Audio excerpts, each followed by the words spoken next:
Paranormal happenings. I'll add, I was in a very severe car accident almost 15 years ago. Pedestrian versus vehicle, and had pretty severe head trauma, amongst other bodily injuries. This incident hasn't left me with many lasting side effects other than vertigo, tinnitus, and some other issues with mental focus. Something only I and one or two other people close to me have ever really noticed, but just because we know how mentally sharp it was before. I can recall the paranormal events with the same clarity as before the accident, so I don't believe that's really had any impact on my memories of these happenings. Little background. I'm a 29-year-old female, and I grew up in the crummy little town in Northern California where I spent the ages of 1 to 10. My parents have been divorced since before I can remember. I have no memories of them together, so I grew up floating between the two households. I lived with my mom during these times, and at least these times when these events occurred, and would see my dad every other weekend. I remember being very attached to my mom, as most small children tend to be, especially in split households, and I would typically end up sleeping in her bed most nights. I was probably 2 or 3 when my first stepdad came into the picture, and he, of course, wanted to put a stop to the bed sharing. He worked a pretty stressful job with long hours and didn't need a wiggly toddler messing with his sleep schedule. And as a parent now myself, I totally get it. I recall that I didn't take very well to it initially. I would wake up in the middle of the night, go to my mom's room, which is directly across the hall from mine, try the doorknob and find it locked. I would just sit there and knock until either my mom came and got me, or sometimes my stepdad would tell me to go back into my room. At one point, my stepdad sat me down and had a conversation with me about how I needed to stay in bed unless it was an actual emergency. We all needed to get as much sleep as we could to stay healthy, and have energy to go to work and school and play and all that. So I got the hint, and eventually I was able to stay asleep through the night. I wanted to make sure nobody got sick or tired because of me waking them up. So even if I did wake up, I did everything I could do to fall back asleep and stay in bed myself. The house we lived in had always given me really bad vibes. Even at such a young age, I could tell that there was something wrong with it. It felt heavy inside, and just about any time I turned a corner or entered another room, it felt like I was maybe going to be having someone or something waiting for me. Having our dog Zephyr had helped a bit. He was a Rhodesian Ridgeback. They're a large breed, pretty muscular, very loyal, protective, intelligent, you know. He slept in my room at the foot of my bed most of the time. The first encounter I experienced was when I was like 4 or 5 years old, and at this point I had developed a solid sleeping pattern, rarely woke up throughout the night. I remember waking up like my whole body was just wide awake. I was completely alert out of a dead sleep. I looked at my digital clock on my nightstand and saw it was 2:14 a.m. No clue why I remember the exact time with such clarity. I remember just about everything about the entire scene in vivid detail, as a matter of fact. And I just kind of looked around my room, wondering why I had woken up. I looked toward the foot of my bed, which was facing my open bedroom door, where I could see the small hallway and across it to my mom's closed bedroom door. The hallway light was on, which was normal, but nothing amiss. I saw Zephyr at the foot of my bed and noticed his ears were perked, and he was alert as well, with his head lifted and focused on the hallway, but still sitting down. Suddenly had a really overpowering sense of alarm come over me. My heartbeat sped up, my breathing got shallow, and I remember feeling like I needed to get out of there, out of my room at the very least, and not be alone. The sound was muffled at first, kind of like it was down the hallway, maybe coming from the garage, which was past the kitchen. It was a dragging sound, like something heavy wrapped in cloth being dragged across the floor. Then a heavy, dull thump, followed by a low moan as if someone were in pain. But it wasn't clear. It was like if somebody had something covering their mouth. I sat there in my bed trying to understand what I was hearing, or if I was, in fact, really hearing it. When I looked back at my dog, he stood up on my bed immediately, hackles raised and growling with his teeth baring toward the open door, This dog was never vocal by any means, let alone aggressive, and this reaction proved to me that I was truly experiencing what I felt and what I heard. I sat for a few more seconds, just stunned. I think, and I could hear the dragging, the thump, and the groan repeated, now closer toward the end of the hallway, which means it had crossed through the kitchen. I threw my covers off and ran to my doorway where I was stopped, suddenly very frozen in fear. The noises continued, seemingly unbothered by my movement, and Zephyr had jumped down from my bed but refused to move from that part of the room. I remember my heartbeat absolutely pounding in my ears. I tried to figure out how to take the 3 steps across the hallway and get to my mom's room without getting caught, eaten, or found by whatever was coming toward me. I heard one more muffled groan and decided to shut my eyes and just run. As I stepped into the hallway, I remembered it was so cold, like a window had been left open. It kind of caught my breath in my chest. I also remember having my entire body just flooded with the sense of do not look down the hallway, and I listened to it. I opened one eye to make sure I didn't run into my mom's door. Thankfully, it was unlocked as I barreled into her room and closed it as quickly and as quietly as I could behind me. Crawled into bed next to my mom and pulled the covers over my head, trying to calm myself down as best I could. Eventually, I fall asleep. I didn't hear the noise anymore. I think it was about a week before I tried to tell anybody about that night. I think my mindset was, don't think about it, or it'll happen again. So I didn't really acknowledge it until I had some undivided attention from adults. It made me feel safer. It was my dad and his wife at the time who I ended up talking to about the whole thing. They brushed it off and suggested it was just the refrigerator or the ice maker, but with how my dog reacted and how very clearly I could remember it all, especially the way it made me feel, I knew it was something else. I 100% had the dog by my side every night for a long time. I started keeping my door closed, or open just a crack, but as far as I can remember, that particular incident never happened again. As I grew up in that house, I still felt like there was a presence. Not necessarily malicious, but definitely nothing good. More like it wanted to keep me in a perpetual state of fear and anxiety. I continued to have that feeling of expecting to see something around every corner, which did give me horrible anxiety. In fact, I remember vividly one afternoon in my after-school program in the 1st grade, I felt like I was lucid dreaming. Like suddenly, nothing around me was real and I couldn't wake up. I started crying and screaming and pinching my arms just to make sure I could feel it. And then another kid went and got a teacher because he thought he had, just gotten stuck in a play structure or something that I was in. Needless to say, whatever it was, it succeeded in messing with my head, if that was its goal. Over the next year, my dad ended up taking Zephyr to live on the ranch that he had. Zephyr was his dog to begin with. I was never quite sure why he'd left him with my mom in the first place, and, well, one night I remember not feeling well, and wanting to go to my mom for some medicine.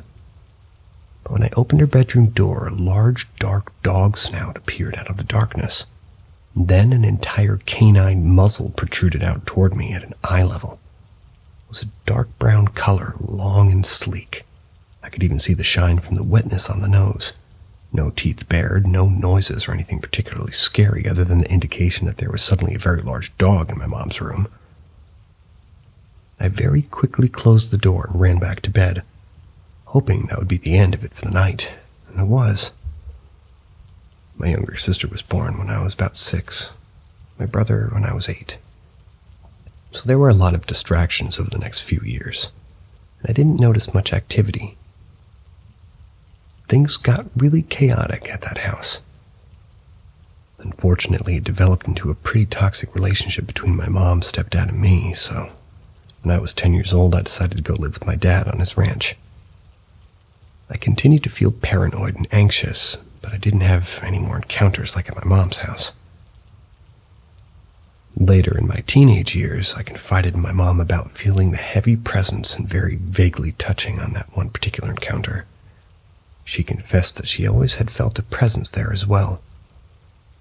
At that point, we weren't terribly close, so I didn't press her any more on the issue. She never brought it up again either. My next significant encounter didn't happen until I was in my early 20s. My daughter was around, maybe two and a half at the time. I had recently purchased my first home. After a year of living there, my ex-husband and I split up and had settled on, me keeping the house since he didn't like the area it was in anyway. It was kind of in the mountains, and he was very much a city life person. I loved the place. The area was great with lots of hiking and lakes and great spots for, plenty of opportunities for getting my daughter outside, you could say. The house was 2-bed, 2-bath, a nice little porch on the back and plenty of room for my daughter to grow into. There was something off about her room in particular, though. Specifically her closet.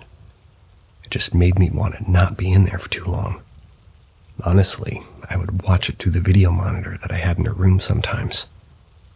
When my daughter was with her dad, and I truly half expected to see something come out of it. For eyes to peer back at me or a hand to reach around the sliding doors, but I chalked it up to being single for the first time in almost 10 years and readjusting to be alone. Of course, my anxiety that had stuck with me since childhood was still here, though, so my daughter really only slept in her room. The rest of the time I made sure to have her in the kitchen with me, playing in the living room or outside digging in the dirt, planting flowers or something of the sort. Plus, nothing had happened aside from that feeling of mine, and I tried really hard to just push it away and not let it get the better of me.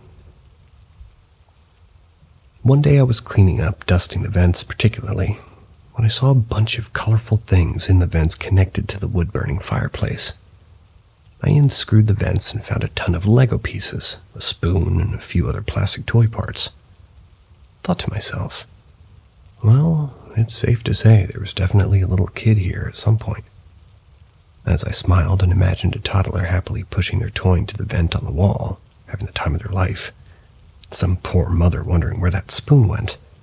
As I scooped out more of the Legos and other junk, I found a card at the very back of the pile that turned out to be a driver's license.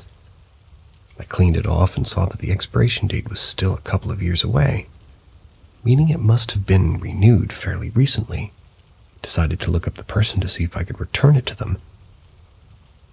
It had been about a year of me owning the house, so I figured they most likely had gotten a replacement, but I was strangely curious about this person. Thought it was a little strange.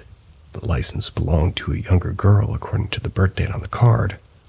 But she didn't have any social media, nothing on LinkedIn, really no internet presence at all, which I feel is pretty rare today. The only thing I could find connecting to her was this old blog post. I think it was only a couple of years old at the time. She was just kind of venting online about how her family had abandoned her, and they shunned her for practicing a certain belief system that's constantly misconstrued and sensationalized to be something that's not. I don't want to name it here, but based on what she said she was doing, the rituals and the summoning, I don't believe she was following practices in line with this religion. I don't feel right associating it here, but I think she may have been confused herself. I will say, I ended up shredding the license and never got in touch with her. TW. Next paragraph, pregnancy loss. She talked about her boyfriend that she lived with, and the child that they had, and how they were all very happy together and better off without her judgmental family. She went on to say that she'd had a miscarriage recently late during the pregnancy. Not sure if this was before or after she had the child that lived in the house with her, and she was very obviously grieving for a long time. In one post, she claimed to have summoned her lost child's spirit. It felt like this could have been connected to my strange feelings about my daughter's room, but I kind of felt like I was being paranoid and, once again, didn't want to let it get the best of me. I held on to this mindset until one night I woke up to my daughter crying. It was a little louder than her usual "I'm awake" cry, so I checked the video monitor I had on my phone. I saw her standing up, holding onto the railing at the foot of her bed. Looking just to the left of the monitor camera, she was crying, suddenly started screaming in a way that I'd never heard before, with so much terror and fear. I watched for a second longer when she raised her arm and pointed at something. Also just to the left of the monitor, sprinted into her room, not even thinking to look at the wall near the monitor, and I scooped her into my arms and asked desperately, "What's wrong? Are you okay? What is it?" She continued crying, and in her arms she had it still raised and pointing behind me, began rising up toward the ceiling while her eyes followed. She was able to say through tears, "Dad, make it stop. That." I followed her direction and looked up where she was focused. I saw nothing. The room was heavy, though. And that closet, there was such a sinister energy with it. I took my daughter into my room and we slept the rest of the night in my bed. The next day I dropped her off with her dad for the weekend and I immediately went and bought sage to burn. I'd never done anything like that before.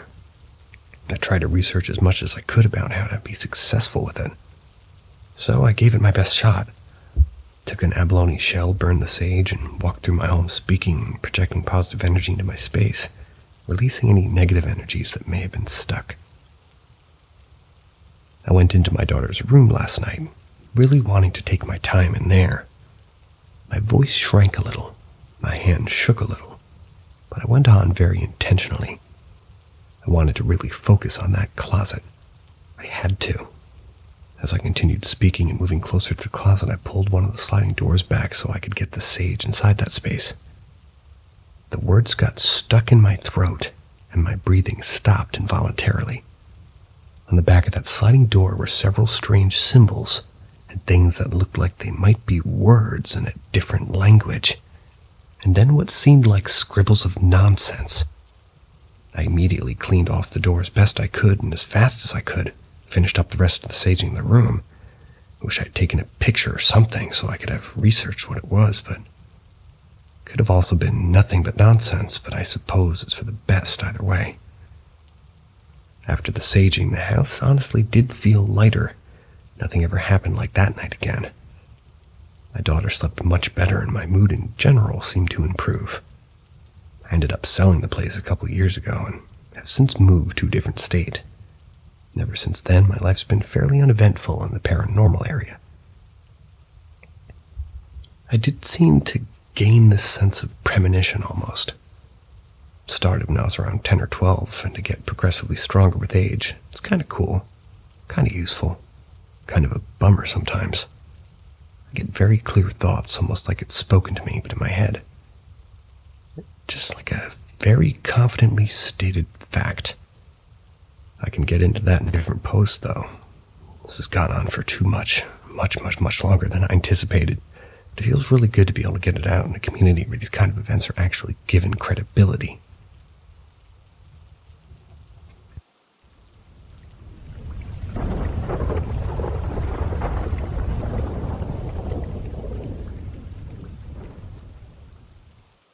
Is it normal to see and hear things while you're half awake? This might sound a bit weird, and I don't know if I'm one of the few who face this almost every night. Whenever I'm in a deep sleep and wake up all of a sudden, most of the time I see things that are darker than darkness. Or rarely I see things in color. Most of the time I see hands or the human body emerging out of the wall or the ceiling. Recently, when I suddenly awoke, I saw a human figure like a woman dropping down from the ceiling toward my face, but when I blinked, it was gone. Sometimes when suddenly become awakened from my deep sleep, even though I'm still closing my eyes, I see as if I already opened them. And when I force myself to actually open them, it's the same image that I saw earlier. Sometimes when I'm suddenly woken up from my deep sleep, instead of seeing an almost pitch black room, I see a flash of red light. This happened multiple times this year. Sometimes when I'm about to go into a deep sleep, I hear a voice or a noise. Sometimes a pitch noise as if somebody's blowing a whistle. Sometimes a scream. But this happens only for a few seconds.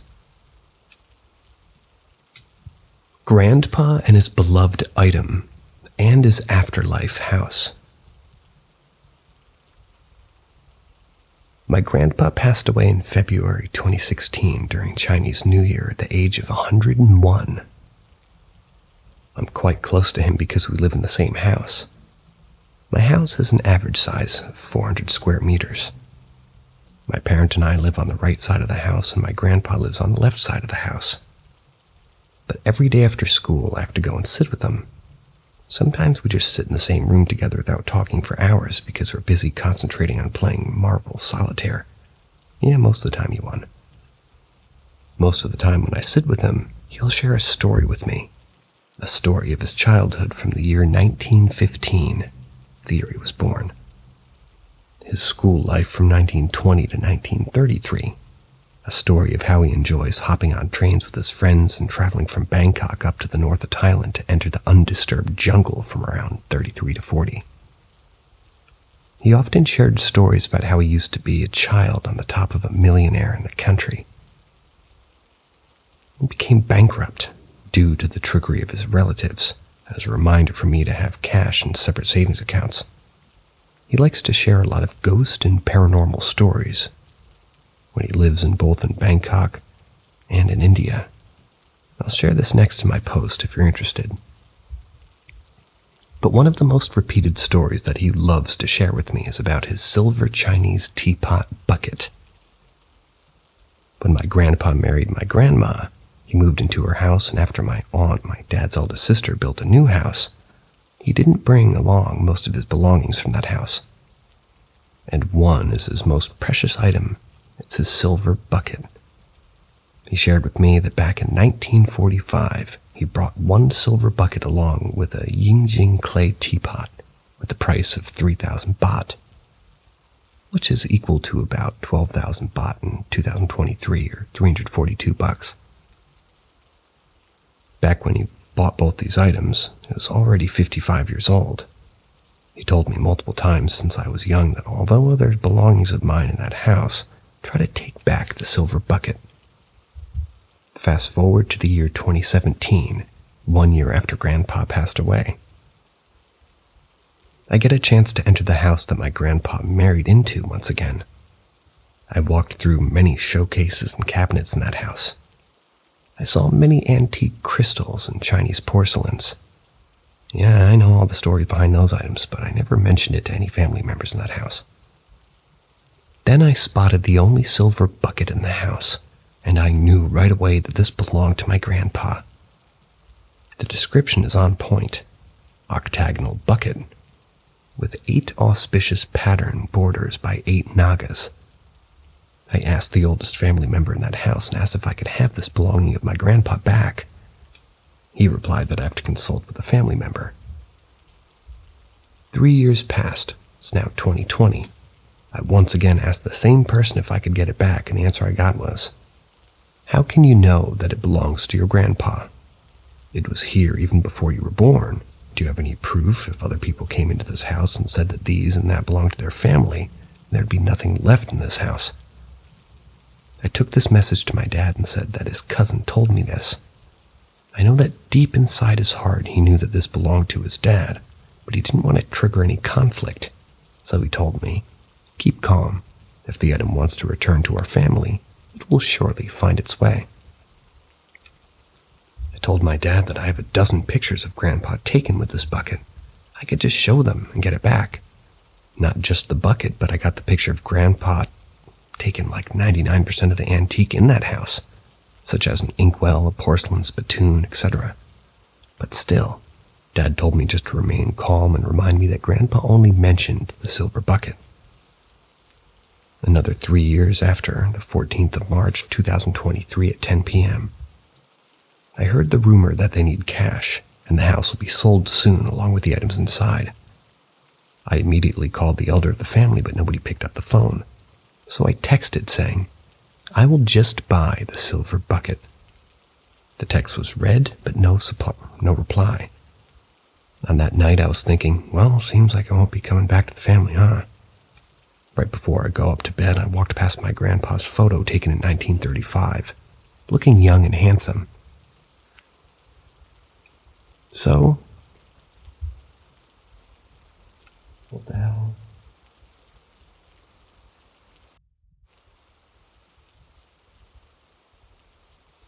How come when I read these stories, something crazy happens in my house? As long as nothing touches my feet. Before I go up to bed, I walk past my grandpa's photo taken in 1930.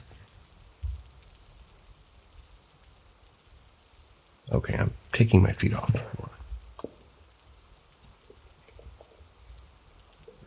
Right before I go up to bed, I walk past my grandpa's photo taken in 1935, looking young and handsome. So I talk to the photo. "Hello, Grandpa. Seems like the bucket is not coming back to our family. I have no interest in the other antiques. If you want the item to be moved to this house, please show some kind of miracle." The morning of the 15th of March, 2023, my aunt texted me, "If you want it, come and get it," with the picture of the silver bucket. I asked her how she got it, and she just told me to come and pick it up at her house when I get back from work. Luckily, my house and my aunt's house were just 30 meters apart. I asked her the same question. How? She said that I have no idea how. Her cousin, the family elder, just called me to pick it up and said, "Don't you want your dad's belongings back?" I was like, "What? Why didn't he call me? I could go pick it up myself after work." So we knew it all along that he belonged, well, trying to abbreviate their writing. So we knew it all along that these things belonged to my grandpa, huh? Auntie, everyone knows that this belongs to my dad, and we all saw him use this since we were young. But what he told me 3 years ago is a different statement. Auntie, just let it go. Something might just happen. That's why he returned this to me. The same day, 15th of March, 2023, 10 p.m., I placed the bucket on the desk, which is in the room where my grandpa used to live. And then I go up to bed.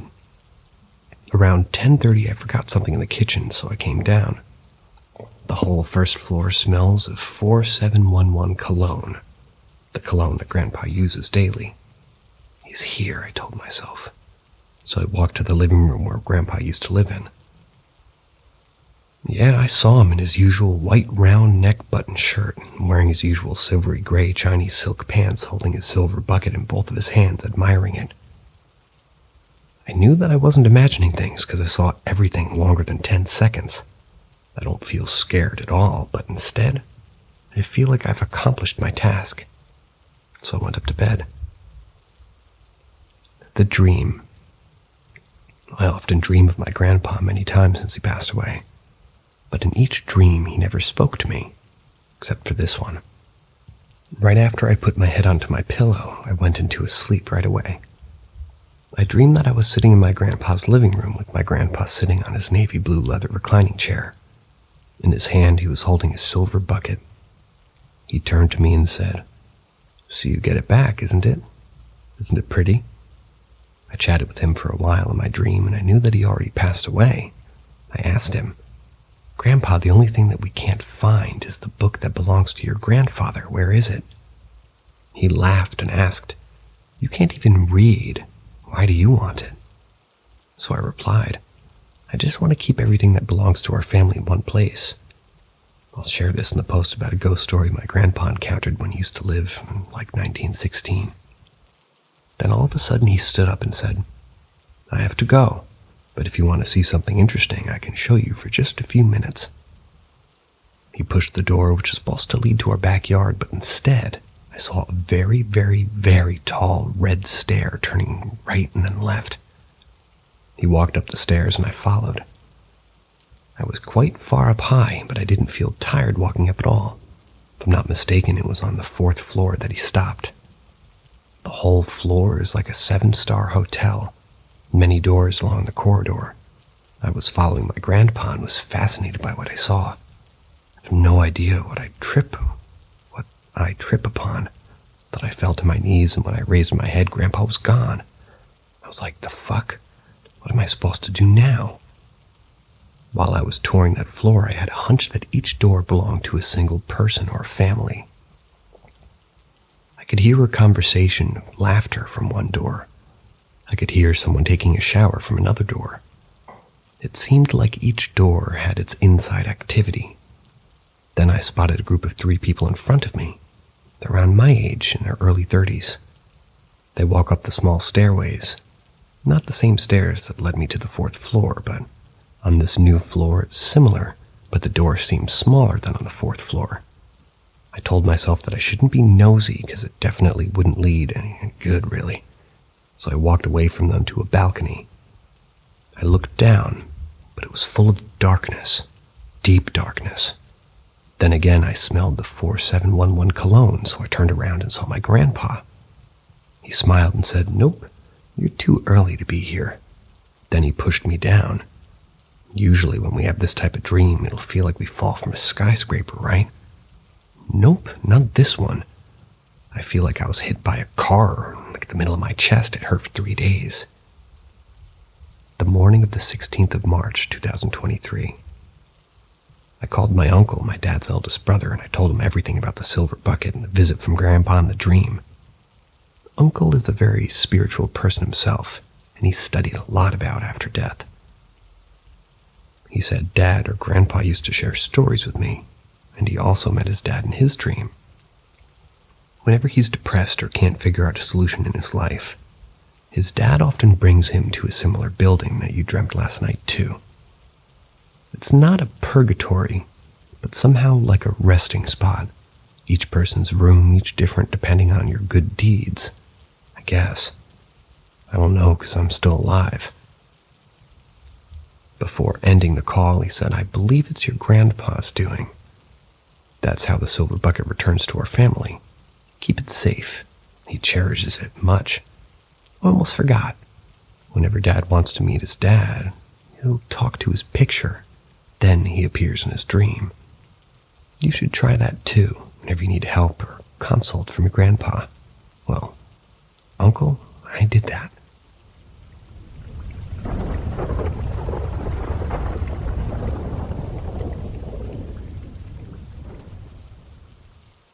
Since I was young till now. Old Man 1993. I was born in the year 1990. When my little brother was born, I got a chance to have my own room. I can't remember the particular event, but my mom remembers it well.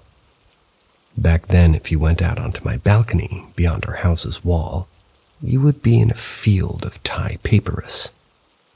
It was a wonderful scene each evening. There was a huge amount of dragonflies flying around. We do have an air conditioner, but the weather back then was so nice we rarely used it. Instead, my mom decided to open my balcony door to let fresh air in. Mom said that every night or evening, when we would go to sleep, I would cry and scream at the top of my lungs. And I would say things like, "There's an old man standing out on the balcony." At first, she thought that it was my way to trick her into letting me go back to sleep in my parents' room. But nope, I cried myself to sleep every day for a week. It wasn't until one night that my mom couldn't handle my crying anymore, so she went down to consult with my grandpa, 70-ish years old, Dad's dad, saying that I kept on saying that I saw an old man on the balcony every night and kept on crying. On that night, my grandpa went up with my mom into my room. He told me and my mom to let him stay with me alone for a while. Mom said that Grandpa stayed with me for around 10 minutes and he left the room, and I was in a deep sleep on my bed. Miraculously, from that day onward, I'd never complained to my mom about the old man on the balcony ever again, and I acted as if that had never happened before. Mom never asked me what Grandpa did, or say to me anything really about what Grandpa asked, and as long as I'm able to sleep by myself, she's fine with it. Storage Room 1995. I was sure that this happened in 1995 because my grandma, my dad's mom, is still alive, and she passed away in 97. This happens during the weekend.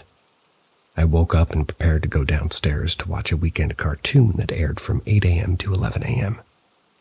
Imagine this. I opened my bedroom door, and on my left side is my parents' bedroom, and right next to it is another bedroom. On my right side is a stairway leading down to the first floor. But if you look straight from my bedroom, at the even end, there'll be one door facing my bedroom and another door next to it. We used to have a separate shower room and a bathroom. but we turned the shower room into a storage room. I still hate that storage room with all my guts still, but some eerie feeling and energy is emitted from that room. And until now, the door used to open by itself occasionally. So it happened in the weekend of 1995. I don't know what led me to walk toward that open door, and I don't know what led me to take a look side in that room. I was my grandpa lying face down on a pile of boxes with some bleeding from his nose and mouth. I have no idea why I didn't scream, shout, or cry out loud, but instead left the door open and walked down the stairs. I met my grandpa at the end of the stairs. He asked me if I had seen Grandpa, so I replied, "He's in the storage room." My grandma inhaled a deep breath and said, "Ugh, why does he have to be in that room? He's too old. Already have an accident happen. I don't even want to imagine." Right after she finished complaining and took her first step on the stairs, my grandpa walked into the living room. My grandma looked at me with an angry face and said, "You know what? Children should not tell lies. It will become your habit." Then she rolled her eyes and walked away. I'm sure that I'm not lying, and I'm sure of what I saw.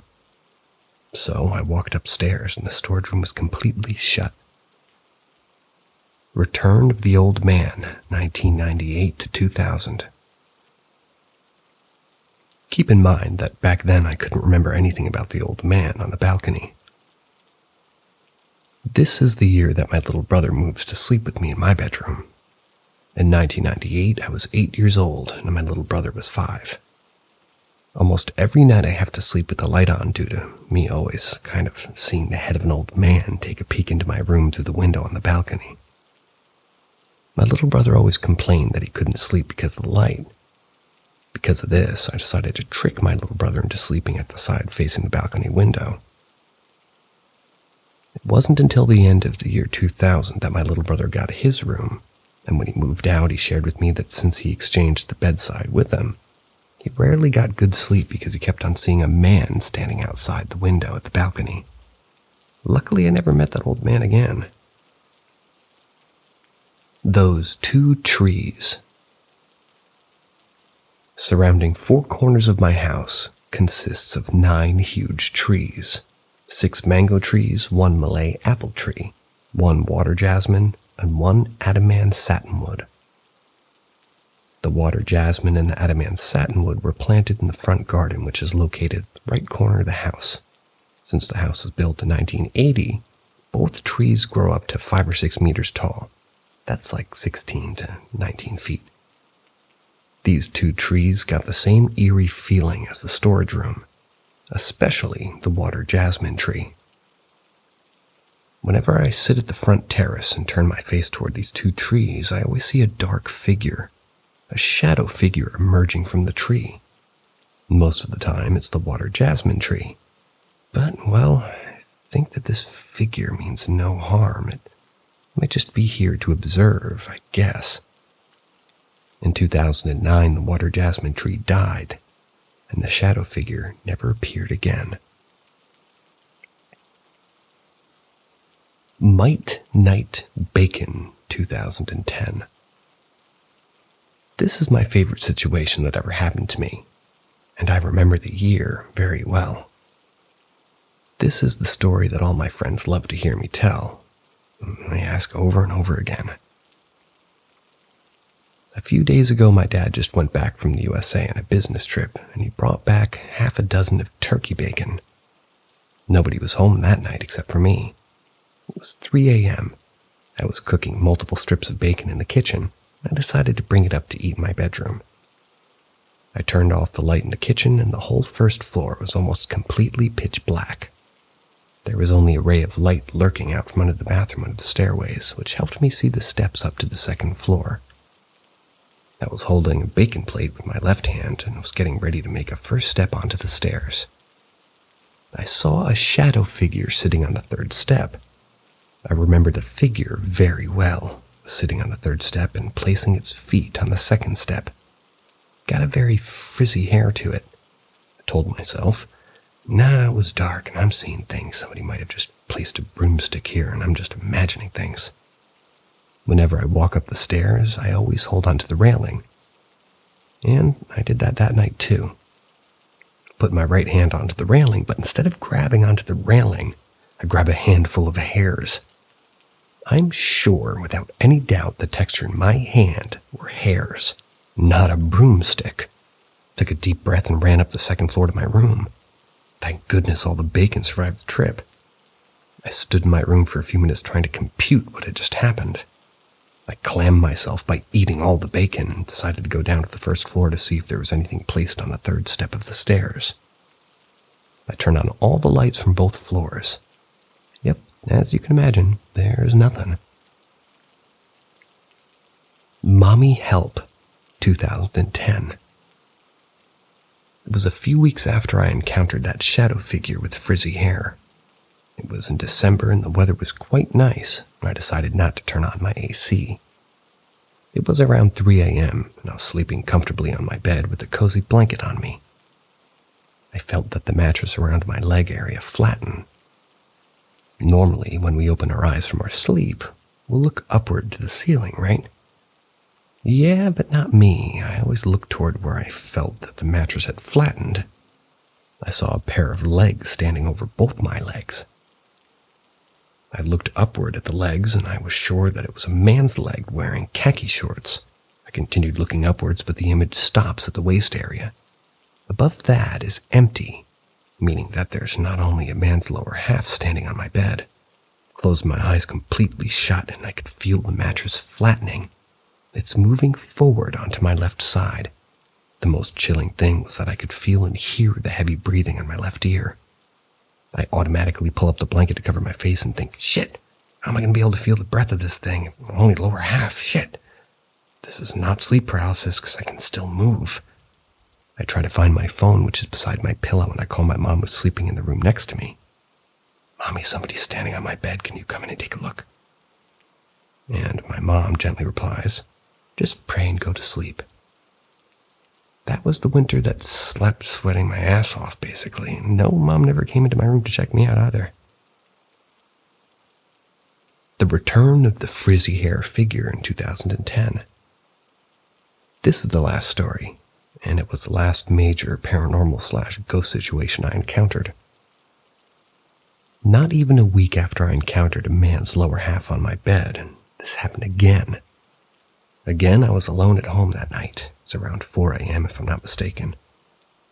I had an urge to pee badly, and sadly the bathroom on the second floor is still under renovation. I have to go downstairs to use the bathroom under the stairs. Imagine this. Standing on the fourth to lowest step of the stairs, you're able to see a quarter of the living room. Opposite the stairs is a piece of furniture called a sup-cup. You can Google the word to get an idea. And at the back of it is a huge window. Outside the window, the light was on, and meaning like if anybody's sitting there, it'll kind of be showing a black silhouette because the whole living room's pitch black. I was standing on the fourth step of the stairs, and I saw a shadow figure sitting on it. I'm not sure if it was the same frizzy hair from last time, but this time the figure was huge. Its head almost reaches the first floor ceiling.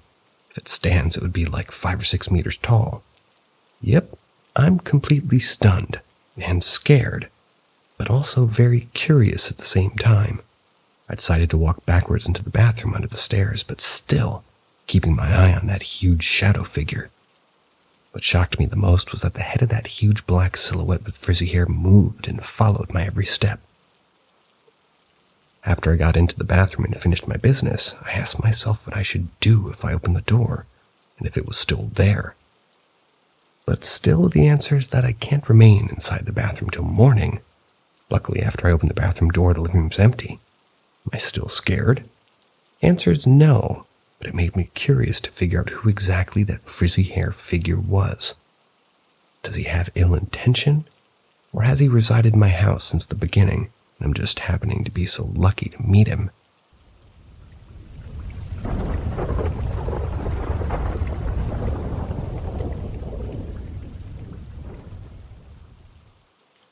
The Voice in the Woods. So, aforementioned in my prior post, The village I live in was only about 40 or 50 people at most. Everyone knew everyone. All 12 of us kids knew each other and played with each other. Naturally, some of us grouped together and explored the surrounding area since there wasn't much in the way of entertainment back then. Mid to late 90s, rural Ohio. The village was old. The furthest back I could find about the village documentation-wise was that it was established back in the late 1790s. A small trading hub for the local area. Ohio didn't become a state until 1803. My village had a single church in the center of it. An old school house converted into an actual house just kind of next to it, and a pasture behind it with thick woods surrounding 3 or 4 sides of the small town. Again, as I said prior, my dad grew up around the area, so he was full of legends and stories about it. One of those stories was about a small fort that was originally French, turned British, and finally colonial American in the area. Nobody really knew where exactly it was located, but there was a few mentions of a small fort in the area from the research that I'd done. One of the stories about this fort was that it was a primary trade route for the local Native American tribes and the influx of settlers that were arriving in the area. Naturally, conflicts arose as more and more people settled the surrounding area, and eventually all-out conflict ensued between the settlers and the native tribes. The fort was said to be destroyed by fire. People on both sides slaughtered each other, and eventually the natives were driven from the area with the help of a local militia. My dad always told me the land wasn't good, tainted in ways with bad energy. I guess when entire families are slaughtered and people being driven from their homeland, it can cause some long-term ill effects. When all of us kids were playing, we were wanting to do 2 things at once, you could say. 1, if the woods get quiet, you get quiet and leave immediately. 2, if your name is being called out, especially from the woods, don't respond. Go home immediately and never look back. Pretend you never heard it to begin with. Everyone in the village knew how quickly the area was. It was quirky, too. Most people were the usual sort of bland days. While some days it would be like a fairy tale. Periodically, other days it could be a nightmare. Now, the people of the woods were probably the most common entity everyone in the village knew of and were generally treated with respect and a wide berth. Some of the other things were generally best left well enough alone entirely. My experience. In the late 90s, I was around 10 years old. I was overcome with an insatiable desire to go camping. It was mid-August, so hot and muggy during the day, but rather mild and cool at night. I gathered 2 of my friends and told them about it, and they both liked the idea. Now, generally, nobody really camped in our woods. My parents, along with many others, didn't really like the idea of a group of 10 or 11-year-olds going camping alone, but my dad said that we could as long as he came with us, just to ensure that we were safe. I reluctantly agreed. Prior to that night, I went out to scout out a good area to make camp at, and I knew a fairly decent place that was close to the creek, relatively flat, not difficult to get to. Wanted to scout the area just to ensure it was clear of debris and ready for tents. By this time, I was well acquainted with the people of the woods, and I made my offering before entering it. I didn't see them while on my journey or anything, so I felt pretty good about that. Once I arrived to the location, I began moving things around, clearing out the sticks, large stones, and making a fire pit. Even going as far as stocking it with wood and throwing some larger sticks nearby for fuel. I was so enthralled in what I was doing and so focused on getting the area cleared that by the time I was satisfied with what I had done, I just noticed just how quiet everything around me became. When I say quiet, I mean dead quiet. No birds, bugs, not even the wind made a noise amongst the leaf litter. I immediately shut down everything I was doing. I stood there looking around slowly, my breathing just trying to listen for the faintest sound that I could. I don't know how long I stood there motionless, a few minutes maybe. And then in the far distance I could hear a crow call, and almost immediately I began hearing the chirping of robins, and even a faint whistling from the woods and the trees. The hair on my arms and neck just went on end. I figured, well, maybe it was just me making a ruckus, that everything nearby quieted down because of that. Content with that logical reasoning, I began making my way back home to pack up for the night. Around 6 p.m. that night, my two friends made their way over with backpacks, tents, and both me and my dad were finishing up dinner. All four of us made ready with everything that we needed and began trekking out to the site that I prepared. Nothing all that noteworthy happened going to the site, even after setting up our tents, lighting the fire, making s'mores. It was shaping up to be a pretty fun night and rather enjoyable. Once we started to get ready to crawl into our tents for the night around 10 or 11 p.m., the wind started to pick up. My dad said that we might be in for some rain, but he didn't seem to have a look of contentment. My dad loved rain. He seemed almost, well, it was like he felt something was off, and it wasn't long after all of us started to feel that way. We all ended up crawling in our tents anyway since it was night, but possible rain incoming trekking back home would have sucked, but we shouldn't have walked back. We situated our tents in a half circle around the fire pit, which were all facing the creek, and the back of the tents facing the wood line. My dad was to the left of me in his military surplus tent, me and my cheapo Walmart single-person tent just barely large enough for me, my two friends to my right in their own tents. The wind howled for some time, half an hour to an hour before it calmed down. Then it got quiet. No crickets, no wind, no wildlife. The creek itself, which usually bubbles happily along, sounded muted. All we had was the faint glow of embers from the fire pit in front of our tents casting a warm glow. I could hear my heart throb in my ears, and I knew my dad and two friends were just as anxious as I was. I could hear them shift uncomfortably. I heard one of my friend's tent zipper. Naturally, I undid my zipper too to see what was going on. As soon as I popped my head out to look, I saw my dad come out of his tent with the machete that he had. He was facing the wood line. My friend had his head poking out too, asked if I heard that noise. I didn't hear anything, but my heart was pounding so hard it was hard hearing me even whisper. We both partially got out of the tent to see what my dad was looking at, but all we could see was the inky darkness. And then I heard it, a distant, faint, "Hello?" It was coming from some ways away in the darkness of the woods. I could see my dad shift uncomfortably in his feet, white-knuckling his machete, looking to the wood line. Then again the voice called out again, "Hello?"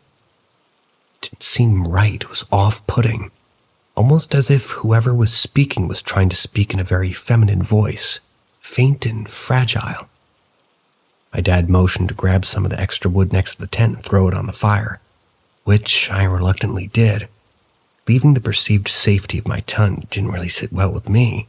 As the fire began to slowly grow in brightness, my dad stepped backwards near the fire and stood there facing the wood line. By this time, my other friend popped his head out of his tent too, and all three of us, including my dad, were watching the wood line. We were all unsure of what to expect. Nothing came out, and we didn't hear the voice again. An hour passed, and by this time my dad was sitting on a large stone next to his tent, one leg crossed and a machete in his right hand, watching silently. Only the sound of cracking fire echoing against the shale cliff face across the creek was heard. Several hours passed, and both my friends went out to get their tents. Only me and my dad was out. Me tending to the fire, my dad watching and waiting. I could hear rustling to our right just beyond the light from the fire in the tree line. My friend closest to it popped his head out, looked at me and asked me, "What?" As if he was watching me to repeat what I said. I didn't say a word. Hadn't said a word since I got out of my tent the first time. Put my finger up to my lips and motioned to be quiet. But the time I did, my dad was standing next to me and told both of us to shush. Immediately we heard someone say, "Come here." The same off-putting feminine voice as earlier. All three of us just stood there peering in the direction of where the voice came from. Shortly after, we heard what sounded like somebody move back deeper into the woods. It didn't sound heavy, it sounded light, like something lightly trotted back into the woods. That was the last time we heard it. Shortly after, reassured earlier that morning that just before daybreak, wood life returned. Crickets, the distant chirp of birds, and the whisper from the wind through the leaves. Once daybreak came, we all broke down our tents, packed up, and began hiking back home. We were paranoid the entire way back. Listening and looking. We didn't see or hear anything or anyone, but also nobody said a word on the way back.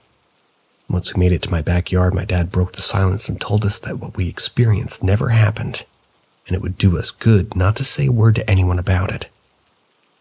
He had fear written all over his face, as not even he had experienced something like that.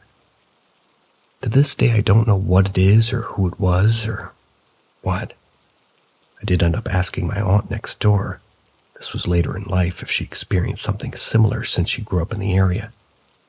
But even she was tight-lipped about it, saying we shouldn't have gone camping out there and my dad was a fool for letting us go. I've since left my village and moved out of state. I've run into similar stories down here in the southeast with all the same reluctance to explain what it was or what it could be.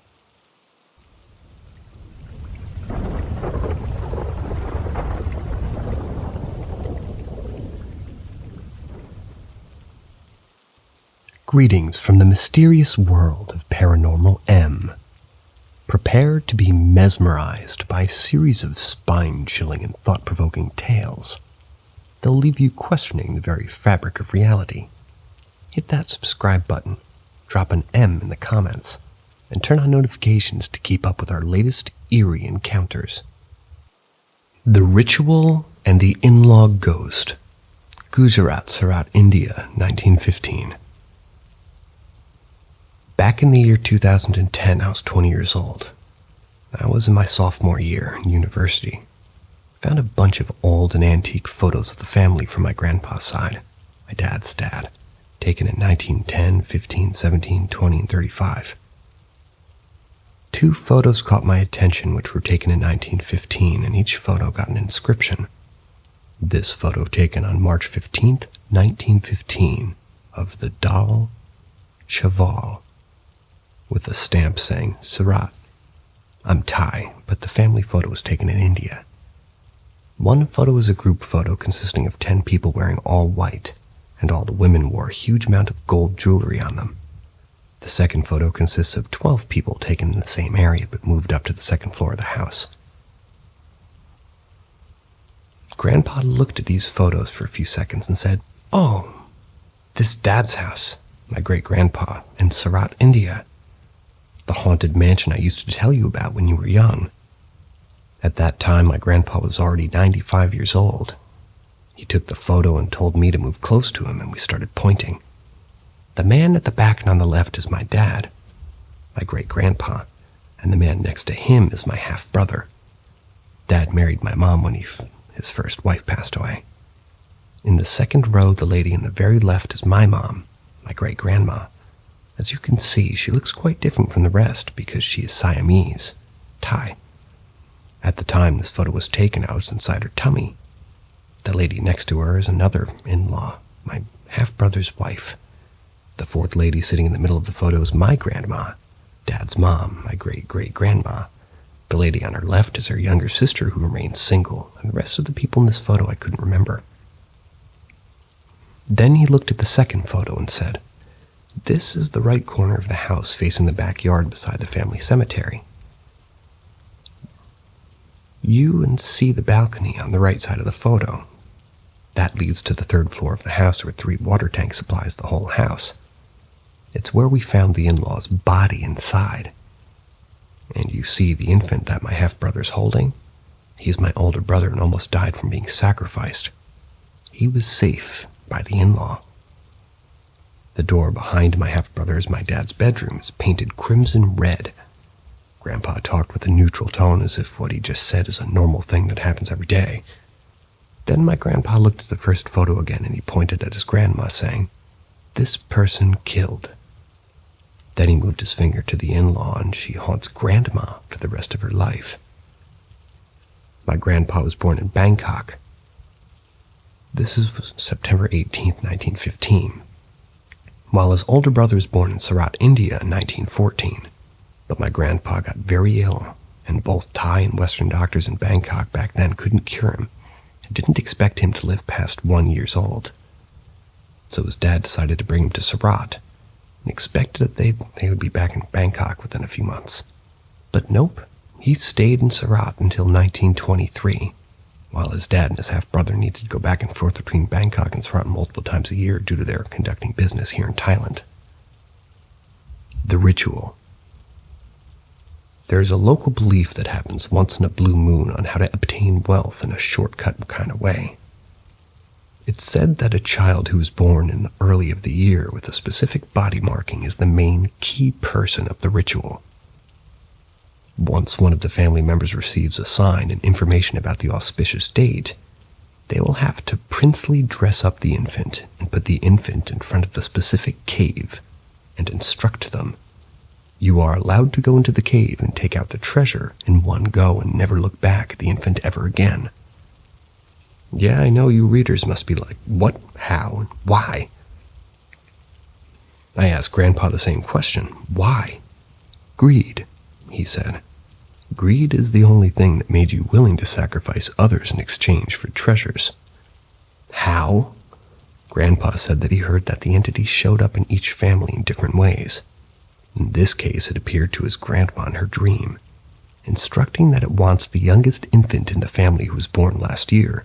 Dress the infant up well, put him in front of the specific cave, the entity instructed. What is it? I asked. Grandpa said that it depends on your beliefs.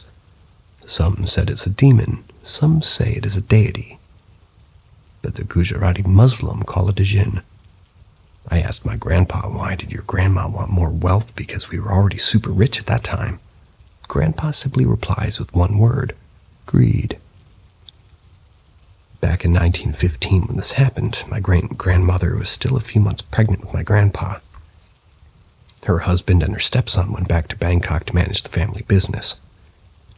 Imagine being the only person in a big house who can barely speak their local language, and out of the blue your mother-in-law tells you that she'll need her child, who's just reached 1 year old, to exchange with a treasure that an entity just told her to in her dream.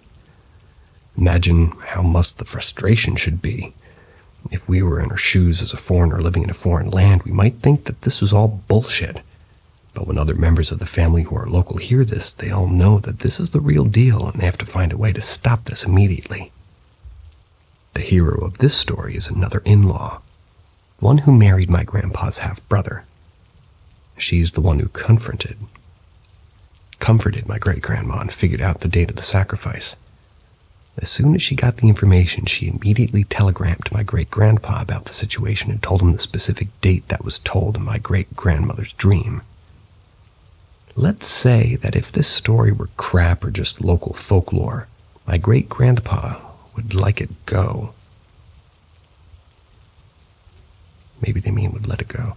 But this, he immediately booked a ship ticket and went back to Surat immediately.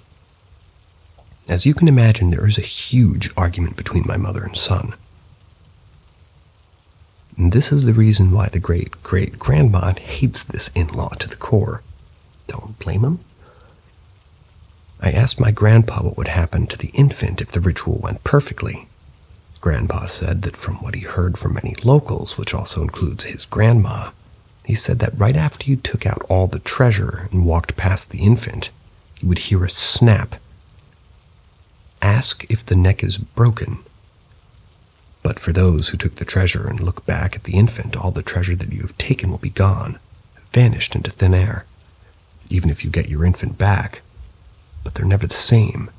Most of them will never be able to speak. Some went blind, some went deaf, and some became very ill.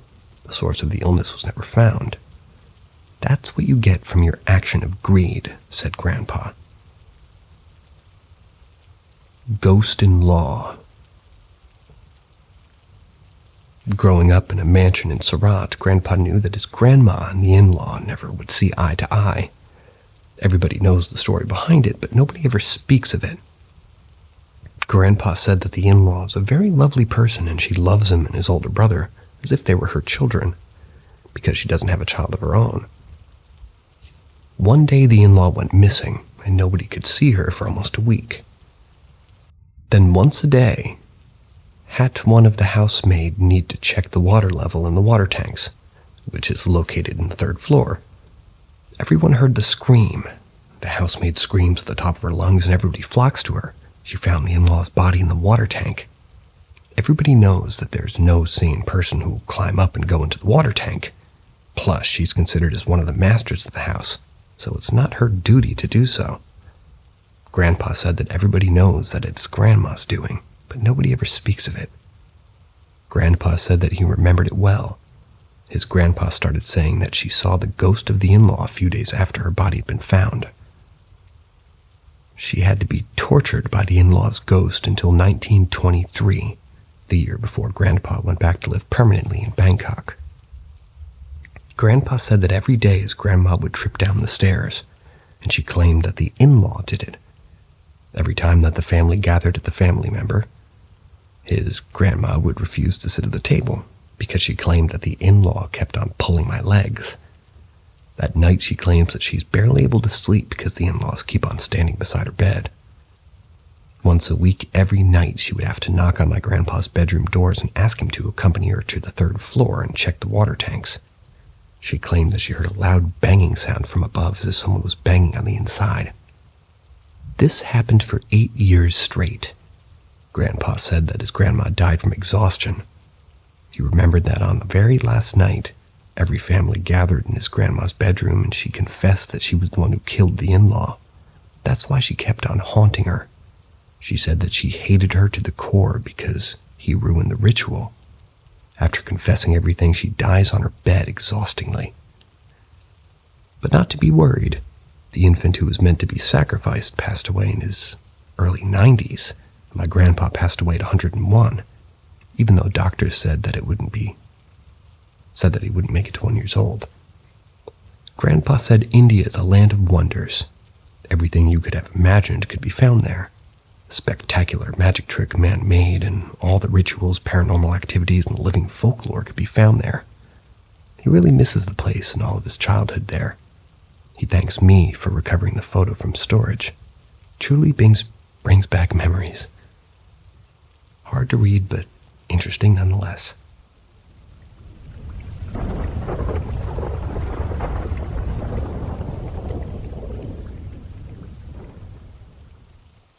All because of a PS3. I want to start off by saying that I'm usually very skeptical when it comes to unexplainable things. At least I try to be, and it served me well to keep my cool in otherwise scary situations. However, for the life of me, I still can't find an explanation for what I saw that day, and I'd like to emphasize that this story is 100% real. Like every good story, I'm going to start with some context. Sometime back in 2012, I was 14 years old. I'd just moved to America the year prior without my parents, so I was staying with my uncle for the time being. This particular uncle, he was the youngest of all of his siblings. All that to say that we weren't that far apart in age. He was around 21, which in my eyes made him the cool uncle. He had the same sense of humor and similar interests. Why is this important, you ask? Well, imagine being 21 and single and suddenly you have to start taking care of a 14-year-old. Needless to say, he didn't stop his partying life just because I was around. So sometime in that year, my uncle started seeing this girl. Let's call her Anne. He'd go over to Anne's apartment after work all the time to hook up and then come back to sleep at the house, then repeat the next day. Well, he wanted to start spending the night at her place, planned to go spend the weekend with her. But because I was living with him, and the whole being new to this country thing, he didn't want to just leave me, just all home alone. What was his solution? To ask me to spend the night at her apartment too, of course. She was older and had a very nurturing personality and had 3-bedroom apartment to herself, so she didn't mind at all.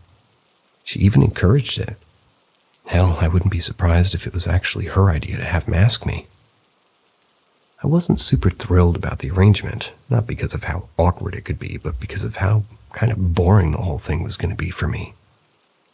Back then, I didn't have a smartphone or a gaming console or anybody to buy them for me. I did have a laptop, but she didn't have Wi-Fi. So in the middle of the week when I went to hang out with a friend, he actually agreed to let me borrow his PS3 for the weekend.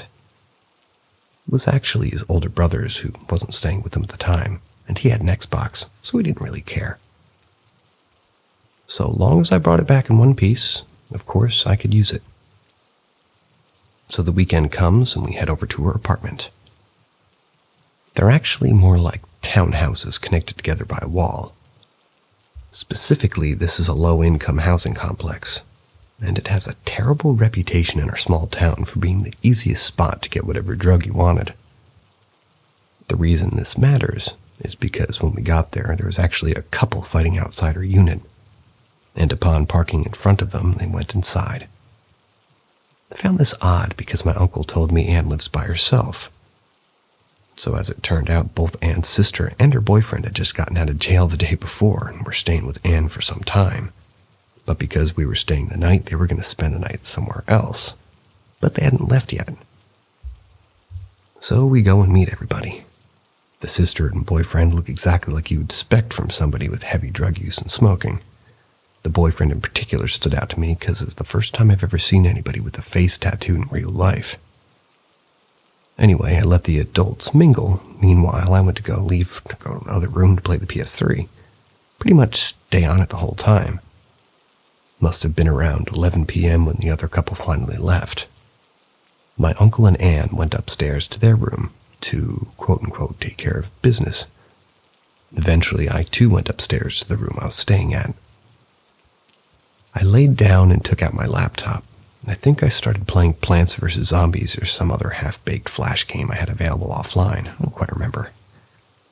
About an hour goes by and I start hearing some commotion downstairs. A lot of noise and some talking. It was loud enough that I could hear it upstairs, but I didn't wake up my now asleep uncle and Anne. Thought it was odd because it was only the three of us, so I didn't know who could be downstairs making all this noise. I figured, maybe Anne's sister and her boyfriend came back. They're doing whatever downstairs. So I didn't pay much attention to it. That was until I remembered the PS3. I'd left it downstairs hooked up to the TV living room.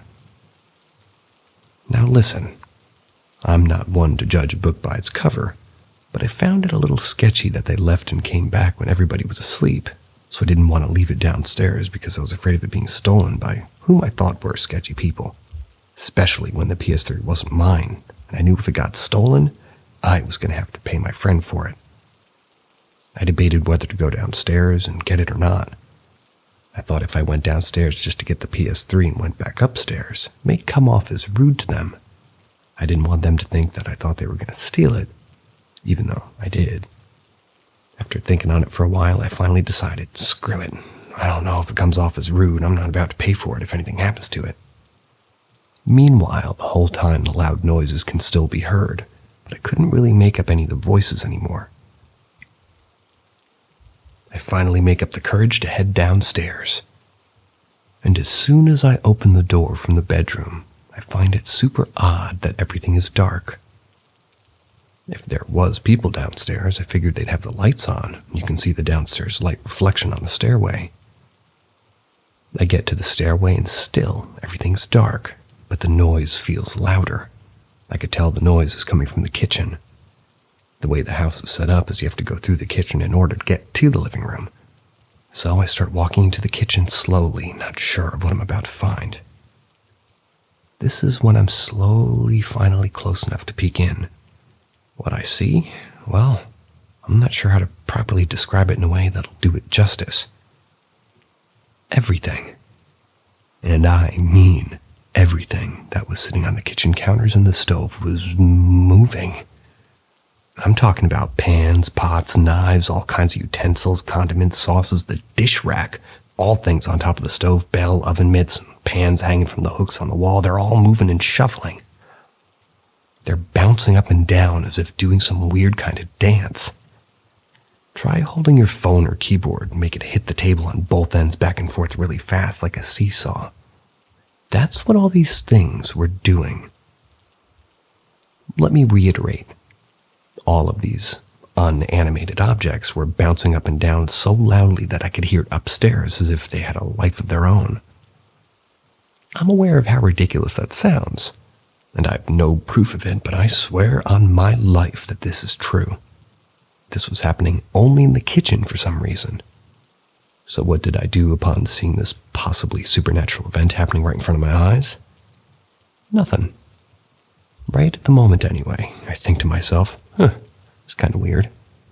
Then I head over to grab the PS3, walk past again the possibly alive kitchen, then go upstairs back to the room as it kind of acting like nothing happened.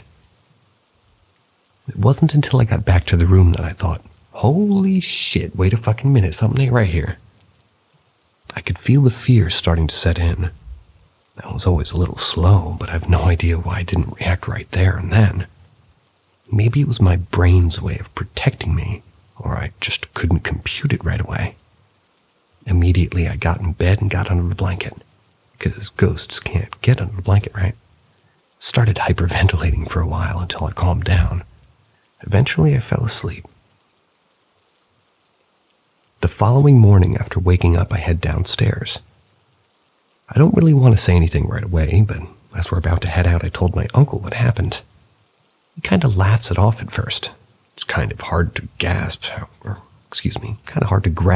terrifying that was, because it wasn't some kind of apparition or demon thing. But I repeat to him what happened, and I tell him I'm not joking around, that actually happened. His demeanor changed, and he headed back inside to tell Anne what happened. She tells him about how similar things had happened to her and her sisters just the day before in that apartment. But she didn't want to say anything as not to freak us out. She said she's heard voices. She's even heard a voice call her name and stuff like that, but never see actual physical objects moving on their own. She then proceeded to tell us a story about how some time ago a child had fallen off a flight of stairs and died after breaking their neck on one of the units in the complex where she lived.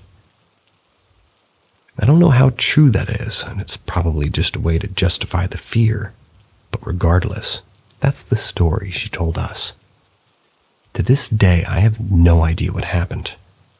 I truly believe there's no logical explanation for what I saw that night, and needless to say, I never went back to that apartment.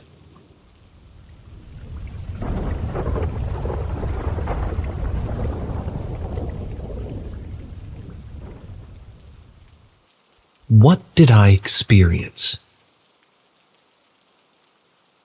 Let me start with a little backstory of myself and the recent events, so that you have a detailed picture of what went on in my life that perhaps could lead to this crazy thing I experienced. I'm a 31-year-old house father. It's blessed with a beautiful son and daughter, and a lovely wife. I'm going through a stressful period of my life. My mother had a rare brain hemorrhage about 8 years ago. A brain stem aneurysm, difficult place. Her chance of survival was 10%, and a 1% chance that she would survive without any disabilities. Miraculously, she survived and barely has any problems apart from being more direct than usual. This happened on the funeral of my grandma, who passed away in 2013. A few years later, she got cerebral infarction. While she went through the MRI, they also have seen a little tumor. However, it appears that the tumor is not growing and can't do much bad to her health. A few months later, after all this, my father got a heart attack. Got picked up by an ambulance and they had to go do open heart surgery. I don't know the medical term in English for this procedure. This went wrong. The sac where the heart is in was filled with blood. In total, they opened his chest 3 times in a time span of a week. This was in 2019. They also removed 3 blood clots. After all of this, he felt like a new person. He could breathe and move way better for some reason, which is good. But between all of this, I had business that I went bankrupt back in 2016. Barely could afford anything and nearly lost my house. If you sum all this up, I was in quite a roller coaster in the last 8 years. Okay. Now for the crazy thing that I experienced. Due to all these events that happened around me, I started to smoke weed frequently, so that in the evening I'd be calm and I could chill. I guess it became a gateway under the carpet kind of thing. I was smoking for more than a year almost every day. I'm from the Netherlands, so it's legal here to buy it. And I must add to this that my wife didn't know that I was smoking weed almost every day. She knows that I'm occasionally smoking, but I was good at concealing it, just like you'd expect of an addict. Normally, I'd smoke 1 gram, like 2 joints an evening. However, you have the option here to buy ready spin joints in the shop. I bought these, which contain maybe 20% of the weed that I normally put in a joint. They contain like 0.1 gram instead of my usual half a gram. Therefore, what I'm going to write next can't be because you have a very small percentage of THC in one's blood. Anyway, yesterday night, after I went outside to smoke some weed, I came back and started laying on the sofa, playing some FIFA 22. I was all alone since my children were already in bed, and my wife had a little fever, so she went to bed early. I started to feel my heartbeat raising to a level that's completely abnormal. I got stabs in my heart and it went to my left arm. Exactly the symptoms my father had. I thought I was going to die. All the stabbing became more and more intense to the moment that I really thought I'm dying.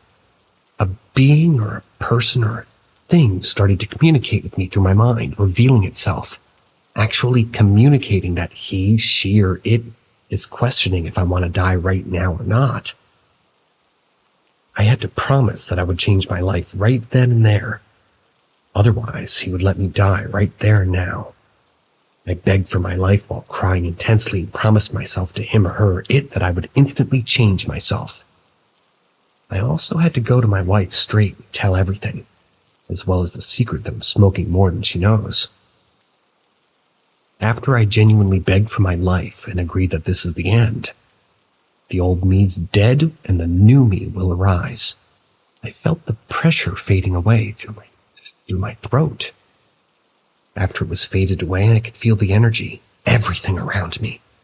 I could even truly feel the energy of my can of cola. I had a feeling I could move it if I focused enough. However, filled with emotions, I couldn't focus enough since I suddenly had a pure connection with my wife's brain. Felt that I had a straight, pure connection line with my wife's brain upstairs. This is the best I can put it in words. I stormed emotionally upstairs as I felt she felt it too. However, when I came to her bedroom, she was sleeping and woken up by my hysterical behavior. I felt so awakened. It felt so powerful. I felt like I was way beyond thinking of a normal person. My wife was, of course, worried that I really had a heart attack. However, while she was saying this, him, her, it directly communicated to me again. While my wife wanted to call an emergency service, I had nothing to worry about. And that this was the only way to warn me since I'm a stubborn guy. I was so confused and still am now. Who is this? What is this? How is this possible? I must realize I've never seen things or experienced anything like this. So scared that I was losing my mind and that I would have to go to a mental institution or something. However, it just felt so clear. Can't describe it in words, really. Most people talk with themselves, right? It sometimes really feels like you have someone sitting on your shoulder left and right. I always wondered if that's a second version of me, or if it's like the devil and an angel on different shoulders, or if it's actually someone that's in a different dimension. Or just my mind talking to myself. I don't know if this makes sense, but to me it does, and lately I'm more and more open to spirituality. I'm more willing to open myself, and I wanted to start meditating. While I got this heart attack, or whatever it was, while I had these intense stabs, I found out that the one that was talking to for years was real. It was all real.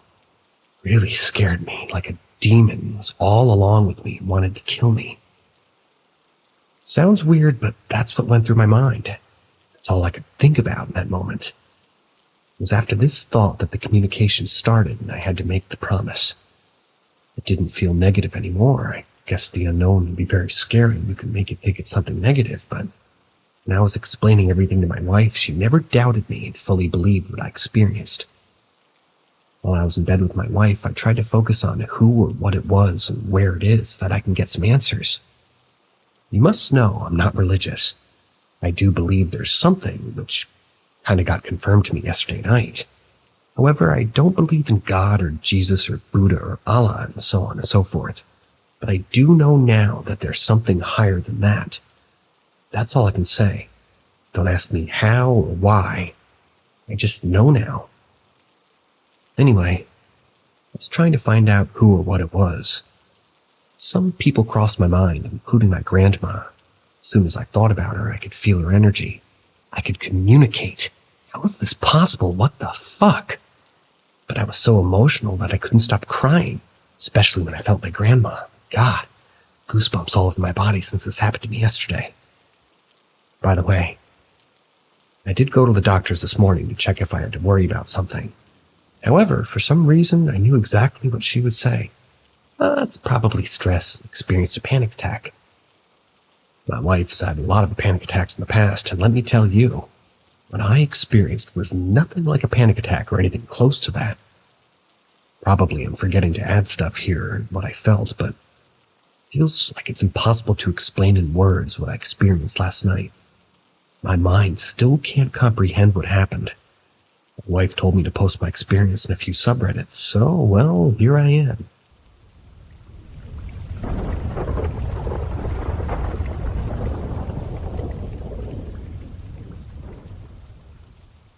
Demonic and angelic encounters. For context, my family's very Catholic. 3 generations. Grandmother, mother, me, all Catholics. My grandmother was a Eucharist minister and led several prayer groups before she got sick. My mom helps with the charity event in the parish. I was born into church life and was heavily involved as well. When I was a kid, about 4 years old, I used to have this swing set in my backyard. I was an only child, and I was a busy single mom at the time. I closed my eyes and wished for somebody to push me high in the swings. I was taught that Jesus was the best friend that you could ask for. So I closed my eyes and asked him to play with me and push me on the swings. Next thing I know, I'm flying sky high, and it looks so blue and shiny almost. Definitely knew somebody was there with me, pushing me higher and higher on the swing set. Didn't feel scared. I had a lot of fun. I didn't look back. I don't know why. I just knew he was there. At the time, I didn't realize what had happened. It was so bizarre, but I then found out people don't actually see Jesus like walking around or playing with them.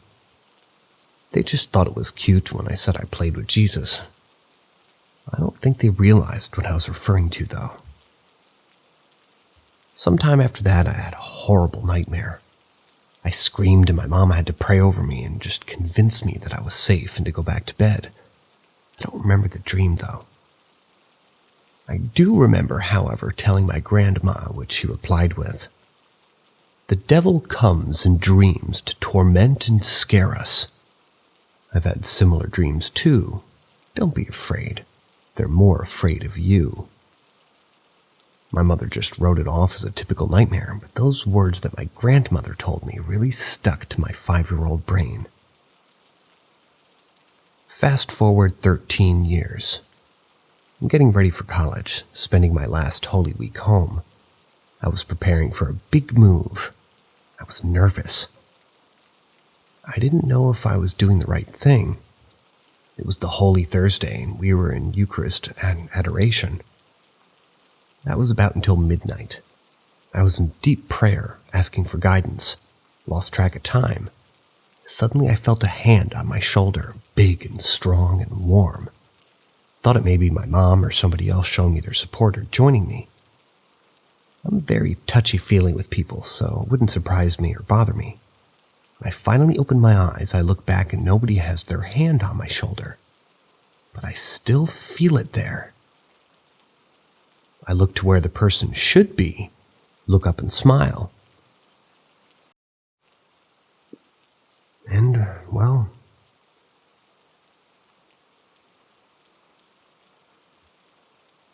there was no fear in me. I felt a total peace. At the same time, my soul felt it could float out of my body. When I looked at my knees, they were already darkish blue and purple. It seemed I was kneeling for too long without noticing. It physically hurt to get up, and I felt happy but tired and drained from the experience. Next day was Holy Friday. We were back in the church in adoration. There's something we do called guard, in which people are assigned to stand close to the Eucharist in comparison to the rest of the people. And then you rotate. It's a big deal for us Catholics, since in our minds, it's literally being at the foot of Jesus. Anyway, I was put on guard duty. Your focus is supposed to be solely on him.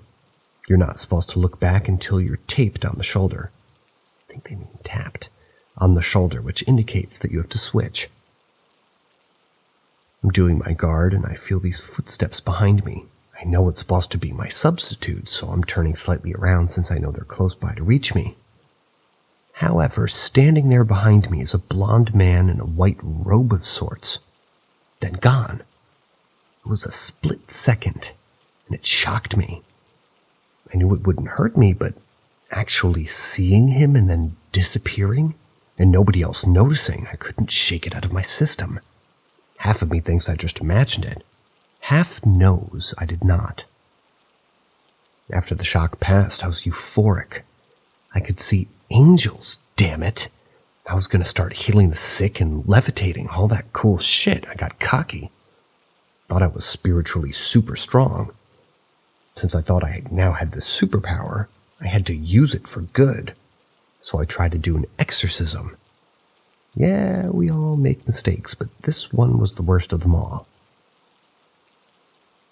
There wasn't anything even paranormal in the house. I just wanted to say the rites out loud so I could scare the demons and make them cover in fear. Oh boy, I started saying the rite, which, by the way, it's said to be used by a priest only, and the lights started to flicker. All three of them. Then all at once they went out. An impending sense of doom gripped me. Something was in the room with me. I don't know if I screamed or not. I was paralyzed by fear. Finally, I ran out of there and was able to breathe again. I didn't tell my mom what I did, but since I was still in shock and didn't want to expose her, the less she knew, the better. It could kill me, but not her.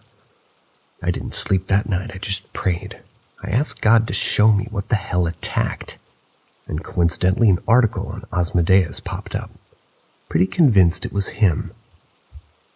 Next morning, I was going to use the bathroom to get ready for school. When I turn to go in, I see this black figure just sitting on it. Solid black. Spiky.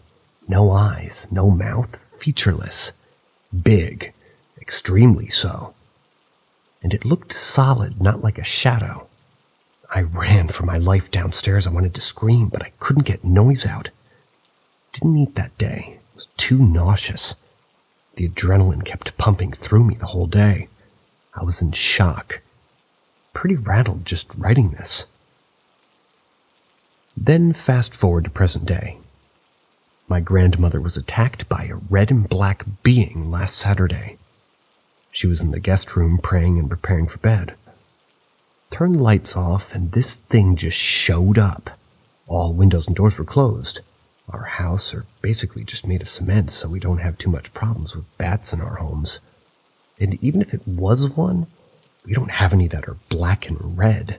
It had wings, flew all around the room, attacking her, pretty big, although she wasn't too sure of the shape since it was so dark. My grandmother told us this. My heart sank. I've been pretty stressed and fearful this week. My mom thinks it was just a nightmare, some kind of medicine-induced hallucination. However, my grandmother told us that she's been having these kind of incidents for a long time. She's spoken to priests about it. According to her, they told her that they target very prayerful, devout people in order to scare them off. She was over it quickly and then discussing where we would go shopping. She has balls of steel, but I'm still so scared. I don't know if it's a thing that runs in the family or being more sensitive, but it's scary as hell.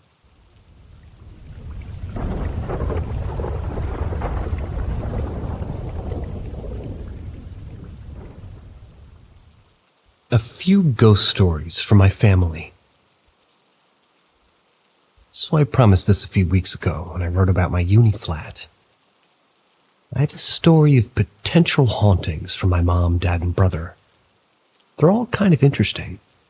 However, I wasn't present for any of these events, so I can't confirm their validity, or if they've been exaggerated. They do get pretty wild. However, they're interesting nonetheless, so I'll give it a go. First off, my mom's story.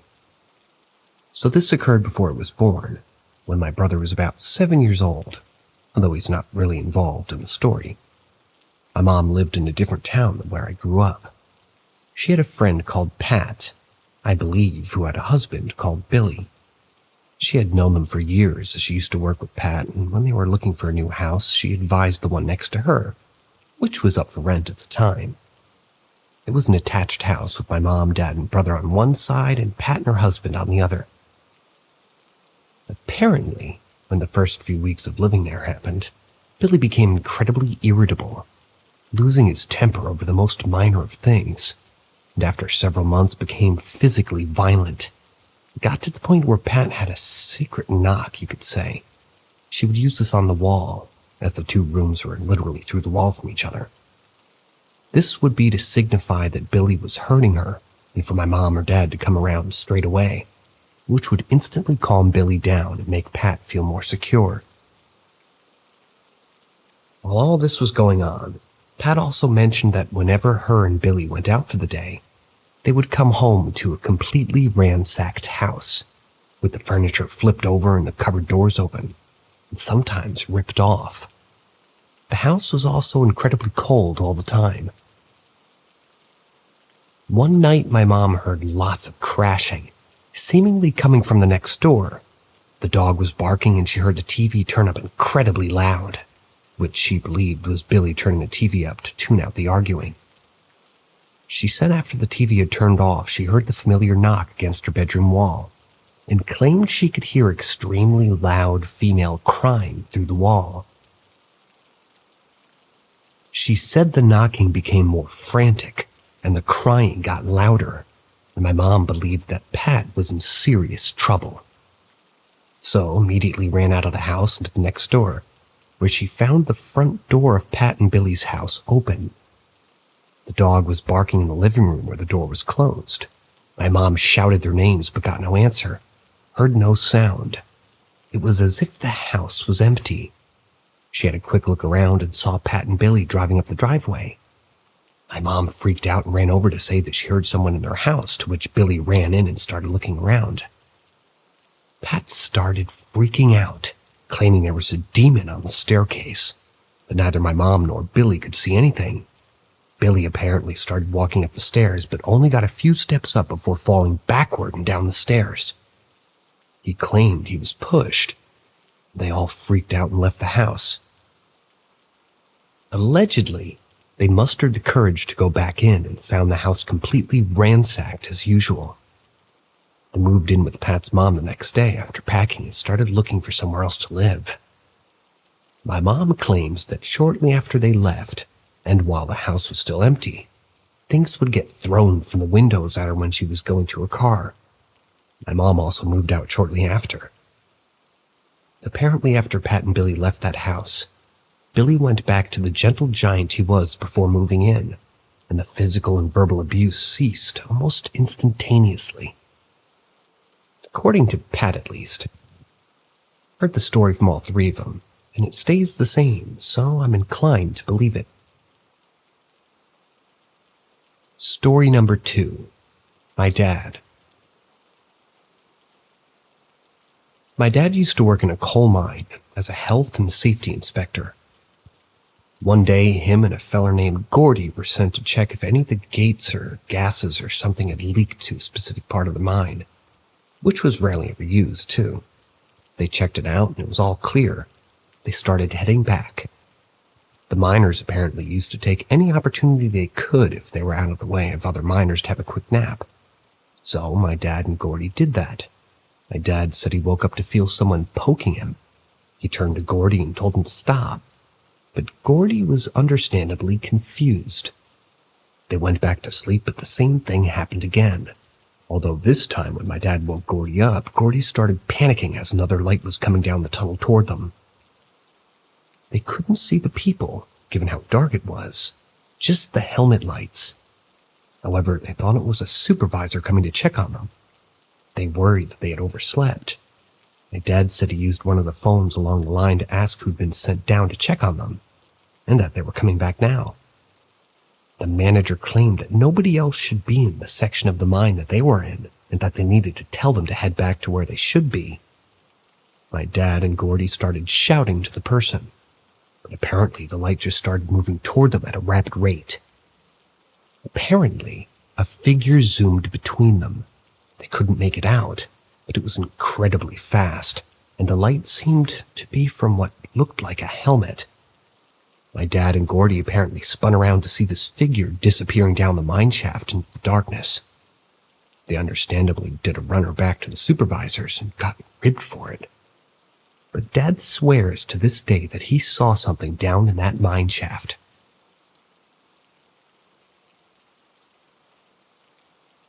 Story 3. My Brother.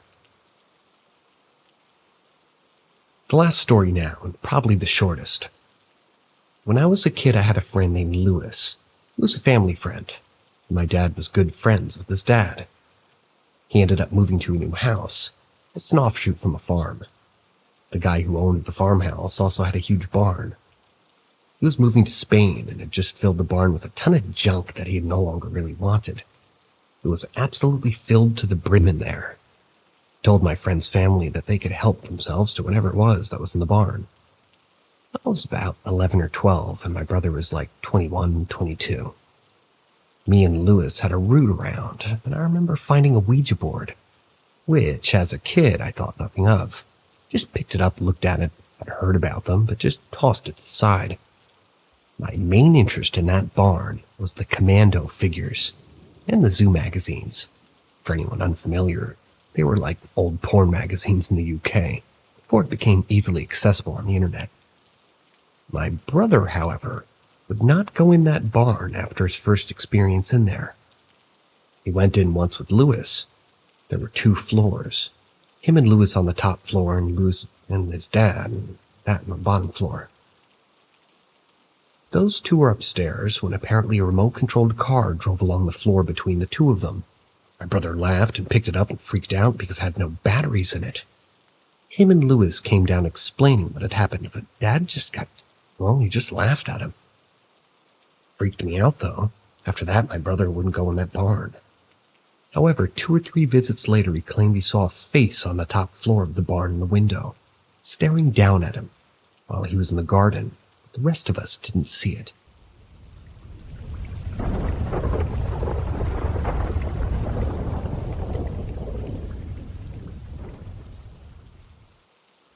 The Weird House on 39th Constantinopolis Street in Agia, Greece. Okay, this is a series of events I haven't pieced together until last summer, otherwise known as summer of 2021. So when I was younger, around the age of 10, we visited the 3rd time in my life, and the first time I remember clearly my grandaunt Eugenia's house in Agia, Greece. This time was the first that we visited, and she wasn't with us anymore. She had passed away. That summer, I remember it very vividly. I had constant dreams of her visiting me and lighting up the whole candle that was hanging over my bed at night. It was something she used to do, when we were visiting anyway. Because at the time, there was faulty wiring in my room and we didn't use any of the plugs, and the candlelight also worked as a nightlight. So I wouldn't stumble on any furniture in the night when I'd get up to use the bathroom. Usually after those dreams, I would wake up to find the holy candle lit or slowly going out since it was morning. That summer was also the first time I was allowed to explore the neighborhood with my 5-year-old sister, not as far as we would have liked. But one evening, my dad and my Aunt Helena had a fight. When my dad gets angry, he leaves and goes for long walks. It's something he does to calm himself down. That evening I had heard the fight and I wanted to console him, so I quickly ran after him. We walked around the neighborhood in our PJs and flip-flops. We enjoyed the sunset and the sea view as we talked about the various things, everything but the fight. On our way back home, after Mom called my dad, we passed the house on the 39th Constantinopolis Street. I remember it looked so jarringly familiar that I froze before it. My dad unknowingly kept pulling as if we were holding hands. I didn't know why it looked so familiar, so I pushed that memory aside. Years go by and it's 2018. We're visiting the house again.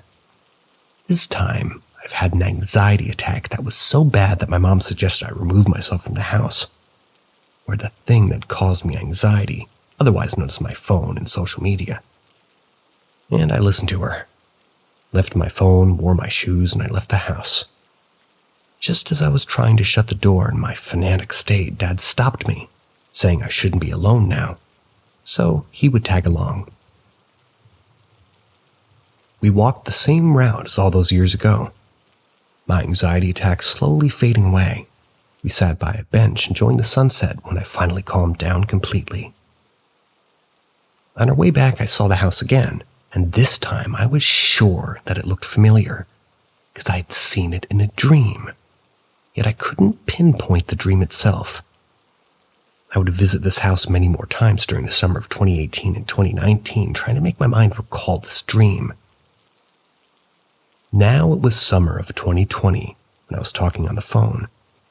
And since on the street we had better cell phone signal, I was pacing around the neighborhood. This is when I heard music coming from down the street. Now keep in mind, this neighborhood is located above nightclubs, and it was summer. Music is always present, either by the nightclub or because many of the houses in the area are summer houses. Everybody has their windows open. But this music didn't fit in. It sounded like it was coming from a gramophone. While listening to my friend rambling, I started following the music, and the moment I stopped before the house, the music stopped. I jumped when I heard the sound of glass breaking that came from the balcony of a house next to the one I was staring at. Shook my head, thinking again that it came from a different house, and the sound just spread out. Summer 2021. I'm walking down that same path with my dad for a leisure walk. This time we're discussing architecture of the early 20th century. My dad stops before the very same house and points out how the house looks old, but the terrace looks relatively new, maybe 1950s. That was when I automatically correct him, saying that the terrace is older, but the renovation might have been around the 1950s. He looked at me confused, wondering how I knew that. But I just shrugged and pointed lamely that the brick the whole house was covered in was exactly the same, but the railings were different. They hadn't stored the brick to use the ladder. Must have been built all at the same time.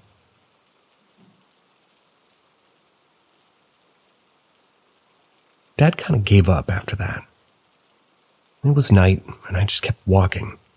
As we were walking, a small breeze blew, and I heard the gramophone music again. That was the moment I remembered the dream. The dream was of me watching some young girls around early 1910 walking toward that house as music from the house was able to be heard all the way down the street. I didn't know who those ladies were, but they were in their late 17 years, maybe early 20s. I watched them entering the house that looked in very good condition, not as abandoned as I grew up watching it in real life. I remember I followed those girls inside the house where there was a party happening. That's when I realized the time period. It was a send-off party. The eldest son of the household was going to fight in World War I, and his friends and family threw him a party to say goodbye. They were quite rich, judging by how the house was decorated. I remember watching a couple on that terrace looking at the sky and talking about how fragile life is. And that's when the war ends.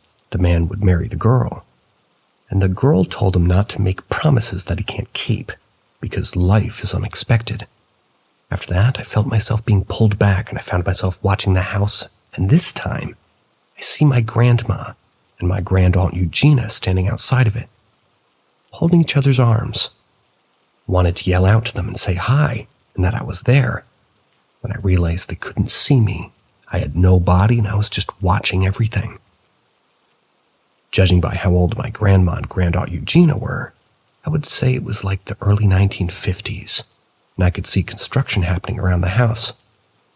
My grandma and her sister, they asked what they were fixing to the construction worker, and he answered, they were fixing the railing because the granddaughter was bringing her fiancé from Australia, and the wedding would take place at that house.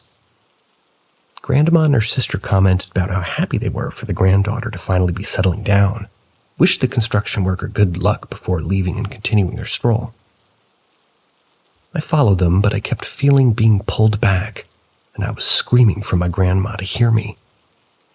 The last thing I heard was my grandma talking to her sister about the job she took at Pella, the teacher. I was wondering if it was worth, going this far away from Agio, their hometown. After that, I was pulled back into the house, and it was now abandoned. I couldn't get out. I was crying and slamming my fists against the main door. Something else scared me after that. I jumped up awake and I was crying in my sleep. I have no idea what that was, but after I recalled the dream, I went back and started staring at the house and wondering why. Why did I dream about this when I was 10? I haven't watched a dream about that house ever since, but I feel a pull towards that house. I don't know why, especially the terrace.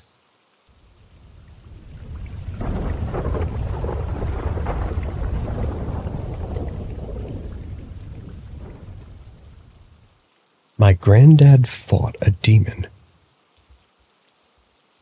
This is an encounter of my late granddad, Percy.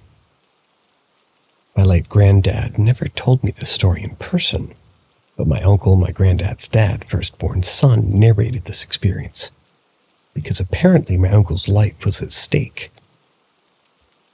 My granddad used to work in the railway department, and as a privilege, he was given accommodation in the department married quarters for the whole family, a duration of 5 years.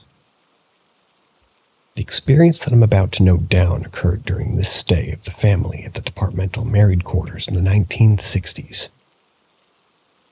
My granddad was a really fit sportsman.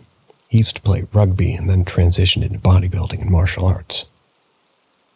Granddad Percy was in his 40s, and my uncle was about 6 or 7 years of age. He was the only child in the family at the time. Being a sportsman and a martial artist, it obviously implies that my granddad was a man full of confidence, and a very outspoken personality, and was relatively fearless. Grandmother, of course, was the calm and quiet housewife who managed the household and kept things smooth, the typical housewife of the 60s, but with strong willpower and love for the family. Things had gone past smooth, and a few months had passed by while the family settled into the married quarter. The backyard of the married quarter opened up into a small swath of woodland, beginning with a line of banana trees popping out and taking up most of the space in the line of sight with their leaves about 50 feet from the house.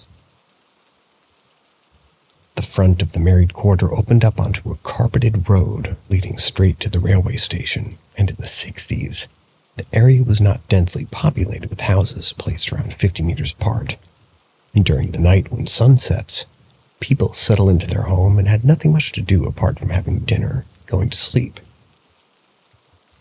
My granddad used to love having a smoke sitting at the porch in the backyard, enjoying the cool breeze flowing from the woodland every night. Do this before going to bed, and used to tuck my uncle in and go to sleep. My granddad did not entertain alcohol in his system, being a lifelong fitness enthusiast and a sportsman, but had the occasional drink or two with his buddies. As the family grew ever more comfortable with their stay in the married quarter, my granddad used to notice that a wild boar used to appear from behind the line of banana trees and look straight at the house, staying still for a few minutes.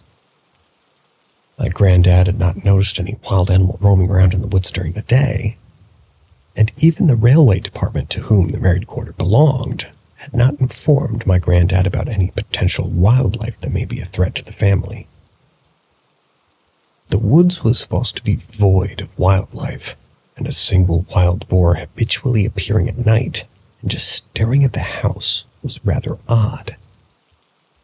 but my granddad shrugged it off, thinking that maybe he was out there to pick on the bananas falling from the trees and hadn't told anyone.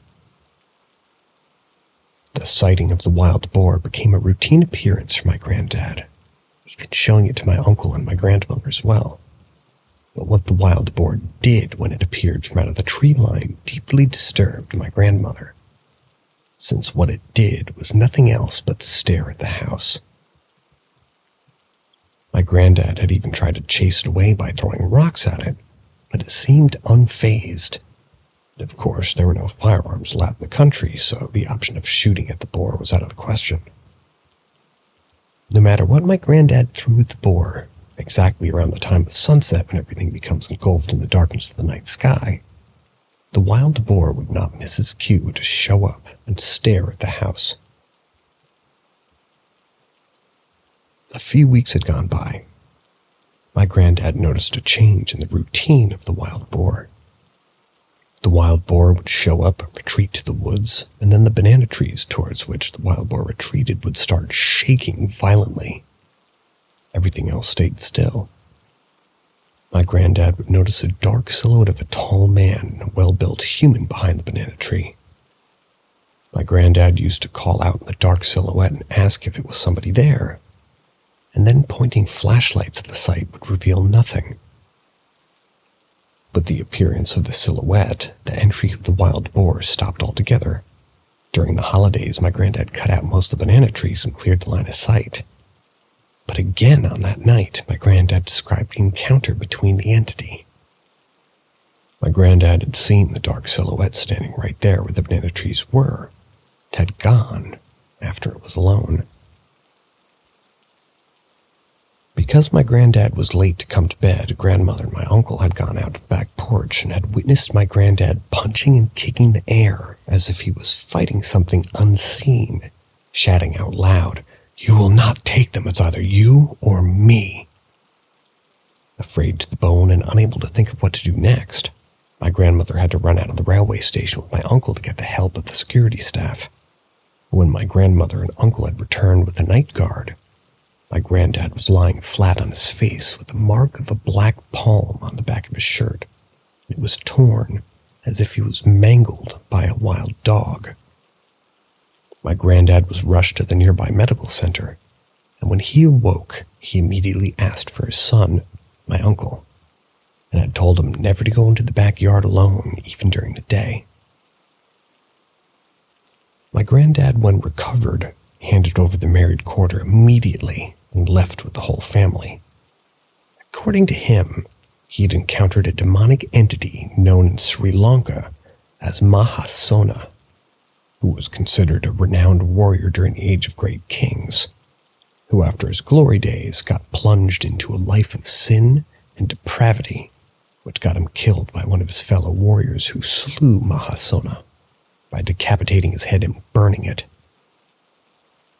But due to the immense power and prestige the warrior's name boasted, a witch has resurrected the fallen warrior by replacing the decapitated head with the head of a bear.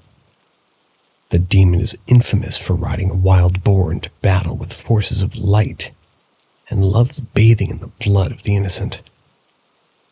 The signature kill blow of the demon is palm strike to the back of the head, which luckily my granddad had dodged and had it hit him on his back.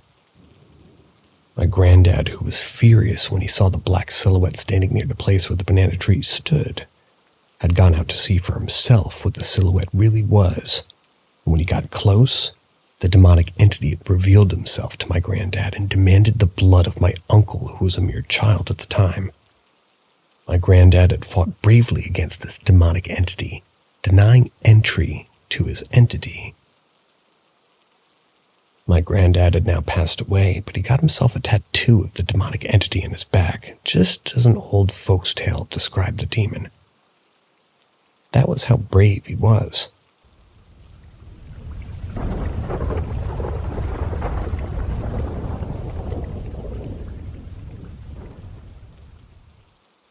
Weather and distances.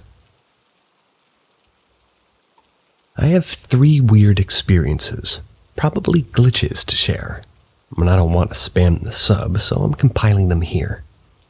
2 are weather-related glitches, and 1 is a distance glitch. Weather Glitch 1. This story's been told to me time and time again. It's something my maternal grandpa lived through, and my mom was able to partly witness. So my grandpa and the rest of his family were visiting Greece for the summer, since at that time they were living in Sweden. So it was around the late 1970s, maybe early 1980s. I was never told the exact date, but anyway, my grandpa was driving while the rest of the family, aka my grandma, my Aunt Helen, and my mom were asleep. It was on a 2-lane road, and the second lane kind of led in the opposite direction. He noticed that it was raining only in half the road, and the car was sprinkled by that rain only on his side, the driver's side. He let an audible sound of surprise, waking my mom, and she saw the roads wet from her side of the window. Confused, she asked my grandpa what's happening. My grandpa just said it was raining. Mom says that Grandpa never stopped talking about this until he died, 2 months after I was born. Weather Glitch 2. Ever since my mom, grandma, her mom, and my entire family have lived in my grandma's house, now our house. Oftentimes when it's raining in our town, most times it's only raining in the front of the house, and if somebody's in the sunroom or the kitchen or the master bedroom or big bathroom, they might have a completely different weather, from sunshine or just plain cloudy without rain. And when it would stop raining in the front, and only then will it be raining in the back of the house. It's been happening for years, so we perceive it as normal, but my sister's best friends were over for a few weeks and it was raining and noticed the event and said it was weird. And that made me question why this happens so often. It's rare that it's raining on both sides of our house. Distance glitch. I moved to my college city in late 2017, and I live at my aunt's house. During the times I'm there, I'm in charge of the house, and I have to clean it, cook for myself, and all that. It used to take 10 to 15 minutes to get to the most frequently used bus stops, around 20 minutes to get to the nearest supermarket, and 20 minutes to return, meaning you spend 40 minutes coming and going without adding the time you spend inside. In 2018 and 2019, I had timed myself as I had to go to the supermarket, and I have a shower and I'd be ready in 1.5 hours, but I needed to go grocery shopping. It took me 30 minutes in total to come and go and even shop because I knew the aisles were and the items I needed. I was walking pretty fast, wasn't tired at all. Pandemic comes, and the world opens up again. That sounds backwards. I find another residency, so I live at my aunt's house again because it's easier. And here's where things get wonky. The distances are bigger. How the hell is this possible? Also, there are more shops around and it's more centery, this part of the area. Yes, they finished the entrance and the exit of the metro. The iron covers were lifted and the pavement was freed, so you didn't have to risk walking on the street, but that doesn't make sense. How now it takes me 30 to 40 minutes to get to the supermarket because it feels like an entire block was added that I have to cross by. Furthermore, opposite the supermarket, there weren't any stores. Now there's a pharmacy, and it says that it's been there since the 1980s and it looks old. Plus, the supermarket seems to have grown by at least 3 or 4 aisles. You used to walk from the pasta aisle to the tea and baby formula aisle, and then the liquor and the nut aisle, which led you to the chip aisle and the juice aisle. Now you walk past the aisle, which takes you to the second dessert aisle, then the baby formula aisle, to the liquor and the nut aisle, and suddenly you see a third dessert aisle, and then you have soda and water alongside the juice aisle.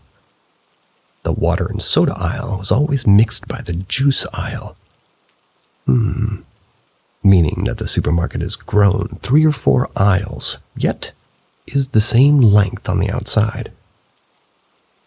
Just my 6 cents on the matter, maybe they're closer together. What Doctor Who mindfuck is this? Why suddenly does it take me 10 minutes longer? otherwise known as I need an hour to come and go to the supermarket and 15 minutes to my most used bus stops. My walking pace has changed and, well, I'm sure that meant it hadn't. And also, I get tired all the time whenever I do the route. It feels like every time I did the most exhausting exercise ever. At first, I thought that it was because I wasn't used to it, and I maybe added a few kilos due to the pandemic and health, but I've always been doing this route for 2 going on 3 months now, and I've toned and lost a few pounds because of this, and yet I still feel as if I'm fighting some sort of invisible force. Suddenly my aunt's house is further uphill than it used to be. What's happening? And to add more to this, in 2017, for the first time I had to go to the supermarket, and I'd seen one while returning home on the bus. I mentally noted the bus stop, and I waited for the bus at my regular bus stop. The bus comes, and I'm in the supermarket. And that supermarket isn't the one I mentioned above, by the way. It's a different building in a different area, but the same supermarket chain. I finish my shopping, I go home. Yet throughout the entire time, I'm feeling dizzy and disoriented and had to open a bottle of lemon juice and pay for it later, because I had just started seeing black spots in my vision. One worker said I looked pale and helped me sit down on top of a stepping stool, but no idea why I was dizzy to this day. I just felt wrong. The following week, I need another grocery run, so I climb the bus again and wait patiently for the bus stop, and I went over the previous week. That bus never came. We didn't even cross that neighborhood. I asked the driver, and he said that bus 33 doesn't cross that route. The previous week, I'd used bus 33 because it's the only bus going through the bus stop I used. The only supermarket the bus stops at is the same one that I mentioned earlier, and it's about 20 minutes away then and 30 minutes away now. In 2019, the bus 33 changed its route returning to home base, quote-unquote, and it started going through the neighborhood and area of the supermarket I used the first time I went shopping in 2017. Realizing this, I'd gotten so dizzy I almost fainted thanks to the miss being behind me. She caught me, made me sit down. The route hasn't changed again since, and every time we cross that supermarket, I'm reminded of that time.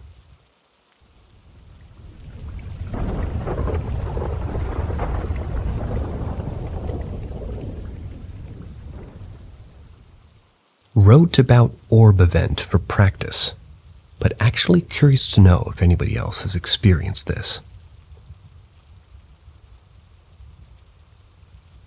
A few months ago during the summer, I experienced something strange. At the time, I had nothing but my suitcase and a small lamp that sat on the floor beside me. The rest of the room was totally bare. The hardware floors were cold and empty. All that save my mattress pushed into the back corner. I was scrolling through my phone, reading a comic, and trying to forget my awful first week at my new secretary job. That's when I noticed something bright out of the corner of my eye. I turned my head toward the bright spot at the front of the room. It was a glowing white blur, maybe the size of a football. I squinted, grabbed my glasses from the base of the lamp. Even with my glasses on, I was still confused. The spot was a soft white glow that seemed to be emanating from the wooden crown molding at the bottom of the room, just next to the doorframe. It was a cool light that seemed like it would come from a charger or from moonlight streaming through the curtains. I grabbed at the curtains and flapped them, staring at the light for any sign of change.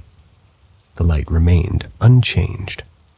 Frustrated now because I was tired and kind of hated having any sort of light in my room at night, I hopped up, marched over to the light. Up close, I expected the source of light to become clear. Yet the light didn't change.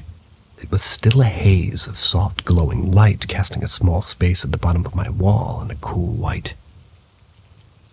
I stood between the wall and the window. Nothing.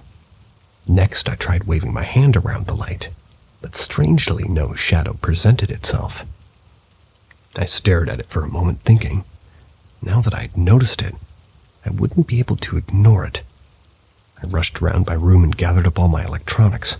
After carefully placing them into the closet, I zipped to the light, still there. Suddenly, I feel a bit uneasy.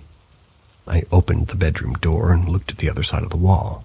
There was nothing there except for the empty hallway. My roommates were gone, too. It was just me. I stepped into the hallway and looked through the open doorway at an angle. The edges of the glow were still visible on the floor. With one hand bracing myself against the doorframe, I leaned around the opening and placed my other hand into the light. There was nothing. My hand was illuminated in bright light. There was no shadow. My hand didn't cast a shadow. I jerked my hand back and stood upright. Briskly, I walked down the hall into the kitchen. No matter how hard I looked, the knobs for the gas stove just remained in the off position, and the carbon monoxide detector simply read safe. I changed the batteries on the detector. I even tried the spare. All the same, safe. When I walked back into my room and saw the light once more, I almost wasn't sure whether that was a good thing or a bad thing. Finally, I had to consider drastic measures. I looked up at the ceiling and turned on the light. My landlord lived on the upper floor of our 3-story brick building. As far as I knew, he lived totally alone. He seemed like a nice enough man, but you could never know with these sorts of things. Could you even have peepholes through the floor? I wasn't sure. Even now, I'm not really the handy sort. I fetched the stepladder and the broom from behind the laundry machine and situated myself against the wall in front of it, kind of trying to approximate the area of the light. Gently, I poked at the terrible and super tacky popcorn ceiling, careful not to make any loud noises.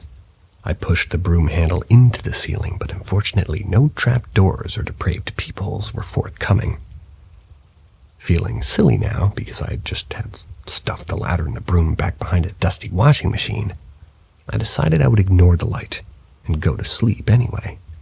I was tired, and I was still thinking about how shitty work would be tomorrow. When I shut off the light switch, the light was gone. I stared at the spot where the light had been for a moment, wondering if it would return. It remained unilluminated. Well, that takes care of that. I threw up the covers and bundled myself into bed. In bed, I stared across the room again. I wondered if the light was slowly returning, or if it was, yet the corner of the room didn't become any brighter. I sighed deeply, steepled my fingers on my belly, settling in. But I just couldn't fall asleep. I closed my eyes and I tried to think about sheep or something, but it was no use. Is there something wrong with me?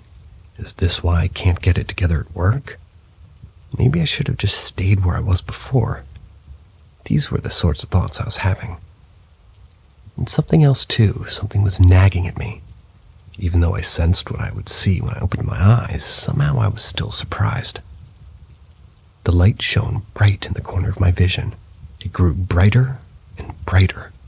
I closed my eyes for a second and opened them again, but the light stood out against the dark, brighter than before. I don't know why I felt frozen, but I did. I stared at the ceiling and focused on watching the light from the corner of my eye. As I watched it more, I felt my heart involuntarily begin to speed up, till I lay totally still, my heart hammering hard in my chest. Unfortunately, this silent panic was not a new experience for me. I closed my eyes and breathed deeply, willing my heart to slow down. The beating slowed and finally quieted. I turned to face the wall and pulled my sheets over my head. Tomorrow I'll go to work, and it'll be a better day. I know more than I did going in today, and tomorrow night there won't be a light. But if there is, I'll take pictures and videos and show them to my friends. That cheered me up, and with that, I fell asleep, nice and warm. The next morning before work was fabulous and shining blue. At work, a woman told me her son had just died and she was going to kill herself if she didn't get to a psychiatric appointment. But my boss told me to hang up. After the long call, my manager laughed. She's always saying the same thing. She's crazy. I just want to know what you would do. Later that night, I lay in bed again. Though I held my phone in my pajama pocket, the light didn't make an appearance. No photos were taken. I called Mom to ask if schizophrenia runs in the family. She said, "No, I haven't seen any light then." Also, I don't work at that place anymore. So all in all, things worked out, I guess.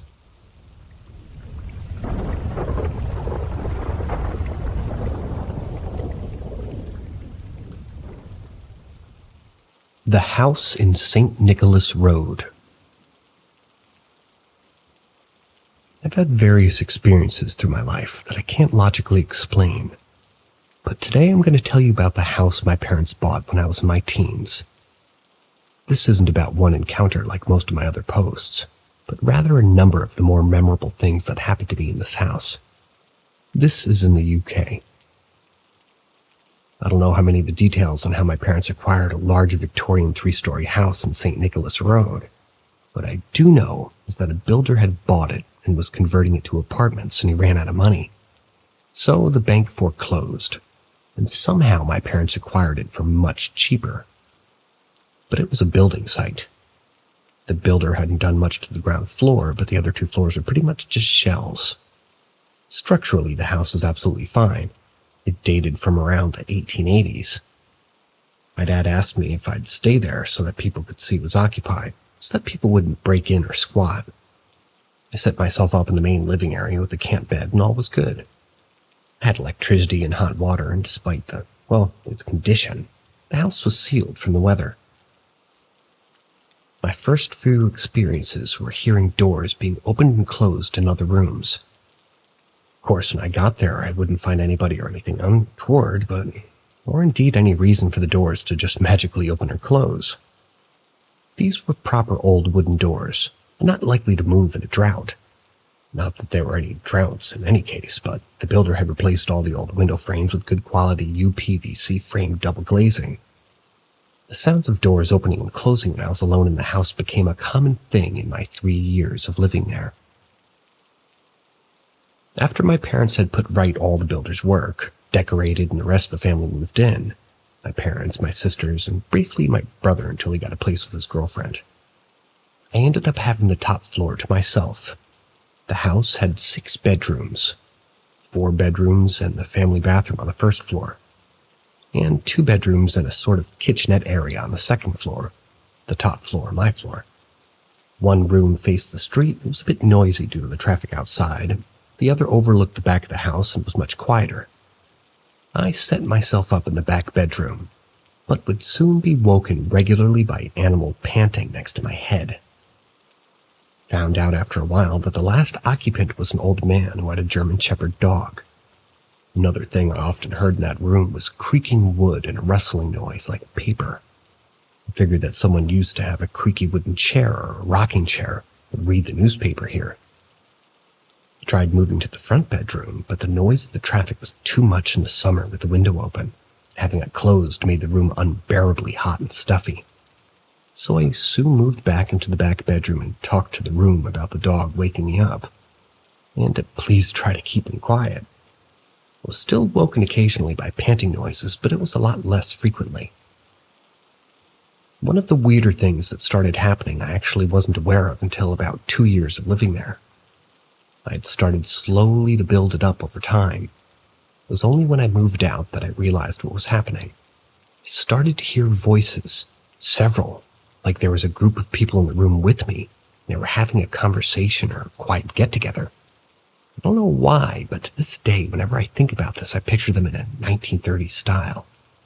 But I have really nothing to base this on that I'm aware of. It would be a couple of words, a snatch of conversation, usually male, but not always, and background noise, like glasses clinking and a record player or similar party-style noises, and laughter. I would often just hear good-natured laughter with men's voices. I talked to my dad about this because it was becoming a weekly thing, and I honestly began to wonder if I was just going a bit mad. He told me he hadn't heard voices, but did admit that he had other things happen to him that didn't happen to me. I might include that I'll include those a little later on, I guess. It was only when I moved out and into my new place that I realized after a couple of weeks that I hadn't heard any of the voices. The realization made me laugh with joy. I wasn't losing my marbles after all. As a postscript to this paragraph, I have to recount how I stayed at the house in 2002, after my dad died and helped my mom. The first night there, I heard the voice again. It startled me, but they were old friends, and I knew by then that I was mentally okay. So the ground floor was made up of two main living areas, the large kitchen and the laundry room in the very back of the house, the room that had been converted into a shower room or a toilet.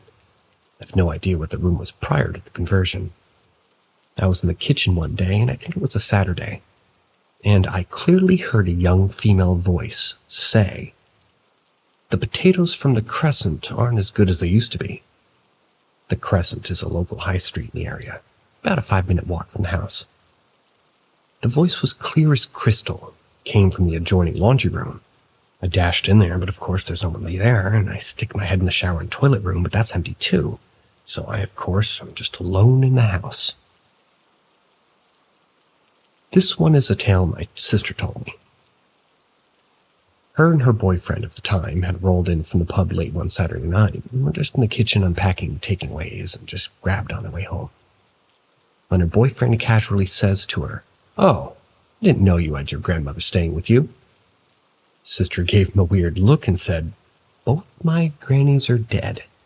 To which he replied, "Then who the fuck is that?" They both look into the hallway and there's nothing there. Boyfriend squealed and screamed and ran to the laundry. Once he calmed down, he told my sister how he'd heard someone go shh at him. He turned toward the noise, and there was a white-haired old lady looking over the banister of the staircase in the hallway, scowling at him, like they had woken her up. My dad was as much a skeptic of the paranormal as I am, or was, and admitted that to me, a few strange things had happened to him. He told me of when he was preparing food in the kitchen one time and put a utensil he was using down on the countertop, only to reach for it again 20 seconds later and had it be gone.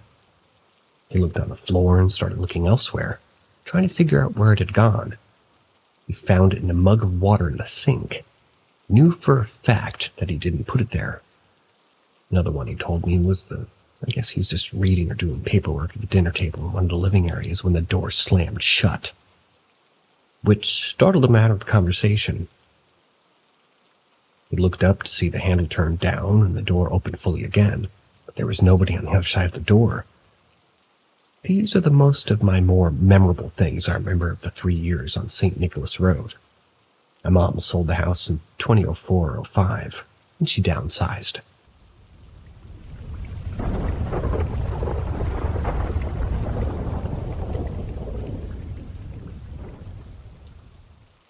Paranormal experiences, glitch, unexplained events, sleep paralysis. For context, I live in Ireland. I migrated from Poland when I was around 12 months old. I moved to this current residence in 2009 when I was 7. When we first moved in there was nothing about the house that made it creepy. It was a 2-bedroom house with an attic which my parents later converted into my bedroom. I'll quickly explain the layout of my bedroom. My bed is directly opposite the door which leads straight onto the stairs. The stairs curve down left, so there's no actual landing outside my door. The stairs also curve left, one again into the upstairs hallway where my parents' and brother's bedrooms are located. This will probably become relevant later. So my first encounter with a shadow person didn't come long after moving into the newly converted attic. Since my bed faced directly opposite the door, I saw the stairs leading down, if it was left open, you know. My parents left my bedroom door open when I was younger. Couldn't tell you why. Whenever I lay in bed at night, I would be greeted with a pitch-black silhouette. It would usually just stand there, and me being a terrified 7-year-old, I stared back. Even though I couldn't make out any facial features, I could still recognize that it was staring right at me. Now, I can't be 100% sure if this is, but I'm pretty sure that it wore a hat. I say he as he gave off a male vibe. I would always be terrified to close my eyes and would usually turn my back on him whenever I saw him, which was most, if not all, nights. I never heard of a shadow person until years later when I was talking to a friend. I also had many encounters with footsteps in the upstairs hallway. I remember one of the clearer times when I stayed up during one of those nights and just clear as day heard the running of footsteps right underneath me. At this point, I've lived in this house for at least 5 years, so I got used to the sound of creaking of the poorly built floorboards in the hallway. I surprisingly wasn't really scared, but more fascinated since I'm a big horror geek. The next morning when I asked my mom about the noise, she looked at me as if I was insane. She's not the biggest believer of the unknown. There was another time where I woke up at 3 a.m. This was fairly recently. Maybe 1 to 2 years ago, I remember it was 3 a.m. as I woke up without the grogginess that I usually have. I was wide awake. One other thing I forgot to mention is that I have one of those long rectangular mirrors attached to my door. So from my bed, I can see practically everything of my bed. That night I woke up and the first thing I saw when my eyes shot open was a black hand at the opposite end of my bed. The weirdest thing was that it didn't disappear. I was staring at it, but the next thing I noticed it was gone. Just like that. I was also very relaxed. I'm a very anxious person and have been on medication before, so for me being calm in this situation was just abnormal. I just kept looking around my room, and the next thing I know was 5 a.m. I swear to you, it didn't feel longer than 10 minutes, so where did those 2 hours go? Still have no explanation to this day. Me and my friend also tried handmade Ouija boards, but never got anything exciting. That same friend was also a very big believer of the paranormal. So when we saw a girl on the 3-wheeler bike disappear in front of our eyes, it was something that really hyped us up, not gonna lie. The bike had 3 wheels very low to the ground, where one had to practically lie on the bike to start it. We were walking back from a shop in the summer, and something made us both just stop what we were talking about and look at this little girl on the right of us ride that bike. We both then looked back at ourselves, and I shit you not, a split second later when we looked back, the little girl was gone, and the bike was rolling towards us on its own. We both were so dumbfounded and began to look around where the little girl could have disappeared in the split second that we were looking at each other. My parents have left me in my house alone many times while they travel back to Poland with my brothers to visit my grandparents.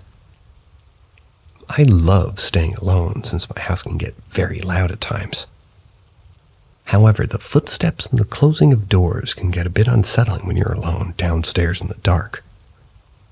It's annoying since this only really ever happens when I'm alone, and honestly, I don't feel safe at all when it gets dark. This house has just unsettled me for the longest time. I don't get scared easily either. Like I said, I'm a big horror fan and will watch scary-ass horrors at 3 a.m. alone in my room. Saying that, the footsteps don't make me shit myself, but they're not comfortable to hear. The last experience I'll tell you, since this is getting long, happened a few weeks ago.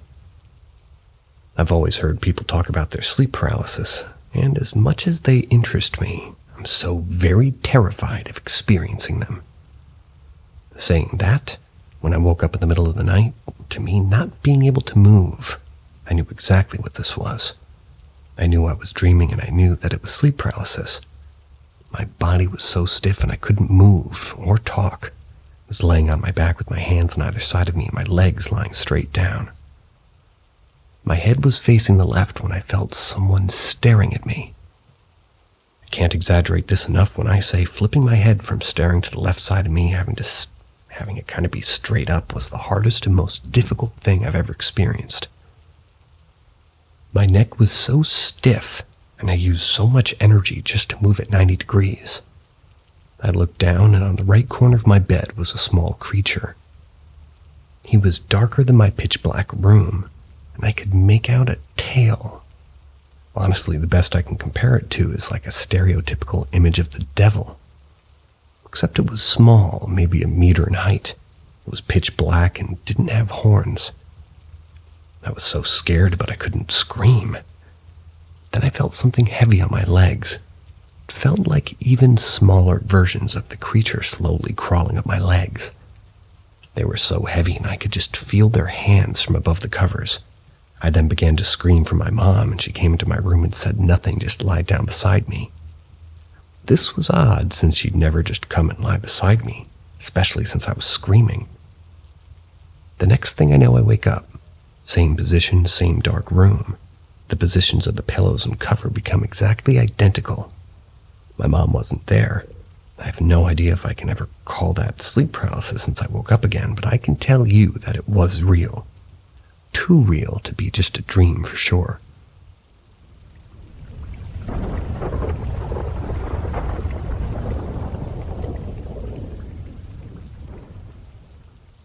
I think I should tell the whole story.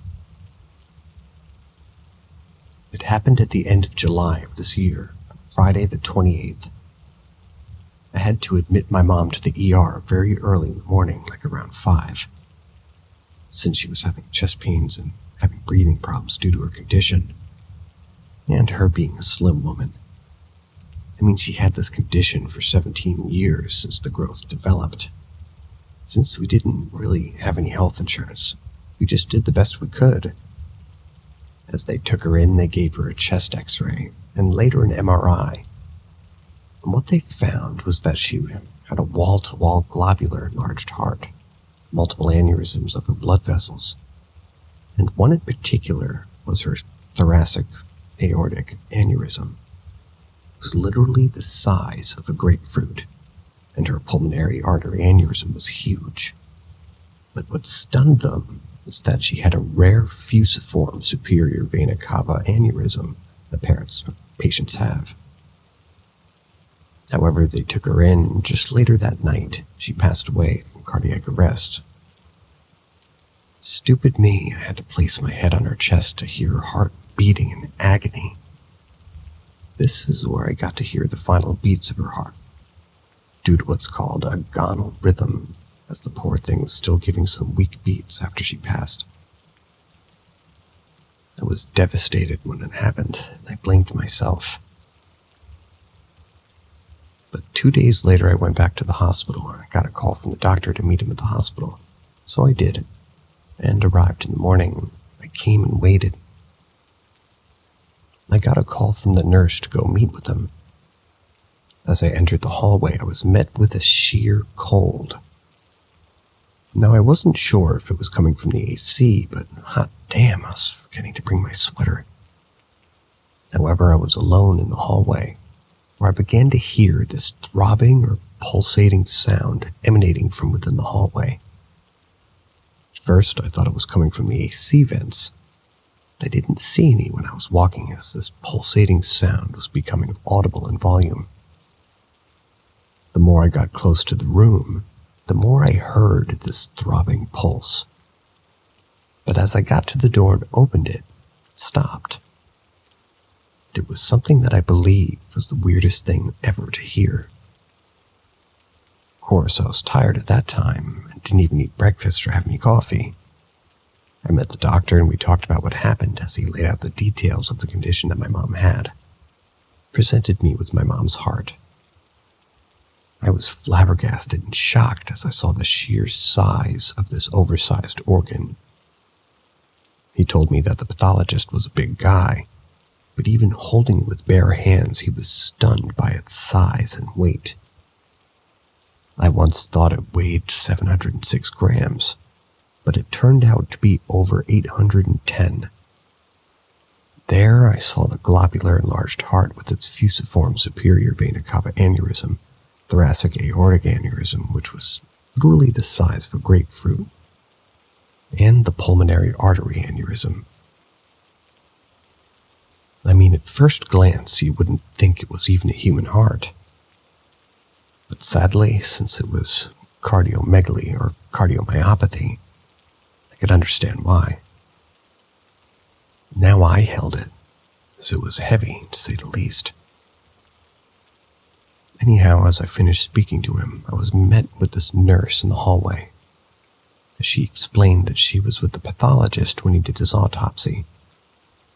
Well, more like removing the heart and the vessels.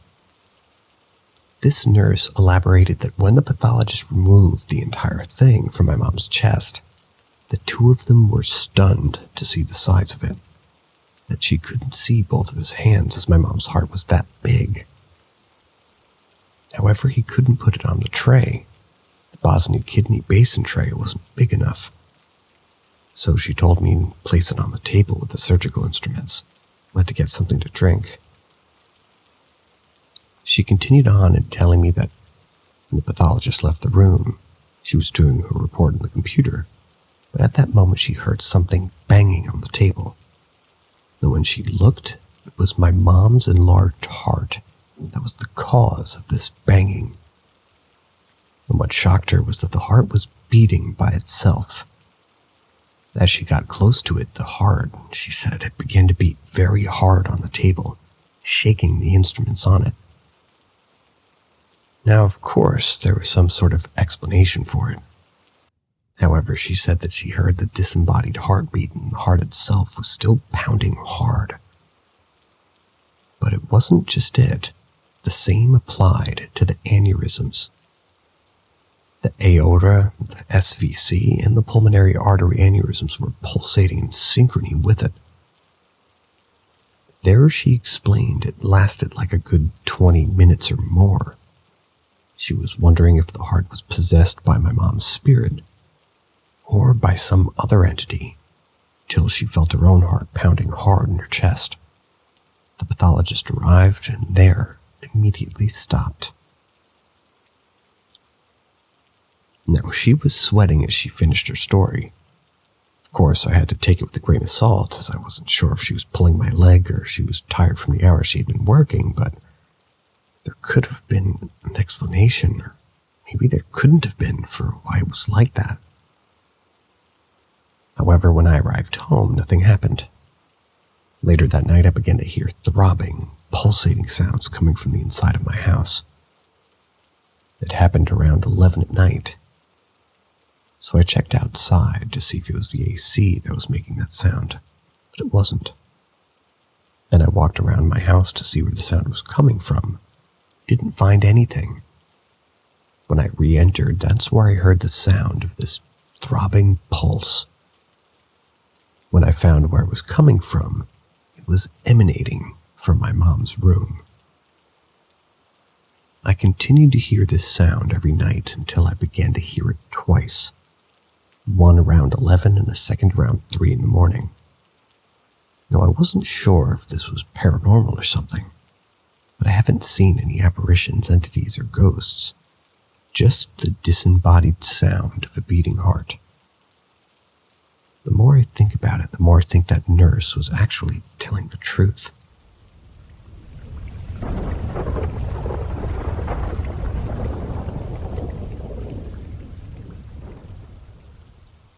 Responding to a possible poltergeist. So a while ago, I responded to what I think to be a poltergeist. I responded to a house in a rather okay neighborhood. Houses that were pretty well taken care of despite mostly being built in the early 80s. Most, if not all, two-story homes, too. Early in the morning, dispatch notified me of a possible home invasion or robbery. This was at one of the houses by an anonymous tip from a supposed concerned neighbor. The following is details that I jotted down in my patrol book shortly after the incident. Note: I was not present when my lieutenant or sergeant was taking pictures. That was added in shortly after shift change. My lieutenant told me about their experience. Date: 1/24/2022. Dispatch notified by concerned neighbor at 02:17 hours of lights and sounds coming from a house whose occupants are known to be on vacation. First unit on scene, me, at 02:24 with unit call sign Charlie 2. Shift sergeant arriving approximately 2 minutes at 02:26. Upon initial inspection of the home, no evidence of forced entry on either front and back doors were locked. First-story windows appear to be secured. Residence is a two-story dwelling with a single light on upstairs. Upon dispatch making contact with the homeowners, we were advised of a spare key hidden in the fake rock located near the main steps under the small bush in the front of the house. Decision was made to make early entry, 0230. 2 more units arrived, Charlie 4 and Charlie 9. Entry of the house, weapons drawn. 2-man teams were utilized to clear the house. Upon initial inspection, main foyer was clear. No evidence of tampering. Dining room and den and living room was also clear with no evidence of tampering. Kitchen and laundry room showed evidence of tampering, with various drawers and cabinets being open. Freezer door was ajar. Several items spilled out. Several knives from a knife block appeared missing or strewn about the floor in the kitchen. Laundry room light was on. The laundry detergent was deposited on the floor. Several items of clothing were torn, strewn about the floor as well. Door was slightly damaged, along with drywall where the doorknob struck it. Upstairs, hall light on. 2 out of the 3 doors were ajar, with 1 room that has its lights on. Upon entering the room, the door open with the light on appears to be the master bedroom. Bed was not made, with pillows thrown about. Blankets and sheets were balled up on the foot of the bed. Master bathroom light was also on, with a large mirror that appeared to be shattered. Several articles of clothing were ripped similar to the ones in the laundry room. They were thrown about, some on the floor, some in the bathtub, some in the sink. Of the sinks, 2 vanity shards of the mirror, all over the floor in the bathtub. Last 2 rooms were searched and deemed cleared. Room 2, which was also open, had several items tampered with. Doorknob appeared damaged. Bed unmade and sheets and blankets were balled up on the foot of the bed, similar to the master bedroom. Room 3, door was closed. Had no evidence of tampering. Upon rallying in the main foyer of the first floor of the house, several large bangs and what was perceived as heavy footfalls appeared to be coming from upstairs. I, Charlie 2, and Charlie 9 made our way back upstairs where the master bedroom door was again ajar. All upstairs bedroom doors were closed before going back downstairs. A lone picture laid in the entrance of the master bedroom, which appeared to have 2 large burned holes through the face. There were burned holes through the face of people in the picture. Master bedroom had several pictures removed from the wall and placed on the ottoman at the foot of the bed. All pictures were damaged to include broken glass, bent and warped frames. Several shoes were also removed from the closet and placed on the nightstand, and the lamp was knocked over. Upstairs was again swept, and no other anomalies were discovered. All upstairs windows were locked and secured. All lights were subsequently turned off, and all doors were secured and locked. Upon exit of the house, dispatch was notified no persons were found inside the house, and the house was again secured. However, damages were observed in several rooms. Decision was made to patrol the street and surrounding neighborhood. I and Charlie 9, we remained in the area on patrol. All units departed at 0410. Approximately 0422, Charlie 9 drove past the house and all lights, including the exterior lights, were on. Glow from the inside of the house where the den and living room was located appeared that the TV was now on. Dispatch was notified and I arrived on scene again approximately 0424. Entry was again made of the house. Several appliances, including the gas stove, was on. All 5 burners. Microwave, garbage disposal, TV, all of them were on with full volume. Dryer was running along the washing machine. A radio could be heard playing at full volume upstairs. First floor was again cleared. Upon clearing the last room, the laundry room, heavy footfalls along with the sounds of grunting and dog-like growls could be heard from upstairs. No dog was present or observed the first time we entered. Our presence was announced. We made our way up the stairs. Again, weapons drawn. Sounds were emitting from the master bedroom and orders to step with hands up held high in plain view was demanded. These orders were announced several times, all the while a sound of growling and murmuring was heard. Upon entry of the master bedroom, the nightstands were now upside down on the master bed. All drawers from the dressers were open and clothing articles were strewn about. All noises, including appliances, stopped once we made entry into the master bath. All lights, including the master bath lights, were turned off without us doing so. Upon exiting the master bedroom, going down the stairs and exiting the front door of the house, we notified dispatch of our findings. Concluded that we will have no longer having a need to enter the premises. Charlie 1, Shift Lieutenant, and Charlie 2 arrived on the scene to document the findings at approximately 0500. Pictures were taken of the scene to include the damages observed before being forcibly pushed by unknown entity. Charlie 2 sustained minor abrasions on left forearm and minor laceration behind right ear from being knocked over. No further personnel are permitted on premises until arrival of homeowners. All pictures and reports were given to investigations for further follow-up.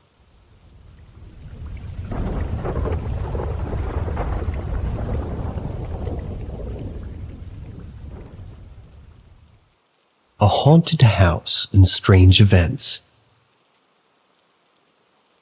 This is going back 10 years ago. I've shared this experience here and there, but never dedicated a full post in full detail. I should point out I seem to be a beacon for the paranormal, and I've had many experiences in my life. This house was by far the strangest. I live in a low socioeconomic city, and the rental vacancy rate is usually like 1% or lower. So when you need a rental, you kind of just pick a house you don't hate too much and hope for the best. I was living with my mom at the time, my brother and my sister's son. I managed to find a private rental with a lovely couple.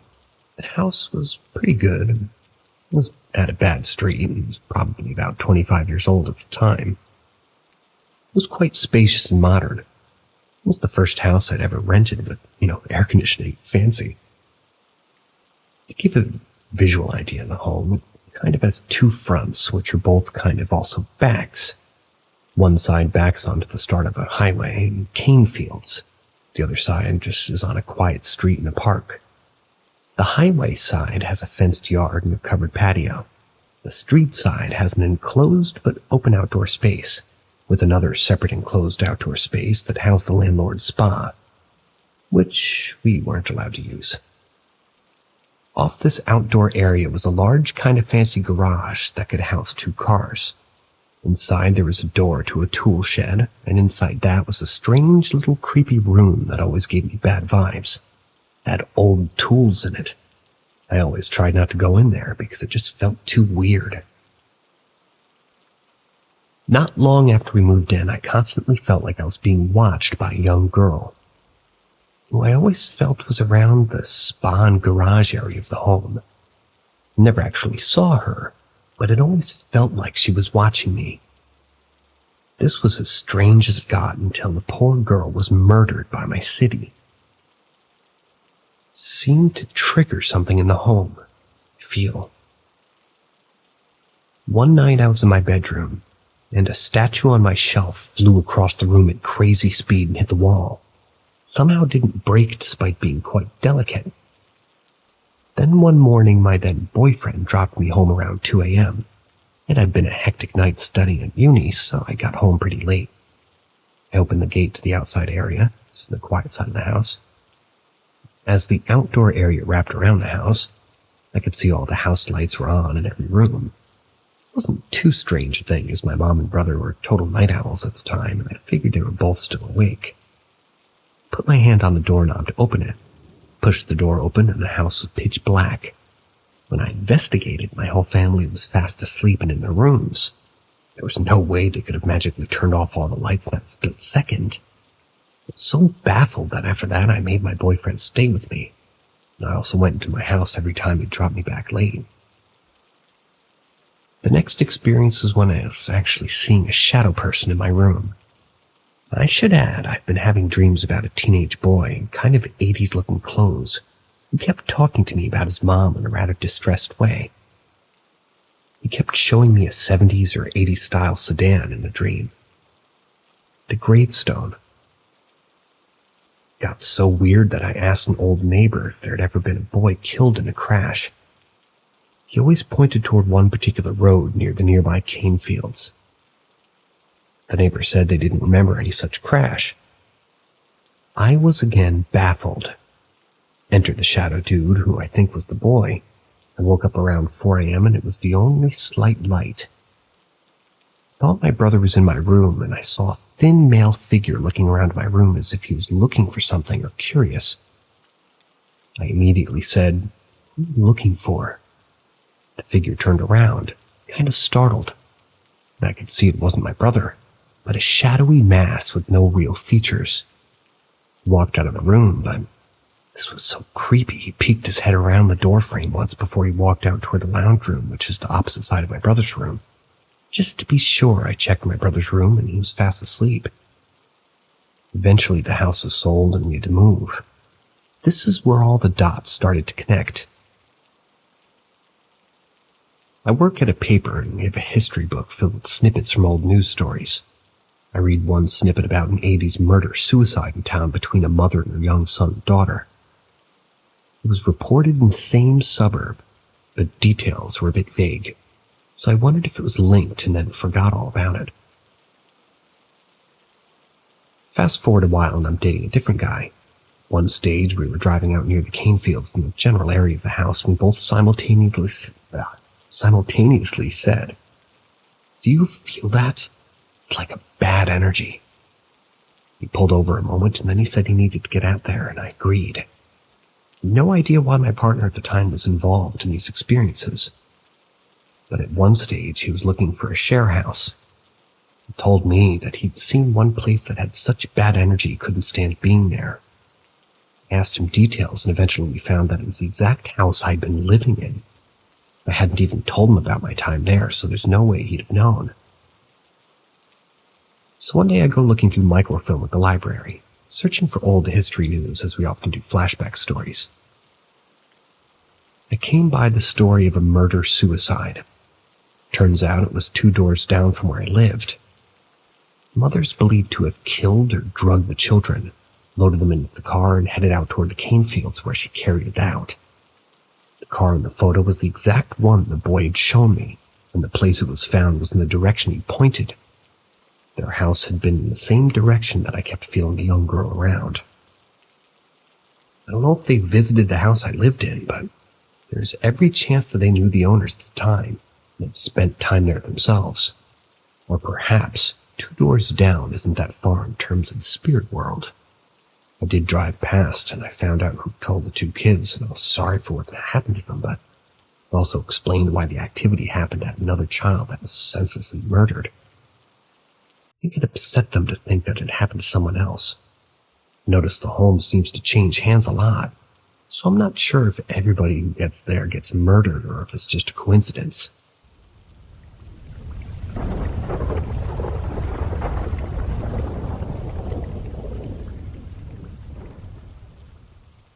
I think I died twice when I was a child. Yesterday I was on a school trip to Kozani, Greece, and we were 4 in a car. V, me, Z, and E.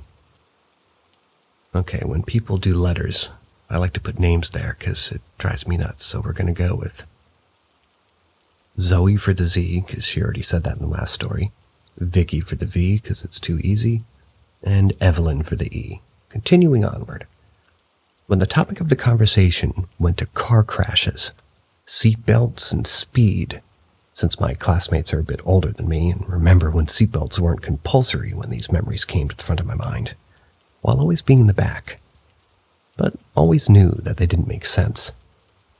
The first memory is one I had always thought that was a dream, because I have it in 2 different versions in my head.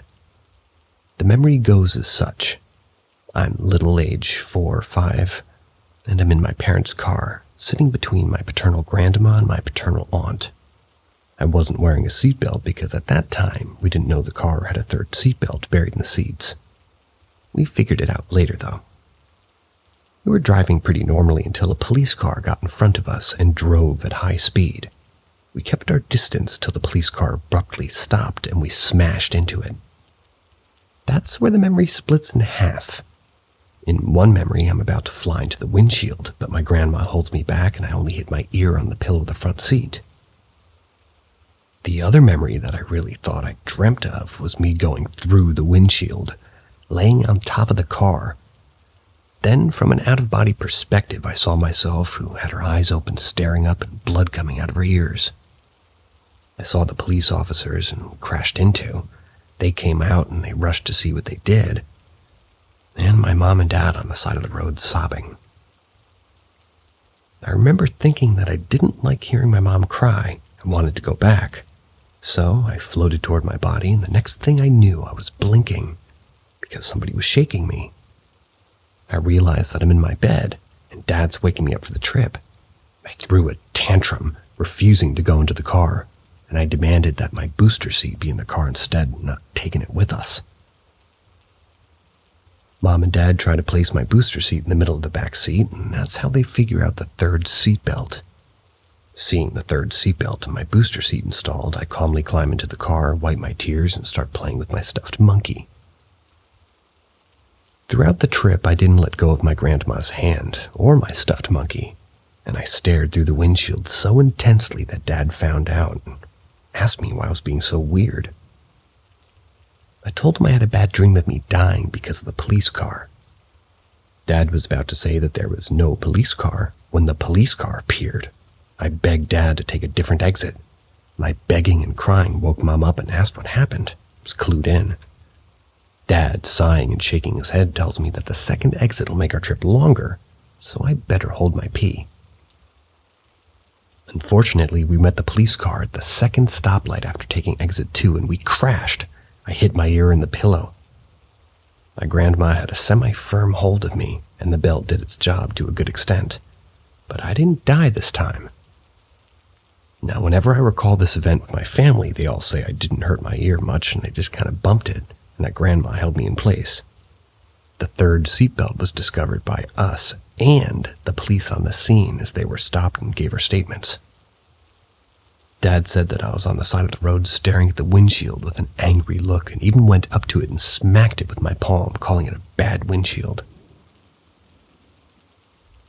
To this day, I have an intense fear of not wearing my seatbelt. I don't take my seatbelt off if the car engine isn't off, too. Dad says I always kind of was like this, especially after the crash. He found it funny, and one more odd thing about me, by the way. The other odd thing was my table manners, which were like an adult's while not being taught table etiquette up to that age. Even the restaurant staff had found it funny. And odd, I've been told. My age during that time was 3, a year or 2 before the car crash. The second time I think I died was when I got run over by a car when I was 7 years old. I was in my current hometown, and it was just my maternal grandma's town. We were visiting in the summer and running some errands.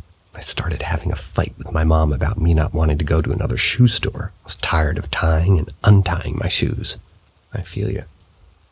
Mom crossed the road and refused to act in a sort of a rebellious move. That's when I bumped into someone coming out of the bank. They were on the same pavement as me. That someone was my dad. He asked what was going on, and Mom yelled across the street the whole story. People passing by looked at us weirdly when a man on a motorcycle in the process of climbing down told me I was being ungrateful and that kids in Africa would love to have more shoes. Dad agreed with the stranger and told me to cross the street and stop being difficult. I'm old now, not a child. Annoyed, I set out to cross the street, but I don't look both ways. Next thing I know, I'm staring at the driver of a Jeep, and my hands and feet are at odd angles, and they hurt, and so is my neck. The look of pure horror is the last thing I recall before my vision faded into black. The next thing I knew, I was standing by my mom's side. She was telling me that we needed to go to another shoe store, and I recognized the bank. I kept my mouth shut, but my whole body's tingling and I'm shivering. We meet up with Dad, who comes out of the bank, and he grabs me to hug me and says I'm cold, and then starts rubbing my shoulders to start warming me up. For the rest of the errands, I'm forced to stay by the sun to keep me warm. To this day, I'm 24 years old. Whenever I'm on that street, I stand across the bank and I feel shivers. I almost had a panic attack when I had to enter said bank last year to settle some things with my debit card. Both death memories snuck up on me while we were driving. We were talking about car crashes. I added to the conversation that I'd been 4 car crashes, and then we changed the subject, but the realization stayed with me throughout the trip. Did I quantum jump universes those times? My theory is yes. and it's not the first time.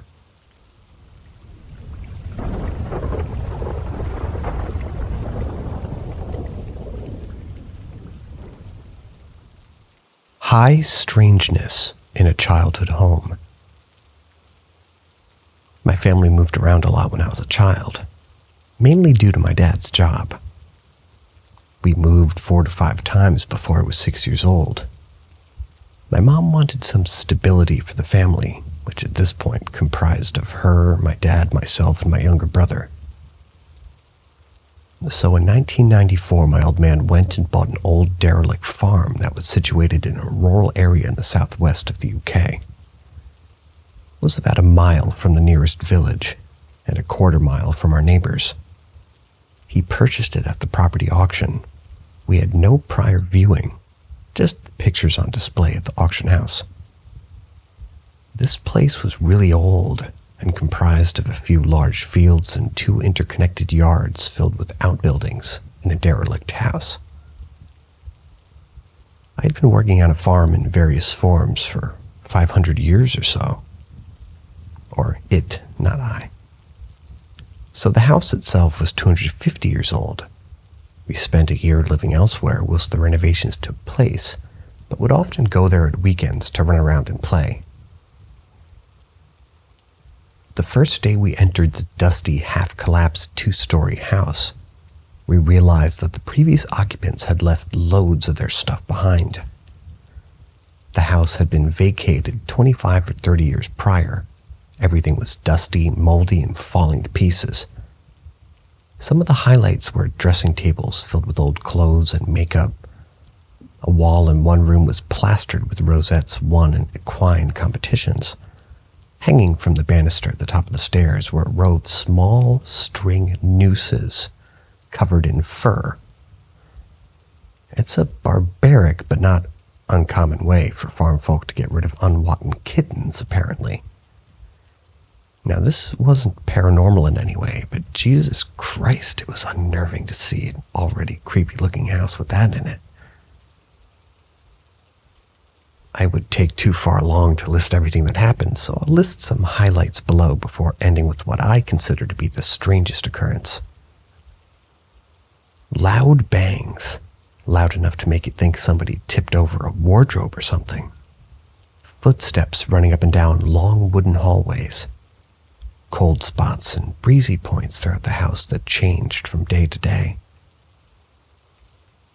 One night my grandparents were house-sitting, and before they went to bed they did a quick look check.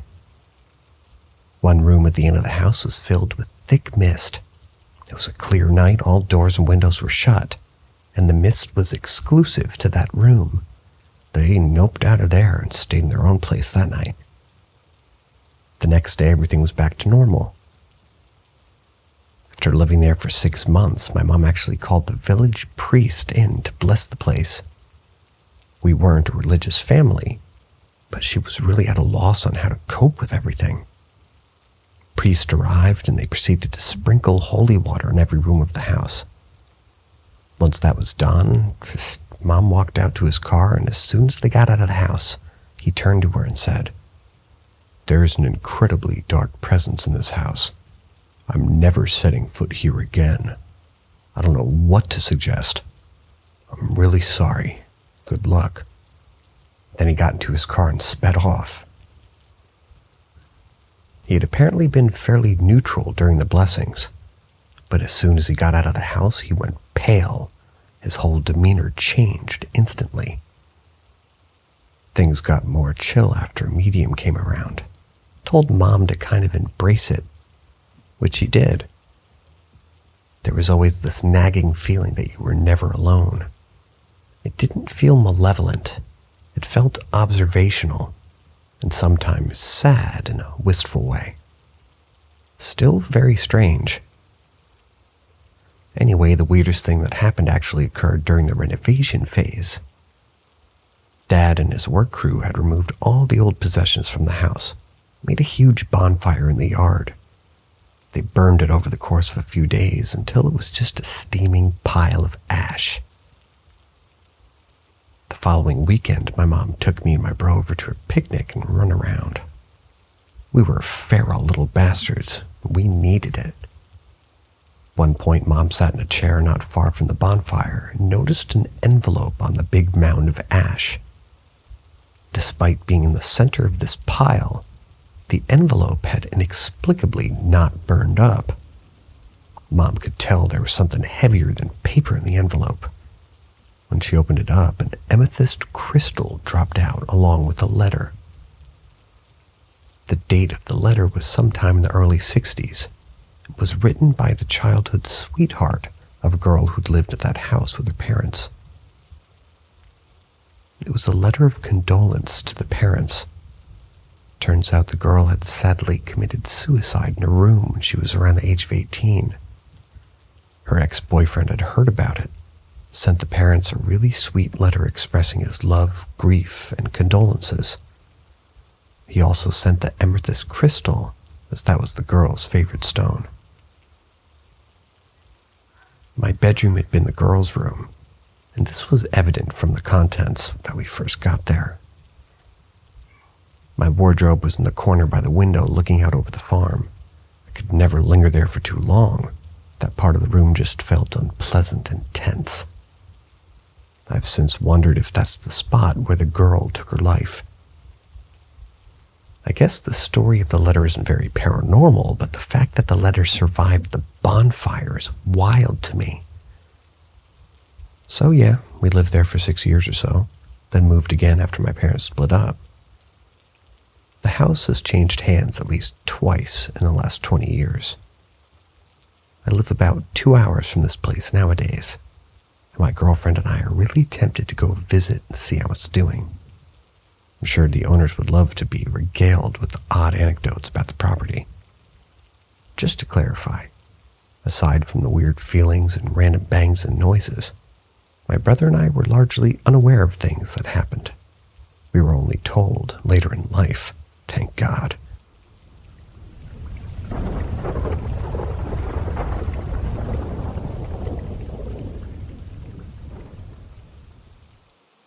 Zombie by the Cranberries and Wore Through a Child.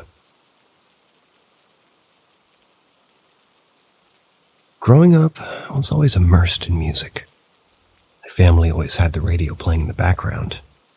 And, well, when we were in rural areas of my country where it would be impossible to have a signal for radio, CDs or vinyl and cassettes would come into play. Burning a CD was the first thing I learned to do on the computer. And we have such a big collection of burned CDs and bought CDs. I grew up listening to a variety of kind of music from various countries, but mostly listened to England, French, German, Swedish, Greek, Italian, Spanish, and a bit of Bollywood soundtracks, if, I like the movie. The same goes for movies that my mom's a huge fan of, like Scandinavian and French cinema, while my dad loves westerns, and my aunt loves silent, French and Italian cinema too. As a teen, I watched a lot of Spanish movies on YouTube trying to learn the language by myself. The last fact is that I'm a granddaughter of survivors of the Greek genocide that occurred from 1914 to 1922.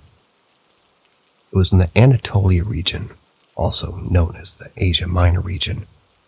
My maternal grandpa either fled as a child with his 5 siblings or their mother fled with him in her womb, and some of his siblings in tow.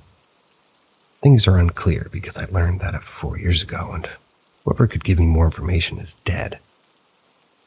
At the time of the event I want to share, I was completely unaware of my family's history.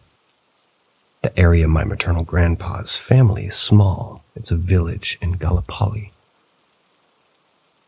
On to the post now. I remember my instant connection listening to Irish folk music and watching river dancing. I gasped and rushed to the TV and started bouncing on my feet trying to copy them. I would kiss the TV screen, trying to kiss every single dancer's heads, telling them how much of a good job that they did. I remember this sense of immense love and hope, the sense of home. And I remember breaking down crying when Mom told me that I couldn't learn this dance because we lived in a different country. Mom had found my reaction very funny, while Dad found it odd. I remember staring with this weirded out look in his eyes.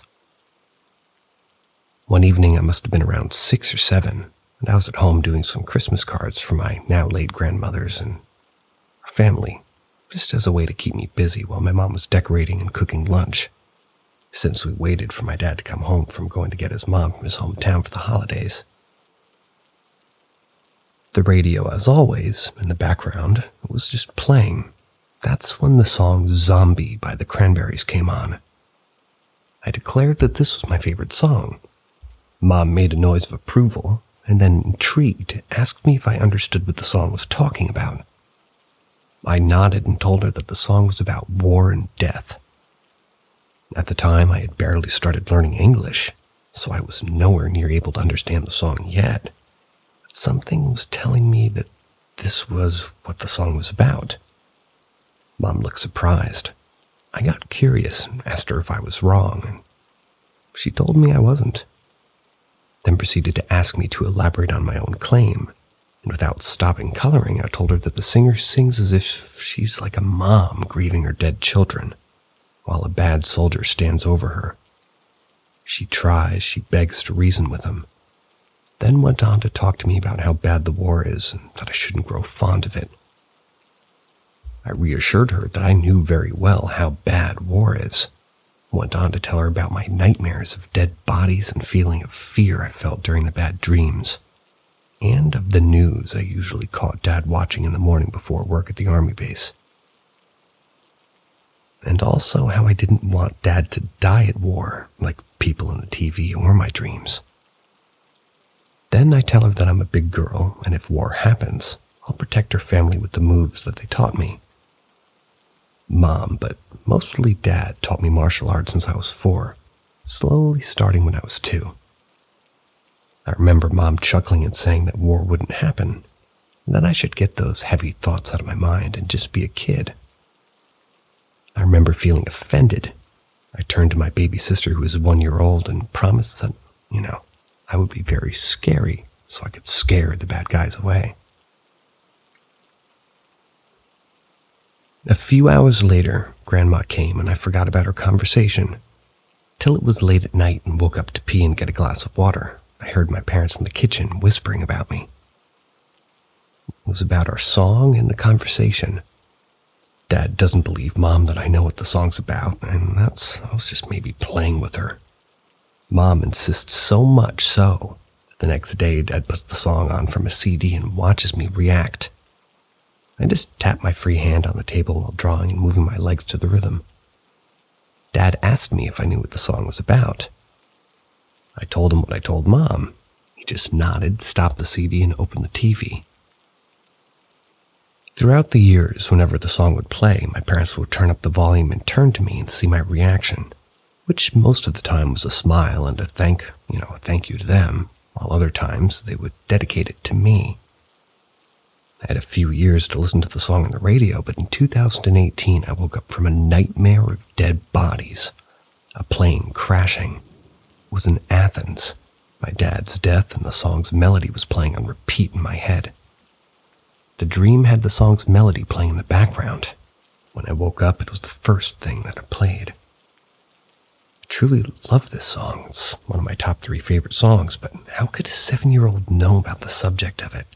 While it's in a foreign language that you don't understand yet. And why am I so drawn to Ireland? Although now I know I have a past life as an American soldier during the Vietnam War, could that have influenced my answer subconsciously? I also have flashing and small glimpses of memories that I've been killed by soldiers in various past lives. Could subconsciously have made that connection through ancestral trauma, make that connection considering my ancestry?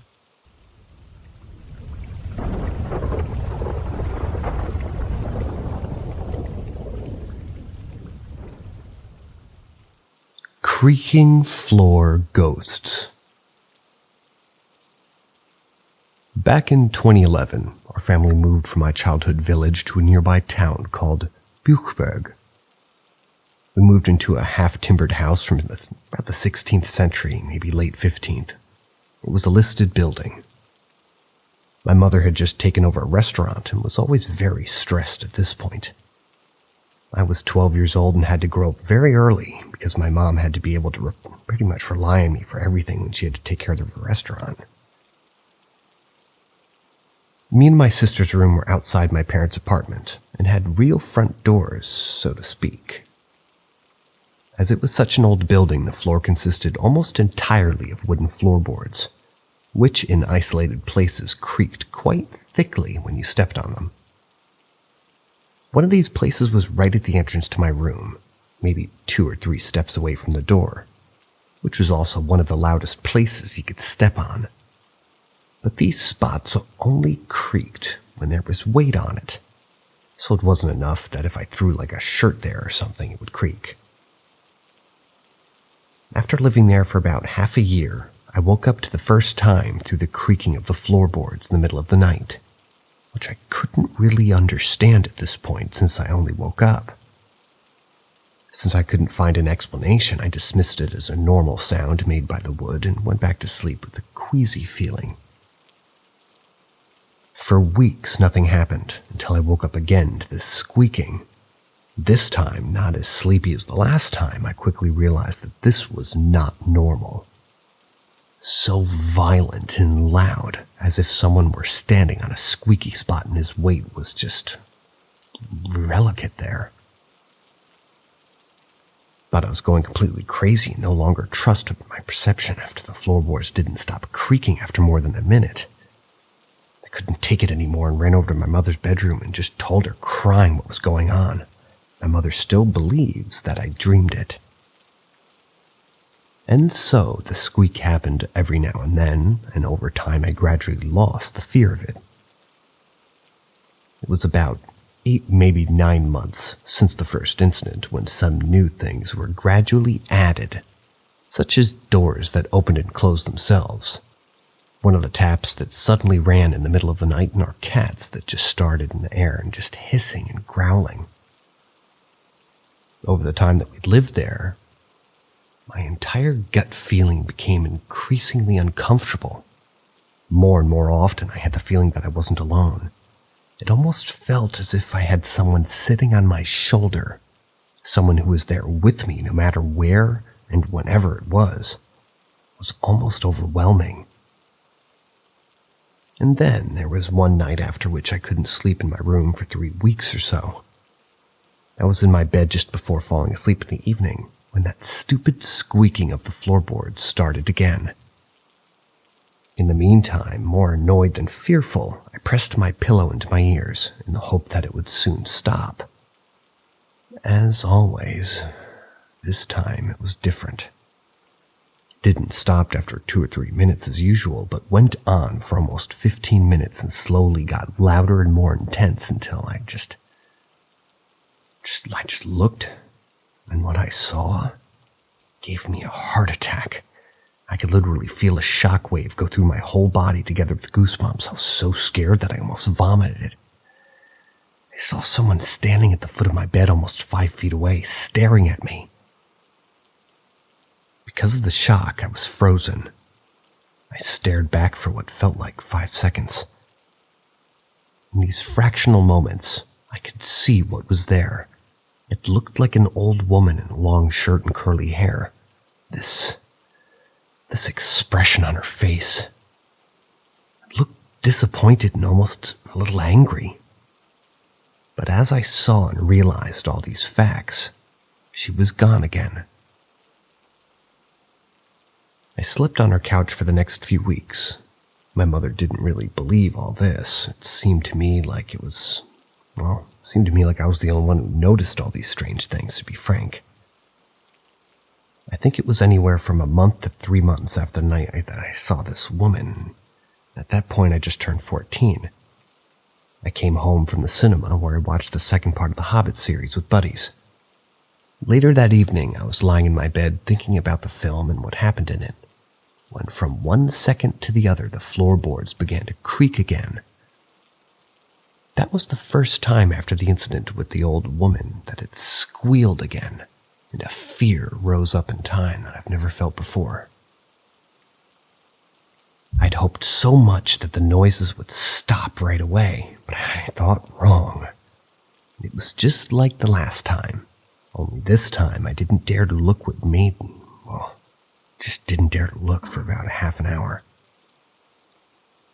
When I was lying there and the noises didn't stop, a feeling came in me that told me it won't stop until you look. I just wanted it to stop, so after a while I gave in to that feeling and I looked. As shocked as the first time, I see another person standing there. But this time a little different from the old woman. It's a man in his mid-30s with old clothes, a helmet and a broken lamp and a dirty face.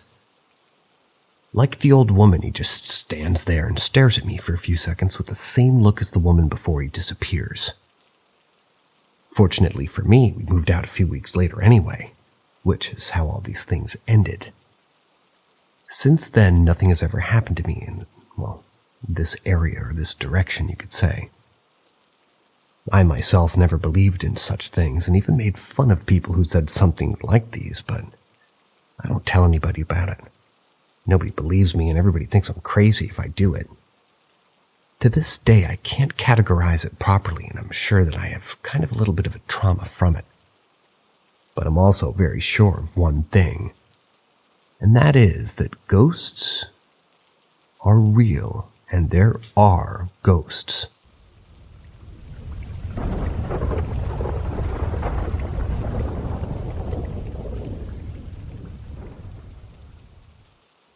Camp attack. So this happened about 7 years ago. I was around 19 or 20 and I was a scout leader. We had this huge camp in the middle of a forest. The nearest city was 10 or 15 minutes away. So a secluded area in a forest. So every year in the month of July we would have an international scout camp. We were the hosting country usually because of the size of our camp. But before these scouts from different countries arrived, we would go to the campsite and start the preparations.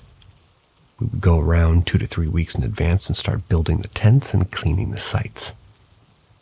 The preparation team had around 20 people, 10 to 12 men and the rest women.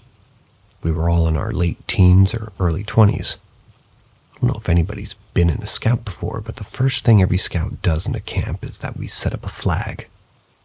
If any scout from another country manages to steal your country's flag, it's a dishonor, and the entire team would be packed up and sent home. Plus, they can kidnap a team member from different teams. As for fun, but can keep you hostage for days until you get saved. So it's like a game, but a little more intense. We have baseball bats for protecting ourselves, but we can use all below the belt, not for upper body attacks. Sounds brutal. So here's where my creepy story begins, if that wasn't already creepy to begin with. One night our preparation team was done with everything, and the 2 countries from Europe, about 60 people, were set to arrive in the morning. We had nothing to do, so we set up a campfire and started singing and talking. We had our guards, people from the team, set up in different locations. 2 near the flag, 2 near the entrance, 2 in the jungle facing the river. So we were tired and decided to go to sleep. We would change guards every 2 hours. Each guard had a whistle. If an animal or a person was to come to the camp, they would blow a certain note of a whistle as an alarm of danger. I was an hour into sleep when I heard a whistle. I came out, saw everyone out. We ran to the direction where we heard the whistle from. One of our teammates claimed they heard 3 white figures running fast in the forest near the setup tents. We figured that the morning teams arrived early to set up to attack us and take hostage or steal our flag. We decided to stay awake and all of us just stood as guards. We didn't want to go home before even the fun had begun, so we started watching for signs. We had people set up in trees, we had some in random places, and we would hear constant whistles and radio sounds. We kept seeing white shadows running fast in the jungle. Me and 2 other people decided to check the empty tents. Couldn't find anything. Then we heard really, really loud laughter from a bush near us. It sounded like a woman laughing, so we started laughing too. We thought we found the other scout team near the bush, so we confidently walked to the bush with a flashlight.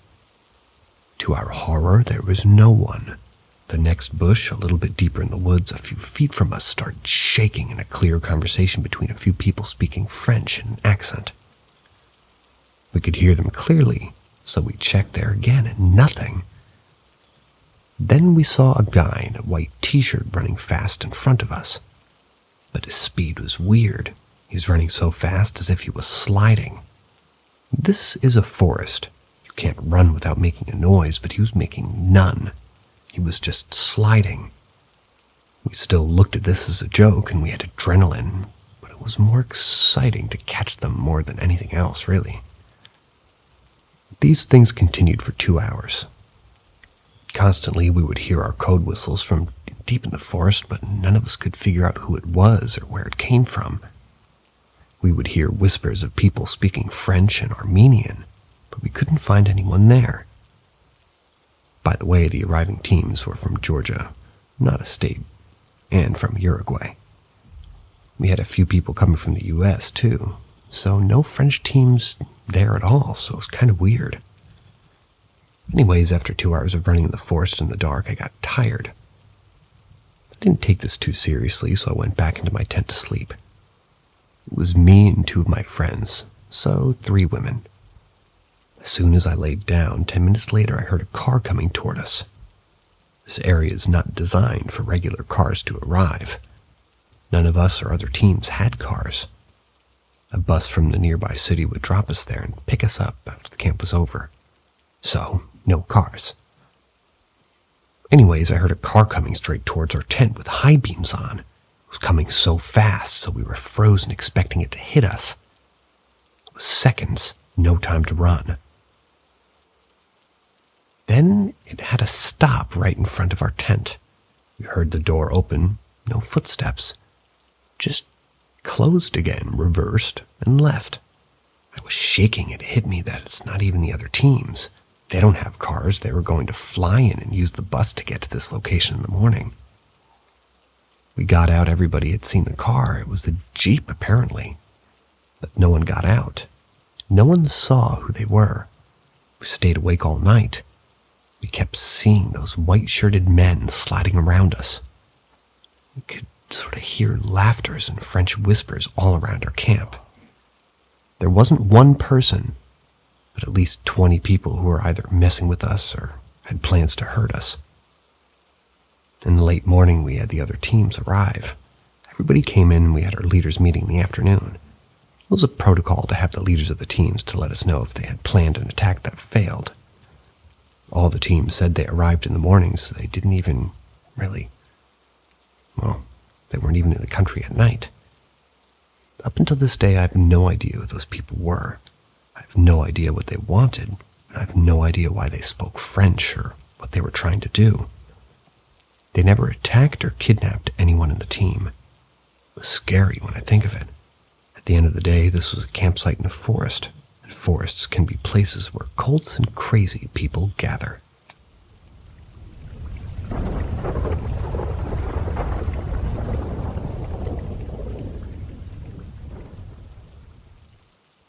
Not a ghost story, but definitely supernatural. For a span of 18 months from March 2012 to September 2013, I would experience a disturbing, reoccurring dream almost every night. I would either have this dream or no memorable dream at all. The brief event and surrounding ideals and details that the dream were always exactly the same without any variation. 7 years later, I can still recall this dream as if I had just awoken from it. In the dream, I'm sitting in the driver's seat of a vehicle, looking through the eyes of a tall driver. I know I'm not the driver because I look down and to the right and see myself sitting in the front passenger seat, talking and laughing. Conversation and laughter in the dream are muffled and distant, like voices underwater. Through the eyes of the driver, I look past myself in the passenger seat, through the passenger window, and see a mass approaching at high velocity. The color and shape of the mass are indeterminate, shifting and flowing like a spectrum of light and space that my mind can't comprehend. The mass is quickly becoming larger and larger. Suddenly and violently, the mass collides with the front passenger side of the vehicle. This immense kinetic energy surges through my body as if convulsions of a massive earthquake have been condensed into a single moment, encasing me and penetrating me. Glass implodes from multiple directions like a bomb. This barrier constructed for protection transforms into a sea of shrapnel, sending thousands of tiny sharp teeth to bite and tear and rip and stab at every inch of my skin. The metal frame of the vehicle begins to collapse and rotate, as if it's nothing more than paper to be crumbled and tossed away. The space around me is becoming smaller and whirling faster like the motion of an endless roller coaster. My eyes never close, and I never look away from the passenger seat. I see myself lurch forward as if I weigh less than air. My face collides with the dashboard, the airbag never deploys, and I wake up. For 18 months, I have this dream. For 18 months, I become more stressed and more anxious. I see the dream when I sleep. I see the dream when I'm awake. I could not be in the front passenger seat of any vehicle without feeling my blood pressure rise. It gets to the point where I'm even scared to fall asleep for fear of seeing the event of the dream. In September 2013, I have the dream for the last time. 1 day passes. 1 week passes. 1 month passes. I still don't have the dream. I don't even question this because I'm so happy to be able to sleep again and not feel fear any time I'm in a vehicle. I feel that that long, strange, and terrible period is finally past me.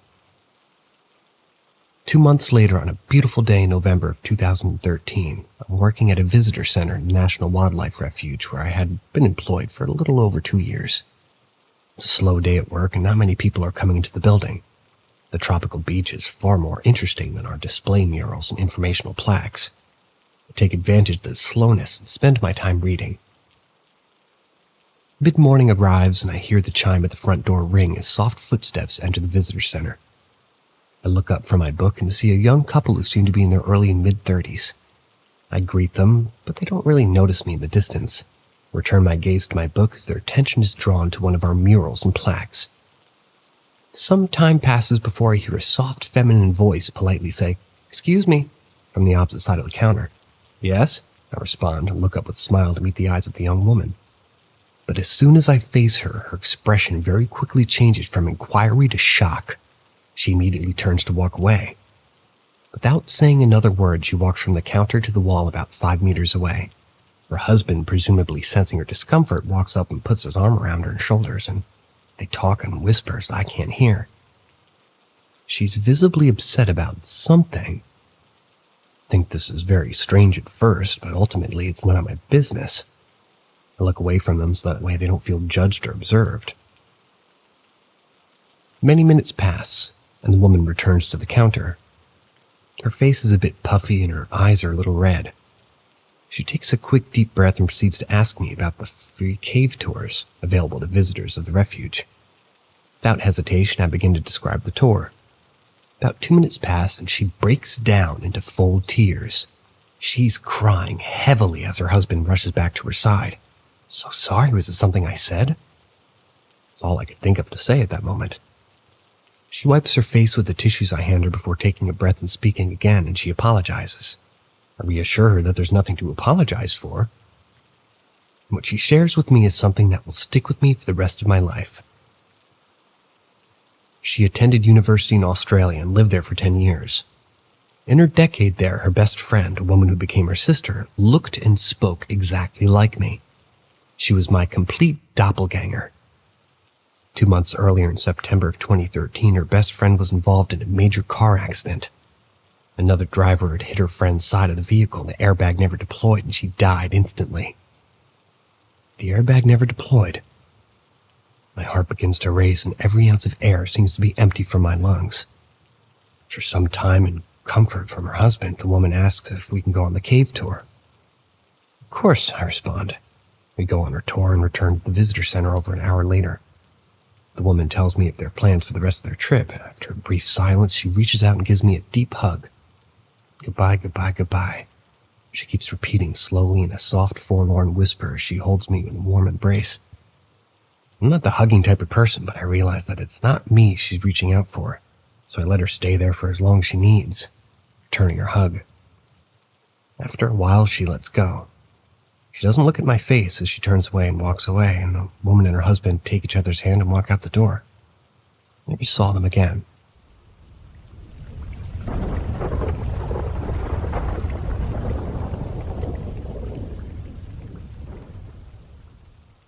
My mom's ghost story.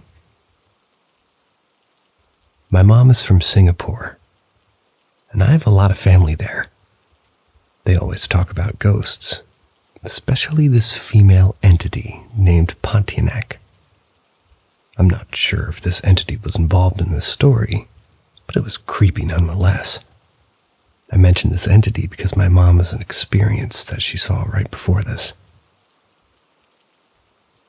This is the story of my mom, or at least the one she told me, and I'm not 100% sure on some of what she said, but I do believe her on a majority of it, because she was very spooked halfway through this visit to Singapore and was randomly playing prayers on repeat when she went to sleep, lights on and cuddling when we went to bed. We're not a cuddling family, by the way, so she didn't even tell me the story until after the holiday either. So we'll start off with what I remember that night. I was 12 years old and it was nearly midnight. We spent the whole day with family. Lots of uncles and aunts. I was shattered. We came back from dinner or something with them and they were dropping us off at the hotel.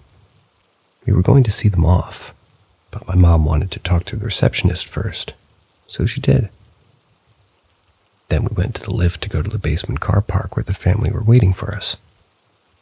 We got into the lift and pressed B2, but the lift took us to B1. The doors opened and I recalled seeing a white corridor with a bend where I couldn't see past. Interestingly, my mom remembers seeing a black room, no light and nothing there. Either way, nobody was there, and we were unsure why the lift took us there. Maybe somebody just pressed it and left. I guess that does happen. We press the button again and we get to B2. We see our family off and head back to the lift into our room. I'm getting sleepier when I get inside and I go straight to our big double bed, knock out. Evening's over for me. After this night, Mom sleeps with the lamp on in the hotel room for the remainder of the holiday. She downloads Islamic prayers onto my phone. This was at nighttime on repeat over and over. It wouldn't tell me why. She also asked me to come closer to her so she could hold me. This never happens ever. I would talk to my aunties about things looking worried and they would speak Malay on purpose so I didn't understand, which was infuriating because for my own good at the time, I guess, but my cousins wouldn't translate much to me either. So now we go to my mom's side of the story when she tells me her vision of these events a few years after the holiday. Mom said she felt weird the moment that the lift opened to B1, apparently for no reason. She didn't want to say anything. That floor was a black space for her. She saw nothing, no white corridor, just empty darkness. After seeing family, she felt like something was with us, but also ignored it as paranoia.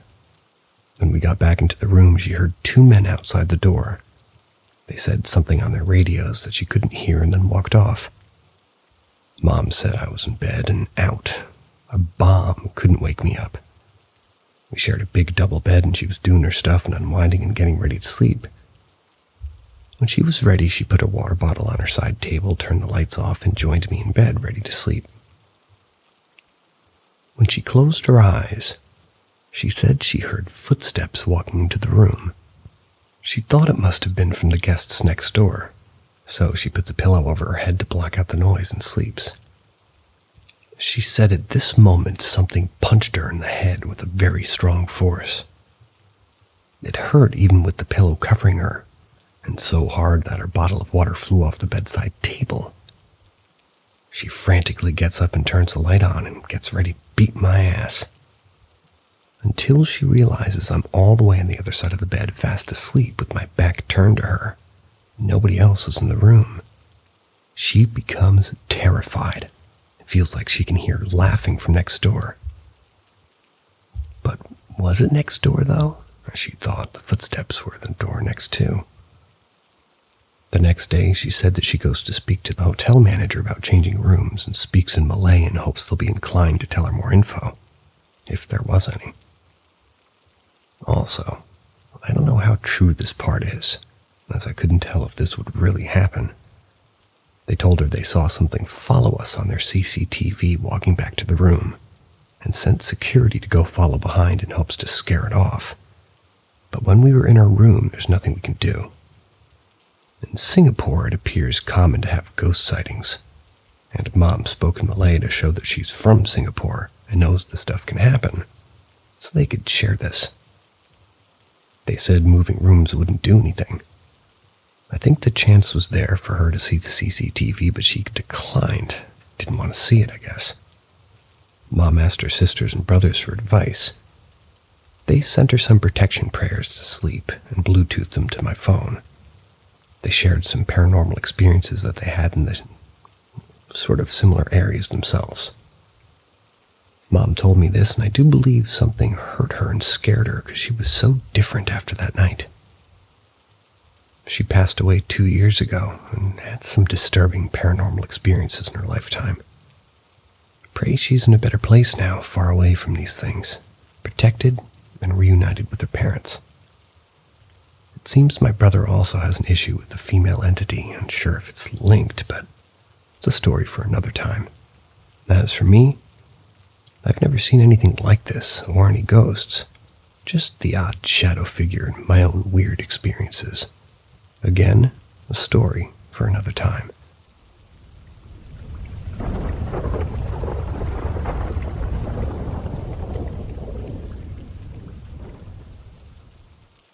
The Ouija board. For some background, I've never used a Ouija board. Though I have multiple paranormal experiences in the past, many of you had seemed to enjoy my experiences, so I figured I would share another. The story takes place about 3 years ago. I was around the age of 18 at the time. I'd recently made some new friends that I seemed to get along with well. One friend in particular had a certain love for the dark things of the world, such as ghosts, cults, demons, and the like. He was very fascinated by it, read all about it too.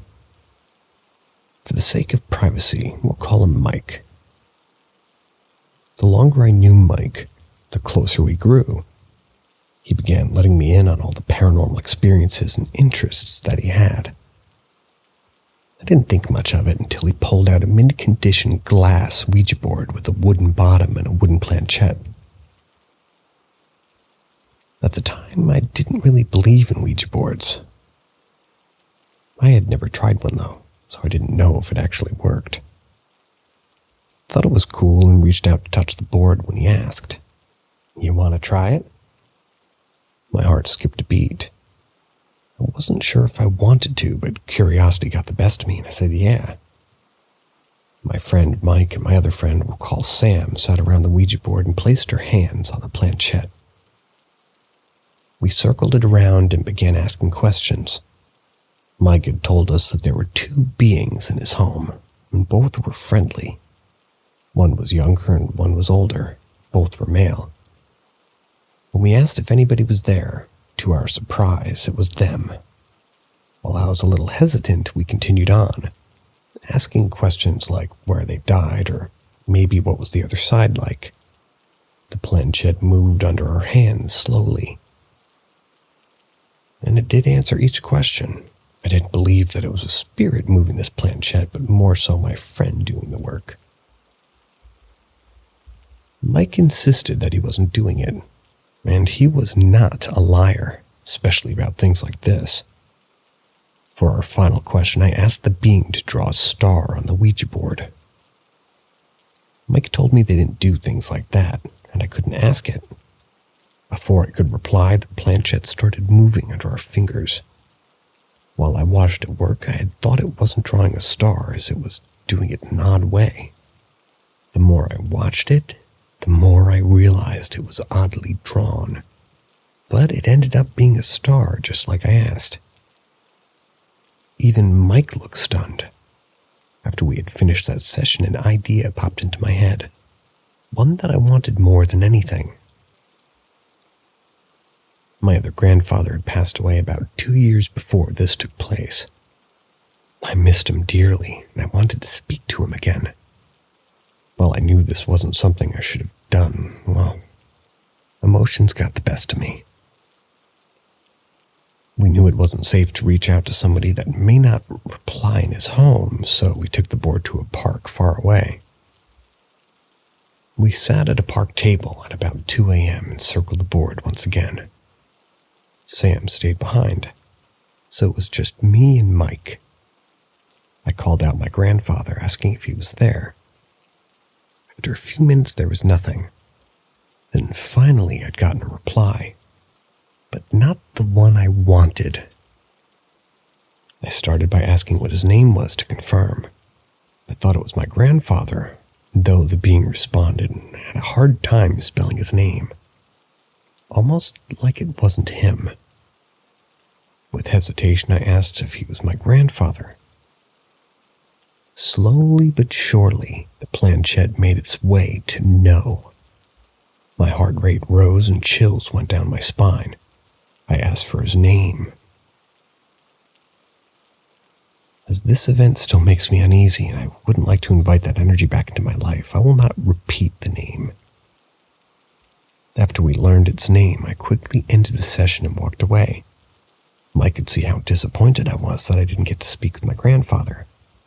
So before we made our way back to the car, he stopped in the middle of the sidewalk and asked if I wanted to try one more time since we were a good distance away from the previous place.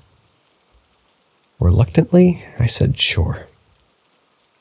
We sat down and we did it again.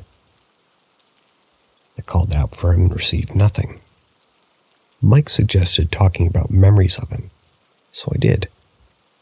I reminisced about the funny things he used to do and how much I missed him. After doing so, I asked again if he was there. For some reason, the energy around us seemed more pure. When the planchette went to yes, I asked it if it was him and got another yes.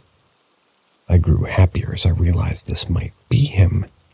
I asked a few questions that only he would know, and he answered them.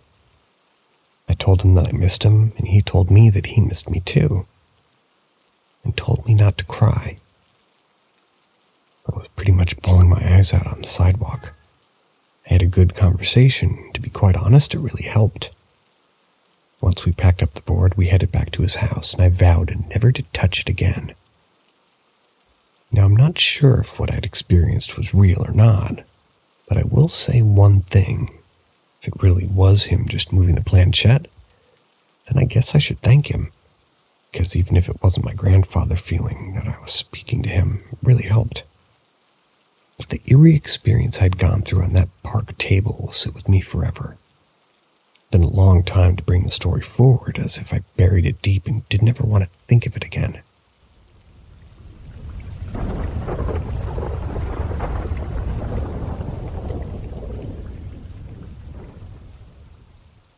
Military Post Ghost. My family and I lived in Fort Campbell, Kentucky for 8 years. The first house we lived in, there were seriously signs of it being haunted. Shortly after we moved in, the odd occurrences started. The first one I can remember was about 3 months or so after we moved in. Our youngest daughter was 2, and her toy box was set up in the hallway that ran from our dining room to the front door, with our stairs acting as a wall and a separator from our living room.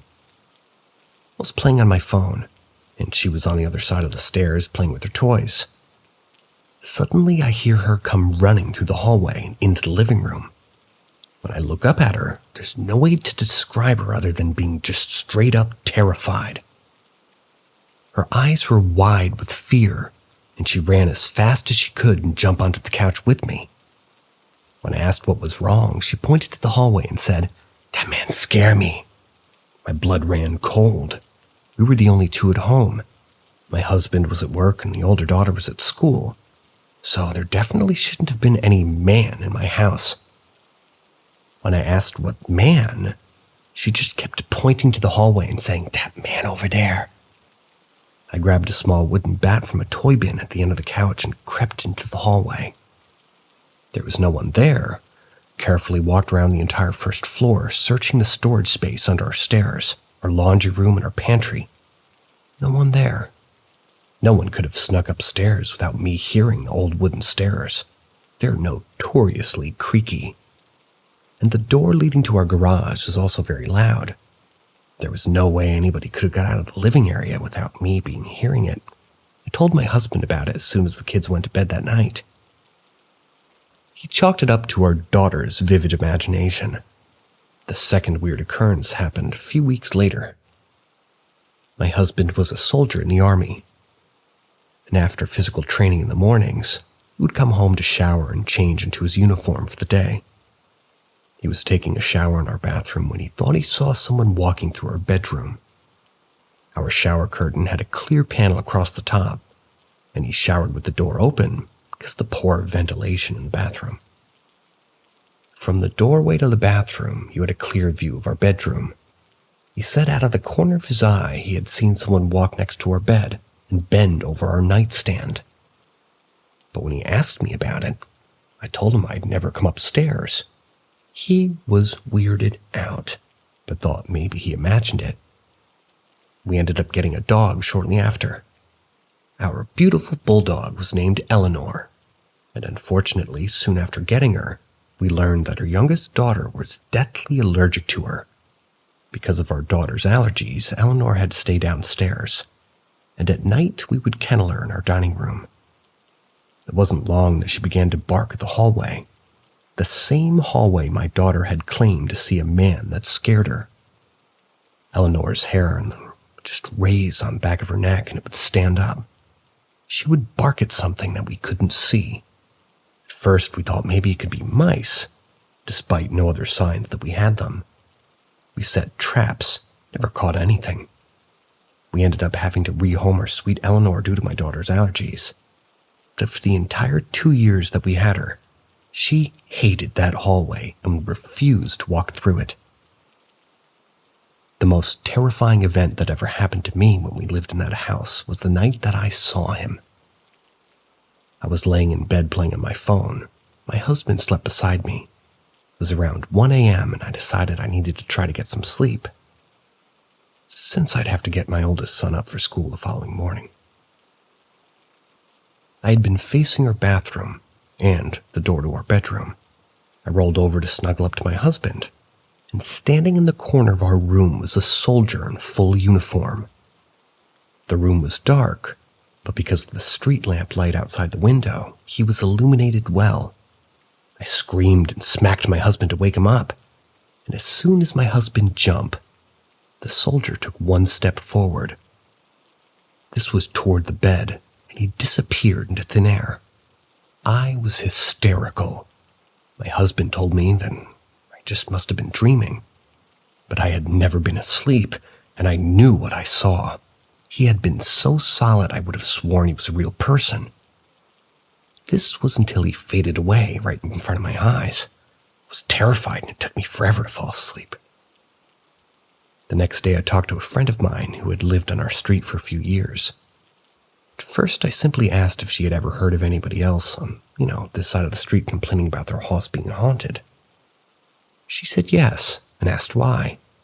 I didn't tell her what I saw, but I did tell her that weird stuff had been happening in our house. She immediately got uncomfortable and said, "Well, a guy that used to live on our street killed himself in his house, right?" I was shocked. I said no. Asked her when it happened. She explained that when she and her husband first moved in, they used to have block parties in the cul-de-sac at the end of their street. Shortly after they moved in, they went to a block party to meet their neighbors, and someone at the party told them that it was a good thing they hadn't moved in a couple months earlier, because one of their neighbors had committed suicide after returning home from war. They said he had suffered from PTSD and shot himself one night. And, with it being a military post, it had really shaken up the whole neighborhood.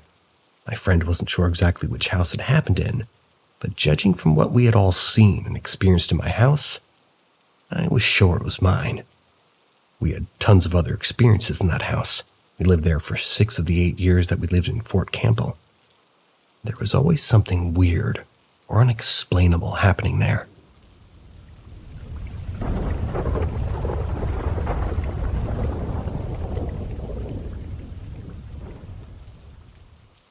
The crying woman followed me home.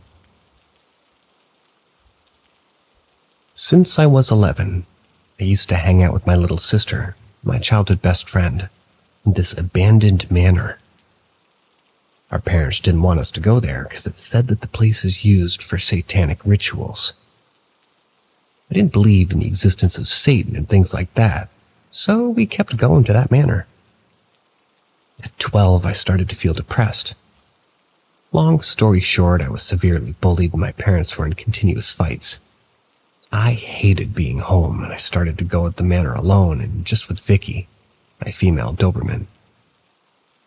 That place started feeling like home and I started to study there, to draw or simply relax while the dog explored the little wood that still surrounded the manor and the castle nearby. Before believing in the paranormal in that manor, I experienced things. Those two are the more interesting. In the manor's hall, there's a chair. Sometimes we sat down at the main entrance with the chair on the other side of the hall, and a moment later it would be near us. I never got scared, and knowing that, we weren't the only kids going there, I thought the chair was already near us and we were just used to seeing it at the other side of the room, so I just didn't acknowledge it sooner. Nothing paranormal, right? Even when we clearly saw the chair in one place and a moment later it would be near us, I kept believing it was already there and we didn't see it, kind of a thing. I often heard a woman crying. Being a skeptic, I used to think I was imagining it, but a few times, they all heard it too. I always left the place with them because I was the older one. One was 3 years younger than me and my sister 6 years younger than me. Thought it was some, like a human stranger. I wanted them to be safe. Even alone, I heard the cry and my dog always tried to go toward the chair, waggling his tail and basically doing the same thing she used to do when I cried. I kept believing in the presence of a homeless or just weird woman, and I would just go home for safety. After a while, I just ignored the cry and stayed in the manor. I started to believe when I was 13 or 14 years old. I was at the manor with Vicky and I heard 3 knocks on the 3rd floor. The place is surrounded by trees, so I thought about some animal dropping something. There were a lot of squirrels and it was maybe a possible explanation. After a few minutes, 3 knocks on the 2nd floor nearer. Kept going like this and the knocks were coming toward me. My dog started growling aggressively. I know I should have run away, but I was curious and stayed there until the knocks were coming by my side. Only then I ran away, and after doing my research and learning that the 3 knocks mean that a demon is being disrespectful toward the Holy Trinity, well, even as an atheist, I didn't go to the manor for almost a year. After that day, I started to notice more things. Weird noises, objects moving 90% of the time. I explained it logically, but I was unable to rationalize the things that started to happen when I was 15.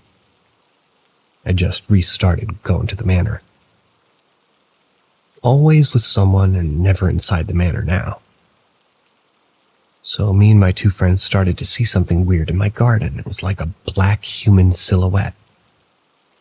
My father saw that too. I stopped my visits to the manor once again when I saw that figure in my home. Sulfur smell in the bedrooms. Something knocked inside my sister's side of her wardrobe, giving her nightmares. We share a room to this day, and she said the noises stopped when I was away from home. Now something knocked over my clothes and knocks inside my side of the wardrobe. We do have 13 cats, but every time I heard something, I never find a cat inside the wardrobe. Me and other people saw a young woman crying at the window of the manor before vanishing into thin air. Something chased me the first and only time I visited manor alone at 18 years old. I once created a story of that manor. I always felt a female presence. I call her Elise. Always near that chair, and a male presence. I call him Lord in one room. So I wrote a story about a young woman who was married to a traveler. They loved each other so much that she killed herself when he was murdered while traveling to Germany. My mother told me that it's what happened to a couple that lived in the manor decades ago. Never heard that story before. My friend Jane saw the crying woman while visiting the manor with friends. They begged me to come there because I know the place like the back of my hand, and I found them scared as hell. I told them not to enter Lord's room. One of them never listened. I'm able to enter the room without problems, but strangers always feel bad or sick. This guy vomited and had a bad fever shortly after being in the room. I started feeling really affectionate toward the crying woman. I feel like crying whenever I think about her. My sister said to me this morning that she saw a woman sitting on my bed. I never told her that I feel someone sitting on my bed at night because I always thought I was imagining it.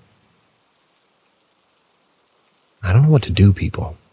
I don't know what logical explanation I could give for those things and what to do in general. I feel like I should help Elise and my friend Jane. She's a sensitive and a green witch. Said to me that the tarot say that there's a ghost who needs company. Do you have any advice? Some logical explanation? Should I believe?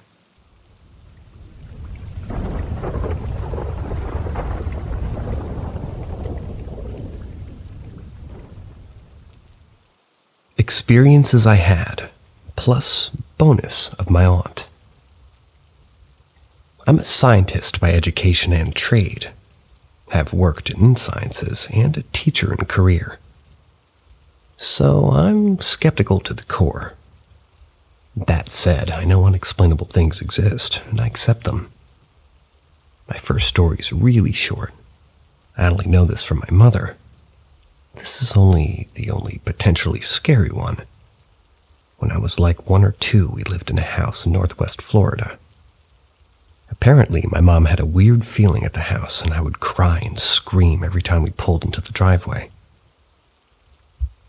My second story happened when I was exploring my spirituality and beliefs. I spent a lot of time learning about religions and philosophies from all over the world. I was raised Christian by a Catholic mom and an agnostic father, but I was given the freedom to explore, learn, and make religion and spirituality the personal relationship that it's supposed to be. In that time, I started delving into shamanic practices and went on a deep meditation journey. During the journey, I ended up in a forest. I met my guardian spirit. After a while, I was told it was time to go. I slowly came out of my state. It had been over an hour. I noticed the time had started the end. My music had ended, my incense was burned to nothing, and my room was dark as the sun hadn't set when I started. I made several more journals over the next few years, and even piqued the curiosity of some classmates who then sought out theirs. That said, I need to start making them again. My third story is a series of related feelings and experiences. The summer between high school and college, I went to Sequoia National Park. The first thing that happened was when I stood next to one of the trees and touched it. I was suddenly overwhelmed, nearly collapsed. I began sobbing as a tidal wave of emotion. And then a little later, I was standing at the base of a fallen tree, watching a mother brown bear and her cubs descend the hill. She and her cubs stopped at the other end. She sat there while they played. Every so often, she would look at the people that had gathered. But when her eyes would meet mine, my eyes would well up and I could feel something warm and powerful stirring deep in my being. It was beautiful and peaceful despite the magnitude. The month after this, I was at an aquarium and a harbor seal kept swimming away and towards me. Every time it came back, it stared at me, and the intensity of that stare reverberated deep in my soul. Then at one point, it was like lightning struck me with the words, "This is what you're supposed to do." With an onslaught of thoughts, concepts, feelings, and it's hard to explain, but in that moment I felt more sure of anything. And I knew that I would overcome any and all obstacles and adversity. I changed my major to marine biology. I struggled, but the existential assuredness I got that day helped me through each challenge and persevere. Today I teach sciences in high school with a Bachelor of Science in Marine Biology and a Master of Science in Aquatic Environmental Science. In 1999, I lost my best friend at the time. He was a horse named Stormy. He belonged to my aunt, and I saw him every weekend. I changed schools during elementary school, and so he was my friend through all of it. Losing him was so devastating. Growing up for many years until I met my guardian angel, I could feel him at my lowest times. In 2019, I had my little old lady cat go. She was 19, and her health deteriorated very quickly. I had her from 6 weeks old to the last Friday of that May. The last night that we had her, she went blind and deaf in my arms. Her kidneys failed. Tried to give her some water, and it just went right through, no filtering. It was heartbreaking. I held her all night and didn't sleep. I spoke to her even though she couldn't hear me. I knew she could feel the vibrations and the beat of my heart. She could smell me, because when I moved a certain distance away, she would freak out. Friday morning, we took her to the vet and held her until she was gone. I felt so bad because the week before we took her to the emergency vet for something that they could help her get past. She was alone without us.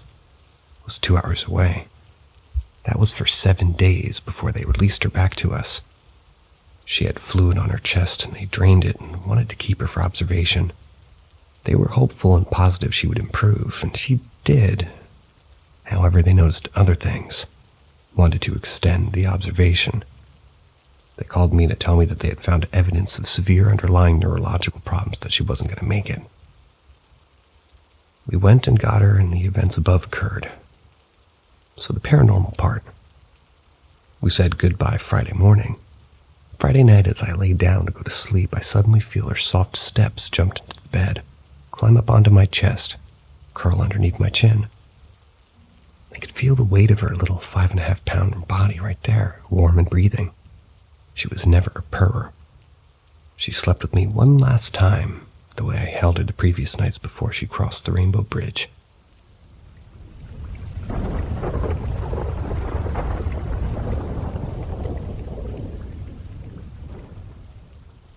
My imaginary friend. When I was little, I was constantly being bullied by others, mostly because I was different. It was both physical and mental bullying.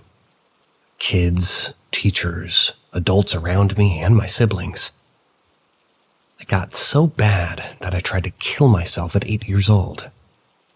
I had 2 friends, and even they were distant toward me, especially when others were around. At 6 years old, I began to be alone all the time, and I began hearing voices and seeing people who became my friends. My parents, assuming I had created imaginary friends to cope with being alone, went along with it. In the middle of summer, I had gotten very close with my friend, and we had played many games together, and spoken about things going on, and that was when things began to get weird. She had started to talk to me about things that hadn't happened yet, coming to me in the middle of the night, opening my closet door while everyone slept, sat on the edge of my bed. I shared a bunk bed with my sister. She always slept on the top bunk. She never woke up any time she came into the room, no matter how loud we were. After talking to her for a while, she began to talk to me about how my mom was going to fall down the stairs, or my brother would break a bone, or that a plate would shatter, cut someone. It got scary. I would tell people to be careful so as to avoid these things, but no one took me seriously. They would still get hurt. One day she told me she needed me to do something for her. She needed me to lead her to my body. Like lead her with it. She touched me for the first time. Her skin was hot and cold at the same time. It felt like she had burned me, then put ice over it. It sent shivers down my body, causing me to become temporarily paralyzed. I screamed, waking my parents up, causing her to run into the dark closet and disappear. And that's when I began to tell my family about her nightly visits, and the things she would tell me about how she touched me. My mother decided to call a medium. Without telling the woman a single thing, she immediately came to me. asked me about things that she shouldn't have known about, began telling me to tell the girl that she was not allowed to be here, and that I don't give her permission to be in my house or be near us. That I wasn't her friend, and she needed to leave. And I did that night. She came to my room and told me how angry she was that I told everybody about her, basically, and that she was supposed to be a secret. And that's when I told her I didn't want her around, and that she was scaring me and I needed her to leave and never come back. She laughed at me, giving me chills and leaving an eerie feeling. She walked up to my face and said, "Fine, I will leave." She grew tall, and as she walked into the closet, darkness swallowed the whole doorway and slowly receded till it was back to normal. For the first time in months, I slept great and I wasn't scared. I felt relieved. For a week or so, everything went great. Until one night, I got up to go to the bathroom. Walking into the hallway, I found out that the bathroom light didn't turn on. Headed back to my room, found the door closed and locked, along with other rooms in the hallway. I looked back and I saw a dark shape moving from the bathroom. Dread took over my body, began to panic, pounding on the doors in the hall but getting no answer, trying to open the doors and staring straight ahead, fearing what I would see. And after a while, I just gave up, sinking down to the floor, placing my head on my knees. I began to hear whispers, echoing from the hall. I peeked up and looked around and saw a dark looming figure peering down the hall. Slowly it stalked toward me. I screamed, buried my head into my knees once again, just waiting for the figure to get me, but it never did. Instead, I heard my brother's voice as he wrapped his arm around me. I looked up to see his face full of dread as he asked how long I was sitting there. I told him everything, and he gently knocked on my parents' bedroom door, waking them up, telling them everything that had happened, and how he had heard me screaming as he was walking up the stairs to the kitchen and came running. For the next week, I slept in my parents' bedroom, and one night was when I was woken up to a slight creaking noise. Looking over, I saw the closet door opening, and then she appeared, slowly walked over, leaned over me, pinning me down and paralyzing me. Couldn't scream, I couldn't move. She sat over me as if just wanting the perfect moment. That's when my mom moved next to me, and I got the chance to scream. Woke up my mom, and she looked over and she saw it. The thing I saw as a little girl was the dark figure from the hallway. She was speechless. She was trying to wake up my father as it slowly inched its face closer to mine. And finally, he shot up, alerting it, causing it to leave. Finally, I could move. It was over from there. I was then baptized, and we moved houses.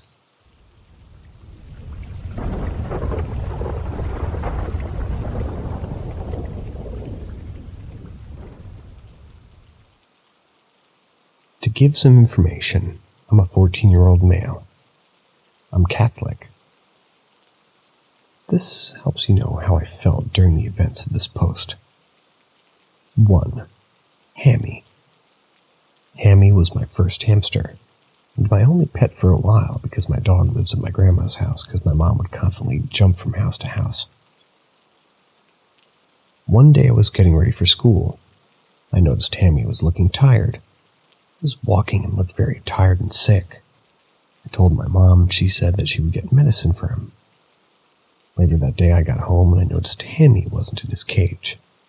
I told my mom, and she said Hammy died. I was deeply saddened. It was my first time ever losing my pet. I cried. Now, one of the reasons why I loved Hammy so much is that he made me feel safe at night. I was about 6 during this, and I couldn't sleep in silence. There had to be a constant noise, like air conditioning. But Hammy would stay up running his hamster wheel, letting me sleep in peace. After Hammy died, for the next 2 years, I still heard that hamster wheel running, as if he was paying me one last 2 weeks of safety in the night. A lot of weird stuff and spiritual stuff happened in that trailer that I lived in for a while. 2. Brother, I have 3 siblings, 2 alive and 1 passed. My brother died at 2 hours old. He died in 2008, a year before I was born. My mom had told me about him when I was 4. I told my sister when she was 3 one day. My sister and I were playing in our room.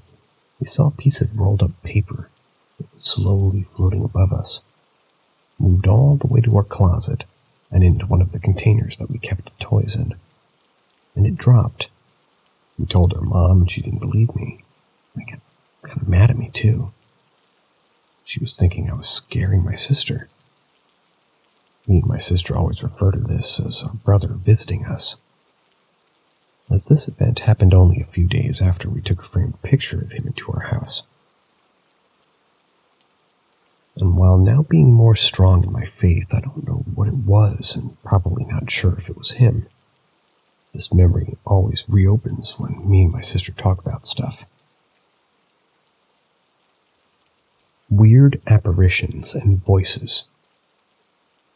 These are more recent. First apparition is one of my mom in a completely different part of the house.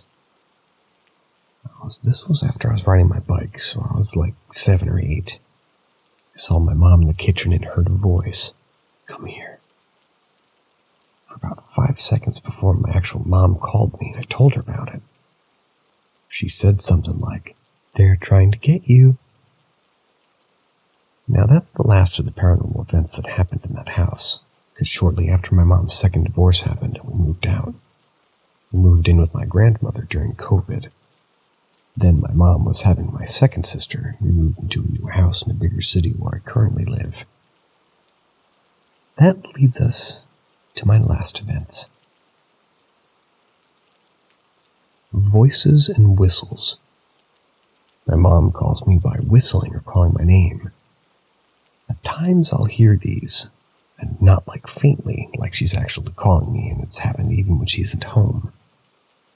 But the worst one happened about 2 years back. My mom's current stepdad and my youngest sister. There's a cow yelling at me. They were out to go get some bread from a bakery, and I was alone in my room, and then I heard my family talking. Even the sounds of my sister as they walked up the porch stairs, and I waited for them to knock.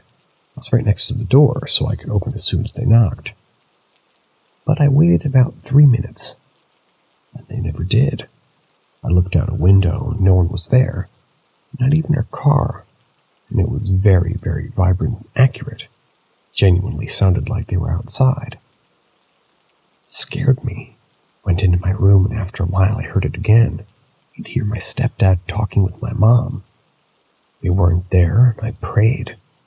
I prayed for it to stop. And it did. Strangely, at the same time, both my mom and stepdad were unable to call during this, as I tried calling them when they got home. I told my mom everything. She just said, "That's weird." Final paranormal event. Ave Maria. Like I said, I'm Catholic, born, baptized, raised. Took communion and will die Catholic. It was late at night and I should have been asleep. I went to the restroom and walked back to my room, and I felt like I was watched. I felt something near me. I ignored it and walked back to my room and prayed a Hail Mary during that. I smelled roses. Now, roses are associated with the Blessed Mother. I prayed feeling safe that, it was as if Mary was reassuring that I was safe. She was keeping whatever was out there. Couldn't get me, trying to keep it from me, I guess. I slept feeling safe, protected.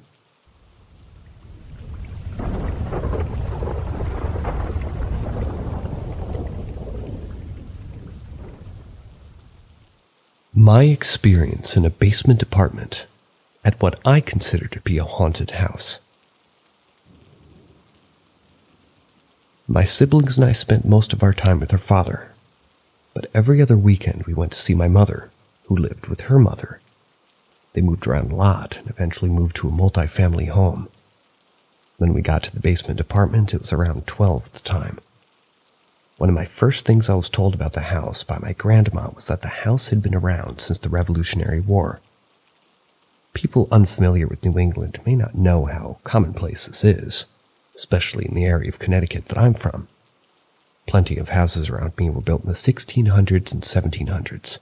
Many of them have plaques on them with the year.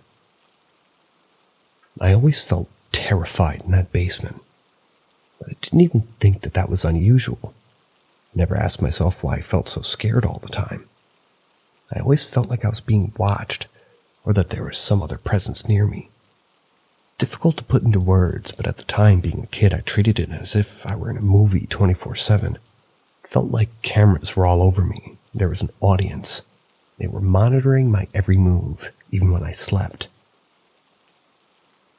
At the time, again, I didn't attribute this to ghosts or paranormal activity, and I really didn't have an explanation for it.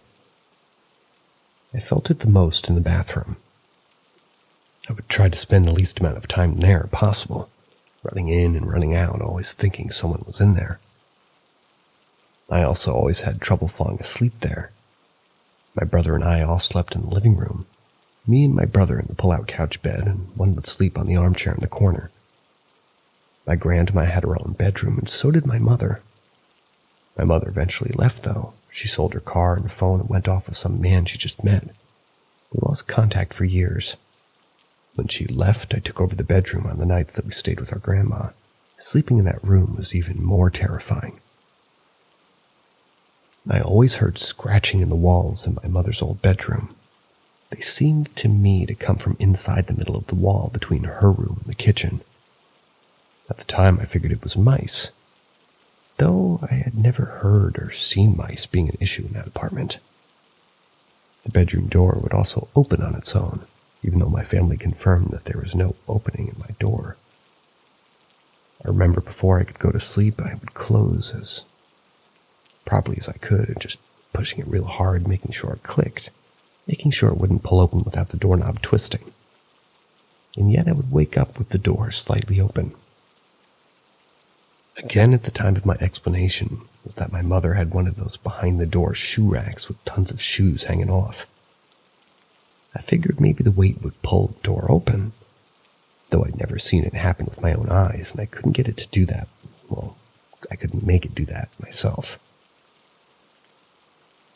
Finally, I went back to sleeping in the living room, never going to my mother's old bedroom. One night, I stayed up reading late, using my browser on my DS. My brothers were both asleep in the room with me. My grandma was in her bedroom with the door closed. I turned my DS off at about 2 or 3 a.m., faced away from the kitchen looking toward my brothers. I heard a sound that I didn't recognize. Then after a couple of seconds, I heard it again. Then again. I realized it was the sound of the refrigerator door opening. I froze. I strained to listen closer. I heard the fridge door open. Then after about 4 or 5 full seconds, closed, then opened again. This happened over and over for a few minutes. I was too terrified to turn around. I just continued laying completely still, frozen in terror. Under no circumstances would I ever have turned around to see what was opening that fridge. I eventually just moved my gaze, looking more to the side, where I noticed I could also see the light emanating into my view every time the fridge opened. It turned to black every time it was closed. Eventually it stopped and I passed out. In the morning I told my grandma and brothers about what happened, confirmed that none of them were messing with the fridge. I also tested the door and it wasn't one that would just pop open. I really had to yank on it to open it. Families upstairs moved in and out and in and out. Nobody ever living there really that long. Eventually, even the landlord decided to live somewhere else. We were the only family living in the entire building. We decided it was time for us to move on as well. Towards the end, I went outside to hula hoop and I swore I saw a shadow watching me from the upstairs window. Never went into the backyard ever again after that. I also walked around the perimeter of the huge house on my last day and noticed on the side there was a door at the same level as a basement apartment. But I had no idea where it could have led to because there was no other space in our apartment that I hadn't seen.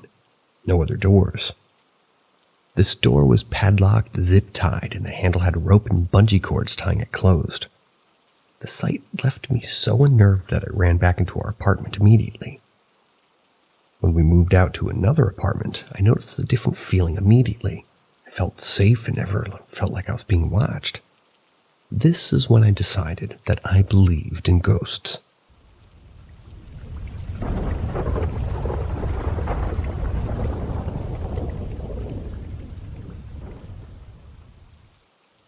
Is my house haunted? We moved into our home a year and a half ago. Everything was great. I didn't have any weird feelings or bad thoughts on our house. It was built in 2006. It's on property in a semi-rural area. The old owner was an old man who passed away, so his kids sold the house.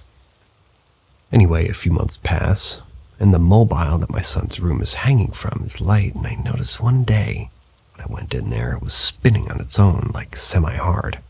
There was no draft, no heat or AC coming from the vents. So I made note of it, but just brushed it off. Could have been anything, right? Well, a few months pass, the mobile only did that a few times, and it stopped and hasn't done it since. I always hear weird things in the house like bumps or creaks, but just thought it was the normal house sounds.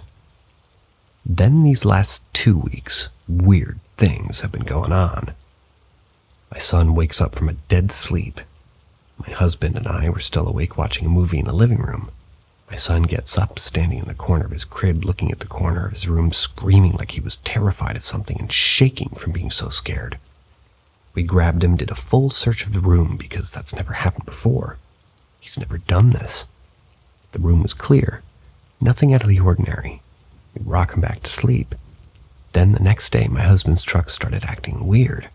The volume would go up and down on its own, change channels, turn off and on by itself. Would pick a song and turn it all the way up on the radio. And when it was Bluetooth, it would choose its own song on my husband's phone and start playing in the speakers and would skip songs and so on. That lasted 2 days and hasn't done it since. My parents come to town. We haven't told them anything that was going on because we just kept brushing it off. The next day, my husband was at work. My son was with my mom, and I were just kind of bopping around town checking out the shops. My dad stayed back and decided he wanted to take a nap. No one was in the house. When we got back, he asked us if we left the TV on or not, maybe the radio or something in the house. I said we don't have a radio and no TVs were on. We told him he heard a woman singing or a radio playing music. He checked his phone, walked around the house, but couldn't find what it was that was doing that. We don't have close neighbors, and you wouldn't be able to hear a car radio from the street. But he thought it was kind of nothing, so he just took his nap. So that was it for about 4 days. Then a couple of days ago, my husband and I and our son were out of town. My brother-in-law was staying at our house, watching over the animals. We once again didn't mention anything that was going on, because there was a reasonable explanation, we thought. Don't know what it was, but we knew we could find one. Anyway, when we came back, he told us that there was a funny prank that we played on him. We asked him what he was talking about. He said making sounds through our camera, trying to talk to him and mess with him. We told him we never went on the camera while we were gone. I immediately went to go unplug it. There's no SD card, so we weren't able to go back and look at anything. It's just a live feed camera connected to the Wi-Fi. So that was the next thing. It just kind of put me on edge. Then today I'm sitting in the kitchen feeding my son breakfast, and I hear what sounded like a man coughing in the room right next to the kitchen. No one was home, and it was like a full coughing fit. The animals were all outside at the edge of the property, so I know it wasn't them. That freaked me out. I immediately go do a check in my son's room and my room, put my son in his crib, grab my gun, and walk to the other end of the house to check the room that I heard the cough from, No one was there. I did a full sweep of the house and couldn't find anything, but I know I heard a cough. Then I go outside and I see the barred sign door is open. The door is always locked and shut, and no one's been up there since last week. The only 2 people that have keys is my husband and his father. Neither of them had been up there. This was early this morning. I freak out, call my father-in-law and my husband, and leave to my in-laws' house thinking someone was in my house and ran up to the barn. That's when I heard them. My father-in-law comes over and does a full sweep of the house. Nothing. And the barn. He didn't see anything out of the ordinary. Finally, I'm convinced someone is living there, in our attic maybe, or in the crawl space. That's the only thing that seemed to make logical sense. If I heard somebody in the house, and my dad hearing music, and my brother-in-law thinking he heard us talking to him through the camera. My husband does a full walk through the attic. Didn't find anything. Did a full walk through the crawl space. Once again, nothing. Now I'm thinking that there could be an entity in my house. There's just too many strange coincidences going on at once. I have a family friend that's a Native American shaman and a medicine woman. I asked her to come to the house to do a cleanse. I don't really know what else to think. My husband thinks I'm crazy, but said do whatever I needed to do to put my mind at rest, since I'm the one home all day with our son.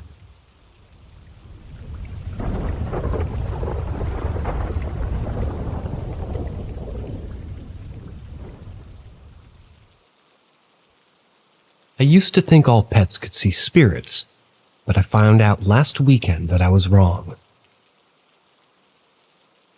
I'm sensitive to spirits and can often see them. It scares me when they're around, even though much of the time they're just hanging out. I've had some experiences that have gone further than that. We own a house that was built in 1865 that was a church parsonage. We have 2 spirits that live here. A young woman with long dark hair and a white gown that we often forget is here. I actually haven't seen her for years, though my daughter's seen her often. The other spirit is not a nice one. He lives in my computer room. He won't allow anyone to sleep in that room. On occasions I've tried, and he'll either nudge me awake every half hour, or he'll induce nightmares. One time he appeared to me with a very angry, twisted face and screamed, "Get out!" There was one night that frightened me so bad I haven't tried to even nap in that room since.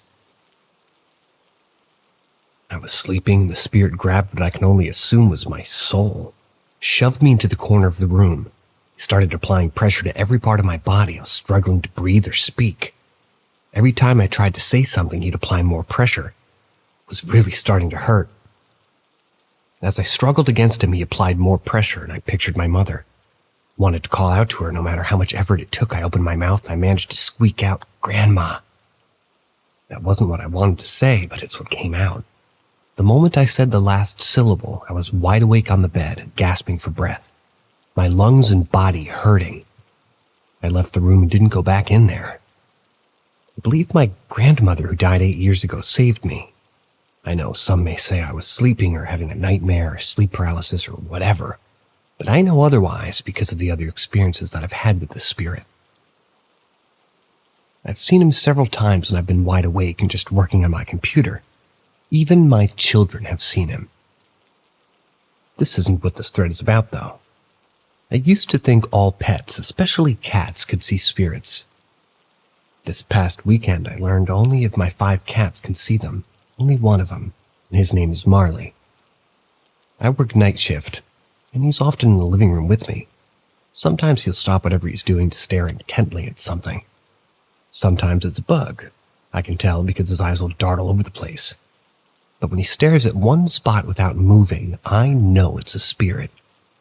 I typically don't worry about it too much, and I don't open up my awareness to them because I don't want to know that they're really there. But this past weekend was one that freaked me out because my cat was scared. He was doing that staring thing, but his tail was puffed up 4 times its normal size. Thought he was looking at a moving paper or something in my husband's computer room, so I closed the door. My cat didn't stop, and he was still staring at the same spot in front of my husband's computer room. I shared videos of it with a friend who told me to pick him up and bring him to where he was looking. When I tried that, the cat hissed and clawed me to get down. That was very out of character for him. He continued to stare in that one spot. Then whatever he was looking at must have moved down the hall. I wanted to know what was there, so I shielded myself and reached out for my awareness, and I saw a tall, pale man in a black trench coat standing in front of the entrance of our home at the end of the hall, unmoving and just watching me. Half of me thinks it's my imagination, but the other half knows better. My friend told me I should ask him to leave. I just wanted to leave it alone and let it be on its way in its own time, but my cat was becoming increasingly agitated, tail puffed up and now the fur on his back standing up. He kept staring at it. I decided, fine, I'll ask it to leave. Feeling silly because I didn't really believe that there was a spirit there. So I made a big show of telling it that it doesn't belong here and this is my home and he needs to leave. I was walking down the hall as I said that, practically laughing at myself for being so silly. When I got to the final part about him needing to leave, I reached the spot where I saw that he was standing and pointed out the door. It felt like I walked into a cold cloud. I heard a buzzing noise in my ears, pressure on my head, and static electricity that caused the hair all along my neck and back of it to stand up. Very freaky feeling. Then I saw this spirit turn into a black cloud and go out the door. Almost immediately, my cat calmed down. He glanced at that spot a couple of times at first, but he was more interested in being pet, playing with a box, or just laying down for a nap. I knew the spirit was gone. I had at least 2 other cats and my chihuahua in the room, and none of them reacted to the spirit or gave any indication of seeing it. So much for taking comfort in my pets alerting me when something's around. Well, I shared this story with my mom and husband the next day. My 16-year-old daughter got really excited and said, "You finally saw him. I've been seeing him on and off since I was 9. That's when I recalled my daughter wanting to sleep with the light on and wanting to sleep with us because she was seeing this spirit standing in her room, watching her sleep.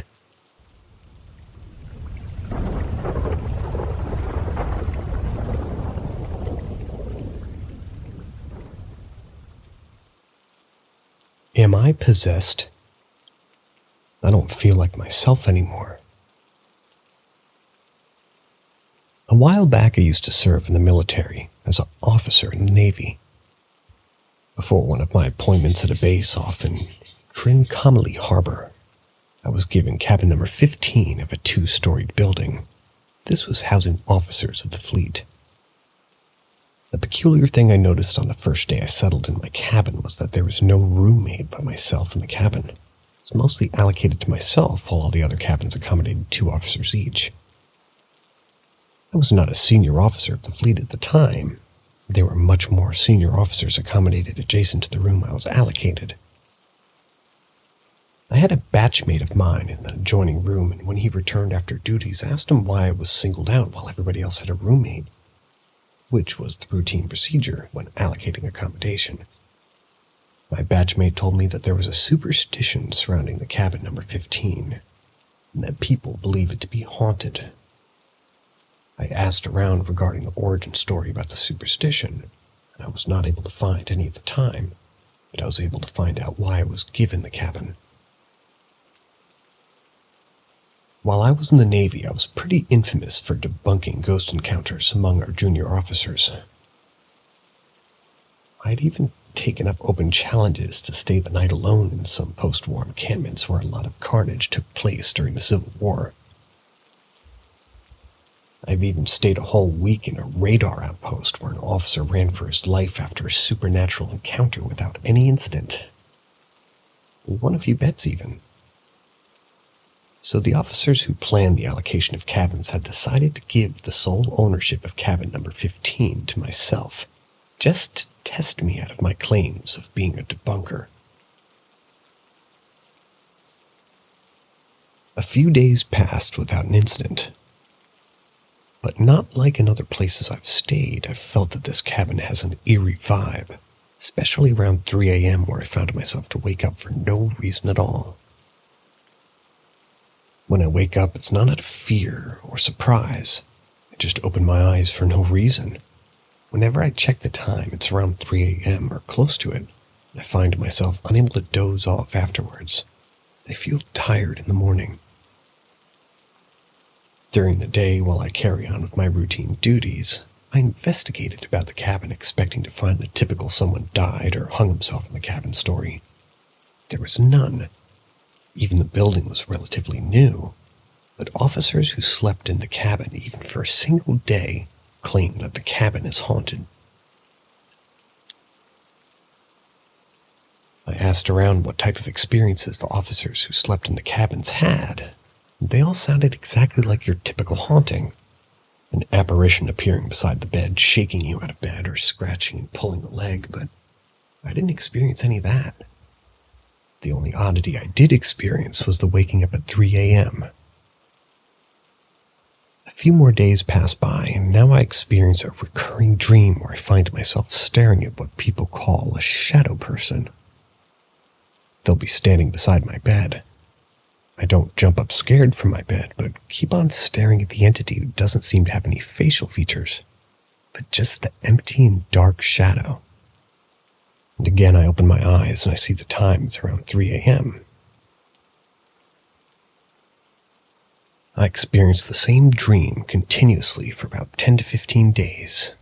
I really found it hard to fall back asleep, usually entertaining myself on a mobile game or on YouTube till sunrise. Wink. Somehow from the day I got accommodated in the cabin 15, I could not get any sleep past 3 a.m. A few more days passed, and one day I went to bed expecting to see the same dream, wake up at 3 a.m. I dreamed of the shadow holding out its dark hand and covering my mouth. For the first time in many years, I woke up frightened and felt my heart racing with fear.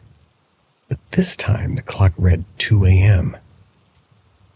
From that day on, I felt my whole personality change from being optimistic to cautious, and even my taste in food had changed. My love of spicy food changed to the point of where I can't handle the sight of too much spice. I felt emptiness sweeping me away. I felt so demotivated in work and even in life. Even now, when I'm no longer in the military service, I don't feel myself, and I always feel a dark presence inside of me. Am I possessed? Or is my life taken over by this shadow entity? Is Cabin 15 a portal to the shadow world? Was this shadow waiting for the perfect host while scaring everyone else away with parlor tricks? These are the questions I wonder to this day.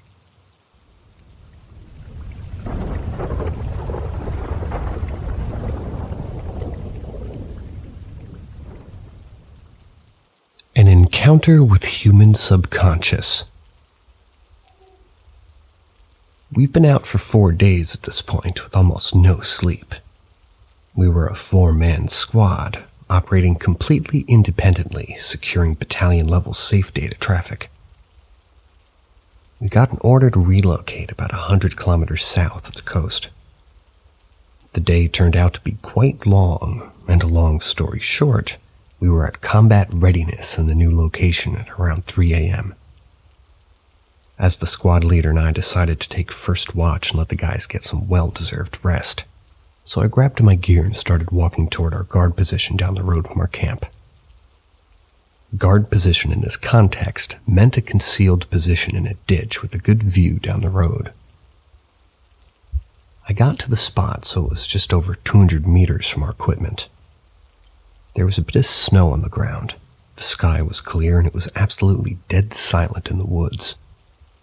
I just laid on my back, leaning on the back of the ditch. This spot was lower than our camp. This was down the road into a kind of small valley, and it was a thick spruce tree forest.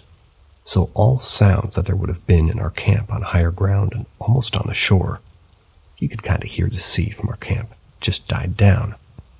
I was dead tired. I laid there on my back, just staring at a few stars peeking through the branches of the spruce trees, until I realized it wasn't as silent as I had initially thought, and that I could actually hear sounds from the woods behind my back. Just the most subtle little cracks, rustles, and other natural sounds. But as I concentrated on them, it was almost loud. Those little rustles became almost overwhelming sounds. And suddenly I felt this fear of something. I immediately opened my eyes and jumped up, looking behind me into the dark forest. I didn't see anything, but I had this unexplainable sense of being extremely vulnerable, like something was preying on me. I just gripped my rifle harder and even flicked off the safety, kept looking into every direction because I was completely circled by this thick, dark forest. I did have 4 mags of blanks on me, so I thought nothing else. Full auto blank as fire is a good way to scare away predators. Although in these parts it was quite unlikely to run into anything that would pose a threat to a human. The weird part was that I couldn't control my reaction at all. I was able to think clearly and tell myself that this is idiotic, there's absolutely no threat out there, no reason to be afraid. But it was like different parts of my brain weren't able to communicate with each other. Maybe because, while I did realize that there's no threat out there, and that this reaction is very unnecessary, at the same time the feeling of dread became deeper and deeper. You know the feeling like having an invisible force pulling you down? Almost like you would weigh 1,000 pounds. I was looking out into the forest and the darkness was just swallowing me up. Almost like it was getting closer to me from all directions. Almost like the darkness itself was a sort of being, and the sound from the forest became totally exaggerated. At this point, I'm in the middle of the road on one knee. The light snow cover on the road seems like the only thing I can see anymore. It was like this tiny island in the middle of a void of darkness. A darkness that was trying to overpower and get to me. The guys were sleeping just over 200 meters away from me, but it felt like it could have just as well been light years away. Like everything was light years away, really. Like I was completely separated from everything I know on a totally different plane of existence. Sort of like being lost at sea. I was lost in the dark, drowning in it. What made this such a weird experience is that it truly was like half of my brain went completely rogue. The other half was talking sense and being calm, and the other refused to listen and was ringing every alarm bell. It was like I was calm and panicked at the same time. At some point, the reasonable part of my brain took control and shit just calmed down. I just stood there thinking, what in the Blair Witch Project fuck was that? Not sure how long that experience lasted. It felt like a short moment, but it definitely lasted longer than it felt. At some point not too long after, one of the guys came down the road to release me from watch duty. Smoked a cigarette, chatted for a bit, and then I walked back to camp. Crawled in my sleeping bag, still thinking about it. Never told anybody about that, actually. I think I just allowed myself to sleep in the next morning. Never experienced anything like it before or after. Sleep deprivation is a hell of a drug, kids. I think it's always a bad trip. Definitely learned from that and made sure all of us got more sleep from that day on.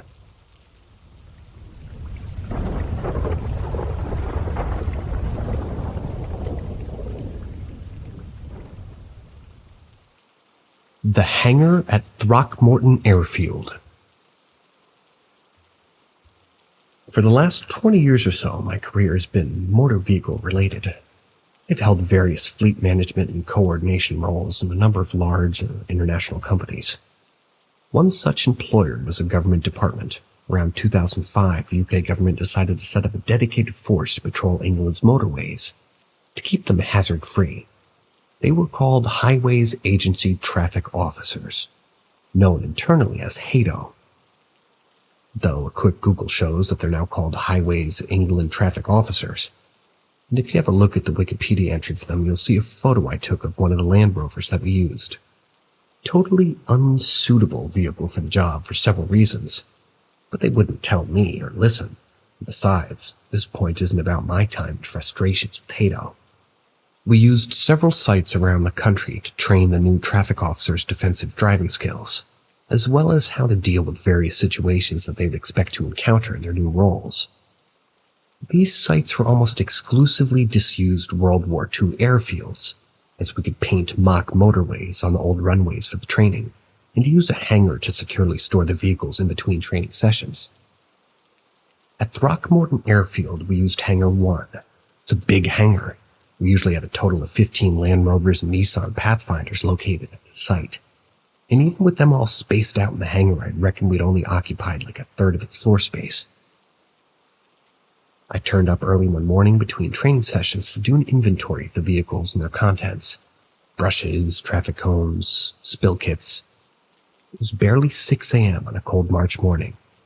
I'd had a 5-minute chat with Darren, the airfield manager, to let him know I was on site, made myself a cup of tea in his office, and jumped back in my car to drive down to hangar number 1. I remember it was raining, a light rain. I'd set off from my home in Basingstoke a little after 4:30, driven through some patches of thick fog most of the way to the airfield, and I especially remember wondering if this was going to be, the type of weather that I could expect for the rest of the day. I unlocked the big roller doors and rolled one open enough to drive my car in, closed the door behind me. The 15 or so vehicles were lined up against the wall, rears nearest the wall all facing inwards. I parked up, switched the hangar lights on, grabbed my travel mug of hot tea, priorities, and my clipboard for the rest of the 40 minutes or so. Set about checking tire threads, depths, lights, inventorying the contents of the vehicles and all that. I was maybe halfway done. In the back of the Pathfinder, sort of collapsible signs. That's when I heard a thick northern accent boom out. "Okay, give it a try now." My immediate thought was, who the fuck is that? I walk between the vehicles until I'm abreast in front of the vehicles and can clearly see into the rest of the hangar. "Hello?" Call out, and there's nothing, just silence. You know the saying of when silence is deafening. That's what I experienced in that moment. Filled me with dread, scared me. And even now, some 15 years later, as I type this out, I'm getting goosebumps just thinking about the situation. I call out again, "Anybody there?" I feel rattled, and I don't know why. My gut's screaming at me to run, and I learned at a young age to trust my gut. I sprinted down the row of checkered high-vis SUVs and leaped into my car. I stopped only to open the roller door wide enough to get my car out. The wheels spinning on the wet tarmac, hightail it to Darren's office at the gatehouse. Darren told me a couple of months later at my next visit that when I appeared at his office doorway, I was as white as a sheet and shaking. I remember it somewhat differently as I remember it. I casually walked into his office and plonked myself on an old sofa in the corner. Darren reckons he had to take my arm and guide me to the sofa. I do, however, correctly remember his question. "Did you see something, or was it the voice?" Darren made me an Irish tea, was heavy on the Irish. Told me that a few of the hangars have paranormal tenants, but hangar number 1 was by far the most active.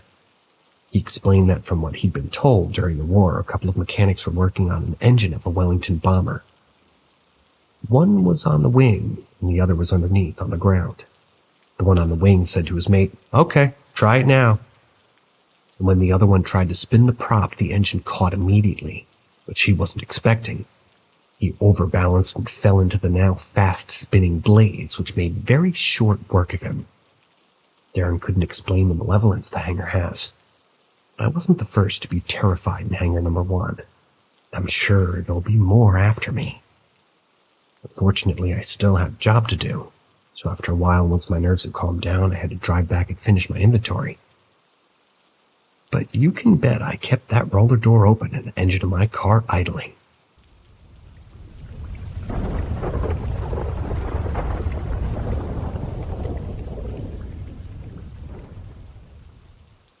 Welcome to Paranormal M, your window to the world beyond. Join us as we uncover the hidden truths and unearth the most spine-tingling stories from the realm of the paranormal. Subscribe, turn on notifications, drop an M down in the comments, and stay connected to our mysterious and hair-raising adventures. When a girl and her dog saw a girl and her dog. Growing up, I was the only girl in a pack of neighborhood boys. My family lived on the East Coast, so there were plenty of trees for the boys and I to play in.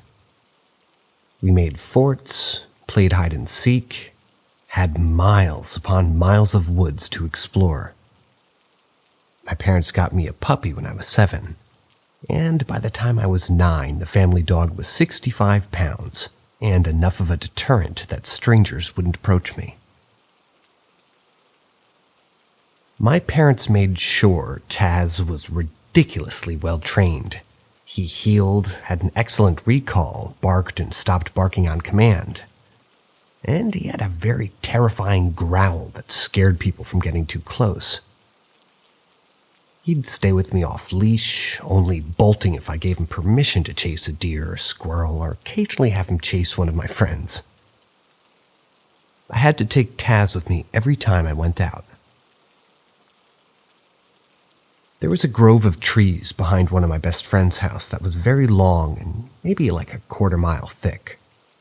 Houses surrounded it on every side, but you could get so deep into it that you couldn't see any houses. We played in there often, as it got close enough to home that we could pretty much scamper back home before dark and not get into any trouble. On this particular day, we decided to play hide and seek. The boys made Taz and me seek first, and we found them ridiculously fast. After we were done, I decided that we should hide in a special place. A few weeks before, one of the older boys, they had told us never to go in one spot of the bushes and tall grass. We asked why, but they muttered about poison ivy and snakes, and we didn't think to ask further. I had an immunity to poison ivy, and I knew Taz would warn me if there were any snakes nearby, so we went for it. The forbidden spot would be the best hiding place because nobody would think to go there. The forbidden spot was pretty much a 50-foot circle of space. There was a sidewalk to my left and the forest to my right. So I made sure to hide Taz and myself well enough that nobody could see us from either side.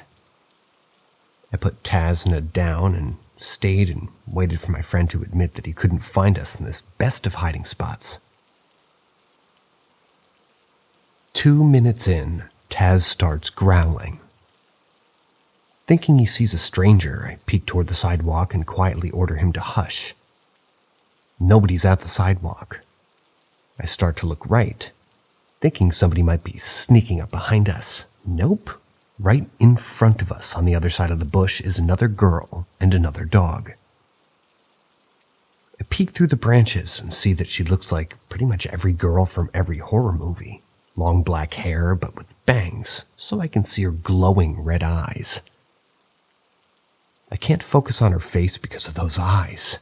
They're somehow slightly misty or fuzzy, making it hard for me to see a pupil. I barely even notice her off-white dress.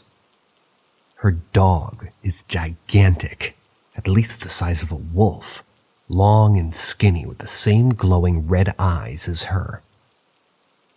The dog looked like a very buff, bald Labrador. In the few seconds when I stared, the girl took another step forward. Taz was done hushing. He growled as loudly as he could and tried to dart at her. I grabbed Taz's collar, not wanting him to fight with the gigantic dog that could have ripped him to pieces.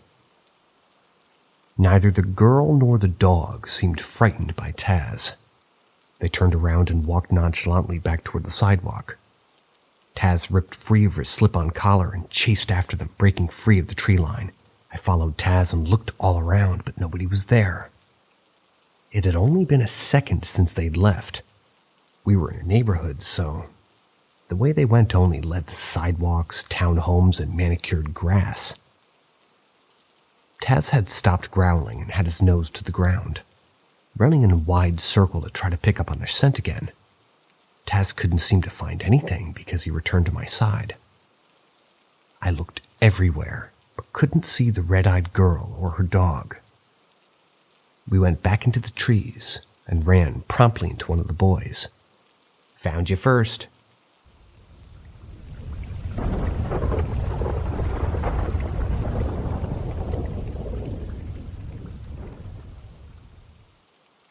Gas station encounter / haunting. I once worked at a gas station in my town.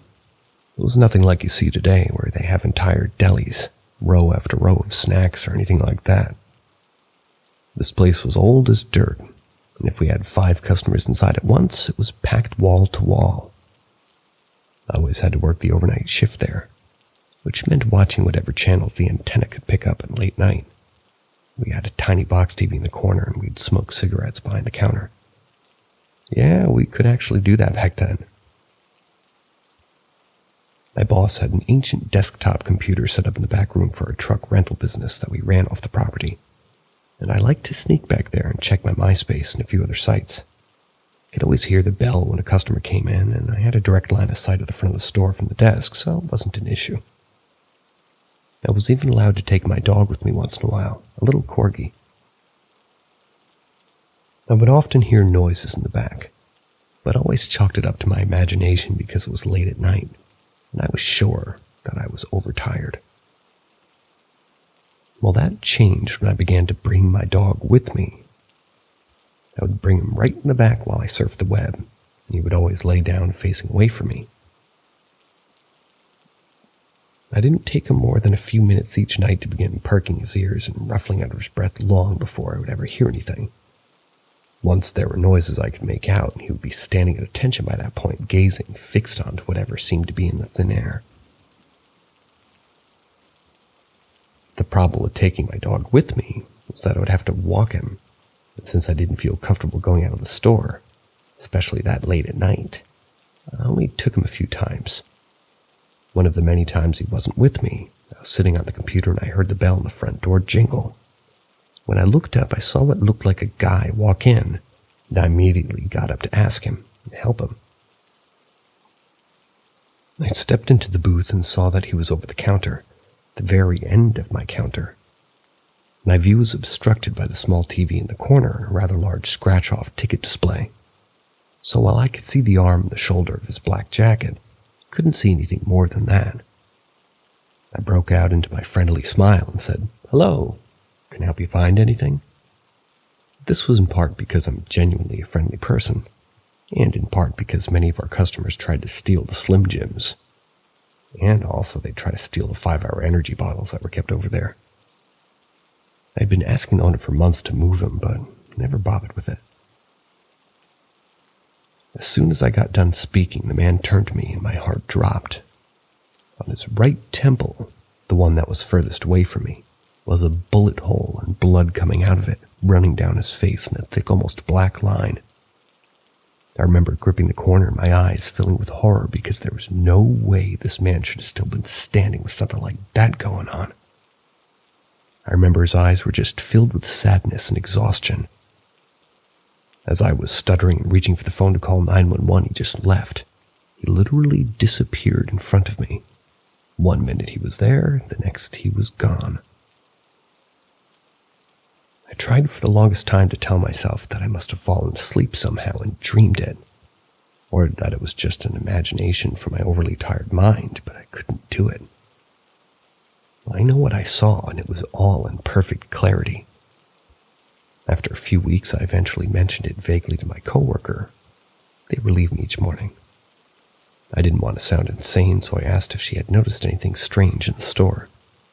That's when she blurted out that calling cards and gift cards would often drop randomly from the display over in that corner. She hears what sounds like somebody walking around when no one's in the store.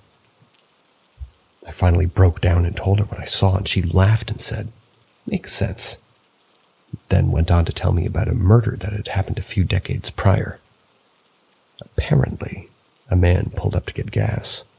Another man saw him from the street, thought he was someone that owed him money. He peeled into the parking lot and shot him point blank before he could even make it inside to get his gas, then sped away. He was caught and convicted, but she couldn't remember any names, and she thought the gentleman I saw was the spirit of the one who got shot. That place is still standing today and still creeps me out. Just to add, I also used to hear a group of girls laughing hysterically outside, but no one was ever there, even when I was brave enough to go out and look. Who knows what that was about?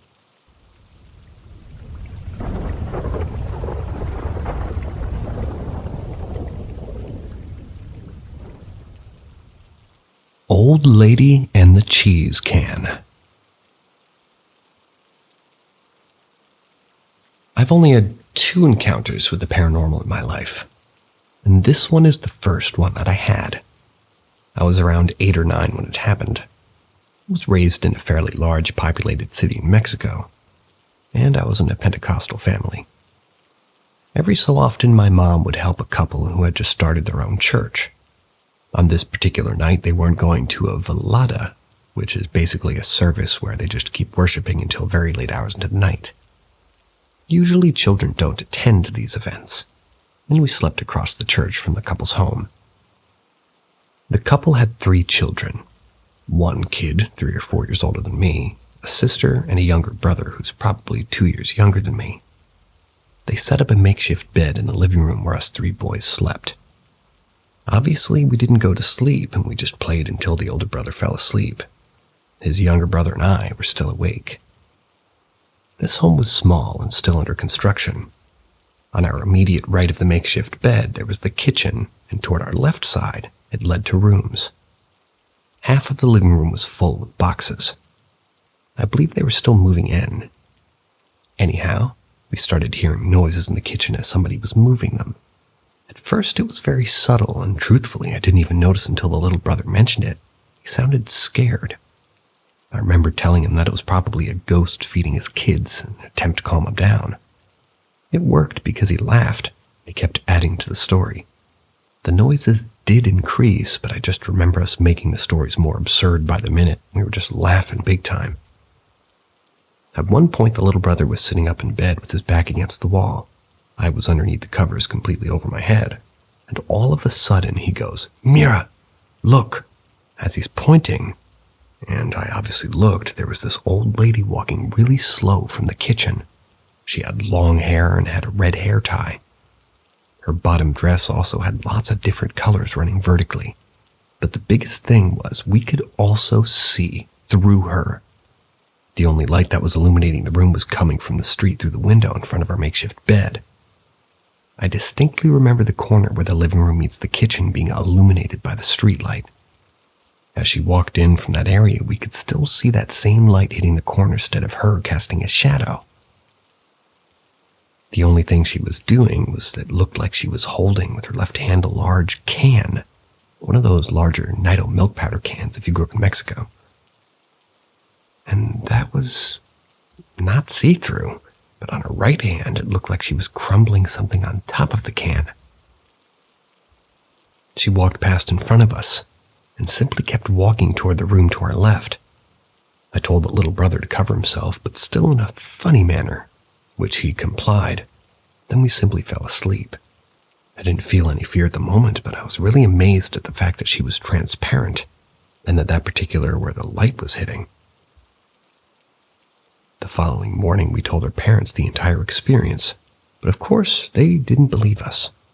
About a week later, this couple came to visit my mom, which was a common event since they visited often. But the moment they arrived, my mom called me because they wanted to ask me something, quote-unquote. When I approached them, they asked me to retell them the story, which truthfully was something I had already kind of taken out of my mind.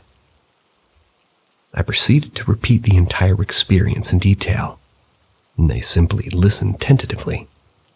As soon as I finished, they turned over to my mother and told her that they found a can behind some boxes in an area that we couldn't have been able to reach according to them. Found a cheese crumbled in it. They had a side business making queso fresco cheese. The smell is what alerted them to the find. It wasn't until I saw my mother's reaction and their serious faces that I got really scared.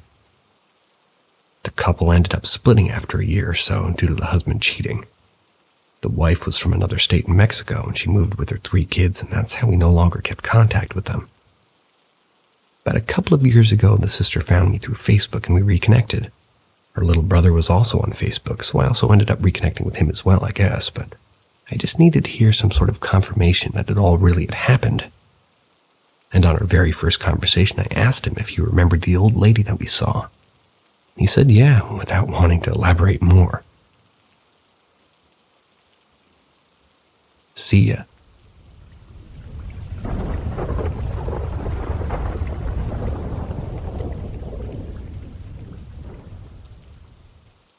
My childhood home. My parents bought this house in the late 80s with one previous owner who bought it when it was new. I do not know of any deaths, murders, or issues with the property, It's like 1,000-square-foot home with a basement the size of the entire house. When you walk in the front door, you're in the living room and you can see directly into the kitchen. To the right of the entrance of the kitchen, there's a hallway that has 3 bedrooms and 1 small bathroom at the end. If you walk through the kitchen on the very back left side, there's a basement door. These details will help when trying to picture these stories. Story 1. When I was around 8 years old, our neighbor's daughter would watch us on occasion. We'll call her Kelly. She was 16 or 17 at the time. I have a younger brother who's 3 years younger than me. We were all in the living room playing hide and seek when we hear it's ringing coming from the basement.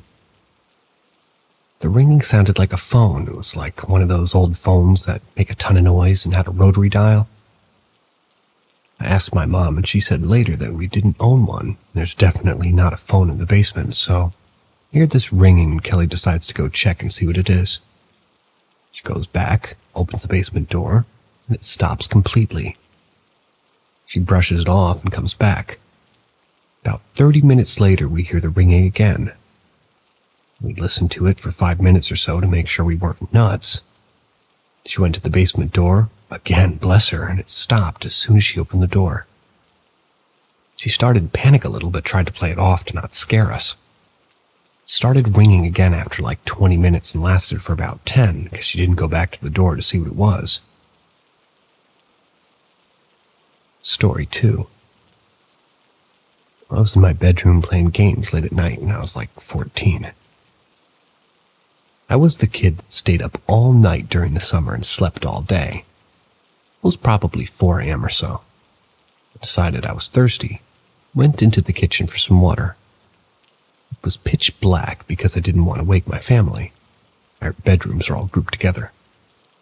I go down the hallway and make the right into the kitchen, and all of a sudden I smell this strong baby powder smell. It was like someone had dumped it on me. Paused for a second to be sure I wasn't imagining it. I then took a step back and couldn't smell it at all. I then took the step forward again and the smell hit me so hard it scared me to death. The next morning I asked my mom if anybody had ever smelled like baby powder. She said my great-grandmother always smelled like it. Her words. Like she had poured it on herself every morning. Really freaky. Story 3. This one was the most intense of all experiences I have ever had. I was a little older, 17 or so this time. I was alone at home, and some background info. We had an air hockey table that had a broken on-off switch, so in order to use it, you had to plug it in manually every time. My mom was very particular about the air hockey table looking neat when we were done, so we put all the pucks on the end neatly. There's a vent in the bathroom that leads directly to the basement, so you can hear everything. Anyways, I was in the bathroom brushing my teeth when I hear the clack, clack, clack of the pucks hitting the side of the table and the air running on it. It was pretty loud when it was on, and I was like, huh? Went to the basement door to look down, and you could see directly to the table from the top of the steps, and it was on, plugged in, and pucks were all over the place. Called out to my brother who didn't answer because I was alone, thinking maybe he came home early. No response. Thought maybe he left it on and went downstairs to fix it. Well, I unplugged it, wrapped the cord around the leg, and placed the pucks back because my mom would have been upset. I go back upstairs and mind my own business for like an hour when I have to use the restroom. Go in there, sit, hear the table going through the vent again. I could hear clearly that the pucks were moving. I will never forget that. Now I'm pretty freaked. Slink back to the basement door and open it, flip the light on, and the table's plugged in and running. Everything's out of place again. Bro, I go down again. Stupid, what's wrong with me? And I fix it all. Come back up, go to my room for like 10 minutes, go to use the bathroom and see if I could hear it, and it's going again. Did not go back there until the next day. Got in trouble for leaving it on all night, too.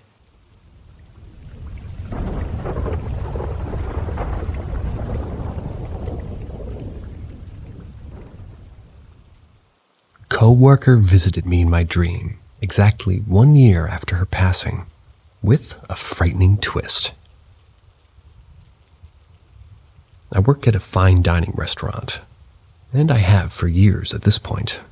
And this happened about 3 years ago. When I first started there was this server. We'll call her Miss Mary for now. Her health was already in decline, and that was when I first started working there. But after about a year or so, her health started falling off a cliff. She had cancer, and it was rapidly spreading through her body. She got cancer from smoking cigarettes, but she didn't really care even when she had cancer and would continue chain smoking as she had always. She was always a loopy, bubbly type, but you could tell that deep down inside she knew she was screwed with no way back. So she just kept smoking because she knew the end was near soon anyway. Now her and I don't know. I wouldn't say that we had a friendship or anything. She was just my coworker. And she was also pretty old, like in her 60s, and me in my early 20s. So it wasn't like we were ever hitting it off or anything like that. She was just an old coworker that I'd like to talk on rare occasions here and there. Literally the only thing we had in common is that we're both Aries. Now, I'm not one to get all super invested in astrology kind of stuff, but I do feel like it maybe has something to do with what happened. Anyway, Miss Mary's health started to get extremely bad, to the point she was missing work all the time because she was in too much pain. About a week or two before she passed, she actually called her manager, who she was good friends with, to let her know that she was dying. Was going to die sooner rather than later. At a week or so of being off from work, she finally comes in one day for a shift, and she was green. Like her skin was literally a gross green color. I felt so bad, but I remember turning to one of my other coworkers' friends and saying, "Bro, she's going to die tonight." My friend looked at me all puzzled and mad that I would say something like that, but I reiterated, "No, bro, look at her. She's literally green, man. I guarantee you she's going to die tonight. I can just tell." Lo and behold, at the end of the night, she went into the work bathroom and never came out. About an hour or so later, the boss kicked the door down and she was lying on the floor of the bathroom unresponsive. Miss Mary was rushed to the ER, but unfortunately was pronounced passed a day or two later. She had a remembrance of her at her work, and in what used to be her table section of the picture was put up on her, basically over her favorite table on the wall. Fast forward exactly 1 year later. I went to bed like any normal person that night, but what occurred once I went to sleep was anything from normal. I had a lucid dream, a very vivid lucid dream. I rarely, if ever, have a lucid dream, but if I do, it's so rare that I usually remember them all.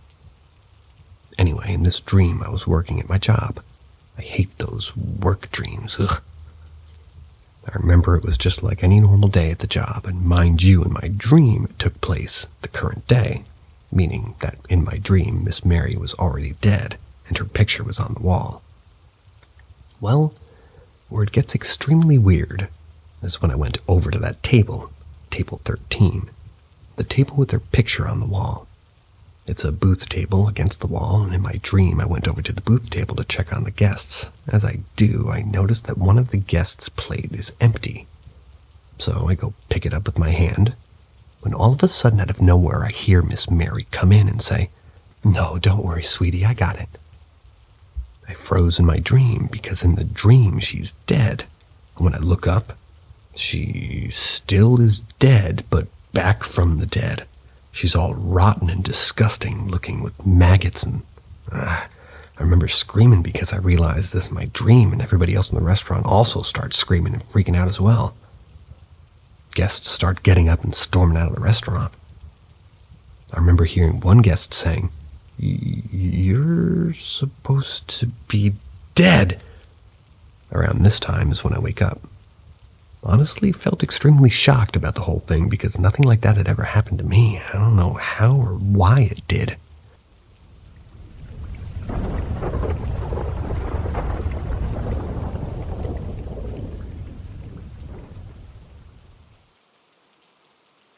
Characters I Hate, Part 2.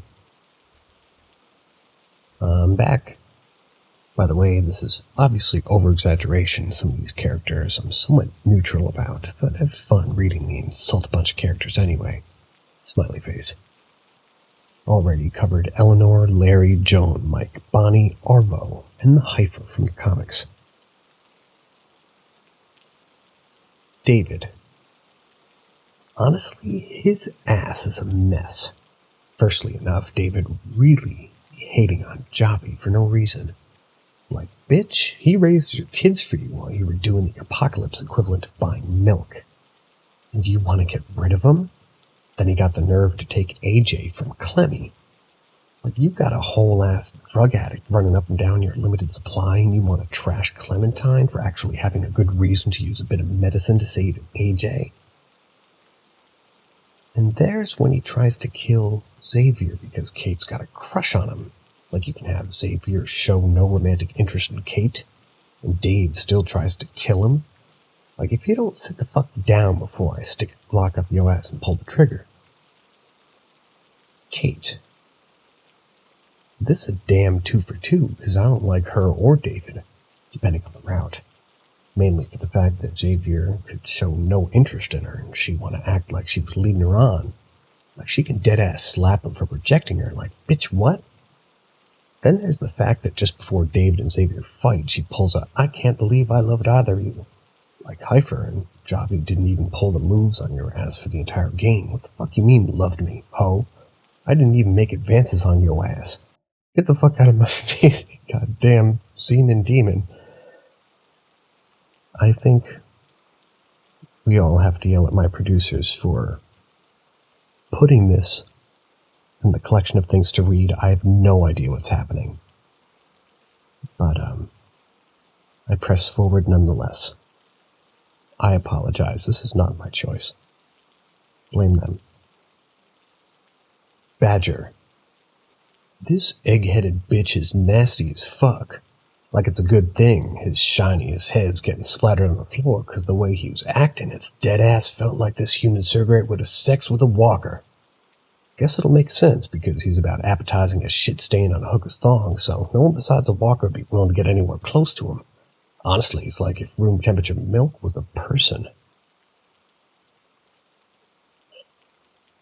Gabe. Y'all thought I was done with Garcias. Well, this no-chin love disc lip ass looked like got smoked too, like you could literally call out Javi for killing Conrad to save him. Like, I'm sorry I shot someone. If you could live, I guess I'll just let you get shot when someone else puts a pea shooter in your temple. Then he wants to side with this failure of a father, even though he tries killing his uncle right in front of him over some bullshit. What is this? Ben.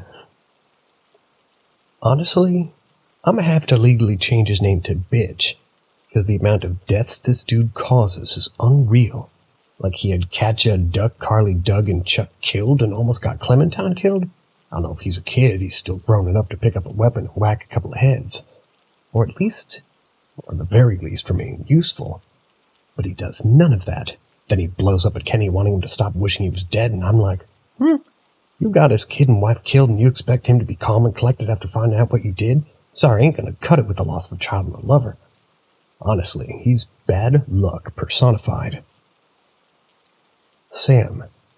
She literally dragged McConaughey into this whole mess. Tried making it seem like they were friends despite the fact that her Saya haircut have an ass. Held her at gunpoint, not even a couple of minutes ago. Honestly, Norma was a little too merciful with her cause, like a rat. Once you let her ass escape, she'll come back for more. And this time with backup from her pissed-pants brother. Okay, I don't watch very much TV. And I don't know why my producers put this in here. Is this information from The Walking Dead? Shooting a guess out. Somebody let me know what in the heck that was, and yell at them, not me.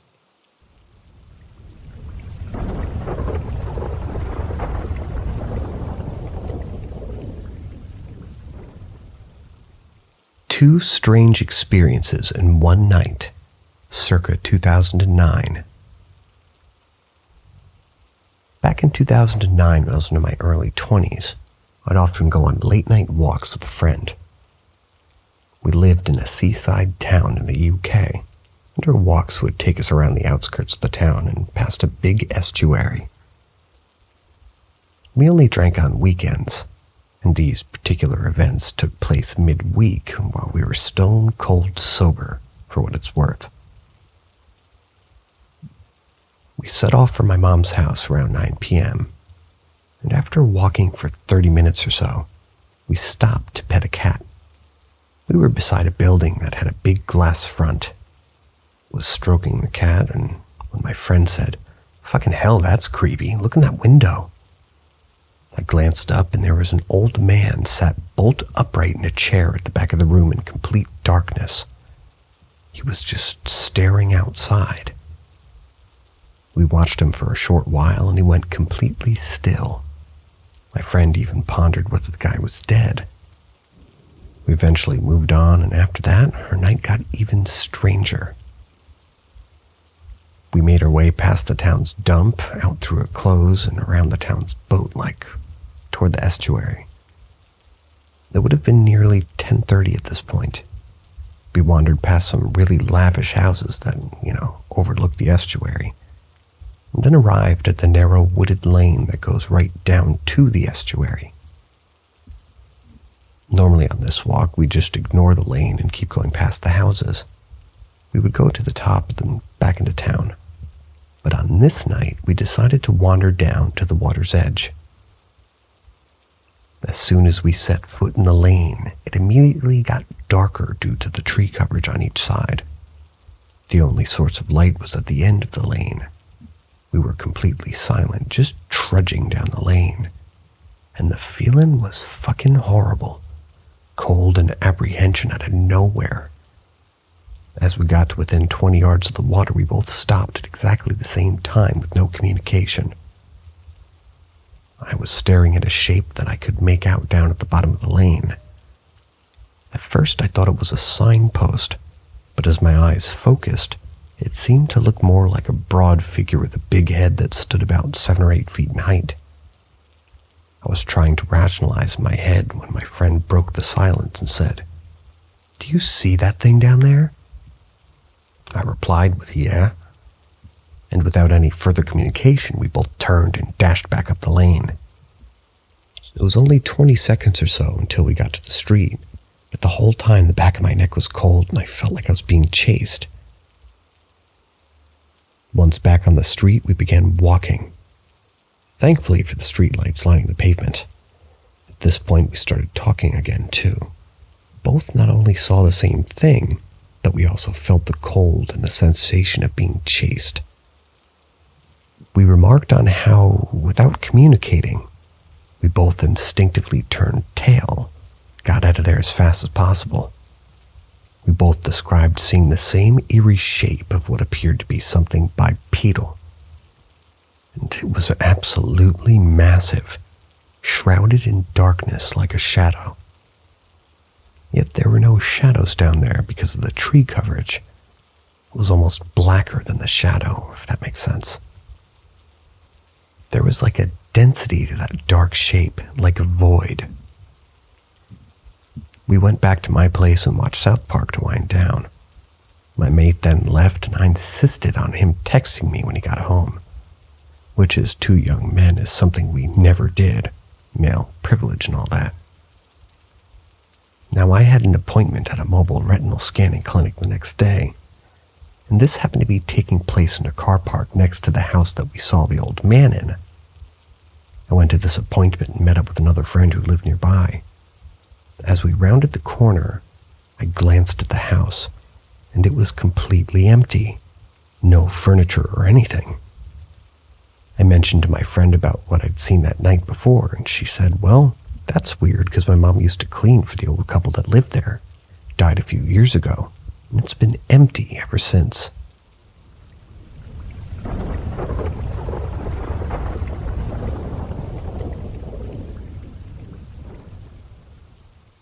My father visited me in a dream to tell me he was okay.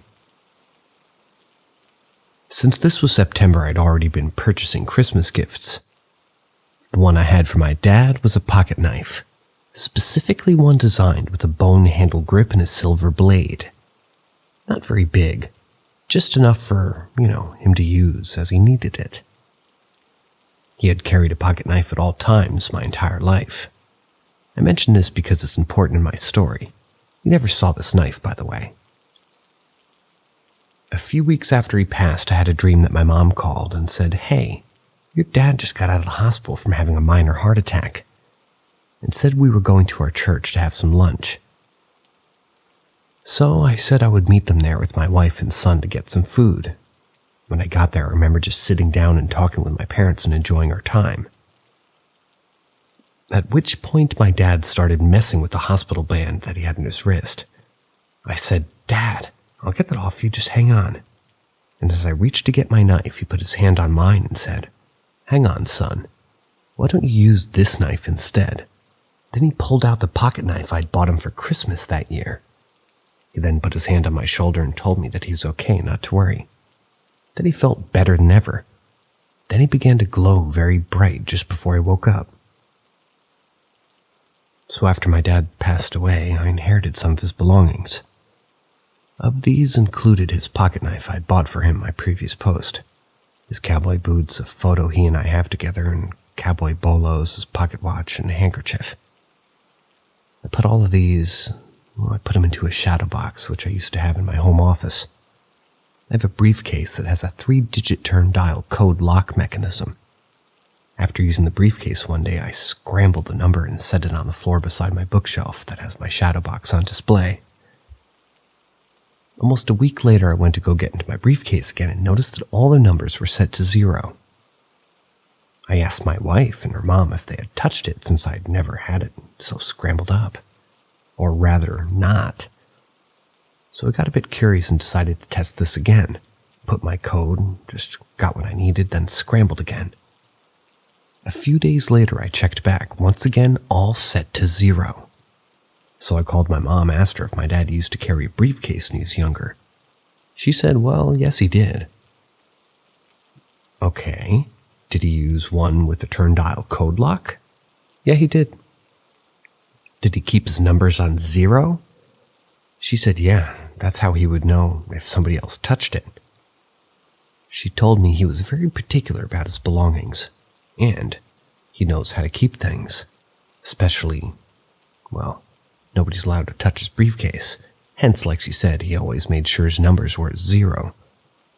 Since then, I have moved the location of the briefcase and the shadow box due to my kids, so I haven't tested it anymore. But it's not happened since. My second event I wanted to share here is that my dad never had any pets. In my case, dogs. Both my wife and I lived with my parents for a short while after we had a house fire, which will go into a separate story all on its own, so look out for that. But while we lived there, my dog had come to us because it was winter and they couldn't stay at our home during construction. While there, my dad grew very fond of my 2 dogs. Both were very loyal, though. My dad always thought it was so neat that I have my dogs trained that when I whistle, it's time to go potty. So after a few days, the dogs warming up to him, he stated doing it for me.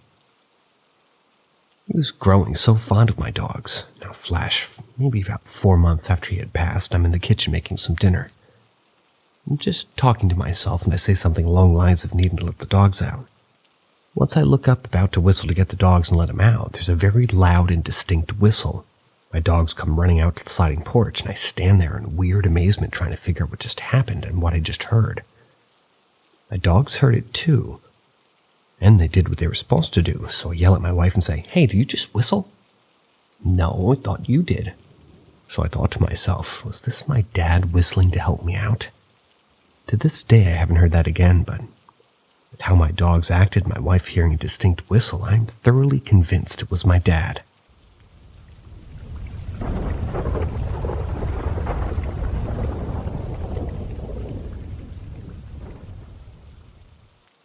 One of my paranormal experiences. During the summer of 2008, I stayed with my aunt and uncle for a few months.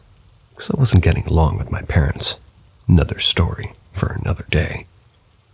While staying there, I worked overnights as a local convenience store clerk.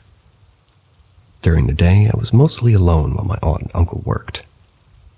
At this point in my life, I had not experienced anything paranormal and did not believe in ghosts or spirits or the afterlife.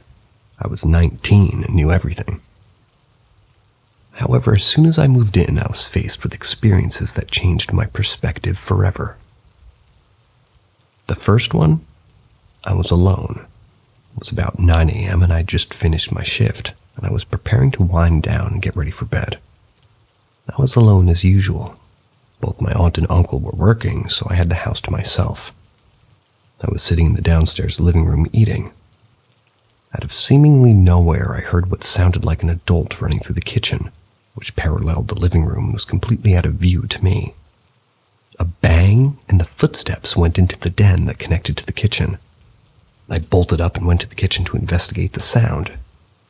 There was a coffee pot on the floor. That must have been the bang I heard when it hit the floor. I headed toward the den to see who was in there. However, it was empty. There was no way for anybody to have been in the den and me not see them. I shrugged it off, figured I was tired, and went back to bed. A few weeks later, my alarm woke me up at 9 a.m. for work. p.m. I groggily got up and headed toward the bathroom that was directly across from my room. However, the door was shut. I could see the light shining from under the door, and I heard the distinct sound of somebody sweeping the floor. Swish, swish, swish, sounded like an old-fashioned straw broom. I found this very odd, considering nobody besides myself used that bathroom.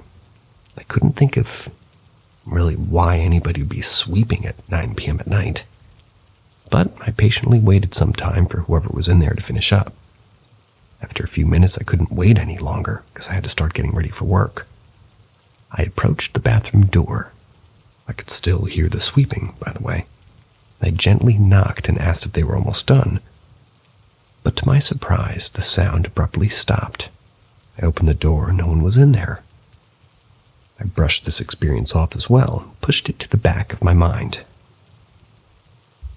This last experience is the reason I ended up moving out. It was too terrifying to ignore what I knew was happening in that house. My sister stopped by during the day to see me, and her and I were in the back room hanging out and chatting. The door to the hallway was closed. My aunt and uncle were working, so her and I were the only two people who were home. As we gabbed away, we suddenly heard what sounded like 1920s music coming from downstairs. We froze. We fell silent. The music grew louder and louder until it sounded like it was coming from every corner in the house. The music sounded like it was being played from a record player. My sister and I just stared at one another, too terrified to speak. Then we heard what sounded like a party erupting from downstairs. It sounded like 30 or more people down there. Sounds of laughing, talking, chinaware clinking filled the house. Then what we heard next terrified me. Loud, heavy footsteps started making their way upstairs where my sister and I were. Boom, boom, boom. It was slow, but purposeful. The party sounds and music had reached a deafening level, but I could still hear those heavy footsteps above all other sounds. Eventually, I heard the footsteps make its way to the second floor. Then they slowly started stomping toward the closed door. This is where me and my sister were sitting behind. When the footsteps reached our door, I leapt up and yanked the door open. When I did, all the noise in the house stopped. The party, the music, the stomping. There was no one behind the door. The hallway was empty and the house was dead silent again. My sister and I wasted no time racing out of the house and stayed inside until our aunt and uncle came home. They didn't believe our story, and I moved out shortly afterwards, never stepped foot in that house again.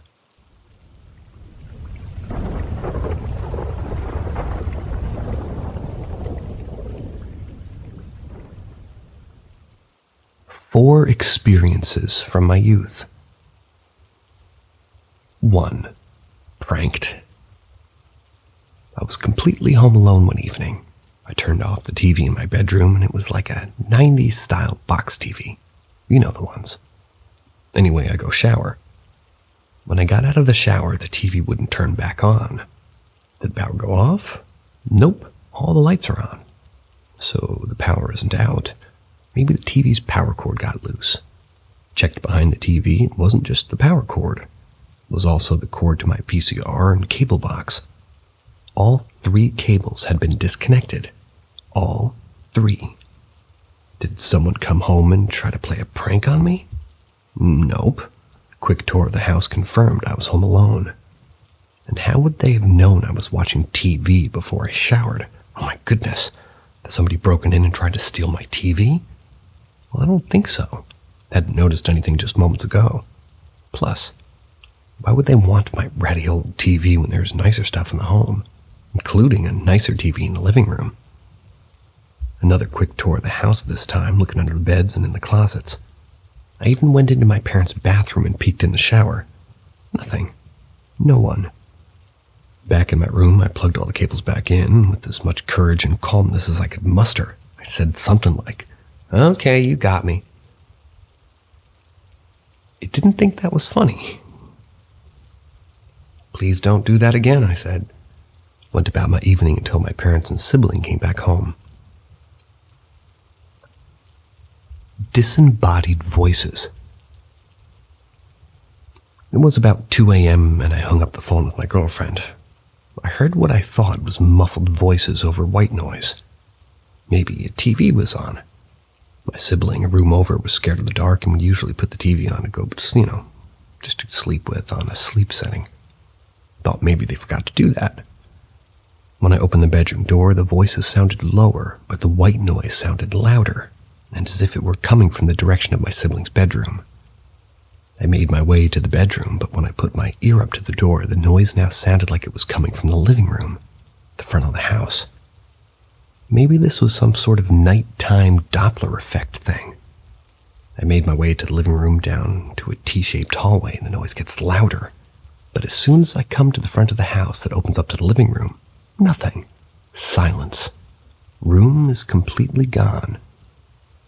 No noise. Number 3.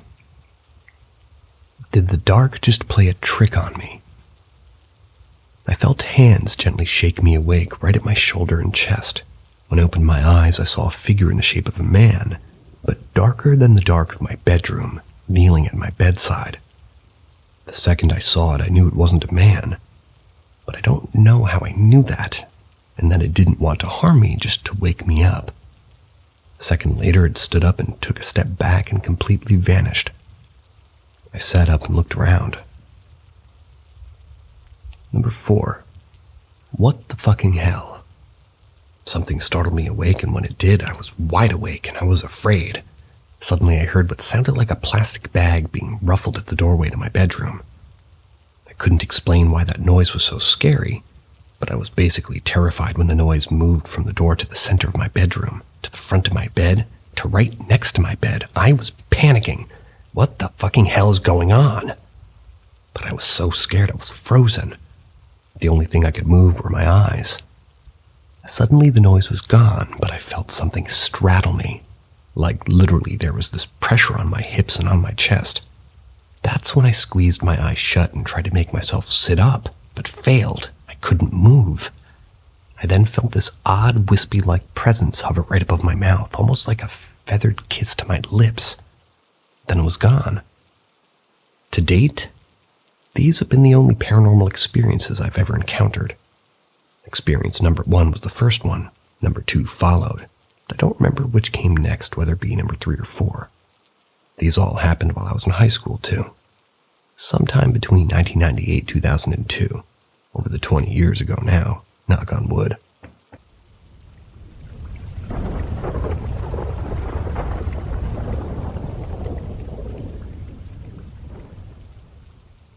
Odd things happening with a new infant in the house.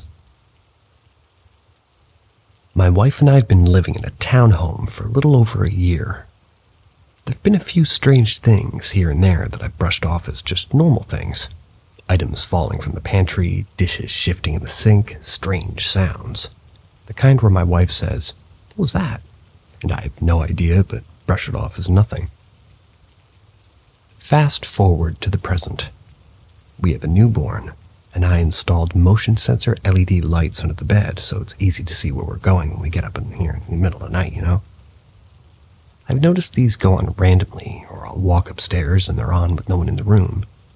Same with the camera, saying there's motion detected when no one's upstairs. I've just chalked it up to shadows activated it or something like that. Something else logical must have activated it, I would always think. We also put up our Christmas tree this weekend. But Sunday morning I woke up to the top half of the tree lights being burned out. Okay, that's weird, but what are you going to do? But then later that night we're on the couch and watch the middle section of the tree light get really bright. I mean, too bright for a normal Christmas tree light. And then they completely burned out. Each plastic bulb had scorch marks on it. Okay, so that's weird. But it must just be a wiring issue. Here's where I need input. Tonight I went into the nursery, the room across ours upstairs where we do a lot of diaper changes and feedings. She doesn't stay in there on her own yet because she's so young. However, her and I went in to go get a bottle going, and then I noticed a flashing pink light from the closet. The room is pitch black, so I had no idea what it was. I turned the light on, and there were light-up rain boots for when she gets older, activating on their own. I've never seen that happen ever, and honestly forgot they were there. We were nowhere near them, and I wasn't walking at the time, thinking maybe my footsteps triggered them. The baby had fallen asleep. False alarm on the bottle. So I promptly took her back to our room across the hall and put her in the bassinet right next to the side of my bed. Not long after, that motion detector lights from under the bed started going off, at least 4 times. The sensor to activate these lights is right next to my side of the bed in the bassinet, meaning whatever was triggering the lights would have to be right next to us. The floor would light up for 30 to 45 seconds, go black for 15 to 30 seconds or so, and then go off again. It was bizarre. I grabbed my baby and pulled her up to me because I was just getting a weird feeling. She's still sleeping on me. I don't know if I'll sleep tonight. There was just something off-putting about it. If anyone has any information on whether or not I'm looking too much into this or if there's something here, please let me know. 7:30 update. The light-up shoes kept going off throughout the night. That's when I had to go into that room to get a bottle and change her diaper. So much so that I started thinking that they were just bugging out. Now that I'm in the room this morning, they aren't lighting up at all on their own. Doesn't give me a great feeling. Doesn't feel like anything sinister, but something was off-putting. 1:30 p.m. update. Further clarification. This morning when the light-up boots weren't flashing, I picked them up and hit them on the ground. I wasn't getting any response, so I started to think that they just bugged out and the batteries were dead. Later this afternoon, I went into that room to change a diaper. I took some of your advice and said the words, "You're not welcome here, please leave." And the boots lit up once. I absolutely kid you not. The next words out of my mouth were, "Oh, Jesus Christ." I changed the diaper quickly, turned back around, and the boots said again, "Whoever you are, whatever you are, please leave us alone.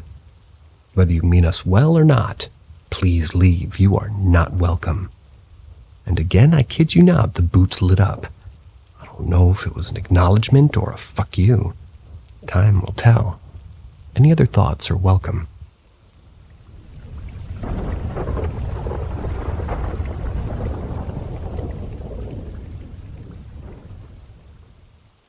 My only paranormal experience, and a really good one. Mine was about 30 years ago, and it's the only real paranormal experience I've ever had.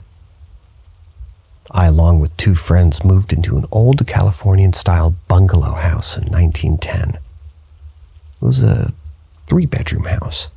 We were all about 25 years old at that time. It was located in the inner city and had an adjoining massive workshop/shed that used to be a mechanic shop and a petrol station. It had a petrol Bowser on the footpath back to the 1920s.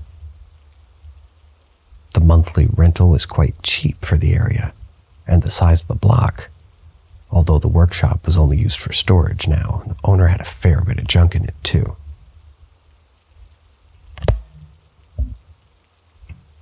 Ow. One night at about 8 p.m., I was sitting in my bedroom at the desk, which was next to the door, which was open. This opened onto the main hallway. At the right of my door was the main entrance to the house from the outside. Across was another bedroom, and to the left the hall split in two directions. One to the lounge room and the other went to the kitchen. The kitchen was at the back of the house and also had a back door, which... My guitar keeps falling on me.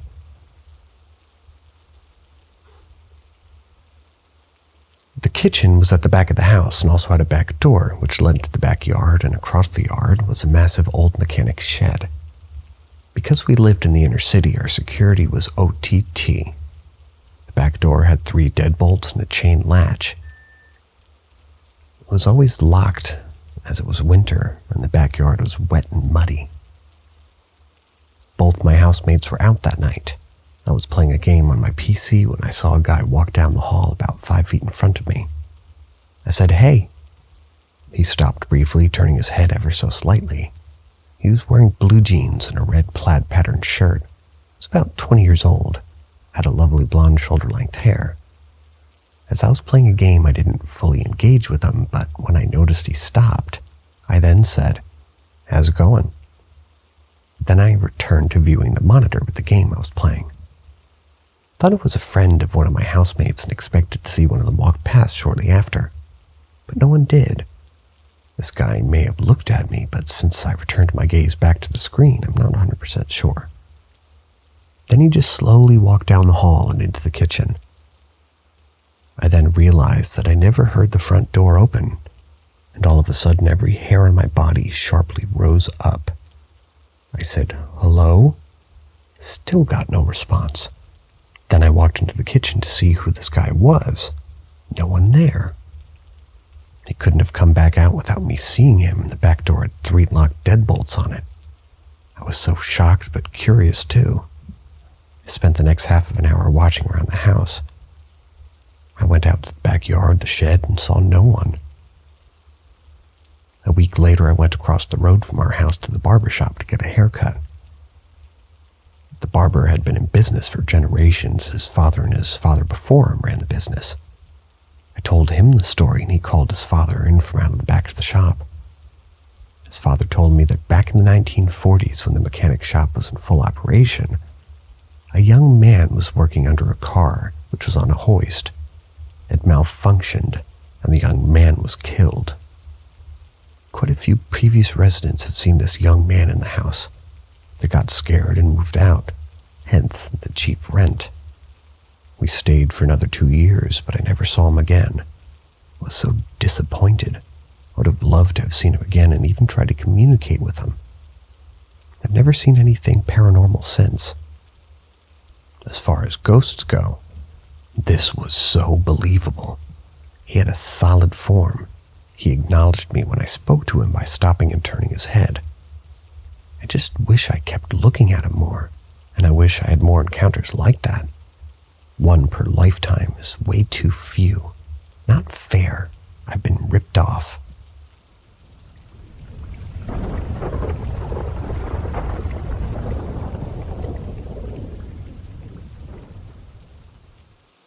I was visited by something in a dream, and it was traumatizing.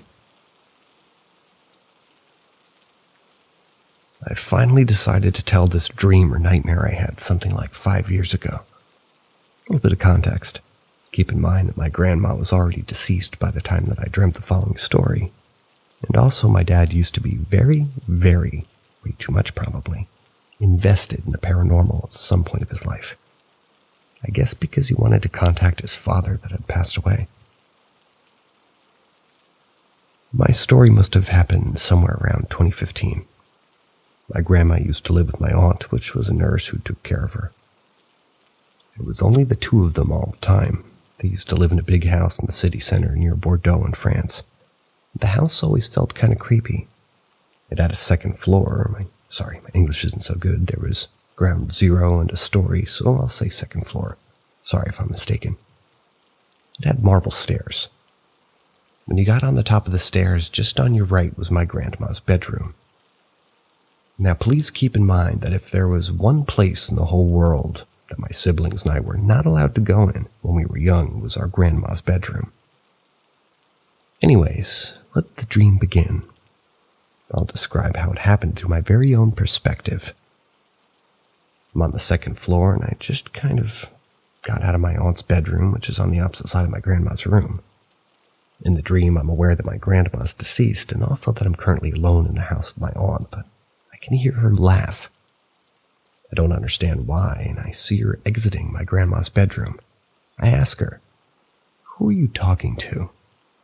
She's holding this basket of laundry under her arms, and she answers, "Go see for yourself," still laughing.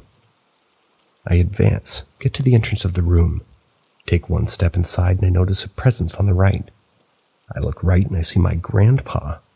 He died when I was 5 or 6, so I don't have any real memory of him, sitting on the bed. The room is bright, and when I see him, I'm surprised. He's looking right in front of him and then slowly turns his head right to look at me. When he's looking at me, he smiles at me, feeling very good. I can feel like he's protecting me, watching over me, and that he loves me, actually. But then I sense something on my left. Remember, it all happened so fast in the dream. It all felt like it lasted 10 seconds in total.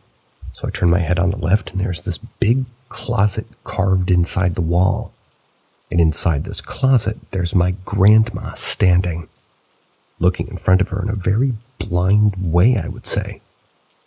But it's not my grandma. I've known her. She's old. She's in her mid-50s. She has brown hair and big glasses. When I see her, I'm even more surprised and scared, actually. And then it happens.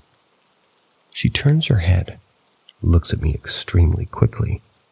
Her gaze is pure evil.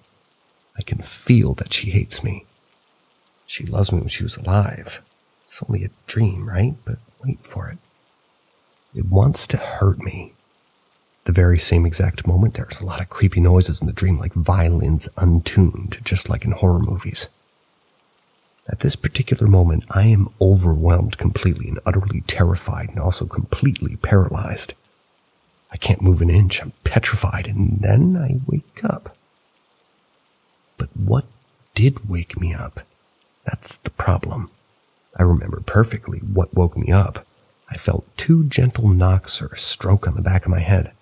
The second one was fainter. I woke in. I was disoriented and scared, but I fell asleep again. The time was around 2 or 3 a.m. The next day, and actually the following days, I couldn't stop thinking about that dream. It all felt so real. I was scared of going to sleep again, and I was also overthinking about the 2 knocks on my head that woke me up.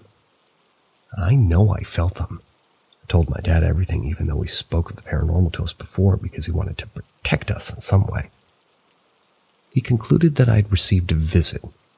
I was visited by someone, maybe my grandma, but it's weird. Why would it turn into such a horrible nightmare?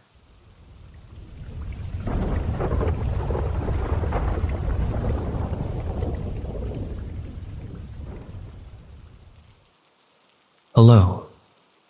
Where are you? This incident took place about 2 months ago. I'm not sure if this is a true paranormal occurrence or a mechanical electrical radio wave glitch. I'll allow you to be the judge. I work for a small medical clinic in Northern California. It's not uncommon for me to reach the clinic before my other coworkers and open the clinic for my coworkers that'll be arriving after me. Our clinic has instituted the use of walkie-talkies, so that way we can keep a tab on each other's whereabouts, in case there may be a need for help with a patient or to alert staff when the patient's arrived at their appointment. Per my normal routine, I placed my bag at my desk, proceeded to turn the clinic lights, and began checking the clinic to see if any of my other coworkers made it in before me. After checking the back offices and making my way to the front offices, it was clear that I was the first and only person in the office. I made my way to the front desk office to grab my walkie-talkie for the day. Turn it on, and as usual, there's nothing but silence on the other end. Nothing, as expected. I'm alone. I made my way back to the office and desk, sat at my computer, and began going through my paperwork. I was doing the schedule for the day. Suddenly, over the walkie-talkie comes a voice that I readily recognize. The voice of my front desk coworker, whom I hadn't seen when I went to my room in the office checking the facility. Over the now crackle, static, and increased volume from the previously silent walkie-talkie, I hear the recognizable voice of my coworker say, "Hello, where are you?" After which the walkie-talkie turns silent once more. Startled now and thinking to myself, how in the hell did I miss hearing something come through the now only unlocked door in the facility, the door in which my office sits next to? I grabbed the walkie-talkie holding down the respond button and I said, "I'm in my office. When did you get in?" There was no response back, just silence. I sat and waited for my coworker to poke her head into the office, and nothing. I shouted out, "Hello?" Nothing. No sound of movement or noise in the quiet office, no footsteps, no rustling or shuffling of feet, just absolute quiet. I got up and made my way through the clinic, thinking someone was trying to prank me by pulling a scare on me. And once again, after checking all the rooms, front and back offices, there was nothing and no one there, just me. Dumbfounded, I made my way back to my office, sat down, and shortly thereafter, a second coworker arrived. The very one whose voice I had just heard over the walkie-talkie. I ran and met her at the door, asking if she had a walkie-talkie on her, and using it to scare someone in the office. She proclaimed, "No, they're all put up and off. Why would I do that?" I stated that you called me and asked me where I was at. She looked at me puzzled and said, "No, I don't have a walkie-talkie. They're all in the same place where you got yours, all turned off." I checked, and indeed, they were all accounted for except for mine, and were all turned off except for the one I had taken earlier. I explained that she contacted me over the walkie-talkie, and I had just been going through the clinic trying to find her. She chuckled and called me crazy and walked onto her desk. I can't explain what or how it happened, but it was her voice. I recognized enough to search the clinic looking for her. I know walkie-talkies can pick up other frequencies and people talking on other stations as well as CB chatter, but this voice was specific, one that I recognize. I've been working with this particular coworker for over 8 years now, and I know her voice. It's sort of ingrained in my brain. But it couldn't have been her. She was never there. I'm convinced that perhaps it was something in the ether, I guess you could say, reaching out to me. The chatter over the walkie-talkies, totally recognizable and abrupt. What came over my walkie-talkie that day? I opened the clinic, wasn't it? It was truly a calm, recognizable voice, asking where I was.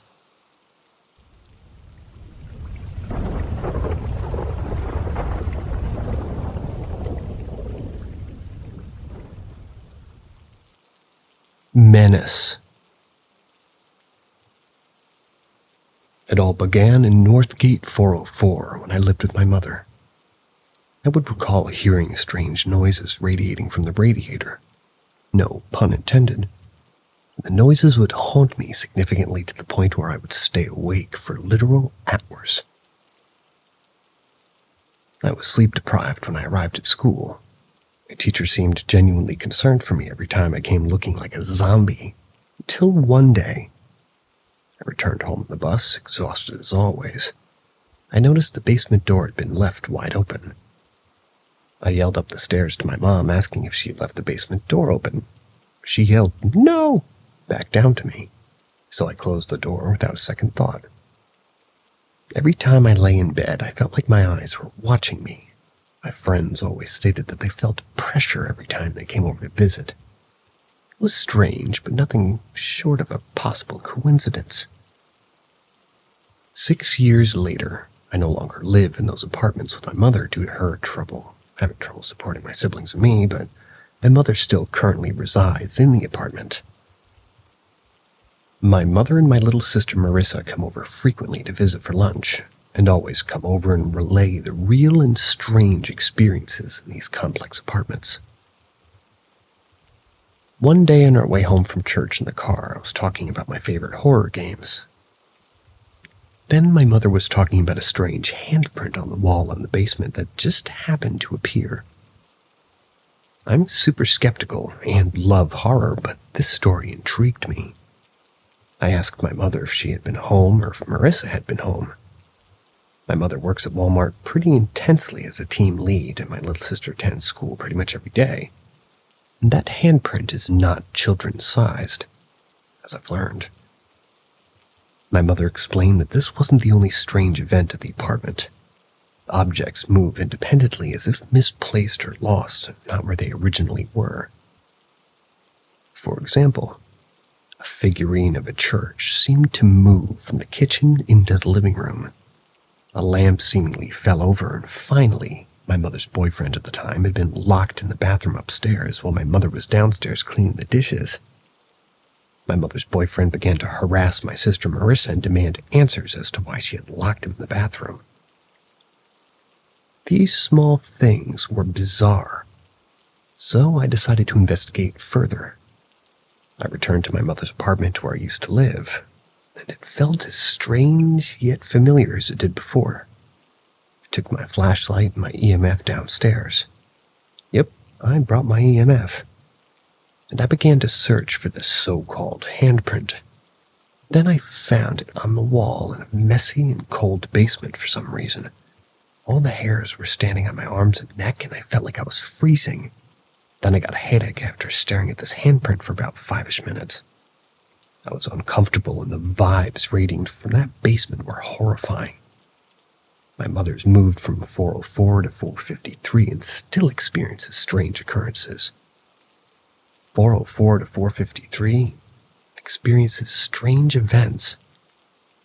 For example, a trash can slides across the floor, and peculiar scratch noises are heard from the basement, even when the cat's upstairs. Somehow my mother's keys ended up in the basement recently. She would most likely not put her keys. And then not too later, a handprint appears in the basement. I knew I had to see it. I knew I had to investigate and record this phenomenon. Perhaps whatever it is has followed her.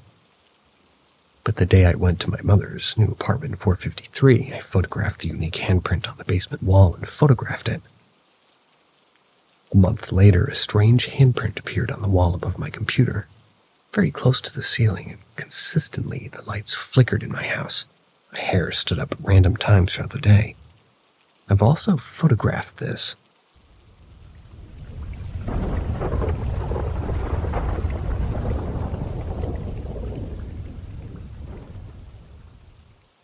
I have no words for this. I recently stayed the night at my childhood home. It's an old house built in the 19th century. I never felt at ease in that house. It has an eerie vibe to it. When I was 17, my parents told me that they were able to afford this house. It's like a mansion, because the previous owners desperately wanted to get rid of it. The reason behind is being that their son had hung himself in the attic. Lots of paranormal things have happened to me in that house, but I'll give you full details of my last encounter. It happened last week. I stayed the night there because I had a football game that was close. My parents were living there, or pretty close to there. I didn't feel like waking up super early, so that's why I held a sleepover in my old bedroom. I went to sleep fairly early, around 10 p.m. or so, not much later. Everything felt normal. I made sure all the doors were locked. My parents were on a wellness retreat in Germany. My brother moved out a while ago, so it was just me in that house. I went to sleep feeling comfortable and quite at ease, even though I was cautious. I texted some of my friends good night, and that was it. The comfortable feeling suddenly wore off when I was awoken at 3 a.m. I heard music playing, but it was muffled. I couldn't hear it clearly. My first instinct was that it was a car playing music with its windows closed. Maybe it was parked on the street. I said this to myself, giving it 10 minutes, maybe the car will pass. The music was still playing 10 minutes later. I felt annoyed, quite frankly, pissed off. I had to wake up early in the morning, and this was ruining my sleep. I walked to my bedroom window to see where the music was coming from, ready to throw a fit, really. I opened my blinds, opened the windows to look outside, and my stomach dropped. There was no car, nor was there anyone else outside. I realized the music is coming from upstairs, the attic. My parents renovated the attic 5 years ago and made it into their bedroom. I knew it had a radio on the mother's bedside. She never used it, though. Most of the time it wasn't even plugged in because she'd only had one socket and she used it to charge her phone. It was not a new radio, early 2000s, I guess. My mom held on to it because it was the radio of her departed father. She could not get rid of it. I was freaking out. Why would these kind of encounters only happen when I was alone at home? I tried calling my parents. They didn't pick up. My brother didn't pick up either. Not surprising since it was 3 a.m. I realized that I'd have to deal with this situation alone. I decided to open the door of my bedroom that led up to the hallway. At the end of the hallway, there was a circling stair that led up to the attic. I opened my bedroom door. The music became louder. I now could clearly hear which music was playing. It was dark organ music. My stomach dropped again. I never felt as scared as I did. I didn't want to do this alone. I had one last rescue line that I could call, and it was my friend Philip. He played Call of Duty until the early hours, so he surely was still awake. I called him to explain the situation. He reassured me that it was probably a problem with the electric outlet that had jump-started the radio. I felt reassured by his answer, made the walk upstairs to the attic. I was with him on the phone the whole time, too. I stood in front of the door and I could clearly hear the music, and it was so loud. I knew I had got to get in and turn it off, but I was so frightened. Philip reassured me that everything was going to be all right. It was just faulty wiring, after all. It was just faulty wiring, I kept repeating it to myself. I opened the door. The music stopped. I ran downstairs, put on all the lights, and watched Trailer Park Boys until 7 a.m. I played the worst football game in history the next day. We lost 7-0.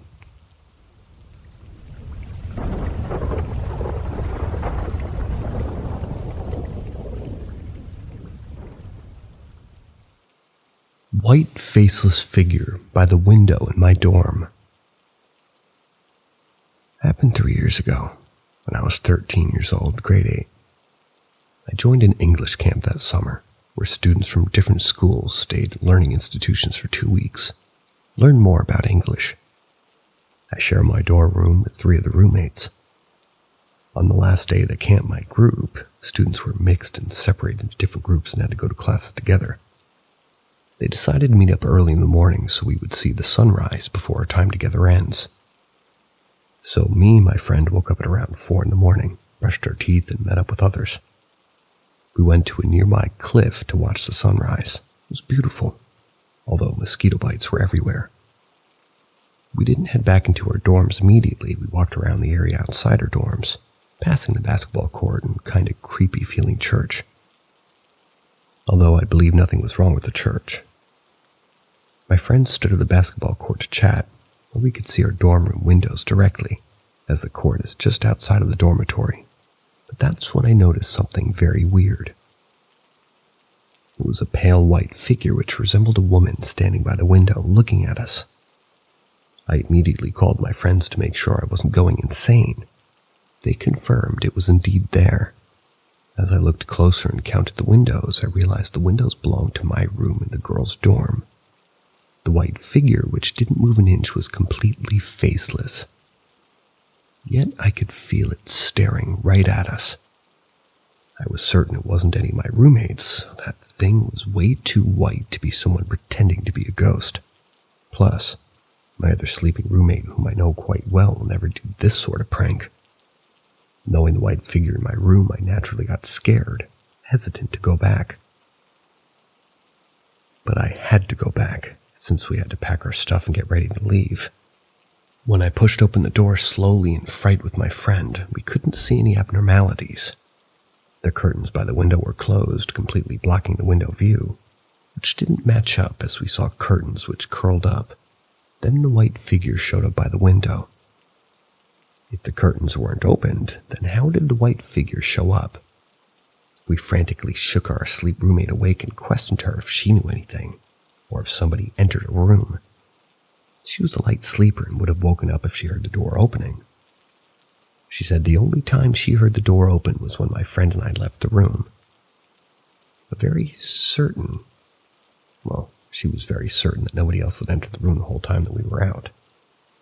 She wasn't the type of person who would pull such pranks. Plus, the figure didn't resemble her in any way. So we firmly believed that she wasn't behind this. The only reasonable explanation to us is something paranormal. My fourth roommate went to sleep with her friend in another room, so it couldn't have been her either. She never entered our room until 7 a.m. But when we told her about the terrifying experience we had, she told us she experienced something weird. She slept in the same bed as her friend, and they woke up and their bed was wet. They know they didn't wet themselves since their shorts and underwear were dry. They didn't have any bottles of water in the room either. So that morning was quite an experience for all of us. Left me shocked and, well, I may believe in paranormal stuff to some extent now after my encounter. Similarly, my brother, who also went to the camp in the same institution 3 years earlier than me, told me he had seen the exact same thing as me. He asked me if I saw the figure in the morning in the girls' dormitory, and yep, it was the same as how he described it. Pale, white, faceless, encountered in the morning and lingering in the girls' dorm. So my friends and I weren't sleeping. I could only assume that the white figure had been there for a long time already. Perhaps it was simply watching over us, because it never did any harm, at least when my brother or I encountered it.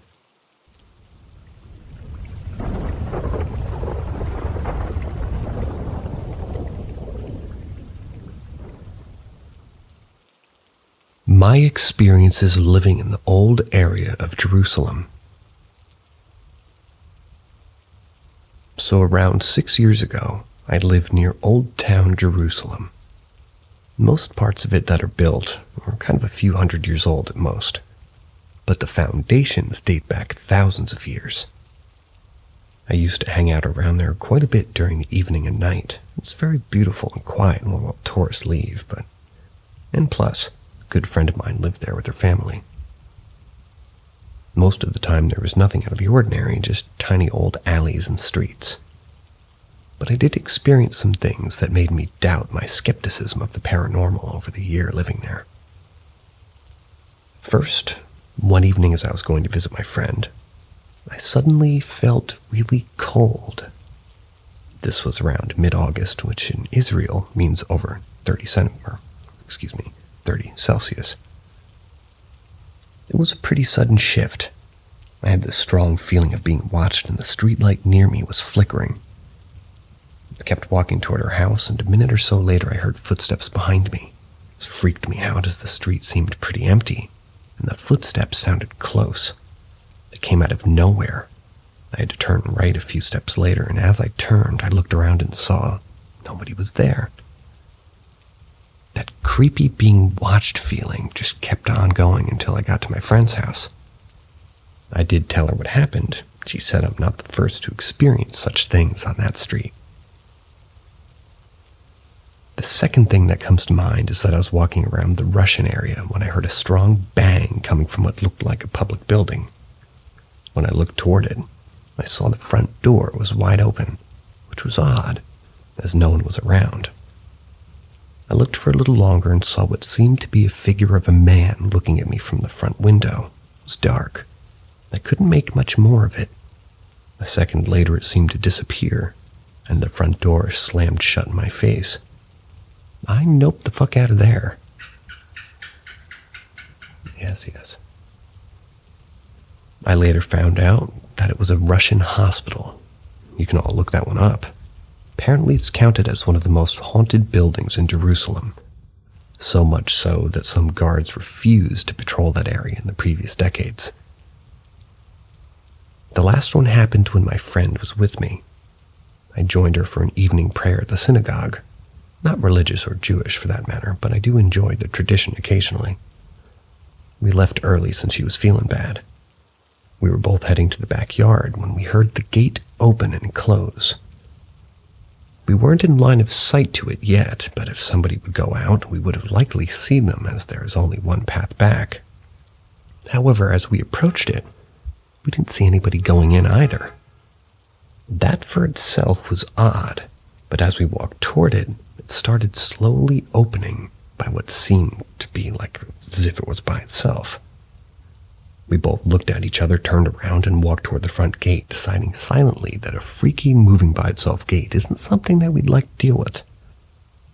After a few steps, we started hearing footsteps following us. We sped out of there, practically running, though my friend claimed at some point that she felt something grab her arm. Personally, I didn't experience that. But when we got to the front of the synagogue, one of the other ladies was also outside and leaving toward her home. She saw how frightened we are, asked what happened. We told her that we heard somebody chase us. She claimed she saw nobody behind us. Stayed away from that synagogue ever since, even though it's kind of counterintuitive as places of prayer usually don't have this kind of experience. I had a few other weird vibes and feelings of being watched when I was living around there, but nothing visual or auditory except these. Still sometimes doubt it's thinking it's just me being a little edgy since it's kind of a really old, kind of quiet place, especially after dark.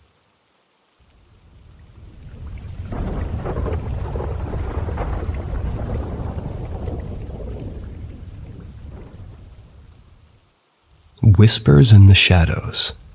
A haunting night in my native village home. Today I'm 20 years old. I grew up in Goa, a city in India, which is a very popular place in India, mostly famous for its beaches and luxurious lifestyle. My native place is a small village far from Goa. There's still our generation's old house and land there. No one lives there now, so it remains closed most of the time. We go to our village only when there's an occasion like a festival or a family function. Ever since I was a child, every time I went to our village home, I felt a strange feeling there. This was a few years ago when I was about 14 years old. We went to our village for a family/religious function. The moment I entered the house, I started to feel a strange and eerie feeling, as if someone was standing, living in the house and moving around inside. At first, I was sleeping in one of the upper floor rooms. Around past midnight, I woke up and started hearing someone's whispering in unintelligible voices around me. I kept hearing those voices all night and couldn't sleep. I was already feeling uncomfortable and unsafe in that house from day one, but I couldn't be able to tell anybody about it in the fear that no one would believe me. But the next day, something happened that changed both my life and me. I haven't been able to forget that incident until today. At that night, too, I was sleeping alone in the upper room, but I couldn't sleep due to the eerie fear that I've had. In the room of the two transparent glasses were installed on the upper half, so you could only see the outside light. Nothing was visible. It was after midnight. I looked at the door and saw a black shadow of a man standing in the dim light outside. Got very scared and turned to the other side of my bed. Just after that, all I felt was that somebody was choking me on my neck very hard, as if trying to kill me. I could literally feel a very strong hand around my neck pressing with full force. That night in my village home, I lay paralyzed, gasping for breath, as the invisible force tightened its grip around my neck. Panic surged through me and my heart pounded like a drum. I struggled to make a sound, but my voice had deserted me. As seconds felt like an eternity, a rush of thoughts flooded my mind. Was this a malevolent spirit that had haunted our family home for generations? Or is it some sinister intruder with malicious intent? My mind raced, but there was no rational explanation for the relentless assault on my throat. In the throes of desperation, I mustered all my strength and faith, silently chanting a prayer of Hanuman Chalisa. Miraculously, the grip began to loosen, and I could finally breathe again. Gasping for air, I turned to the bedside lamp, but the room was empty. I was alone, yet the sensation of an ominous presence lingered. Terrified and shook to my core, I dared not spend another moment in that room. I hastily made my way downstairs to where my family was sleeping, determined to share my harrowing experience. As I recounted the night's horrors, their expressions turned from skepticism to concern. They too had sensed something amiss during their time in the house. With the first dawn of light, we decided to leave the village, abandoning my home for the time being. The memories of that night haunted me for years, but I couldn't help but wonder about the enigmatic history of our family's old house and the eerie forces that seemed to dwell within. To this day, I carry the weight of that chilling encounter, forever changed by the inexplicable and terrifying events that transpired in my native village.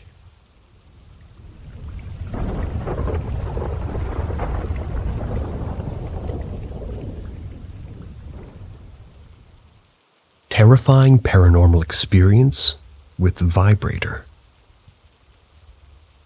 Okay, this is going to sound weird, but I have no one else to talk to about it because of the nature of the paranormal experience. My wife and I spent 3 solid weeks in Japan. We brought a ton of stuff back with us. Among our things were some high-quality anime figurines that I bought in Akihabara.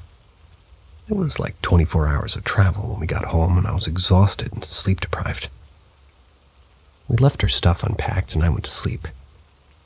I started having feverish dreams, one after another, where I would wake up in my bed not knowing where I was, and every time something would be slightly off in the room.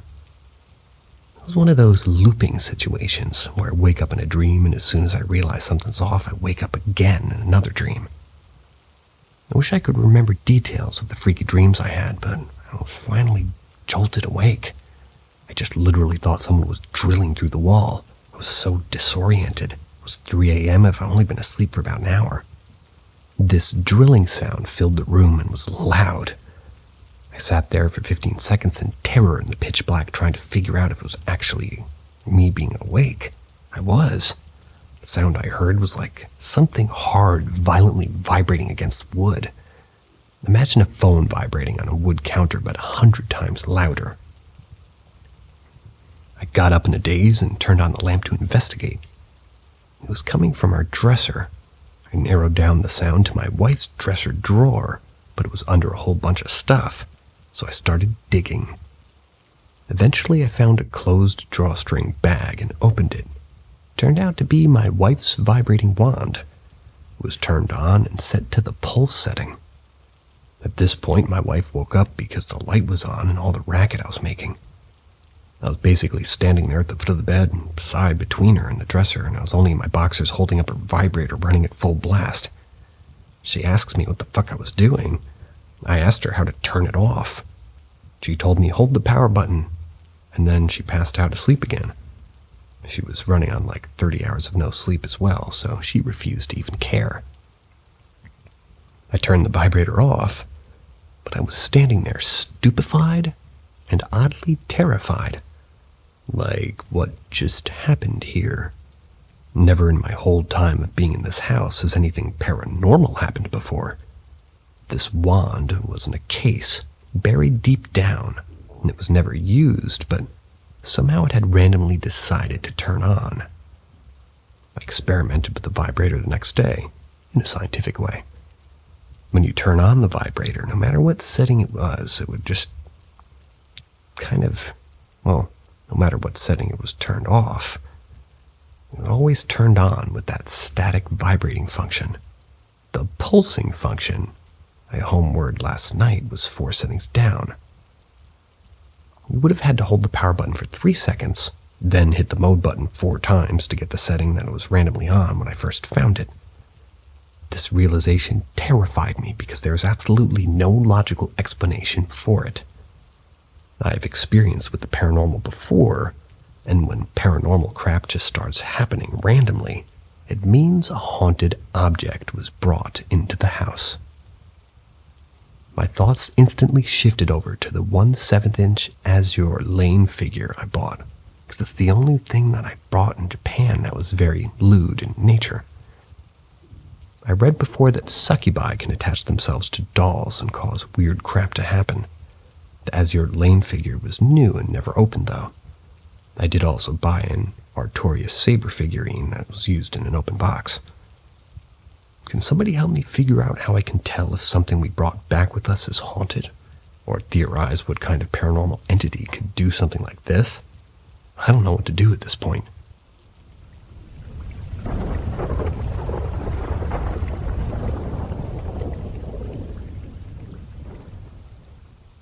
Interdimensional portal in an old pigsty. So this happened 7-ish years ago when I was 16 or 17 and was living independently for the first time since leaving the local children's home.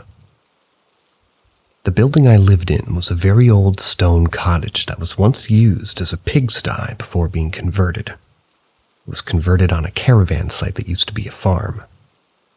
The place was always freezing cold and always had a weird vibe about it.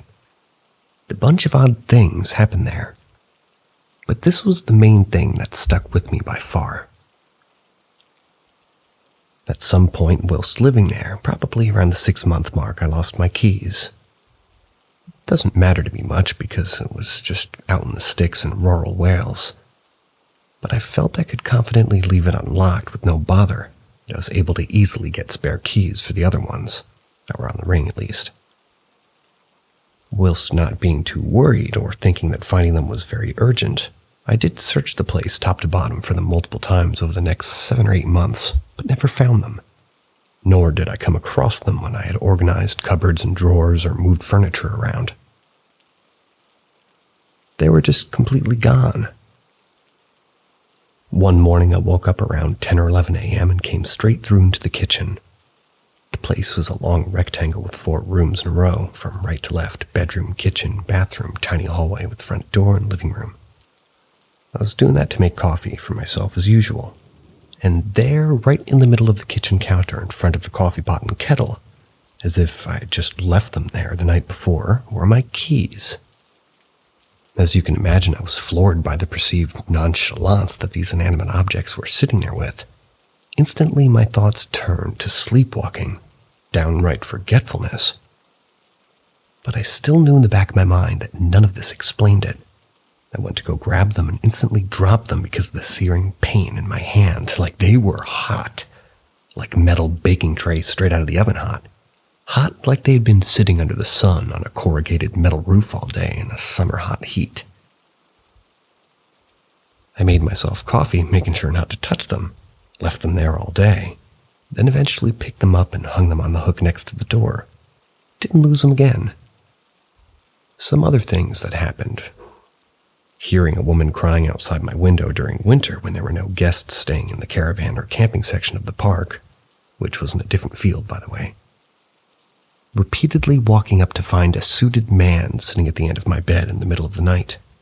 Not sure of dreams, but never really felt like dreams. Doors opening and closing that I knew were not open or closed beforehand. Wardrobe being opened and things being dragged out of it whilst I was out of the room. This happened a lot, no matter how I stacked them in there.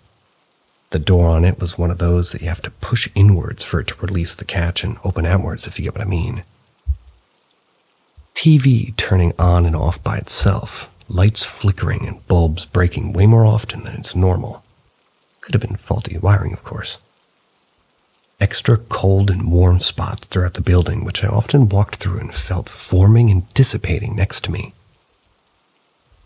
I used to sleep with an electric blanket under my bottom sheet, and 2 or 3 blankets on top of me, and I would occasionally wake up freezing with 1 or 2 of the top layers on the other side of the bedroom.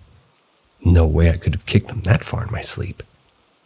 Once I woke up with my bed a foot away from the wall. It was a divan bed with wheels, so we're not in an area that experiences earthquakes or anything like that. Anyway, I moved out when I was 17, and social services don't put kids there anymore due to some unrelated issues. which I'm glad about in many respects, but feel free to ask questions, share any similar experiences, or share explanations.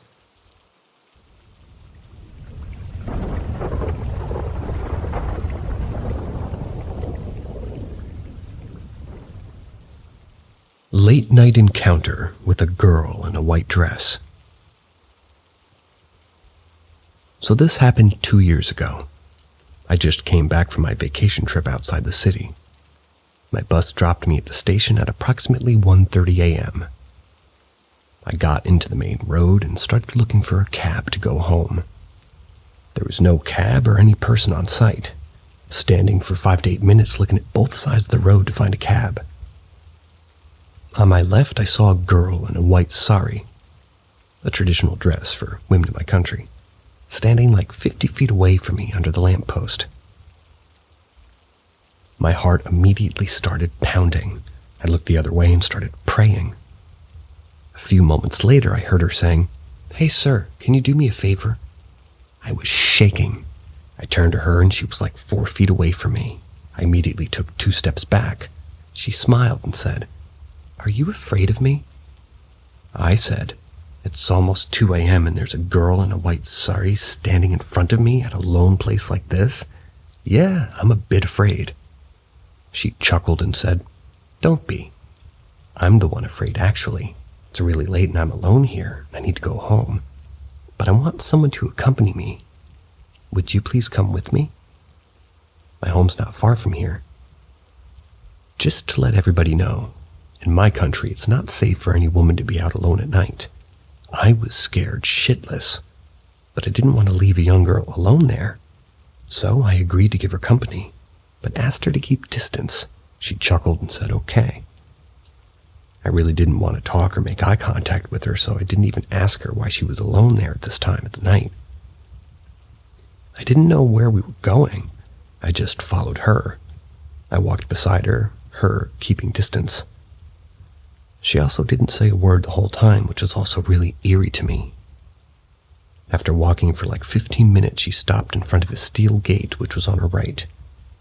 She said with a happy face, "My home is a few steps from here. You don't need to take any more trouble. I can take care from here. Thank you for helping me. You're a good person." Then she turned her back and started walking. Thought my job was done. I turned the opposite direction and started walking, but out of curiosity, after taking a few steps, I turned my head to see where she was going. She was gone. There's no girl on site. I turned back and came in front of the gate and looked around. She was gone. I looked at the gate. It had a padlock on it. There's no way anybody could unlock it, get in, or lock it from the outside in 2 to 3 seconds. It's not possible, at least for a human. But I still didn't know what the gate was for. I looked up and saw a sign over the gate. It says X Cemetery. I realized everything that just happened with me. I started running. I saw a mosque on site and started running toward it. There's always a mosque near a cemetery in my country. I rushed into the mosque, which obviously was noisy. The priest of the mosque woke up and came with a baton, thinking that there was a thief. He saw me laying on the floor unconscious. After a few minutes, I woke up. He asked me what happened. I explained everything. He understood everything and told me the story of the girl. 7 years ago, a girl was raped and killed. People found her body under the lamppost I was talking about earlier. Her face was messed up. No one identified her, so no one came to claim her body. So no complaint was filed at the police, too. The rapist or rapists still roam free to this day. Since no one claimed her body, the locals buried her in the cemetery I said earlier. Since then, a lot of people, especially young guys, have had interactions with her. Some had a hostile experience. Some had peaceful ones. I'd like to think that mine was peaceful.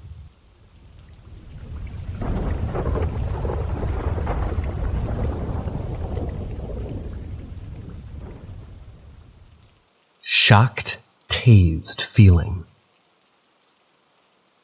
Alright, so I don't talk about this super often, only to close friends. I don't even really like bringing it up much, and honestly, while typing this, I feel like somebody's behind me looking over my shoulder, and it's freaking me out a little. But I've always been curious.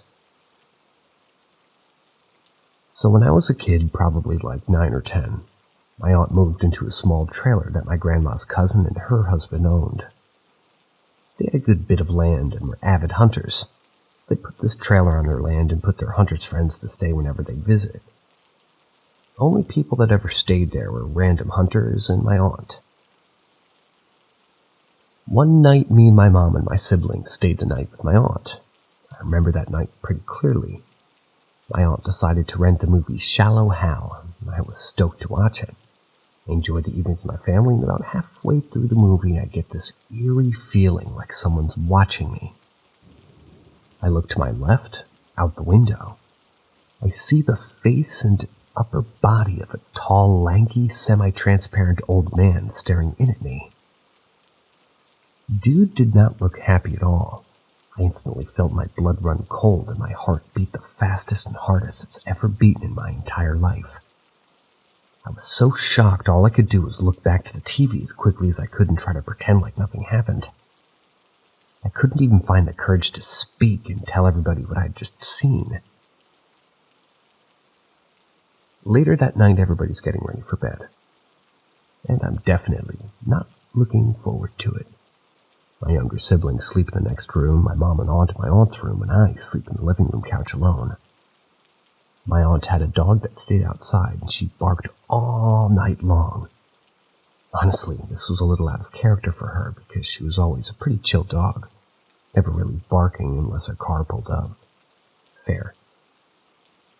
Between the dog barking like crazy and the mini heart attack I had earlier from seeing some spooky old ghost man, I didn't think I'd get to sleep. But eventually I passed out. This is the part that's always been mega weird to me. Woke up in the middle of the night, no longer on the couch, but laying on the floor to what felt like being electrocuted. I don't know, I felt what I imagined it would feel like to be tased. I couldn't move and wanted to scream, but nothing would come out. Absolutely terrifying. 100% thought I was going to die. The weirdest feeling ever. After a couple of minutes, I was able to get up and ran straight to my aunt's room, crying like a baby, of course. She said I was only having a nightmare, and I ended up sleeping on the floor next to her bed for the rest of the night. I guess I'm just curious if anybody else has ever felt this feeling, or if this is like a common thing. Is that what it feels like to be touched by a ghost? I don't know. I personally have never heard of anything like that I experienced. Now that I'm older, I've had that, well, maybe just coincidentally experiencing sleep paralysis for a bit and wasn't sure if it really was. Never had this happen to me again, though.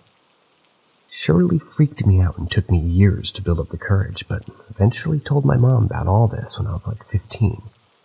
She told me she always had creepy feelings when she was in that trailer. My aunt only lived there for like a year after this happened. I asked if maybe somebody had died in that trailer, or on the property. My mom assured me that the trailer was new and had only been occupied by my aunt and my family's hunting pals. Also, apparently years earlier, some boy and his sister that lived right down the road and went to the same church as my aunt were fucking with a Ouija board. Apparently, the boy became possessed. But I don't have all the details, and I only remember bits and pieces of what my family told me happened.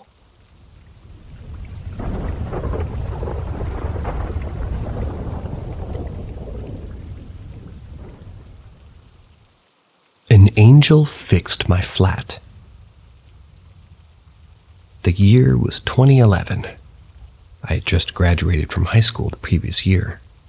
We lived in Houston, and my parents decided to move out to Dayton, Texas. Something they were planning since basically forever. Moving there was nice, but all my friends were still in Houston, so on the weekends I would drive to Houston for parties. A 40 or 45-minute drive. One day I was driving down this back road numbered 1413. It's well lit, but back then it was very lonesome and dark. Hardly any street lamps to light up the asphalt. As I'm driving down in my '04 Pontiac Grand Prix, I feel a rumble in my steering wheel followed by a sudden release of air from one of my front tires. I pull over and immediately get out and yep, just my luck, blown tire. Not only was it flat, it had a gaping hole on the sidewall, big enough to where I put my hand in it and touched the inside of my wheel. To add to my luck, I had used my spare on the back wheel 2 days before, so now I'm stuck. The signal was horrible. Trying to reach my dad on the phone was not happening. About 10 minutes go by, and as I'm walking around the street with my phone in the air trying to get at least one bar of reception, I notice vehicle headlights going over some train tracks about a quarter-mile back. I immediately start waving my hands, thinking maybe this individual will help me out somehow. As the truck gets closer, I notice it's an older model Ford, like a late 80s red and in pristine condition. The truck pulls over behind me and I come to the passenger window. I see an older gentleman in his 60s maybe, long white beard, white hair, wearing jean coveralls. He asks if I'm okay. I responded with, "Yeah, my tire's blew. I don't have a spare." He opens his door, chuckling lightly, and says, "Well, let me take a look." Mind you, I have tiny scrapes on my hand from the wire sticking out of my tire. I said to him, "It's got a giant hole in it." And I see him squat by the passenger tire, and he said, "Go in my toolbox and get me the flashlight that's back there." I run to the other side of the truck and open the toolbox in the bed. It was completely empty and still shiny as if it was never used. Only one flashlight was present, so I grab it, not thinking much of it at the time, trying to turn it on for him. But as I pass up to his driver's side door, I see him standing up. I flash the light at him and says, "You're good to go." Confused, I walk up to him and shine the light at the tire. It was inflated. I could see where the sidewall was dirty from it running flat, but it was inflated. I never understood the term. My mind was blank until after this experience. My mind was truly blank. Not once did I think of asking him how, or any of the obvious questions one would ask in a similar situation, just blank. I look up at him and he puts his hand on my shoulder. "Just be careful wherever you're going, son. I'm sure your parents are worrying about you driving late at night." I said, "Thank you, sir, thank you." I gave him his flashlight and watched him get back in his truck and start driving off. This section of the road had a turn not far from where I was. As he took off, it all came to me. All the questions I needed to ask just dropped into my brain all at once. I run to the driver's seat. I needed to catch up with him and ask him how. Speeding behind, trying to catch up, I see the truck hit that turn. I see his taillights behind the trees, maybe 5, maybe 6 seconds later, and I make that same turn, poof, it's gone. Disappeared into thin air. There was no other one on the road that we were on. I instantly got chills and slammed on my brakes, and I sat there for about 10 minutes before I got a call from my mom asking if everything was okay. Told her I'd be home in a bit. To this day, can't explain it.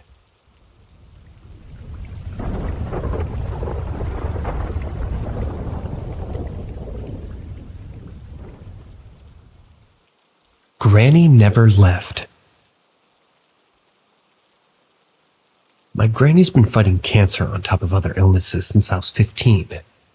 She always feared when she got old that we'd leave her in a home. She and her brothers and sisters always discussed each year who was going to die.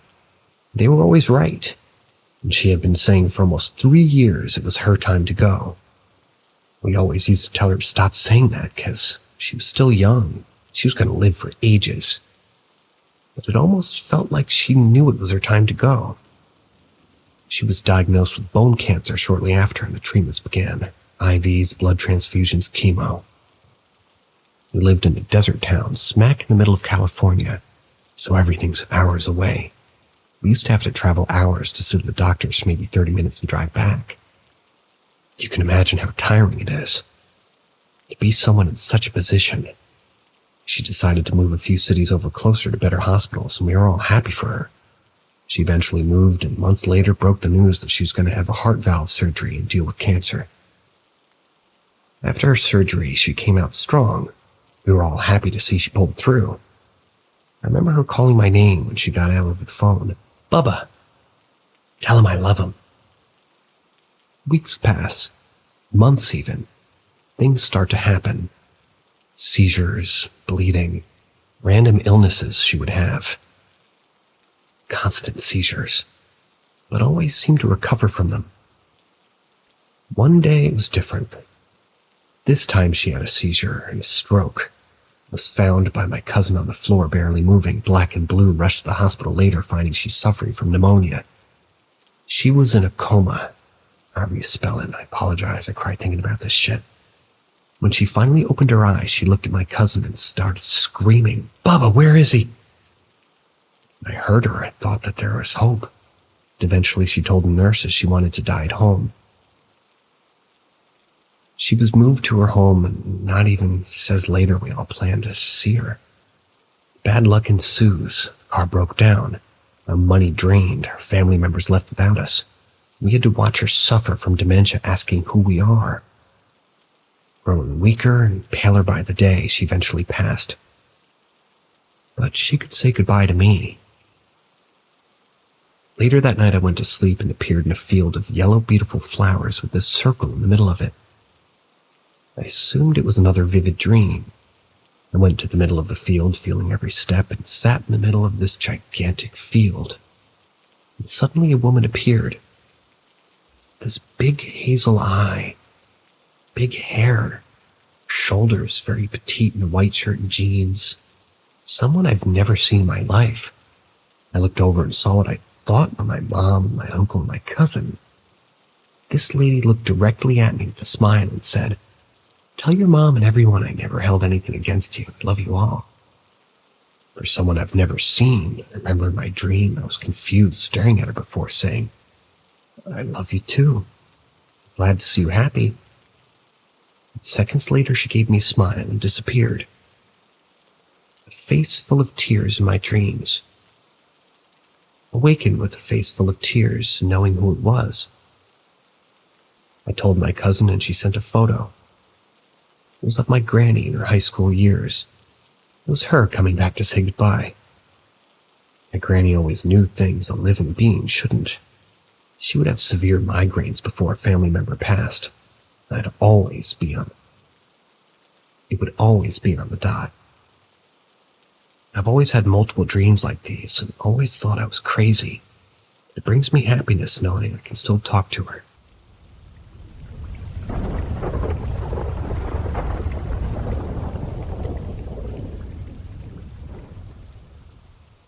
What's your most scariest haunting paranormal encounter? I'll go first. I lived in a haunted house at an early age. Though despite this, my memory remains fresh of most of these encounters. We were there for a year, so I was 3 to 4 during, and I lived with my older brother, older than me by 3 years. My younger sister, younger by 3 years. So just a baby at the time, my mother and my father. The house looked overgrown. Thin vines grew on the walls, large bushes in front of the windows, and it was fenced in the front with a large gate circling the backyard. The haunting started pretty quickly. My mom would hear heavy boots stomp up the stairs despite nobody being there. My father would get locked out of the house despite nobody being inside, and my brother would hear doors opening, but I got the worst of it. I was looking out of my window, watching my mother go to work. She had a double shift as my dad wasn't the best of dads, to put it lightly. I stared until I noticed a large pitch-black snake following her to her car. The snake looked to be double her in length, despite it slithering, thus curling its body. My mother's 5'8", which makes the snake around 11 feet long. It followed her a couple of minutes until she'd gotten into her car. Then it slithered back into the bushes near my window. I looked down to see it looking right at me. Despite this, I would still go outside and play with the other kids. Playing in the backyard till dusk, my brother and I were playing separately. My brother, loving sports, ran around throwing a football, whereas I played with one of my toy animals, The one toy in specific was a big T-Rex. The T-Rex looked like one of the older renditions before Jurassic Park, upright with its tail dragging the ground. As the sun set further, our mother called us inside for dinner, so we went inside. I noticed that I left my toy and went to go get it. It was dark to where I could make out any noticeable color, but not too dark so I can see outlines and details of objects. I noticed the T-Rex chilling right by the tree where I'd left it. I went to pick it up only for it to crumble. It was dirt in the shape of the T-Rex. I got freaked out and ran back inside. Now notice I said that I can remember most of these encounters. The reason I point this out is because my father said he'd often see me sitting in the corner of my room or in front of a blank screen. He'd ask me what I'm doing and I'd simply say, "The old man told me to." I have no recollection of these things happening, but my father swears up and down that this did, in fact, happen. This last one is the most horrific. Waking up in the middle of the night, I heard footsteps. Luckily, my TV was on, so I still had light, thinking that it was my dad. I got up to go to him, but when I opened the bedroom door, there was an old man standing there. He looked down at me and looked corpse-like. I freaked out and banged on my mother's bedroom door, and she opened it, and I hollered about how there was an ugly man in the house. She took it as someone actually breaking in and picked me up with one hand and had a bat in the other. Basically ran around the house, turning every light on and cussing loud enough to worry some of the neighbors. And those are my encounters that I find to be the scariest.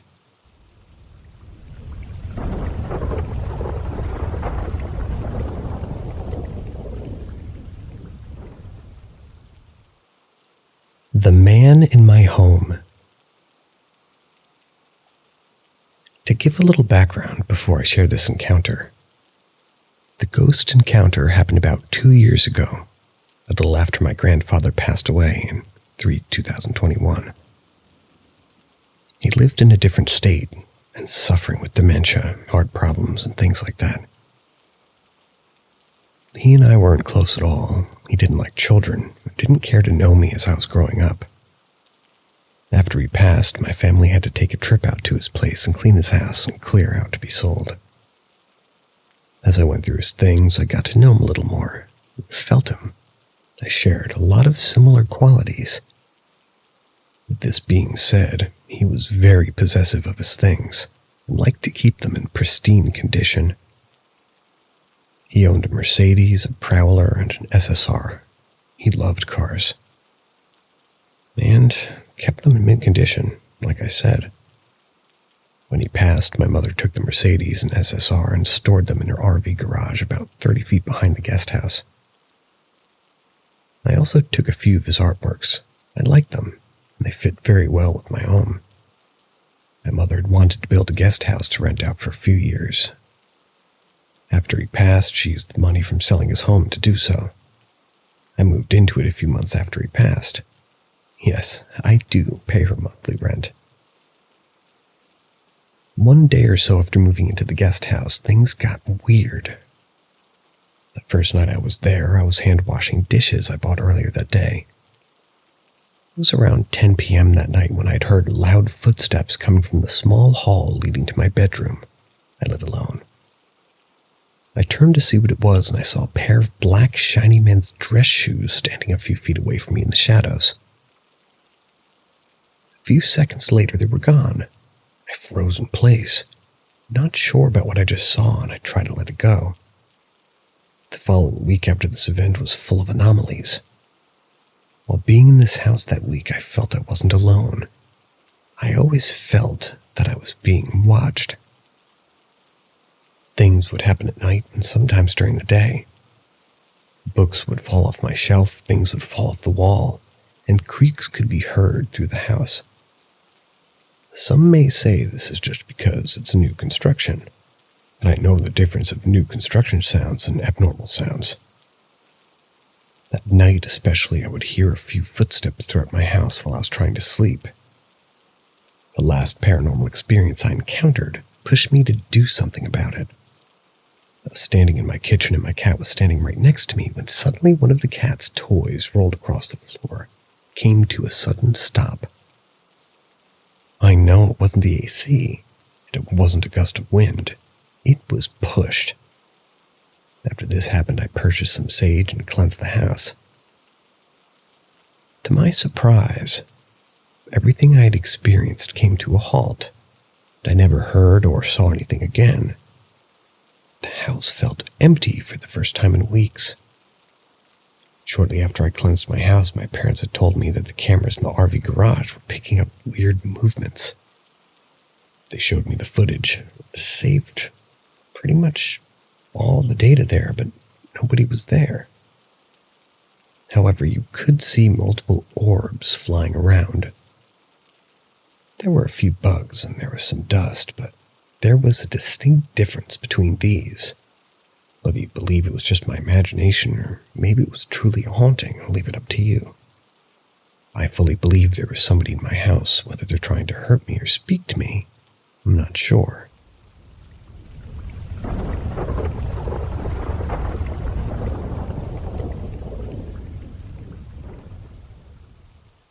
Dreamt of a boy I had never met, and then saw him on a missing poster the next day. So I was driving up north with my mom to visit grandparents. It's a 2-day trip, so we stop in a motel. Nothing was out of the ordinary, and the motel was pretty nice for such a remote area. Went to sleep and dreamed I was at my grandparents' house, and that it was haunted.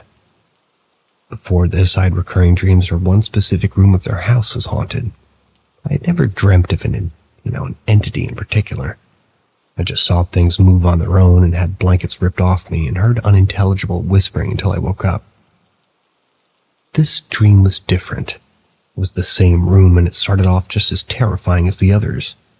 Then I discovered that the entity was a teenage boy who had been murdered. I'm a teenage girl and we sat in the room and spoke just like any two teenagers would.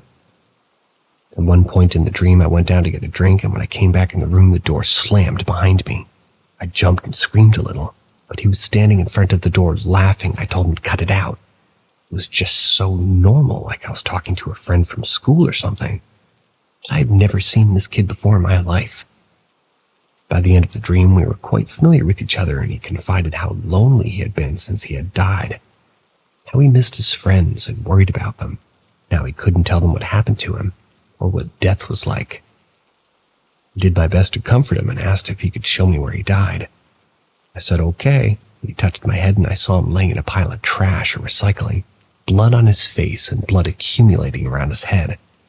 His clothes dirty and his eyes blank.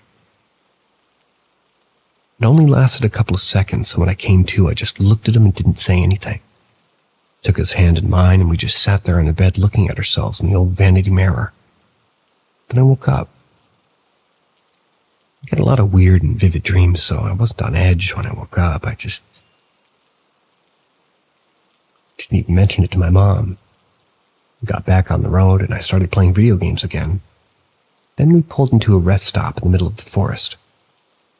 At this point, we were pretty far from the town that we had slept in, and the next town was where my grandparents lived. The only other people who lived around there lived in Indian reserves, and you couldn't hide a person there. Way too small. Get out of the car to stretch my legs, and while I'm walking to the bathroom, I see a couple of missing posters taped to a trash bin. And there he is. Roughly the same age, same hair, same clothes, same fucking name. When we get back into the car, I told my mom, and she believed me. Yet wasn't surprised in the slightest. She had always believed strongly in the paranormal, and had told me lots of stories from her life. Once her house had been robbed when she was a young girl, and as soon as she walked in, she went upstairs straight to where the robber had left his watch. My mom also does this thing where every month or so she'll stop whatever we're doing, cover her eyes and her hands, and tell me she dreamt the moment we're in right now. She told me in the car that every woman in her family had a strange thing like this happen, and it usually comes in like teenagerhood.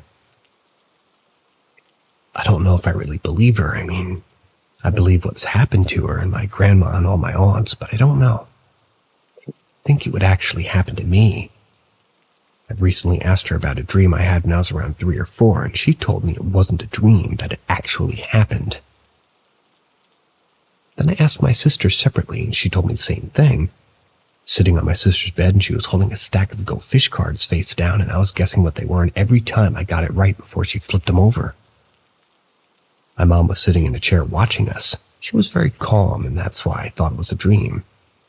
Also, that shit's impossible, but considering what my mom said, it makes sense she wouldn't be surprised.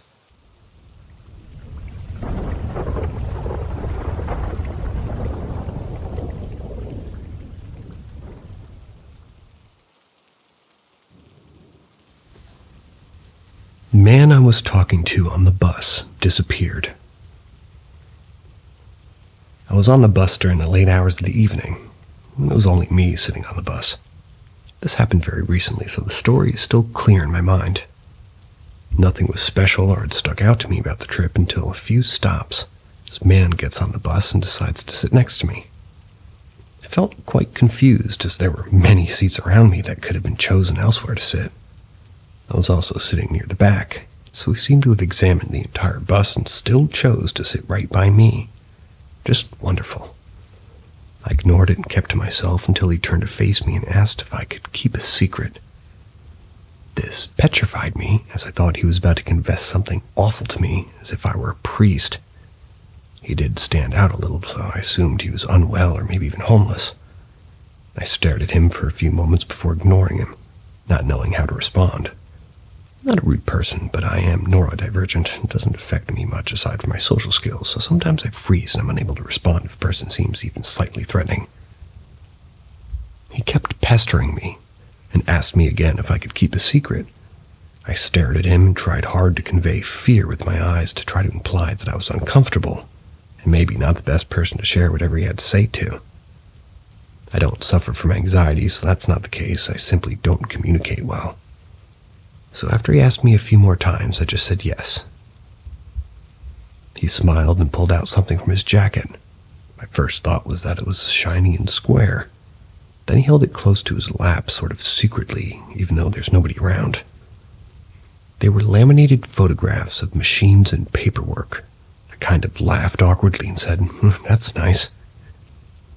I understood this was some older, troubled man, so I tried to be polite until he pulled out a photograph of a man wearing the outfit that I had seen local officers wear. He was laying face first in the ground and was lying in what I assumed to be his own blood. My heart sank and I looked up at the man again. Now he had stopped smiling, which made me even more confused and scared. He told me he wasn't from this time, that he had successfully built a time machine and had wound up here. There were government officials trying to stop him. I kept listening while I faced him as he continued to speak. I tried to comprehend what he was saying, but there was a ringing in my ear that got louder and louder. All I could focus on was his mouth moving, but not the actual words coming out of it, till I realized he just wasn't there anymore and the ringing noise had suddenly stopped. I didn't even see him vanish. He was just gone. The seat next to me was just empty. Hadn't seen him get up, and the bus hadn't stopped in at least a few minutes because neither of us rang the stop button. I looked around me and had noticed it was earlier in the day all of a sudden. The sky was lighter in color than when I got on, and I checked my phone and it was 2 hours before the time I was even supposed to get on the bus. Also, the surroundings outside didn't seem familiar at all.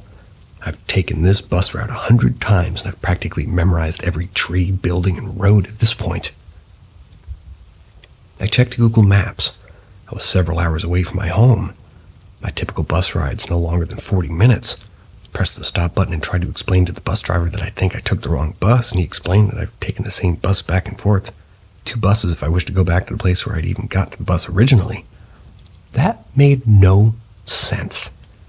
I have a very good memory, and I'm constantly aware of what I'm doing. If I'd changed the bus 3 times, I would know. Also, I'd only bought 1 bus ticket. I do drink sometimes, but that's only occasionally. Never take, well, let's just say I haven't done any drugs, and it hasn't been prescribed medication since I was a child.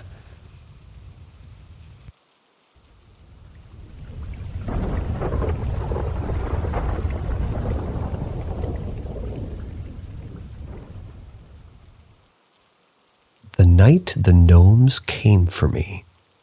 A childhood saga. When I was just a baby, my uncle, a senior sergeant and no-nonsense type, held me in his arms one evening in his backyard. He pointed to a garden gnome and jokingly warned, "That comes alive at night and gets ya." I was too young to remember this, of course, but my mother swears that she had to comfort me and scold him. As I grew older, I began to experience intense recurring nightmares. In these dreams, gnomes would appear, small, sinister versions of the garden ornaments mocking and taunting me. The dreams were so vivid they began to blur the lines between sleeping and waking reality. One night stands out among all the others. As I lay in bed, the full moon shone brightly through my window. In my half-asleep state, I saw a gnome seemingly detached from the lunar surface. It was rapidly gliding down into my room. Despite being on the second floor, its face was grotesque, twisted into an evil sneer that sent shivers down my spine. The moment it landed, I woke up, the terror of its presence still lingering. But it wasn't until the night I fought back that everything changed. In what would be the climax of these horrifying visitations, the gnomes gave me an impossible task: to put on a pair of wet socks in 2 minutes or be taken away. I could hear the hum of what sounded like a vehicle ready to transport me to an unknown fate. I struggled with the socks, their laughter piercing the air, counting down the seconds. Then a surge of anger empowered me. I grabbed one of the gnomes by its pointy hat, and it felt unnervingly real and warm, yet rigid like the actual garden statue. In a fit of defiance, I hurled it to the ground and it shattered, the fragments scattering as the gnomes scattered with them. I'll never forget their faces twisted in fear, as if this wasn't supposed to happen. Others looked on angrily. That was the last night they visited me. Whatever my uncle's words had set in motion all those years ago, it felt like I had ended it that night. But it left me with unending questions. Was it just an overactive childhood imagination spurred on by a scary suggestion? Or had I somehow broken a rule in the game? I didn't even know I was playing one. I never had another night terror about gnomes. Since that night, the terror stopped, but the mystery of what's happened remains. Was this a child's imagination fueled by a frightening seed planted by my uncle's words? Or did I tap into something beyond understanding? Today I still feel an uneasy connection to those stone figures peering out of the neighborhood gardens. I can't help but wonder if anybody else has experienced anything similar. Or if the gnomes chose me for reasons that I may never understand. Can't shake the feeling that there is more to these experiences than mere dreams.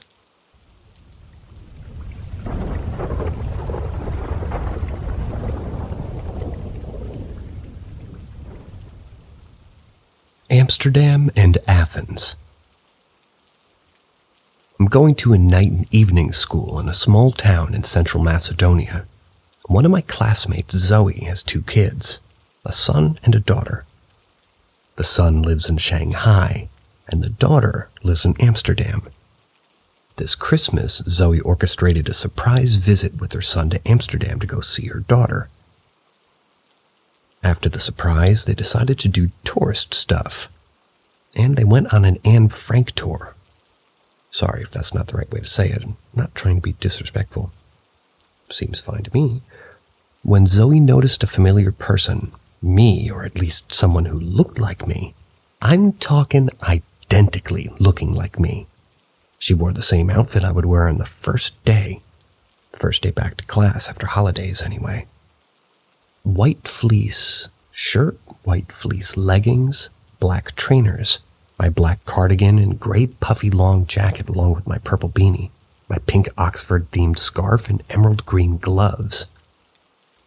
The identical me wore the exact outfit as described and had the same hair color as me, dark brown. And even she had the same body type and walk. Zoe spent most of the tour being perplexed and hurt that I didn't come and say hi. So by the end of the tour, she walked up to the identical me and got her attention. But the identical me turned, and Zoe, instead of meeting my glass-wearing hazel green-brown eyes, Zoe was looking into emerald green eyes and no glasses. Confused, Zoe asked her. She asked her name. She said that her name was Helena Nasto, instead of my name, and she was from Aggio in Peloponnesus. To make things weirder, the last name Nasto is a family name for my dad's side of the family. Aggio is where my maternal grandmother and her family are from, and Helena is a family name and a name that my parents considered naming me. Zoe then shared this event on the first day of class after we exchanged gifts. And we shared wrapped desserts for my name day, which is on New Year's. I found it very odd because it reminded me of a different story my mom told me about Uncle Nikos, a family friend who we refer to as Uncle, experienced in early December. The event goes as such. Uncle Nikos lives in Athens, and one day he was on a public bus when he saw me on the bus. He found it hilarious because he was on the phone with my mom. He hung up because he was about to get down and decided to pass by and surprise me. She wore the same gray puffy jacket and she had red hair like I had the last time Uncle Nikos saw me. He walked up to her and tapped her on the shoulder, called her by my name when the other me looked him up and down confused. And Uncle Nikos saw emerald green eyes. And Uncle Nikos realized that he made a mistake. He called my mom asking where I was. My mom eyed me across the table as I was eating breakfast and said I was here with her. He got so confused and told us the story. My money's out on the doppelganger. Well, my dad thinks it's a parallel universe version of me, while my sister thinks it's a cousin of ours, but spent the holidays looking for her social media but couldn't find her. Dad asked around the family, but there is a Helena Nasto, but we don't look like at all, and she's blonde with blue eyes. It's the first 2 times that people said they saw me somewhere that I haven't been, and even someone looking identical to me. It's not my mom.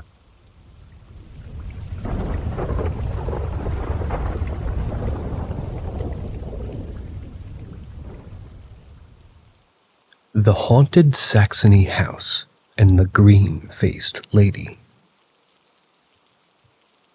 I grew up in an extraordinarily haunted 2-story house on Saxony Lane in Houston, Texas in the late 90s. Occupants of the house included myself, the oldest daughter, Jacqueline, my little brother, Kenneth, my mom, Norma, and my father, John. My father had grown up in the Saxony house with his 3 siblings, David, Karen, and Kristen, and later decided to buy the house from his father. This is when he was ready to start a family. Lucky me. At the Saxony house, we would see, hear, and experience paranormal things on a regular basis. Constant night terrors, dark and translucent figures standing or running down the hallway that connected to our bedrooms. Toys and trinkets flying across the room. The piano playing a sweet lullaby by itself. Doors opening and slamming shut. Lights flickering or turning on and off. TV sets switching to static. Shadows engulfing you while your back was turned. Boots stomping up and down the upstairs hallway or the stairs while we're playing and eating in the family room or kitchen downstairs. One time while my dad was away at work, my mother called the police. She thought there was an intruder stomping around and breaking things upstairs, but the police came and found no one else in the house. This was just what we came to know as paranormal. Now that you have the introduction to our haunted abode, I can tell you about the green-faced lady. I'm 28 now, but when I was a small child around the age of 4 to 11, I think it's fair to say my memories started to form around the age of 4. There was this green-faced woman who would appear in my reading nook in the southwest or upper left corner of my room by my closet. She would torment me, call me names, tell me to do unspeakable things. She would cackle and reach out her wretched long finger to point at me. Take that finger. As you could imagine, I would freak the fuck out when this first began happening. I would cry and scream to my parents downstairs. They would lock me in my room upstairs with a gate. I was too small to open it. Sometimes they would come up and try to console me and open the gate, but I'd be trembling and crying and explain that the green-faced lady wouldn't let me leave the room. I can't accurately tell you how many hours I spent of my childhood being tormented by that green-faced woman, but eventually her tricks and scare tactics got old and tired as I aged. I never understood her motivation or what she wanted. My father's sisters lived in that bedroom before me. The green-faced lady knew them as well. After my family finally left the house, my father sold the house to his sister Karen. I have no idea why we're choosing to keep this cursed house in our family. And my younger and same-aged boy cousins moved into that room. They told me that the green-faced lady tries to scare them and make them feel bad about themselves, but they just ignore her. I think if any rational human saw the green-faced lady and experienced her nightmare bedroom, they'd faint from fright. At this point, it's almost like she's a part of our family. Wonder when she'll decide to retire.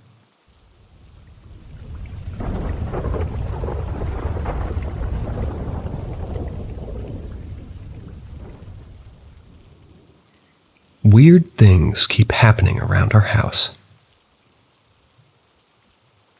I've been living in my current house for almost 3 years. 2 of those with my current girlfriend. It's a 4-story townhouse built in the late 70s. Since about 1.5 years, we've been having weird things happening here, some of which we don't have a rational explanation for. It started in the summer of 2022, when the 12-year-old daughter of a friend's was staying with us. She and my girlfriend wanted to watch a horror movie. I think the movie my girlfriend chose was a way to scare the young kid. After the movies, we went to bed, and after a few moments of lying down, still awake, we heard knocking on the bedroom door. Since we just assumed it was the girl, scared of the movie, my girlfriend went to open the bedroom door. There was nobody there, and the girl was asleep in her bed. The door knocking has happened a few more times, always roughly between midnight and 1. I've texted the neighbors several times if it was possible that they made the noise, but they claimed to be asleep at that hour. Plus, it's a really distinctive knock on the door. It's like a sound coming from close by. We've been joking about the house being ghosted and named it Casper. Usually we talk jokingly about it, but whenever we hear the knock in the middle of the night, we take it more seriously. Although I don't think that we heard any knocking since at least half a year. Somewhere last year, I think early October, my girlfriend's sister was staying with us one morning. She heard a female voice say Katerina in the middle of the night. The name of their grandmother, by the way. We hadn't told her yet about her ghost theory. Last summer when I came home, I walked toward my house and I noticed my girlfriend's sister walking toward the front door and going in. I didn't know she was visiting us that day. When I came in and dropped my stuff, my girlfriend or sister came home from the supermarket less than a minute later. She hadn't entered before me, yet she was wearing the same clothes I had seen her wear when I saw her enter the house. This evening I was taking a shower. I heard noises outside the room. I assumed it was my girlfriend. I asked her if she wanted to watch a movie with me later, and she said yeah. Next I said, "I love you," and she answered, "Amor mío," in Spanish, as she usually does. She's Latin. As I walked out of the bathroom, I checked if she was in the bedroom, but she wasn't. I also checked the other rooms on the same floor. She wasn't there. I went downstairs, and she was sitting at the dining room table. I asked her if she was upstairs. She said no. I asked her if she had heard me from downstairs. She didn't know what I was talking about. She wasn't the only one answering back. I really don't know what to make of this shit. I'm not religious or superstitious. Neither is my girlfriend. A year ago, I already considered contacting paranormal investigators, but ended up not doing it due to skepticism from my side. Right now, I'm again considering to contact them, but I really wonder what value do they add? They're a team of amateurs. There doesn't seem to be any science behind it. Suppose, they do say they see a ghost in my house. How serious should I take that, and what do I do with that information? Preferably, I'd like to speak to a research team, maybe connected to a university or something like that. But I don't think there's any serious scientific research to this topic. Probably because ghosts aren't real and there should be a logical explanation for all this bullshit, but two things cannot be rationally explained to me. A, the knocking is something both me and my girlfriend heard at the same time, so that wasn't in our heads. And B, how can it be that her sister was actually wearing the same clothes I just saw her in if I hadn't seen her before that day and I didn't even know that she was here?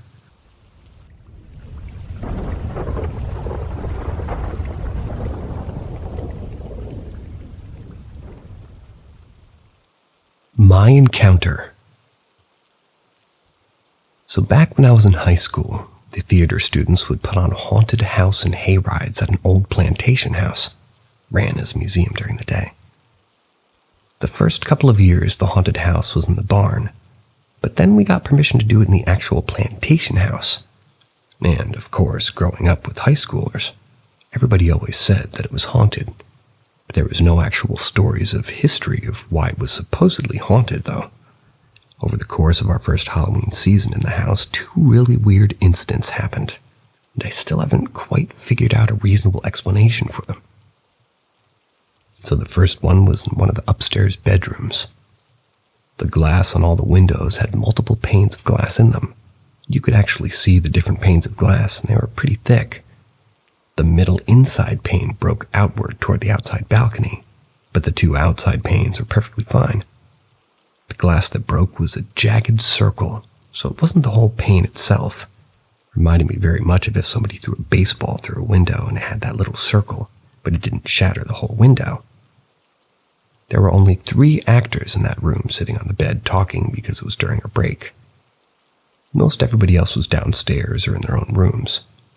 Nobody was out in the outside balcony. You weren't allowed to be. Obviously, they screamed when they heard the noise and everybody went over the window, but nobody could figure out why it happened.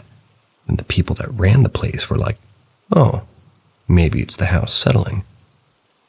Which I guess it could have been.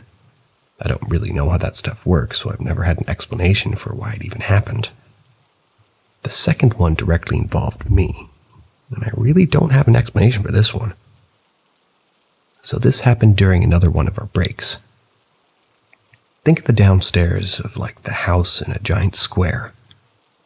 There are rooms in the 4 corners, and in the center there's a hallway that leads from the front door to the back door. And then there's the stairwell. That leads upstairs, and under the stairs is another stairwell that leads to the bottom floor. So we all had our snacks and drinks, and we're all sitting on the dead center of the hallway in a circle.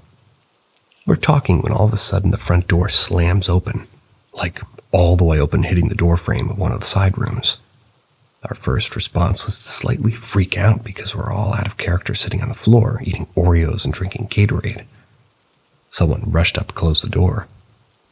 Now, this house had a bottom level that you couldn't really see from the front, but you could see it from the rear.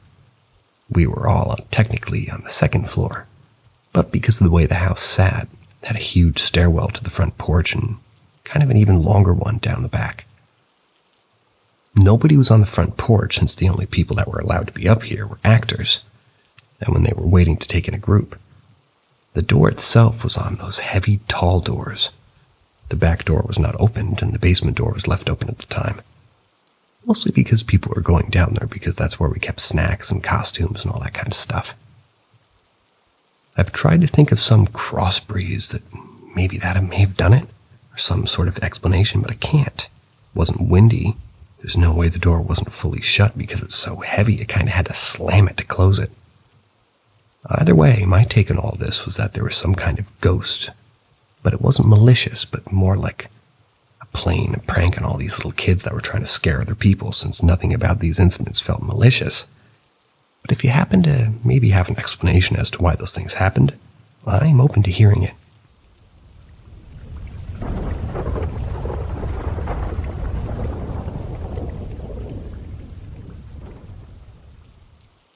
Strange person on Oregon Highway 22 near the coast at night. A couple of months ago, I was driving with my wife down a rural highway in Oregon, returning home from a trip to Crater Lake.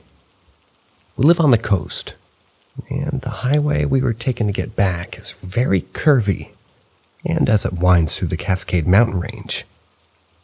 It was dark as ink and probably around 11 p.m. We were driving along, and I was watching the road going about 45. We round a bend, which makes me slow down. And just as we get around it, my wife suddenly says, "Look out, there's a person over there." Takes me a second for some reason as I let the gas off. Then I notice him, her, it was crouched near the side. And this is a 2-lane highway. On my left side, it's a person wearing what looks like gray baggy sweats or clothes and a reflective vest. This is easily 20 miles from either direction of civilization, and it's heavily wooded. Think Oregon coast forest. I begin braking, and instantly the figure stands up, faces us, and begins jogging directly at the car. It felt like electricity in the air as she faced us head on and flopped to the side. Like her neck was totally limp, and her mouth was wide open. She appeared to have gray hair, and her arms and hands were held up to her chest. Her wrists curled. Her legs didn't seem to be working right either as she hobbled at us. Think like severe progressed MS. Then it hit. This primal feeling like dread, like my subconscious knew something wasn't right. I couldn't fully focus on her as the car was still moving and I had to steer, but my wife was looking right at her. My first thought normally would have been to hit the brakes and see what was going on, as once again, this is literally miles and miles from town. But there was just this dread feeling in the air, and time almost seemed to slow down. At that moment, I hear my wife say, "Don't stop, just go." Instinctively, I accelerated. As we sped up, this lady was jogging right at us. Must have come within a foot of running to the side of our car as we passed by her. We rounded the next bend, and I looked at my wife and just said, "What the hell was that?" Should I turn around? Who the hell jogs out here? What was wrong with her neck? My wife just looks at me and says, "Nope, don't go back." I don't know what that was. I told her I couldn't look directly at her for as long as I focused on the road, but described what I saw, and she confirmed that she saw the same. She said when she came up to the side of the car, she was staring right at us. My wife looked in her eyes, but she didn't have any pupils, and her expression stayed just like a frozen thing with its mouth open. We scoured news stories, and I even contacted authorities. They advised me no one was reported missing or hurt out there. I still get this strange, intense, electrified feeling anytime I think about her, as does my wife. Anytime I talk about her, I'm compelled to refer to the person. I kind of refer to them as it. All I know is it wasn't right. We've now coined her the floppy-headed jogger. Anyone else experience something like this?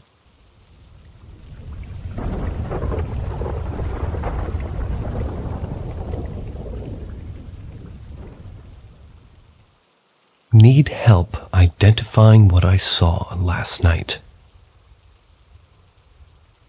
For the record, today is Friday, August 18th, 2023. I'm a single 44-year-old female. I don't do drugs and I only drink socially. Last night I had not had anything to drink. I was awoken early this morning around 3:39 a.m. by my palm chin puppy Joey. He was growling and barking. He was looking out my bedroom door into the hall. I could hear footsteps on my floor. They sounded like human footsteps, but there was also a strange click, like someone's nails touching the floor. I immediately got up, turned on the light. I went to go check out my small apartment for an intruder. There was no one there, so I grabbed a drink of water, came back to bed. When I got to bed, I said, "In the name of Jesus, I claim protection on myself and all those that live in this house." I have a family that lives in the apartment upstairs, too. I read a few Bible passages and fell asleep watching some Christian ASMR. I was woken up again around 5:30 a.m., this time by Joey's growling and barking. When I opened my eyes, I was confused because right above me and slightly to my right was a gray, dimly glowing entity. I think when I first awoke, it was really close to me, but I had fallen asleep with my Bible in my hand. I don't believe it touched me. It moved swiftly, however, up into the right-hand corner of my room closest to me.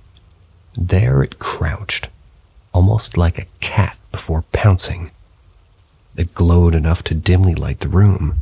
At first, I thought it looked like a skeleton. However, on considering it, I think it had long, thin, ropey muscles throughout. I couldn't make out a clear face. It moved quickly after a few seconds and darted over top me to the left side of the room. At the same time, I reached over and turned on the bedside table light. When I did, it was gone. There's a little more to add to the story, and I hope someone can help me identify this thing and what I should do. I called my sister this morning, described to her exactly what I just shared to you. She surprised me by saying she knew exactly what I had seen. She said she saw a video of, I guess, one of these things taken by a man filming his friends on a rooftop. She described it as looking like Gollum from Lord of the Rings with a face that's indistinct. Except for the glow, that was pretty accurate. Has anyone seen this video? I can't find it. She says that the show described this entity as a lower-level demon. They're almost always controlled by someone sent with the purpose of causing mischief. I hadn't told her yet, but I got a name when I saw that entity, but it didn't make much sense, so I just filed it. I've been blessed since childhood with being able to discern spirits, but as a Christian, I don't play in that pool. I don't seek these kinds of things, and I'm kind of interested in advice on what I should do, though. I wasn't terrified, but I also don't want more late-night visits by whatever that was. Should I say something to the person I think sent it? How would you even go about that? I pray and believe in the power of the Holy Spirit and Jesus over demons. Should I do anything else? Any idea what this was?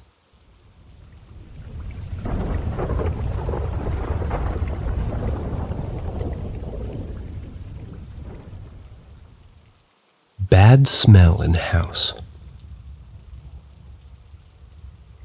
My sister recently died from cancer. My family had to adopt my 10-year-old nephew because the father was out of the picture. He plays his PS4 in the front room, mostly in his spare time sometimes. And once in a while, I'll go to hang out with him, and I would smell this awful smell. To describe it, it's hard, but it's like the smell of an infection. If you ever take a Band-Aid off an infected wound, it smells like that. It is not a good smell, and the first time I smelt it, I thought milk got spilled everywhere on the carpet. We have a rule for him. He's not allowed to have drinks in there, but kids are kids. So I literally followed my nose around the carpet and couldn't find anywhere on the carpet where the smell was. The smell was very potent, and I'd called another family member into the room to see if they could determine its source. They couldn't even smell it. I asked my nephew before, and he couldn't smell it either. I thought I was having a stroke or going crazy. Later on that day, after my nephew had vacated the room, I went back in and the smell was gone. Periodically over the months, I would smell that smell in the room, and I could never find the source. I even smelled around my nephew to see if it was just him being a stinky kid. No luck. Which he's not. He showers every day. Oh, and before I forget, that was also the room where she used to live up until the day she died. I didn't really think about it all that much until one day my friend and his daughter were over, and we're all downstairs watching television on the big screen. Nephew was also in the room. All of a sudden, I smelled the same smell again, and it was even stronger than before. And let me just add on to this, it's an extremely distinct smell that I would not confuse with another. It was focused around the area my nephew was in, and now I knew the smell wasn't localized to either the upstairs room or coming from my nephew. My brain started spinning into overdrive. Again, no one else could smell it except my nephew, who this time apparently could smell it because he commented on it before I did. This kind of freaks me out because even though I have a limited belief in the paranormal, I can feel in my gut that this smell is from some kind of presence watching over my nephew. It worries me that the smell is not a good smell, and I feel like it may be representative of the state of whatever afterlife my sister is in. She was 9 years older than me and moved out of the house when I was young, so I never really knew her all that well or had a close relationship. I know she had many problems in her life, and she didn't treat my mom very well right up to her death, even though my mom went above and beyond for her. I also just found out my mom has had my sister's ashes upstairs in the closet, so now I'm officially a little bit freaked out. Unrelated, but my grandma also lived in the same room and died from cancer years before, and every once in a while for years after I'd randomly smell her perfume around the house. Again, a very distinct old lady perfume no one else in the house has. I've heard of people being sensitive to spirits and such in different ways, but is smelling spirits a real thing, or am I crazy? I think I can smell my dead sister checking in on her son.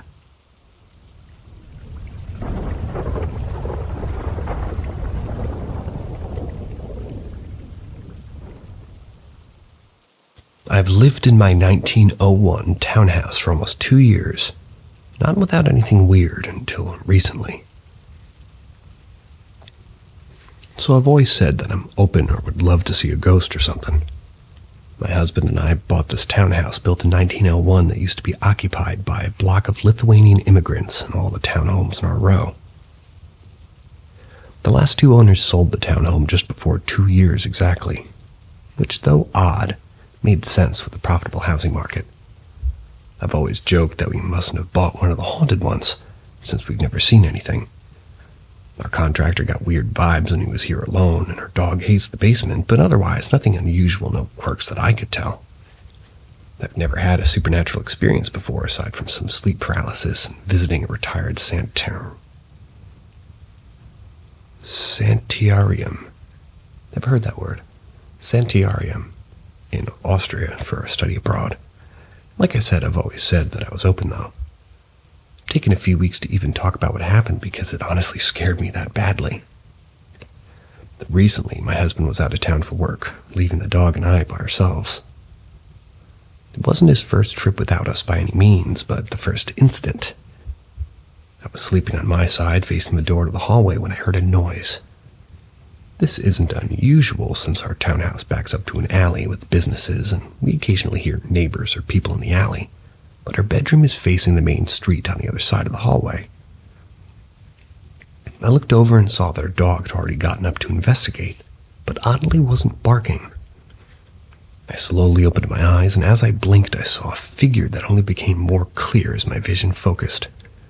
About a foot away from me was a small woman with round glasses and long black hair with her arms bent out like she was reaching toward me. I was frozen with fear like I've never felt. She looked about 5 inches tall and petite. I think they mean feet. And upon seeing that I'm waking up, she slowly backed away from me with small, careful steps as if she was trying to be as quiet as possible. I must admit my first thought was not an entity of any sort, but a drug addict that had broken in. Soon after, I hear the jingle of my dog's collar coming down the hallway toward me, and the surprised-looking lady slowly faded away, almost as quickly as she appeared. It's the oddest thing after that. Just, I guess you could call it a bout of pure mobilizing terror after that left. I felt a sort of wave of comfort, that she meant me no harm, perhaps. Like a warm blanket that had been put over my body, emanating a sense of calm and safety. I rolled over and fell back asleep as my dog was unbothered and hopped into bed with me. I'm not sure what to do with this. The second I saw her, I thought, I don't want to see you anymore, and she left. What still scares me, though, is why she was reaching towards me. Why she looked guilty and surprised when I woke up to catch her. What did she want from me? Every now and then, laying in bed, I get a feeling of unease, like I'm being watched. I can't shake it, and I no longer feel that sense of warm calm.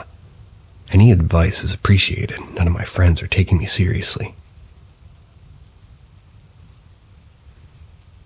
See you guys tomorrow.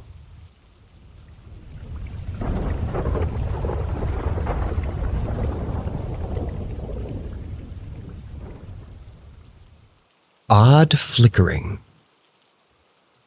This event happened around November 2022. It was 8 p.m. I was by myself at the entrance of the school. My dad and I go pretty much to evening and night school, and I'm studying computer science. My dad studies mechanical engineering. At that time, I had the 3 first periods free because my teacher was sick. I was hanging out at my dad's class when I saw that the break was coming up after it. I had class, and because of the distance, I decided to cross the campus, so I won't be late, The break was like 10 minutes, and it took 8 minutes to cross the campus at a normal pace. But due to my osteoarthritis, sometimes my legs are heavy and my walking is slow. That day was the day that my legs were heavy and my osteoarthritis was flaring up and my pace was very slow. So at 8 p.m. I was waiting for the bell to ring, signaling the first break. And I was sipping my hot chocolate from my thermos after having gone to school cafeteria to get some ice cubes to put in it. It's too hot. I was about to start scrolling through my phone since I was by myself, and I felt very on edge. I was coming down from a week-long anxiety attack. I'm thinking it was because of that I felt on edge. To my left, there's this entrance door that leads to the second school on campus, my old high school. And that's where I was about a few minutes ago, since my dad's class is located in the basement of that building. Outside that building, there's a lamppost, and I turned to see it. A second after my eyes set on it, I noticed it was flickering.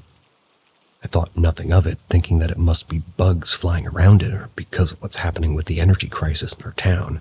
It's lowering the voltages, causing that flickering, as they did during COVID-19 lockdowns. Hence why I don't think it's paranormal. But what makes me post this here is how the flickering and the black that appeared in between, it started becoming bigger and bigger every time. 3 times flickered, and the 3rd time the black spot was very big. Then there was an oomph sound everywhere and nowhere at the same time, before almost the entire campus was dived into darkness. Everything was dark except the classes. I could see the lights from the space under the door. The darkness lasted for maybe 2 or 3 minutes.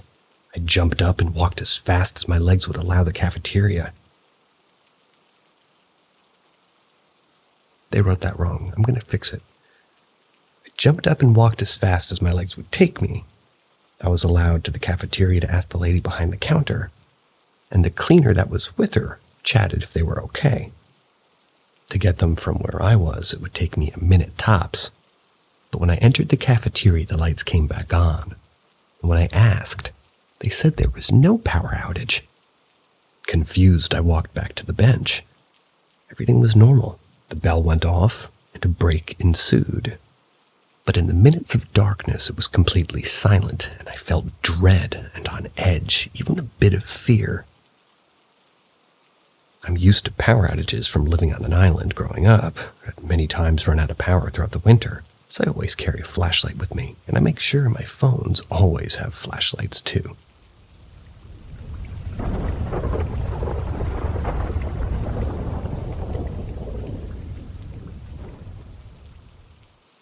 I was possessed several times throughout my childhood. I grew up in an unbelievably haunted house. My mother, my brother, and I are all very sensitive to spirits, but that was hardly relevant when it came to this house. Everyone saw and heard things. I have endless stories of encounters we had there. But in this post, I just want to focus on the hard evidence that I was possessed many times as a child. There was a period of time when I was around the age of 7 or 9.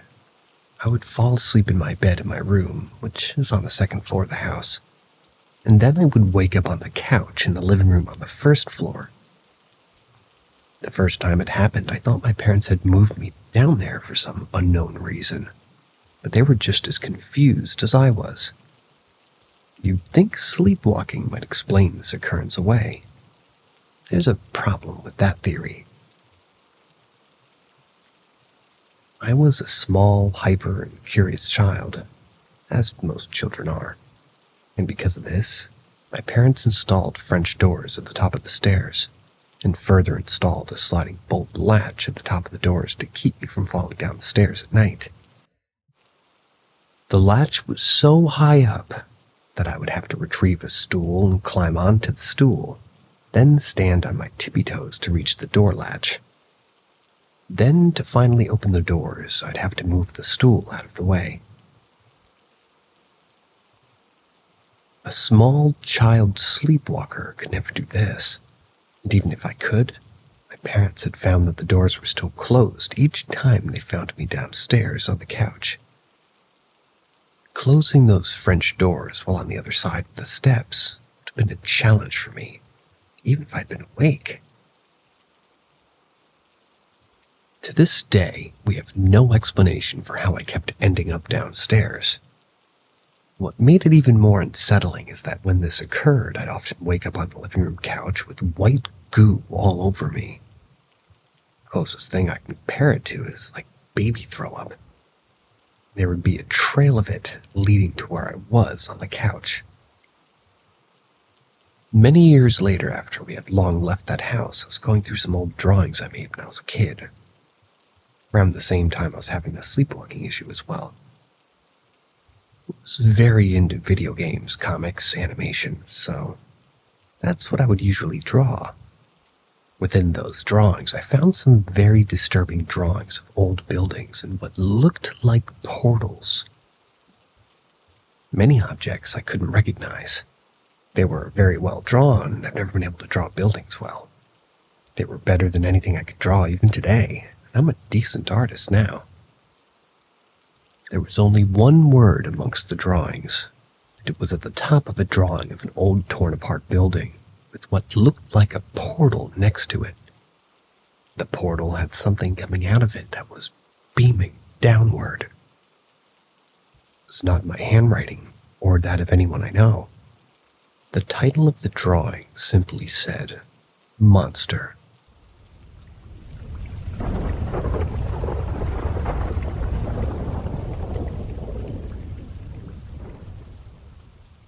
What do angels look like?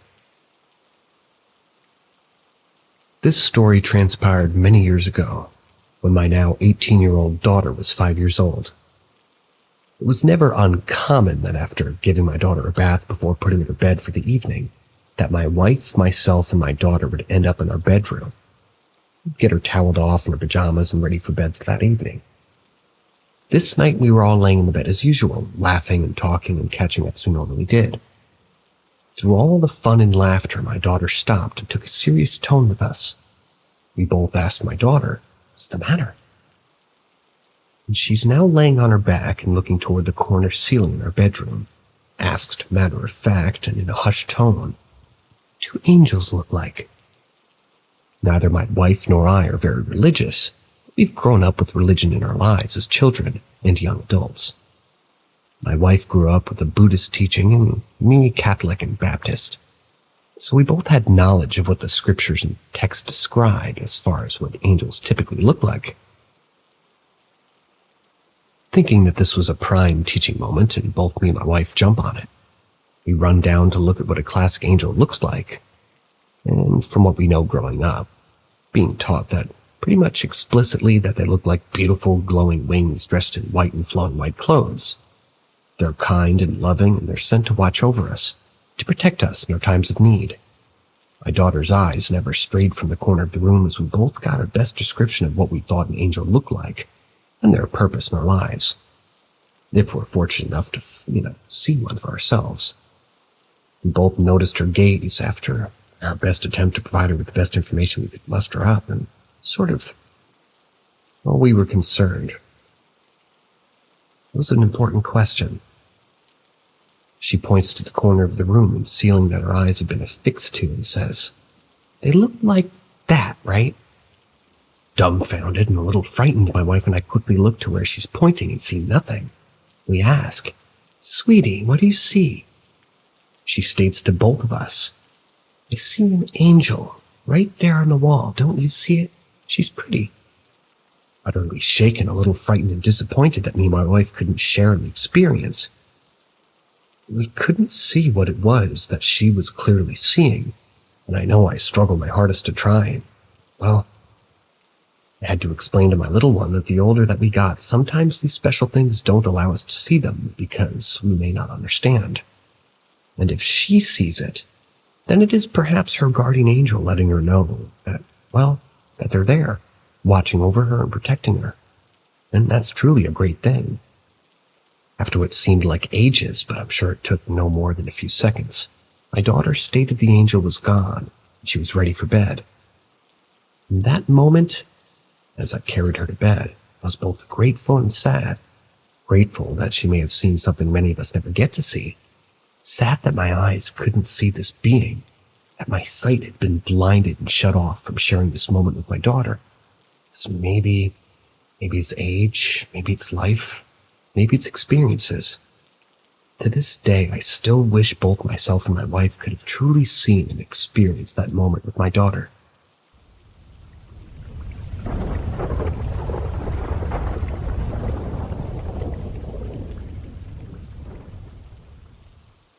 Real paranormal events are space-time localized phenomena. You probably are not personally haunted. But I have a degree in biochemistry and a fairly firm perception of reality. That said, I'm still an ignorant human being, and I could be wrong. But in my experience, people who have believable paranormal stories almost always have isolated incidents that happened at a specific location, i.e., a phenomenon localized to a specific area of space-time. I've had my own paranormal experience, and it was limited to a specific location. I find it extremely hard to believe people who say things like, "I have a spirit following me for years." They always know that 1, it's a human ghost or spirit, and 2, that is somehow attached to them, making them unique in some way. I find these people almost always have dreams or sleep-based paranormal experiences. I can't say that they're all made up, because I've experienced the paranormal. I've seen a massive UFO that defied the laws of conventional physics. It obviously had some kind of intelligence behind it. I've had an invisible force physically flip a light switch in front of my eyes in a way that betrayed intent and will. But what I don't do is try to claim that I have any idea what the paranormal things I experienced were. The only thing I'm concrete on is that there are things around us we cannot perceive. There are intelligent, and they're likely not human, or human in the sense that we know, and sometimes, for some reason, they enter our dimension of time stream or reality, whatever it is. With David Grush coming out about UAP, it's obvious that paranormal phenomena exist. Non-human intelligence exists, but in my opinion, most phenomena that are credible are isolated incidents. Most people with credible paranormal experiences have a single incident that happened to them at a specific location. I'm really not trying to shit on anyone, but after reading literal thousands of posts of paranormal and UFO, there are character traits that people have who have ego-based paranormal phenomena. They almost always say that they've seen things since they're young. They often say things like a family member has said that they're gifted or spiritually inclined in some way.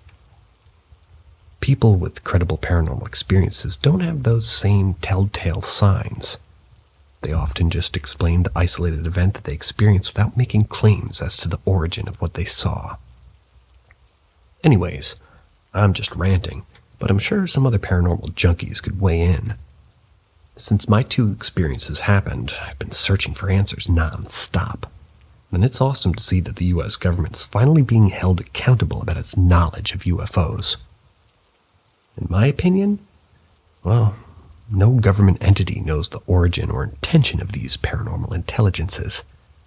But saying that would spark panic. All fear stems from fear of the unknown, after all.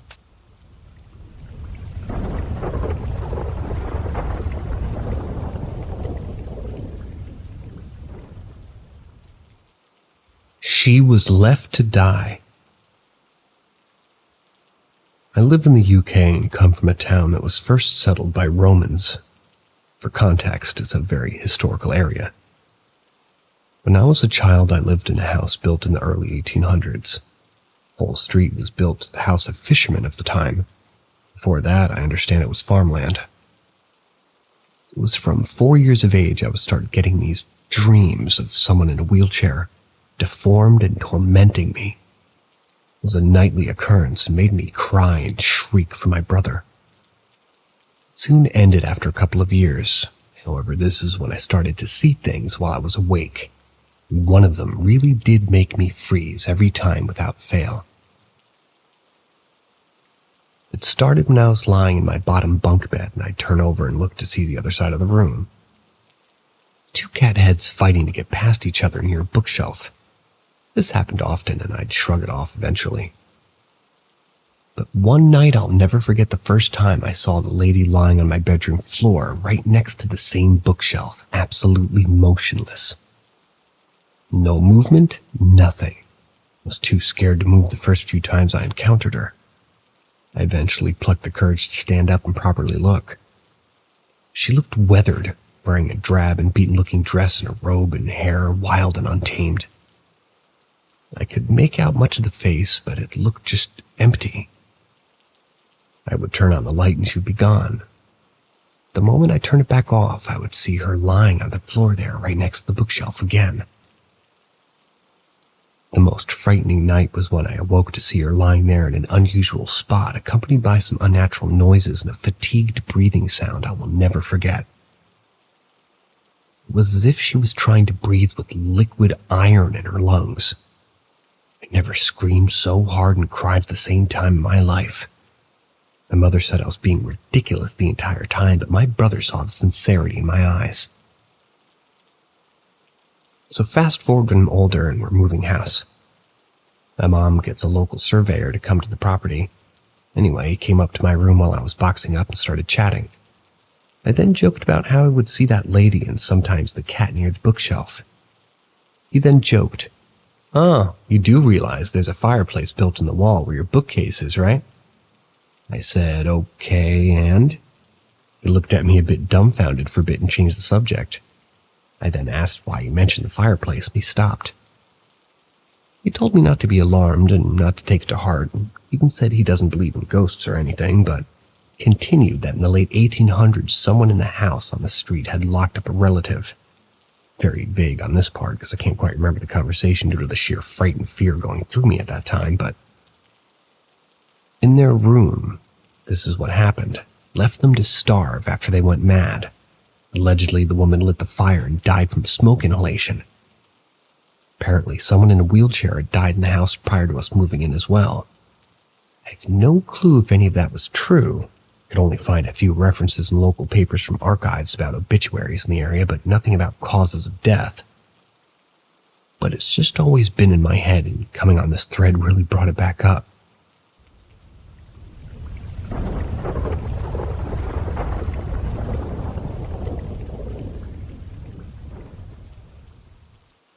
Paranormal activity in my house during middle school. Some background information about my house. My house currently is over 100 years old. As a kid, I was also so scared and afraid of the dark. I scared easily, and usually when I'm home alone, I would leave on all the lights and leave on the TV so I don't feel alone and scared. I'm not 100% sure if someone's dialed in the house, but whenever I was alone, or at night especially, I always had a feeling like I was being watched, like someone was staring at me. This event took place in middle school for me. I was up late because I was the type of kid that never does his homework when he gets home, always waits till the last minute. And that is usually past my bedtime, which is 10 p.m., but this time I had an essay due in the morning, so I was up working on my essay that I needed to hand in that next day. My mom recently just went to bed, and the rest of my family had been in bed since 10 p.m., and it's only me on the dining room table working on the essay, just a little past midnight. Could be closer to 1, but I'm not 100% sure. As I'm working on my essay, I start to hear a little rattling noise coming from the backyard door. It seems like it was the doorknob. Someone or something was playing with the doorknob and making it rattle. I was very scared, but this essay was more important. I had to get it done, so I just continued to write my essay. As the sound starts to crescendo slowly and get ever so louder, I start to panic a little and go check it out. Not fully check it out, but just enough to see the door and see what's making the sound. A little layout of my house so you can understand how it was positioned. From the dining room table where I was sitting in the kitchen, the sink was about 8 feet away. The kitchen was almost like a small hallway with an island counter and shelves on one side, and the other side was like a sink and a fridge and a stove and a little kitchen counter. Down the end of the hallway is where my backyard door was. I just peeped my head just opposite the kitchen sink and at the end of the island counter where I could have a good view of the back door. And from what I could see, the doorknob wasn't moving at all from what I could see, but possibly the outside doorknob. Because I knew the sound of the doorknob moving, someone or something was shaking or rattling the doorknob from the outside. I left it alone, still scared at this point. I go back to working on my essay. The rattling and shaking of the doorknob is not stopping, and slowly getting louder as I continue to work. Maybe about 5 minutes since I started hearing the doorknob shaking, and I'm really scared at this point. So I decided to go to bed and wake up early tomorrow and work on my essay.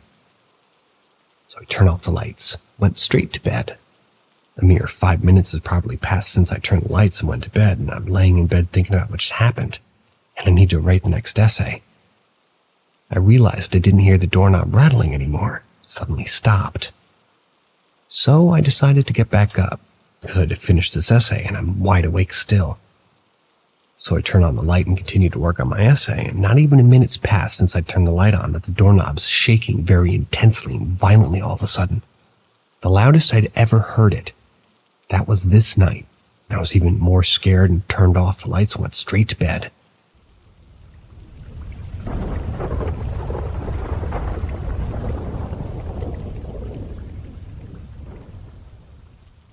The peaceful cemetery in Ajo, Peloponnesus, Greece.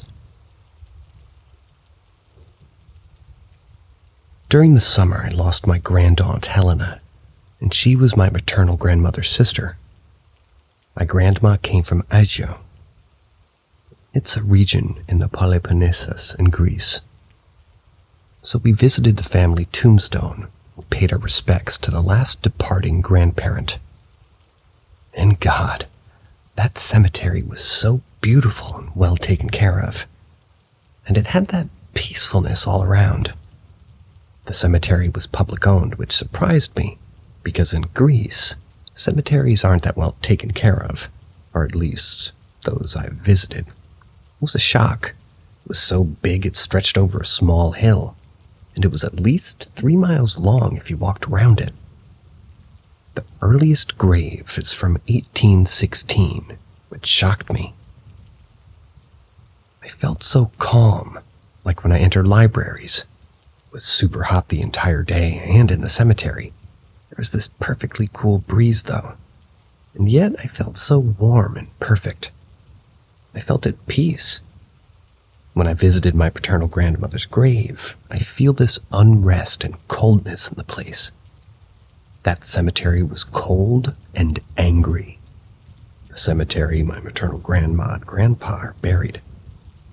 The one I visited as a kid has this restless calm. But the cemetery in Aijo was completely different. I'm in disbelief at what I experienced. I felt like I was being hugged by all my ancestors, and that I was welcome there. I felt the warm glow. Did I mention that? I didn't want to leave, but as I looked at the family grave, I said a soft hi and a nice to meet you in a low voice so my parents won't think I'm crazy. The moment I said hi and nice to meet you, I felt this warm hand on my shoulders. I felt like crying, blinking tears away while typing this. And I did blink tears away then too. I've never met my grandfathers. I never met any granduncles or grandaunts old enough to be able to have a conversation with. I was 5 or 6 old, like something like that, last time I saw any of them. I was 10 when the last granduncle died. I wasn't able to go to the funeral. My paternal grandmother died before I could say goodbye. So did my maternal grandma. My grandfathers died before I could meet them. It used to make me sad and wonder why how things would be like that. I had years of seeing dreams of them, and being with them in my great-grandpa's shop or my aunt's house or an old Athenian coffee shop from the 1950s. I felt lighter and happier. I didn't really want to leave, though. It's like I've made peace with how things are, and I knew they knew that I existed, and that I'd love them even though I never met them. Things were complicated with other family members. They didn't hate me because I was related to them or was the offspring of them.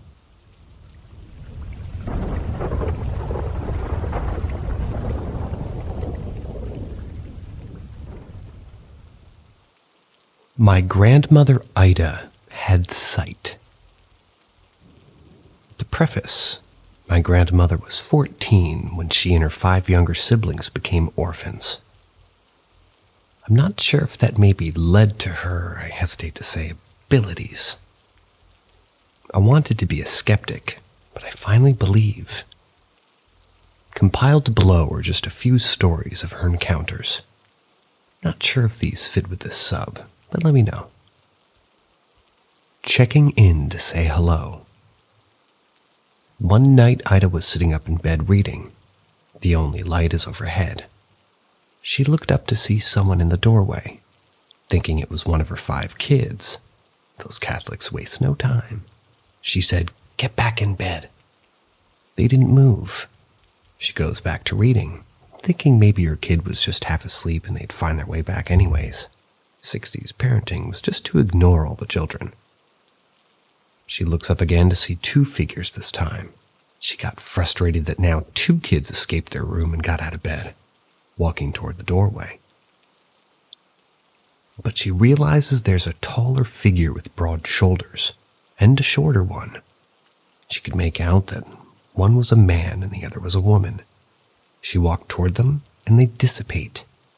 She told me she wasn't scared but felt almost comforted. She went into the hall to be sure that it wasn't her kids. Nothing. She laid in bed long enough to realize it was her parents in the doorway. She didn't recognize them since she hadn't seen them in about 20 years. Saying goodbye through a computer. She had Alzheimer's, and we didn't know she was living with bone cancer. Came quick. Not all the family made it to the hospital before she passed. While in the hospital, she held conversations with her sister, who had passed years before. The day she passed, my uncle was still stuck at work. He said his computer just turned off. He was frustrated because it was the last hour of work. But instead of the computer saying shutting down, as Windows did back then, the message said goodbye, and then the screen remained black. Took him a few tries with the power button to get it back on. Didn't register at first, he just thought it was some new update. He got a call 30 minutes later from family that his mother had passed. We all believe it was my grandmother saying goodbye to her only child that couldn't make it to the hospital in time. Saving her sister. My grandmother woke up in the middle of the night in a panic. She had this insane feeling that something bad was about to happen to her sister, whom she hadn't seen in about a year. My grandmother lived in Virginia, called her sister living in upstate New York to tell her that she needed to go to a doctor as soon as possible. Ida wouldn't get off the phone until her sister agreed to go and get a physical exam. The next day, my great-aunt was diagnosed with stage 2 breast cancer. The doctor told my great-aunt that they rarely caught breast cancer that early. This was in the 80s. She remained in remission the rest of her life.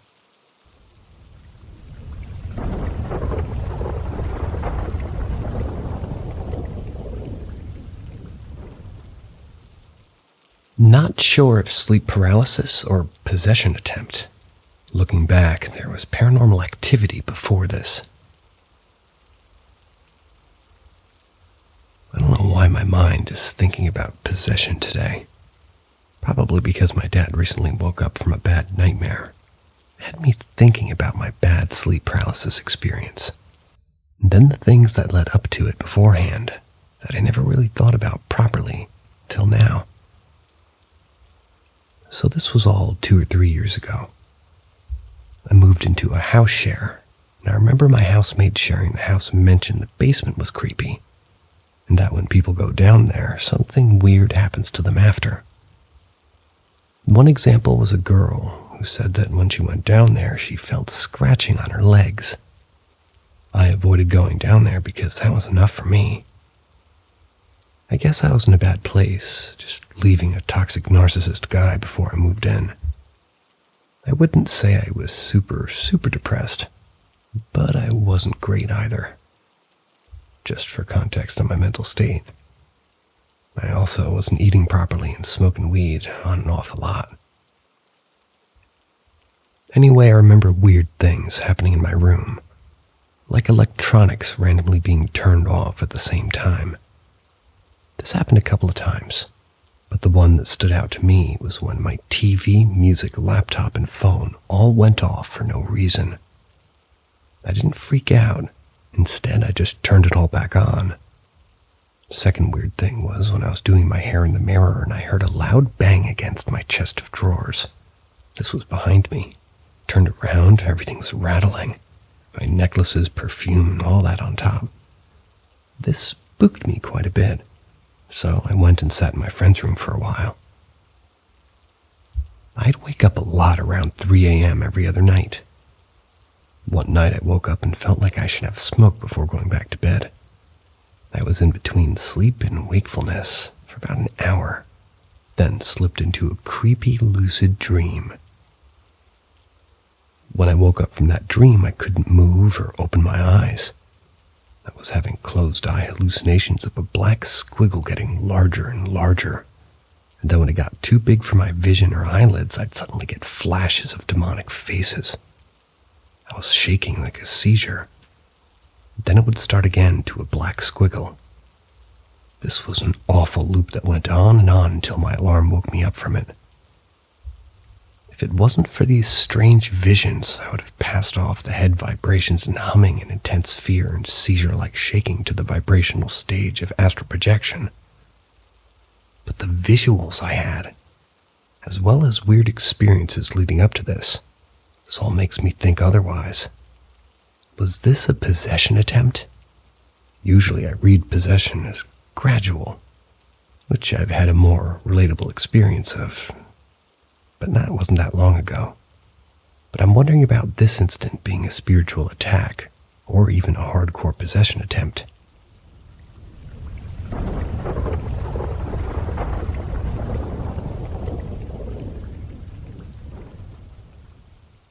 Ask Reddit. This is super late, but the reason I believe in the supernatural is because of traumatic experiences as a kid. It was Easter Sunday, and my parents had set up an Easter egg hunt in the house for my brother and I.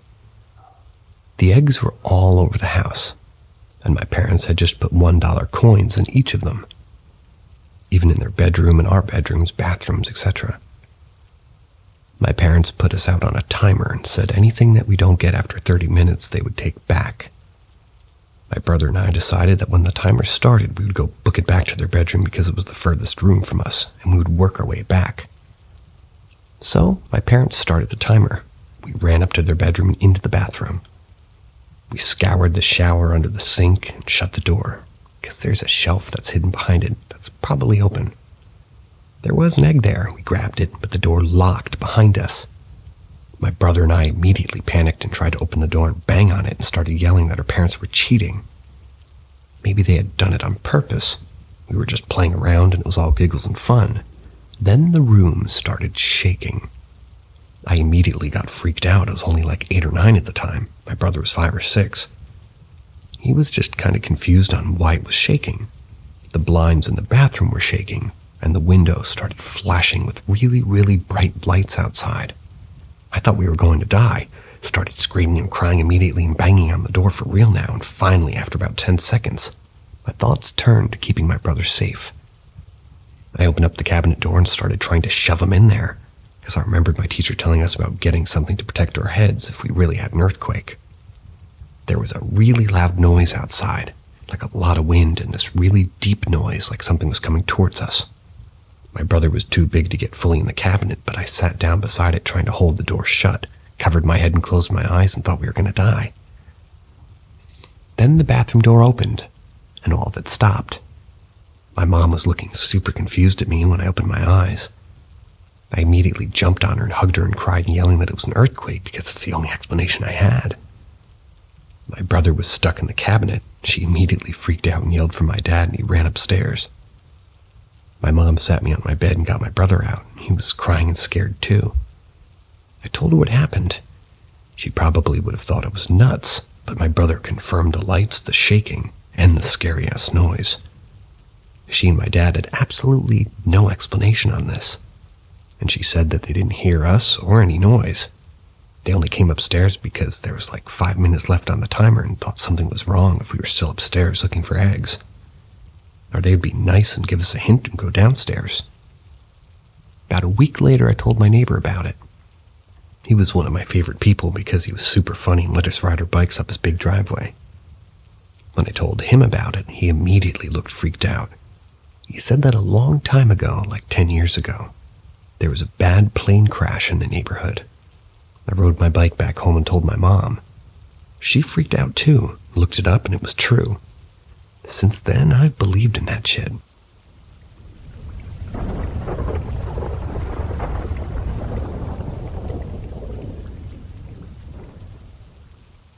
My friends broke into our high school at 3 a.m. and saw a black figure watching them in the classroom. On Tuesday, my best friend, S, and her 2 roommates, T and J, were talking about our high school 2 days ago.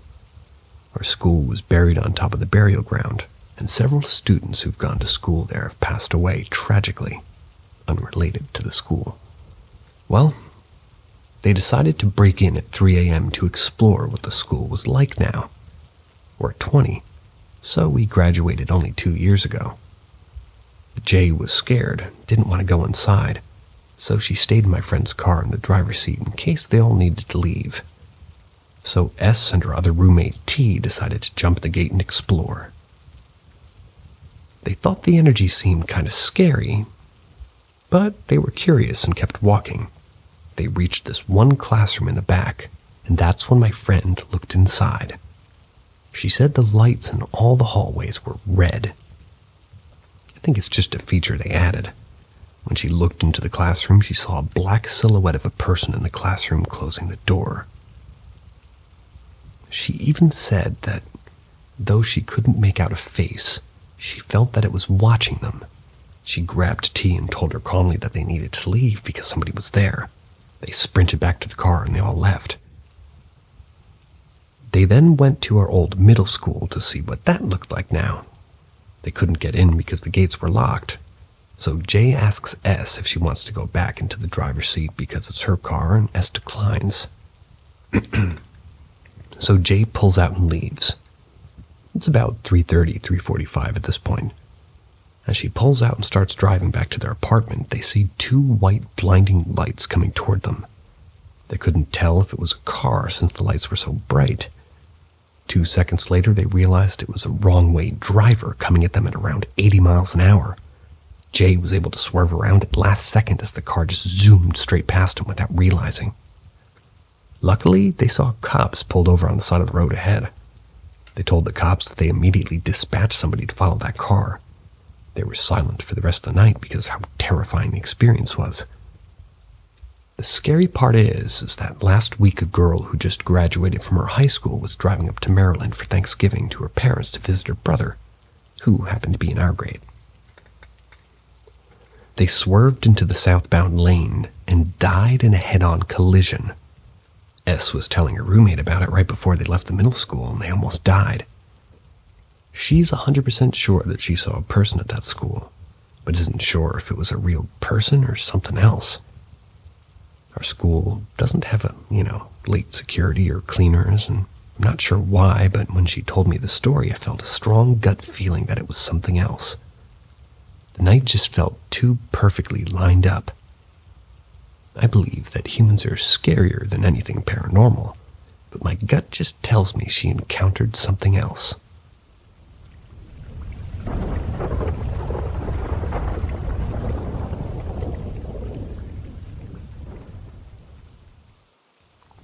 Blinding flash of light with no plausible source. About 6 weeks, my girlfriend and I were sitting on the couch in our new apartment. We just moved into it. We had the TV on, and it was like 1:30 or 2:15 a.m. Except for the TV, all the lights in our room were out, and the blinds and on the windows are essentially blackout blinds, so there's no light from outside, and they're all closed too. Randomly, a flash of light that was so bright it illuminated the entire room lights up with a blinding white light that was so bright that it's hard to explain. Not even sure how to explain it, actually. The light almost made everything glow as if it were like a black light or something. Can't even put it into words. When it happened, time sort of slowed down, and this rush of terror flooded over me in a wave. I know this happened in less than a second, but it felt much, much longer.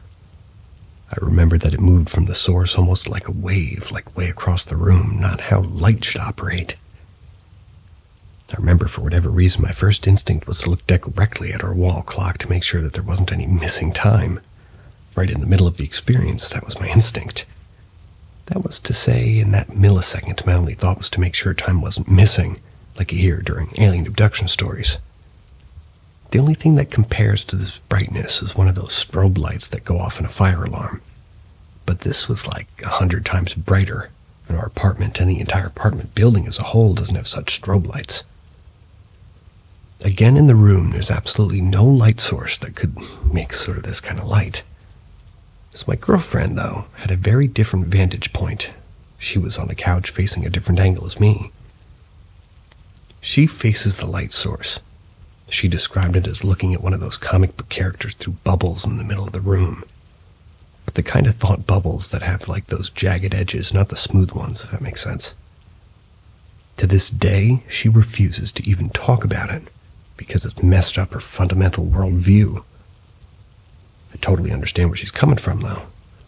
I used to be the biggest skeptic, Mr. Science Atheist there ever was, and I for my entire life would laugh at the thought of the paranormal or UFOs. Until in 2018, I saw a UFO.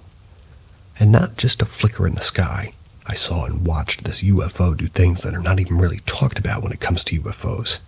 At least not to my knowledge at the time of seeing it. I totally denied the UFO experience to myself for a few years because if I had accepted it as happening, then that fact would absolutely shake me to my very core, my entire existential worldview on everything. Thought to myself, if I saw that, and it was true, then it opened the door to endless possibilities. Everything from the boogeyman to the very existence of God. But I digress. Anyway, back to the bright light. I have no idea how to explain, and I can't really find anything on Google. Has anybody else had a similar experience?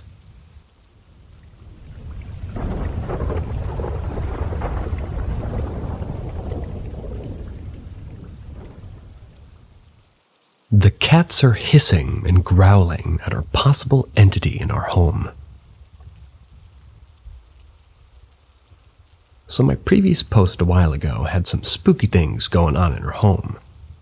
We've kind of never had much of a reaction with the cats. But that started to change. Now, my cats have always been super chill, except for the occasional growl at strangers at the door. Very rare for them to do. Like if they hear somebody at the door, they'll growl. It's cute, but it hasn't happened in a long while. But in the last week, we've had 2 incidents with unexplained hissing. My Arya, she's the only female cat of 4, was part of the first incident. It was nighttime, pretty late. Husband was sleeping next to me, kind of a night owl. Now her usual spot is next to our bed on the swivel chair. It's for the desk. I reach over and pet her from where I'm sleeping. So I look over her and she's standing up straight, just staring at her door that's open to the hallway. I ask her what she's staring at. She fucking growls. I'm like, what the fuck? She keeps staring and growling as I pet her. There's nothing there, by the way. Nobody outside, no other cats. I look. I go in the hallway. Nothing. She isn't old either. She's only about 6 or 7 in cat years. So, no senile there. She does eventually calm down, but it was spooky. Now remember, I said my stairs are kinda haunted. Well, that's where the second incident happened. That was today, too. My husband saw this one. He said our cat son, Tyrion, ran from the landing up the stairs, turned around and hissed at the empty space. This cat is the chillest, like my toddler sometimes pulls his tail. I've been very diligent about them being gentle with my cats. And he'll just meow at them and they lay back down and usually rub against them. He's just that cool of a cat. He doesn't hiss. I don't think in the 6 or 7 years I've had him that he's ever hissed. Except when I take him to the vet. He loathes the vet. So now I'm wondering if this is a bad entity that had stopped by. Also, they never lay on the landing, just usually the second part of the stairs. So I wonder if my cat pissed something off by sitting on the landing. Should be noted, I haven't paid much attention or showed any fear with the entities that may be here, since the incident anyway. I feel if something is here, it's coming and going. Perhaps some kind of portal near my house, or on it. Haven't seen anything, haven't felt much of a presence, but who knows? Probably blocking things to protect my mind. My daughter occasionally talks about the scary monster, but it can be anything for her. Sometimes it's a bug, sometimes it's something outside, or when it's dark. So to pinpoint anything has been hard since she's a toddler.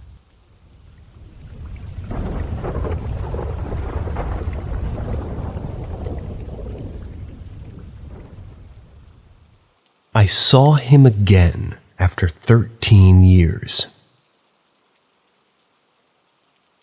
How to start off this story? I guess I'll go straight to what happens. It was a regular Saturday night and I was home with my older sister. She's 12. My mom's waiting on my dad to come home from work. Keep in mind, my dad worked very late as a welder, and it took him a little over an hour to go to and from work. However, it was passing 9 p.m. My dad would usually come home around 7:30, so my mom sends me and my older sister to bed. We shared a bunk bed during that time. So I turned on my Finding Nemo nightlight and headed to bed. I wake up randomly. I look at my nightstand, which has an old digital clock, and in dimly lit green numbers, I remember vividly seeing 1:52 a.m. Then as I look up toward the open bedroom door, I see a man who's wearing a baseball cap, fully dressed, and about the height and build of my dad. My room was lightly dimmed because of my nightlight, but I wasn't able to see any more details than that. Also, barely woke up, so my eyes were just adjusting. I immediately assume it's my dad coming back from work and checked up on me and my sister, like he always does. So I say in Spanish, "Dad, why are you coming home so late?" The shadow figure then walks into my parents' room, which is right next to our room. We lived in a small house. I found it odd that my dad didn't say anything to me. So I got up immediately and walked into the room. As I turned on their bedroom lights, my mom was in her nightgown and my dad sleeping in his boxers. It wasn't even 5 seconds from the time that the shadow figure walked into the room. I was expecting to see my father standing and changing into his sleeping clothes. But nope, they were sound asleep. I wake up my parents. My dad goes around and checks the house to see if it was an intruder, but the house door was locked and we have gated windows so no one could break in. They live in South LA. I slept in between them that night, and to end this already long story, a couple of days ago while visiting my parents and sleeping in my old room, I wake up to go pee. And as I head back to bed, I look at my phone. The time said 1:52 a.m. I get this sudden feeling of dreadfulness. And as I'm standing looking at my phone near the bed, I look back and there he is again, standing by the open door. His shadow figure just barely showing. Because of the stove light my mom forgot to turn off. Again, small house, kitchen is 10 feet from my room. I immediately go under the covers like I was 11 again and just go to sleep. I told my parents about this story and they just say I'm spiritual. Well, I've had a lot of other encounters. I might write about later, but this was one of the 2 experiences that impacted me the most.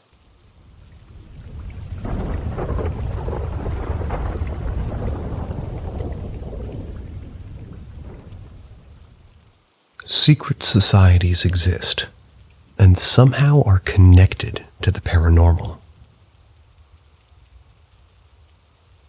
I pledged around 10 years ago, and never truly had a love for the stuff.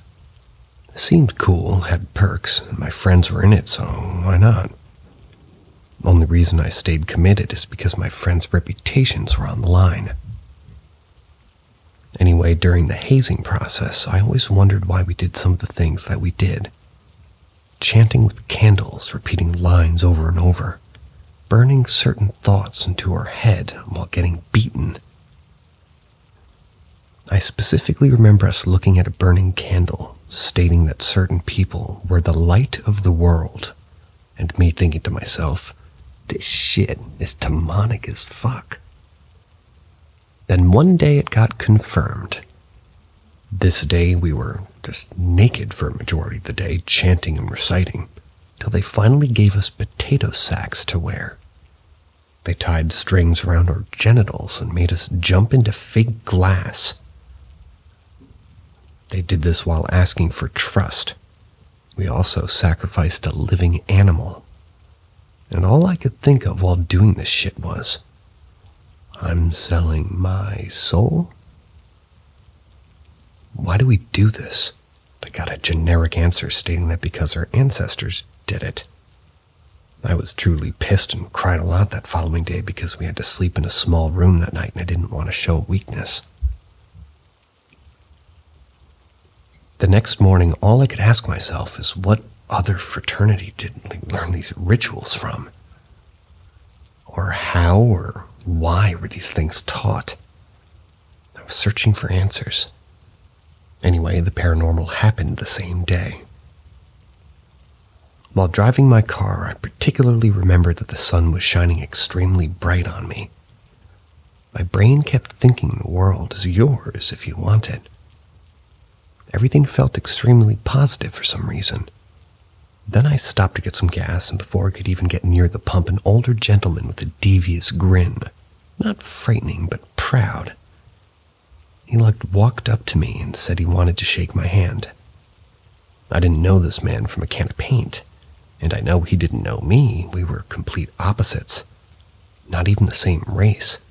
I shook his hand, then looked back up at the sun, which seemed to still be beaming on me. The man walked away. I don't know to this day if that man was a demon or an angel or just a random coincidence, but it all felt surreal.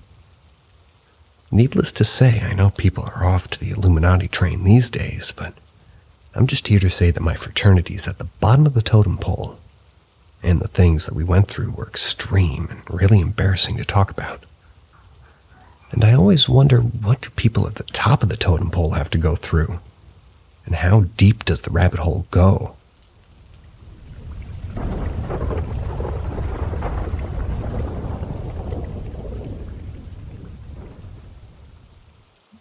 neighborhood. Back in 1997, I lived in what one would call a bad neighborhood. It was in the San Fernando Valley, so it wasn't the worst LA had to offer, though. The apartment was under the stairs, halfway to the back. The rent was cheaper than the other apartments, and I was glad to have gotten it. It was just me and my girlfriend at the time living there. What was odd was that, well, it had 2 steps from the door to the floor of the apartment. I don't know why, and it was the only one like that. What it did do was make it cooler, almost cold all the time despite the outside temperature. The kitchen and living room were open to each other and the door led to the bedroom. You could see 80% of the apartment from the bedroom. The first odd thing that happened was that night I could hear someone walking around outside my door and then knock. Sometimes I was in the living room and could see clearly that no one was out there. A few weeks the TV or radio would turn on, then the volume would go up. At the time I figured that somebody had similar electronics and maybe that was causing it. It wasn't until a drawer came to open in the kitchen that something fell on the floor late one night. It was the knife drawer, and the chef's knife was on the floor. I was in my bedroom and I could see across the apartment and no one had been there. Started asking the neighbors, but they mostly were just, wanting to keep to themselves, you could say. The next night I woke up to quiet sobbing that stopped when I went into the living room. The next day I struck up a conversation with an older resident. I asked about my apartment and he smiled. Told me a few years back there were some pretty weird gang members that lived there. They used to make a noise and kind of trouble everybody. They tried to stay away from them. One day they got in a fight in the apartment and stabbed someone to death. They just up and left him there. It took a week or so to call the police when it started smelling. They couldn't get the smell out because it was in the subfloor. The solution was to tear it out, tear out the carpet and the tile and the cement under it. Looking at rough cement, about 1 foot around the whole apartment, it made sense. He then told me that there's more. I was like, great. He told the next people who lived there, who had a teenage daughter, and she had a boyfriend in the building.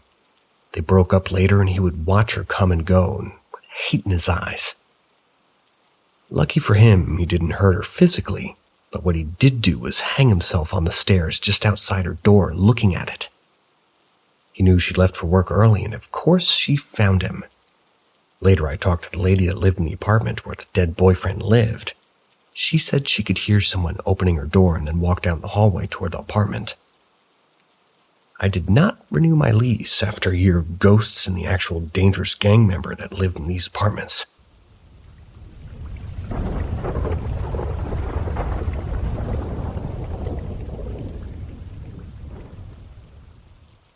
My second ghost experience. I was raised in a big city in Mexico, in a house built around 1915. I was 14 at the time, and because of the large attendance at our school, I was enrolled in the evening classes, which started at 2:30 p.m. to 8 p.m. During this time, my mother and I were the only ones living in the house. I arrived home this particular night from school and went directly to the room where we had the TV. The house area resembled an inverted L, where you enter the house to your immediate left is the living room, kitchen, and 2 rooms. If you go straight, there's a long hallway followed by rooms and bathrooms. My mom was watching TV and I told her I was hungry. She said, okay, and left to the kitchen, and she practically sits on the opposite side of the house. I immediately turned my PlayStation on and was playing louder than I should have, but I heard my mom calling my name. Now, I grew up in this house, and I heard my mom called me probably thousands of times. Her voice always echoed through the hallway. On this occasion, this didn't happen. The best way I can describe it was that I half heard it and half imagined it. Paused the game and went to the door threshold and yelled back to see if she was calling me. Didn't hear anything. I ruled it as probably being me imagining it. Lowered the TV volume considerably and continued to play. Within a minute, I experienced it just as well. Clearly heard my mother call my name without the echo from the hallway, and as I had half imagined and half actually heard it again. Went to the door again and yelled back, still not sure if I just imagined it. I didn't hear an answer. I remember saying, "She'll probably really call me again if she needs me," and decided to mute the TV. I hadn't still fully sat back down when I heard her call me again, but it wasn't her voice at all. It was a higher-pitched voice. At the same time, I heard a loud bang coming from the living room, and I did hear the echo of that bang travel through the hallway. My initial thought was that my mother had fallen, so I sprinted toward the kitchen. By the time I got to the house entrance, everything was pitch dark. I called my mom, but there was no noise at all and no lights. I felt extreme chills, and I didn't have the willpower to even enter the living room and turn the lights on. The only lights were the street lights outside, so my instinct was to get out. I went outside, and while I was trying to catch my breath, I saw my mother barely walking back into her dead-end street. Apparently, when she left the room, she had gone to the store to buy some dinner. She obviously asked me what I was doing outside, and I told her everything that had just happened. I wasn't expecting for her to be surprised the way that I was, but she was all calm and said that basically she had exactly the same experience happen to my aunt when they bought the house in 1979. Apparently, she also heard my mom calling her 3 times, and on the third loud bang. I was never told this story. It just made it kind of the worst in my opinion. This was my second big experience and definitely made me a true believer.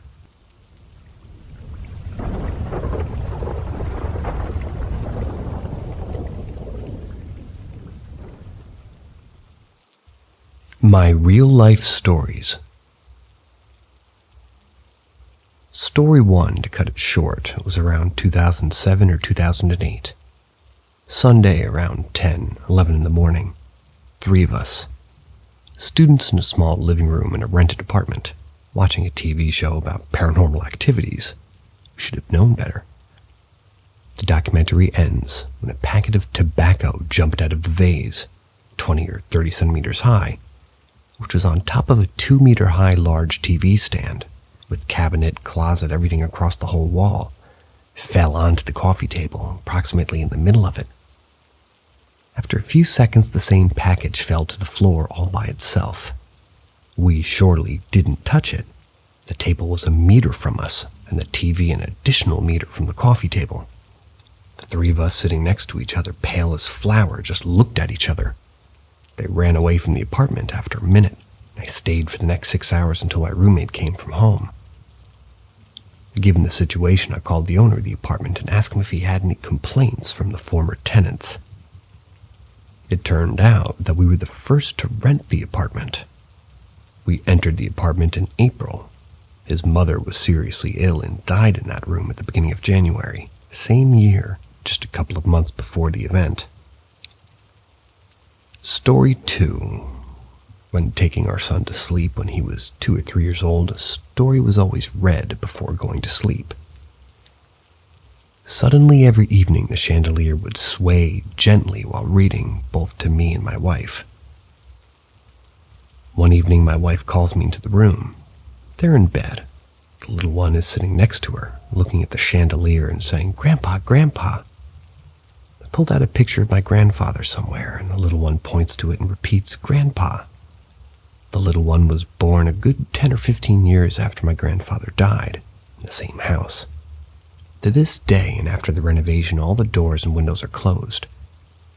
Here and there, I feel a cold wind in the passage, like when someone passes by you. It's Grandpa, so I don't worry. Every now and then, just for fun, when I get the feeling that we're not alone, I just say, "Hello, Grandpa," and continue with my thing. I did a little research after that. Some scientists claim that when children are young, they're on a higher level in dimension, that they see what adults can't. Also, the local story says that not far from me, a bride died not long after her wedding in a car crash. For a good 10 or 15 years, people regularly claimed that they saw the silhouette of a woman in a wedding dress during night driving the very same curve she passed away. I'm not religious, but I believe there are various spirits and paranormal activities. Maybe we're limited to these dimensions, but in others that sometimes merge with ours, our God knows what is lurking around.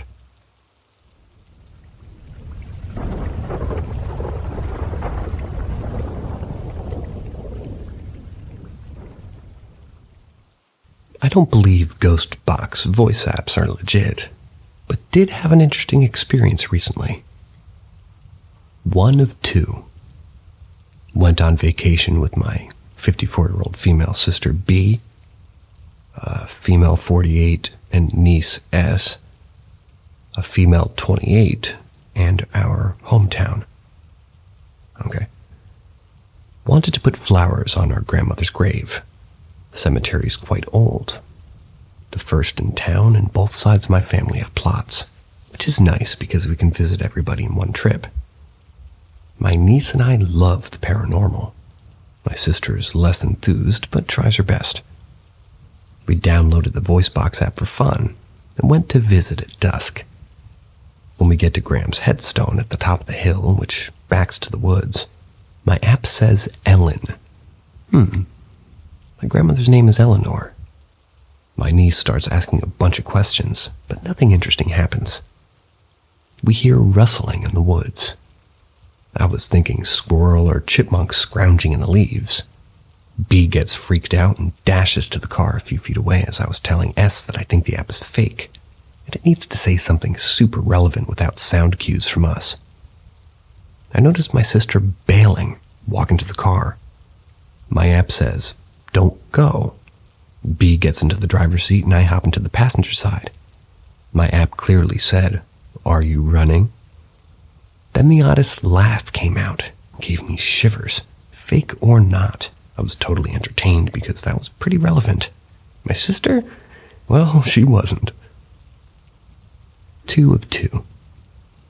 Was telling my son in text what happened and sent him the audio file. He was at home 9 hours away. He got curious and downloaded the app himself. He asked if anybody was with us. Me, his aunt, and cousin. The response was blessed. Weird. He decided doing this in his room at night was creepy and shut it off. BS and I started the 9-hour drive home, going through New York, half a mile to the GW Bridge. They tried to kill us, Final Destination style. On our left was a steep grassy hill. At the top was more road headed north. We were southbound. B is driving. A huge square of cement came tumbling end over end down the hill and slammed into the front of her car, slightly above and to the left of the driver's side headlight. She tried to maneuver and slow down, but couldn't in time. She ended up running over the block, which ripped the whole underside of her car out. Airbags deployed, none of us were injured. She had seatbelt burn on her neck, but S and I? Nada. Not a bump, not a scratch. We didn't even experience a jolt when it hit. It was surreal. Why is this relevant? Blessed. I'd say we were.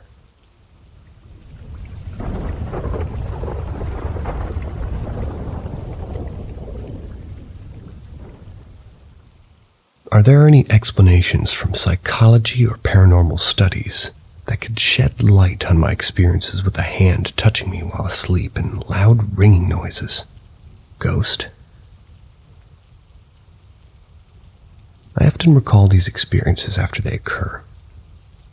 This started when I was in a state where I wasn't self-aware, but conscious during my sleep. For some odd reason, unsure if it was a dream or reality, similar to what happens in our conscious during meditation, if I got lost in it. Thoughts like I am are just not there. It feels like a dream and I'm only aware it happened once it's ended. I was able to vividly observe my surroundings, but then abruptly woke up, realizing it wasn't a typical dream and I felt like sleep paralysis, or was. So most of the time the visions of my room happen beforehand. Then the sensation's like a glitchy video transition. The lights are on when I open my eyes momentarily, and these false awakenings or visions, but upon awakening I notice that they're off and I get jump-started. I remember this all took place while considering 2 options and debating over them in my head. One bad and the other good. Unfortunately, I can't recall the details, but the 2 numbers were displayed in front of me portraying different outcomes like a projection of my thoughts on a writing board. I could see the numbers, and that's it. As I was about to choose the positive option, I suddenly heard a strange, increasingly loud, familiar ringing sound that cannot be described, but it's pure energy projection trying to move my head to option 1. Once close enough and on the side of my face, it felt like a hand pressing on my face to forcibly turn to the wrong option. Thought I had woken up my family because I exclaimed very loudly twice, confusion and cringe at feeling it again, and even moving my leg to rotate away. Then I woke up facing the opposite direction. The room was dark. I felt puzzled that my brain had fooled me to believe the lights were on. The feeling of the hand forcibly guiding my head to face the risky bad option in front of me made no sense. But after awakening, I forgot what the exact thoughts and options were that I was having, and only what I was considering. That was because of getting startled so bad and debating that if it was a dream of sleep paralysis or actual sleep paralysis, I didn't know. Actually, the more I try to remember, I think I turned my head away from option 1 voluntarily, then woke up. That meant whatever it was actually was able to rotate my head. It's not astral projection, but I can always see my room briefly, and in these instances, the light is always on. It wasn't scary this time, but it's unexplained. I've tried saying prayers, which help, but I think the real protection is based off how I feel before I fall asleep. Whatever this is has interacted with me 4 times in my sleep in 1 week.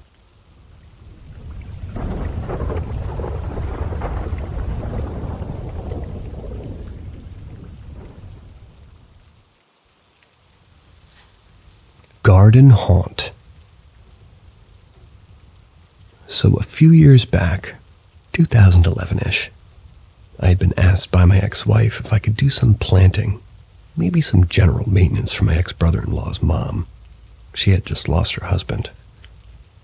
It was early summertime, end of June. And in general, the weather was clear, blue skies, quite warm, which for Scotland can be a rarity. My brother-in-law's mother, who had just bought back the ashes from the crematorium the previous day, and I'll admit, I felt a bit weird knowing that they were just inside the home I was working at, as the garden was the late husband's pride and joy, and I was replanting and tidying the place up, so I felt he might be watching me. I passed that feeling off as sort of nonsense. Also, while my ex-brother-in-law's mother went out to grab some lunch, I refused to go into the house on my own, knowing that his ashes were there. Which is silly, I know, but I kept getting weird feelings.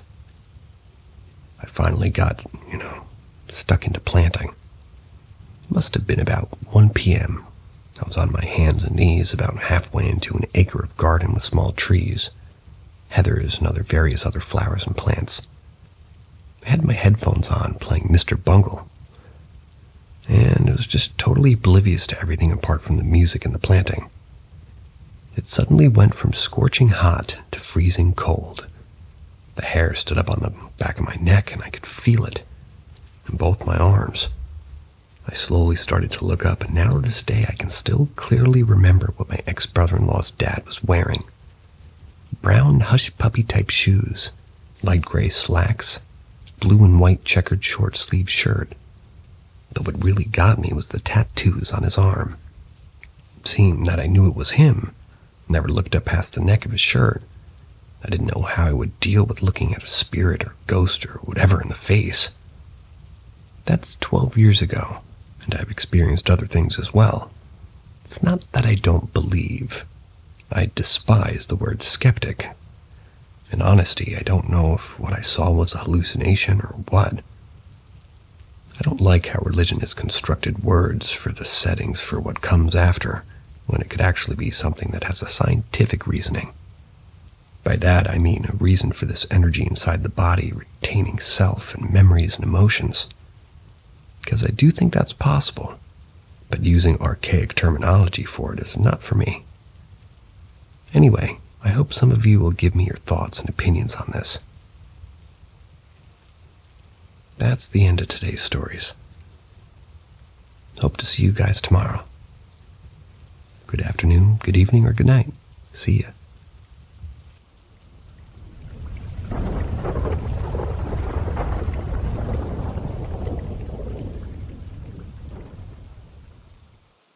My sister saw a figure sitting in my bed while I slept. This has been on my mind since she told me today. I, a 28-year-old female, live with my sister, a 26-year-old female. She has 2 small dogs that also live there. I have 2 cats and sleep with my door open so they can go in and out as they want. My sister sleeps with her dogs in her room and her door shut. When she gets up in the morning, her dogs run out and basically get into my bed with me because I usually sleep in later. My boyfriend spends the night most nights and leaves our house around 7:45 a.m. to go to work, where he clocks in at 9. I sleep with no lights and blackout curtains. My boyfriend doesn't turn on any lights on, just leaves the room to get ready outside my room.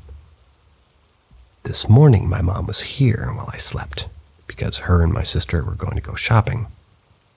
My sister's alarm went off around 10 a.m. She got up to go to the bathroom.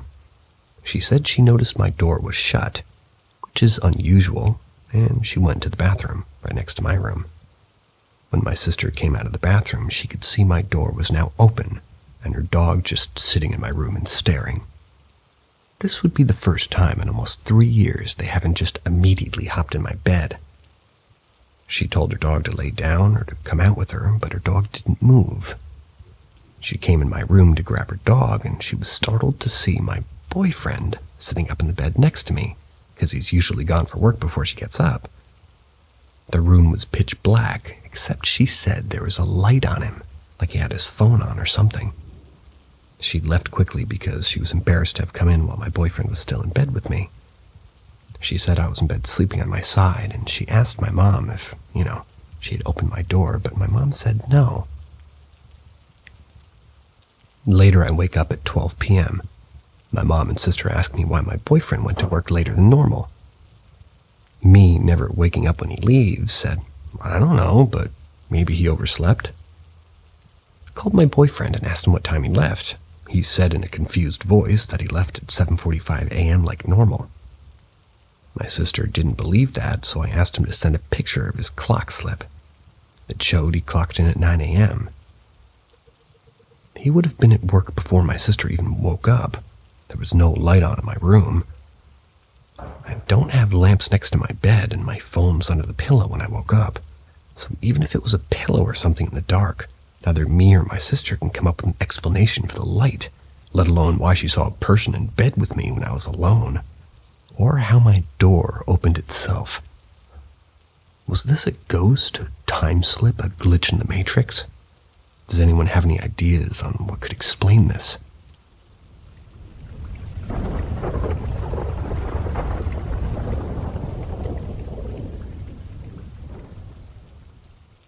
In the Black Abyss.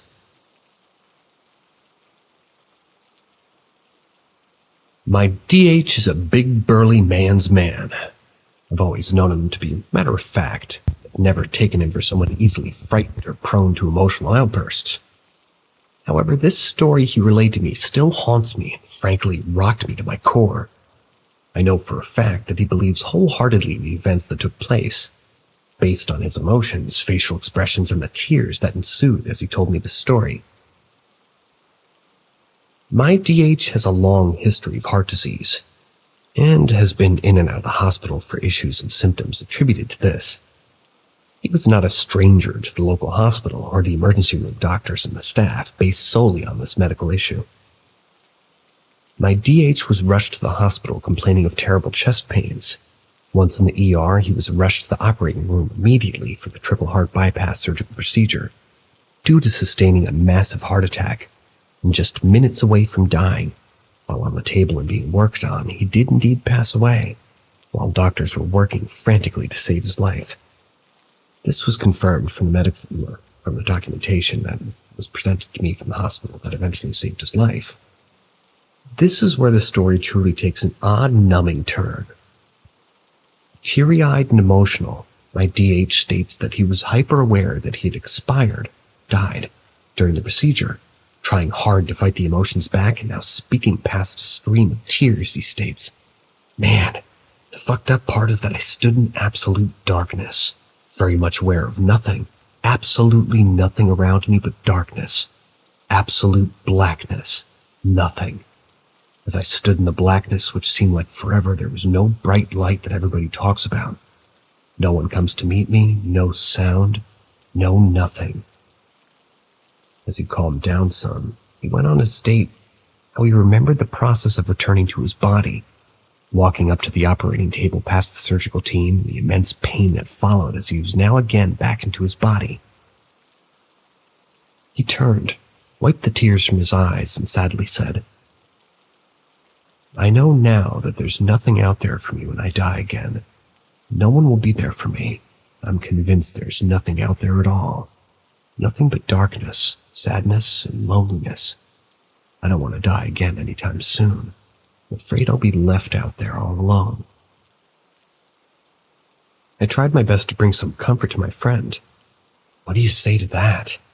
How do you find words to comfort him? I faltered. Despite my deep concern for my friend after this major life experience, there's really no words, no explanation, no making it right. This man's terrible experience.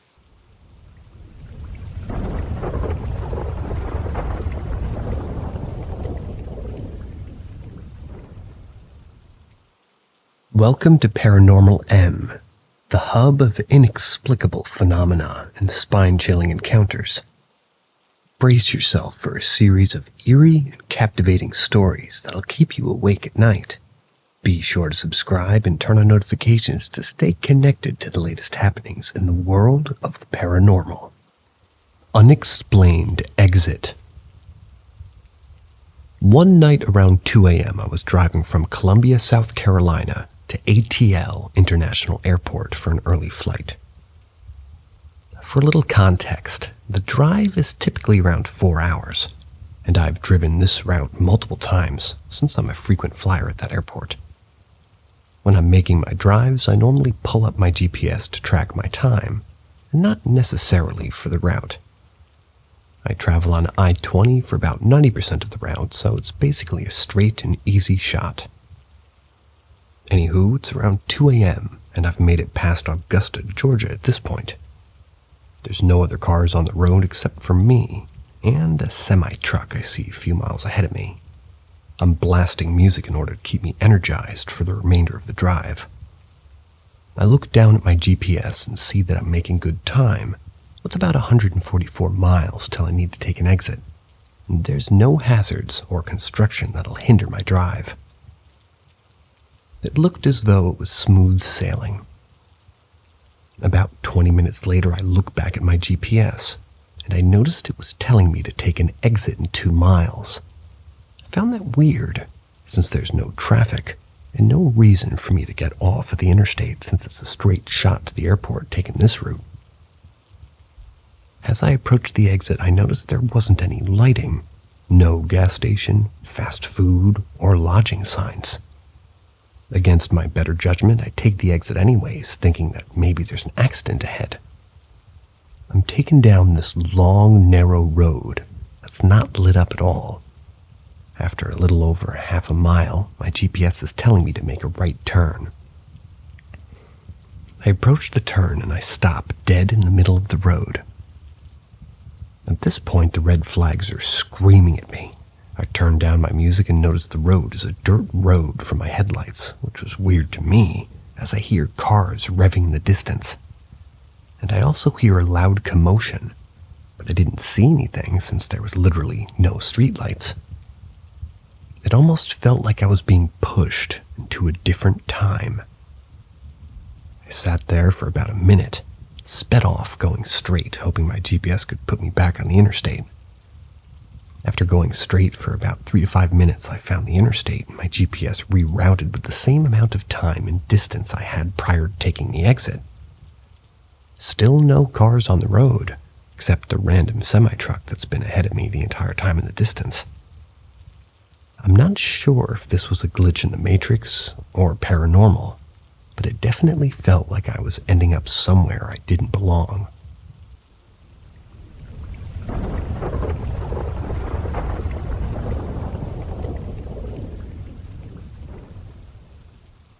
Tetapuri Island, mysterious continued.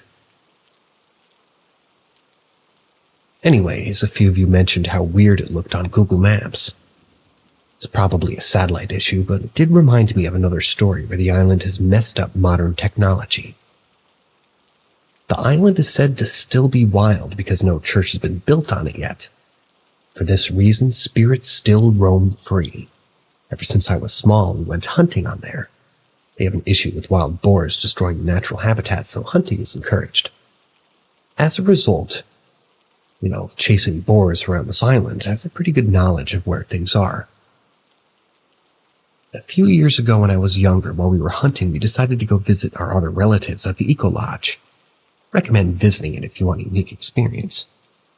There was a researcher who wanted to go have a look at a unique flora and fauna.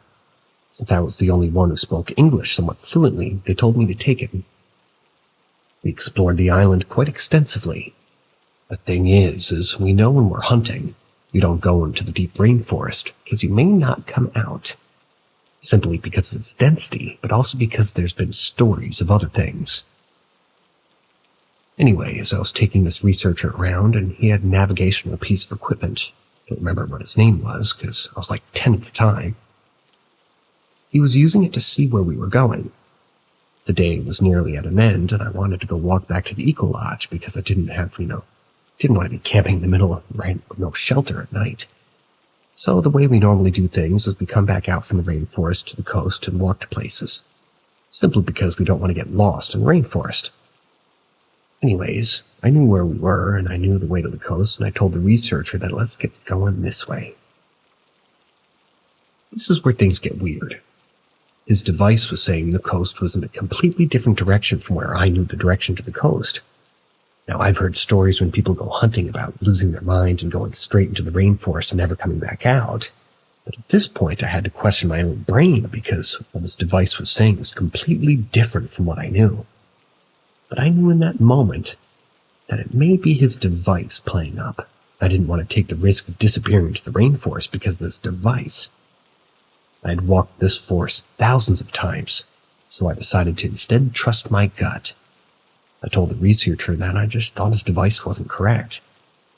He didn't like the sound of that at all and tried to argue with me that I was wrong.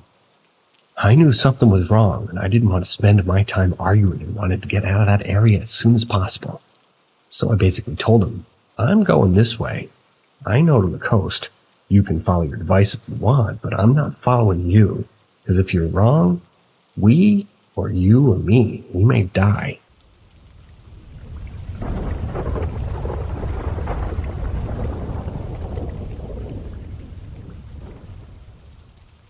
Salt randomly appearing. Before you try to rationalize this, you have to know before it happened to me that I was a hardcore atheist. No paranormal bullshit. Everything could be explained by science, and if it's not, it's because our tools aren't sophisticated kind of a person. I would also rationalize it in trying to explain if it hadn't happened to me. It was such a simple thing that was so factual that there's no way I imagined it. I'm also not changing any details because I was so shocked by this that I kept replaying the event in my head over and over, telling people every single detail every single time to not forget the way that it happened exactly. Anyways, it was almost 10 years ago when I was a teenager living with my dad's stepmom and stepsister. I woke up on a Saturday morning. My stepmom and stepsister were gone every Saturday for my stepsister's cheerleading practice. My dad was making a traditional breakfast soup from my country of origin and woke up to eat it. On the way from my room, I passed by the kitchen to grab an individual placemat made out of plastic. I carried it with my hand vertically and put it on the table, placed my elbows on top of it.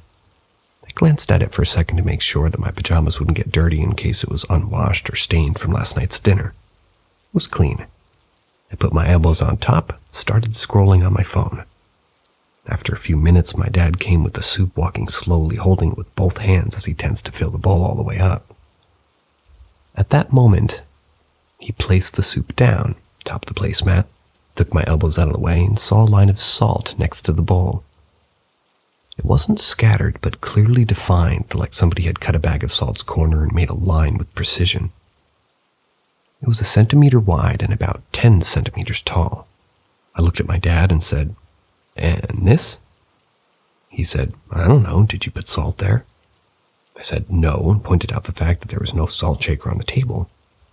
Went to grab a new placemat as I just sat there wide-eyed saying, but what the fuck? How did it appear here? I asked him if he had maybe had salt stuck to his hands while cooking. He said no, his hands and bowl were clean. Also, the line of salt was about 5 centimeters away from the bowl, and there was no scattered salt between the bowl and the line of salt. My dad told me to get over it and eat, like I was like, how? Random salt appearing out of nowhere? I brought it up several times to him, and he just said stop thinking about it. Obviously, I haven't listened. Ever since then, I don't consider myself an atheist, but more of an agnostic. I don't know the meaning of it or if I'll ever find an explanation.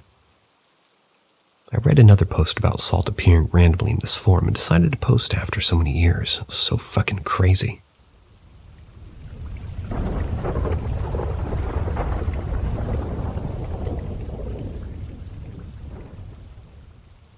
A hand in the cabinet in my kitchen that scared my husband. My house is haunted for sure, but it's the type of haunted that isn't consistent. Personal opinion. My house is near a portal or on one, and they come and go, never really staying. I've had instances of children's laughter, shadows, cold spots that move, hissing cats at doorways, one spooked cat on the stairway, creaking stairs when no one's on them, lights not working in the bathroom at night, faces the stairs, but then work the next day and just overall feeling something's watching me from the stairs when I'm sitting on the toilet and sometimes when I lay in the bed. Most things happen on the stairs or in our closet. The closet is flush to the stairs. They share a wall. And once in a while, the kitchen is super rare.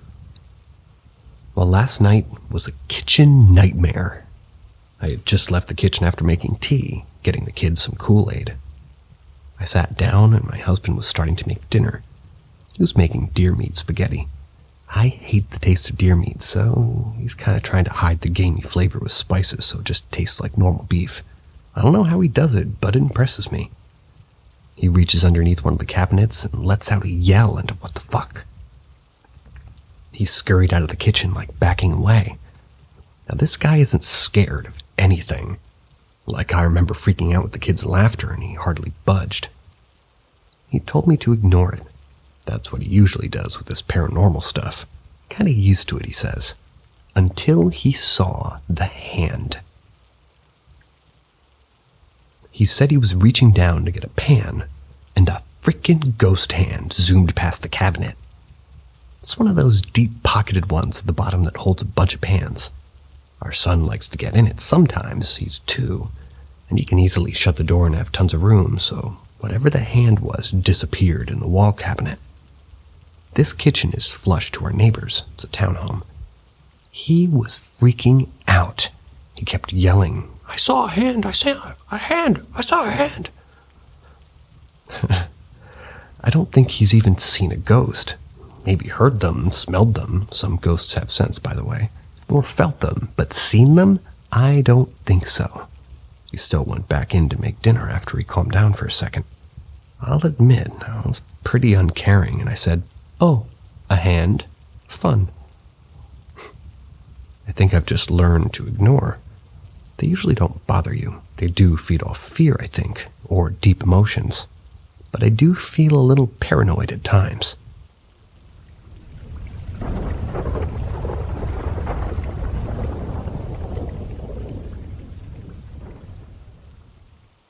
A ghost hugged me, and it could be a former person who committed suicide at my apartment.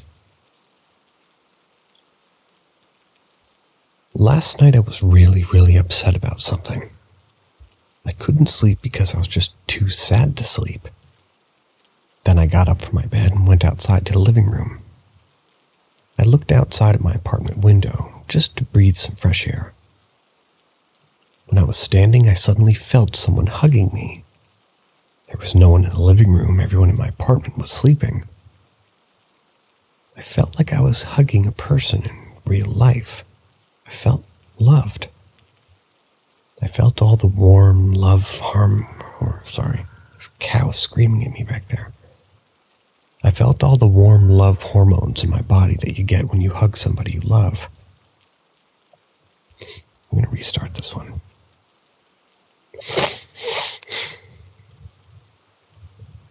A ghost hugged me, and it could be a former person who committed suicide at my apartment. Last night I was really upset about something. I couldn't sleep because I was just too sad to sleep. Then I got up from my bed and went outside to the living room. Looked outside at my apartment window just to breathe some fresh air. When I was standing, I suddenly felt someone hugging me. There was no one in the living room. Everyone in my apartment was asleep.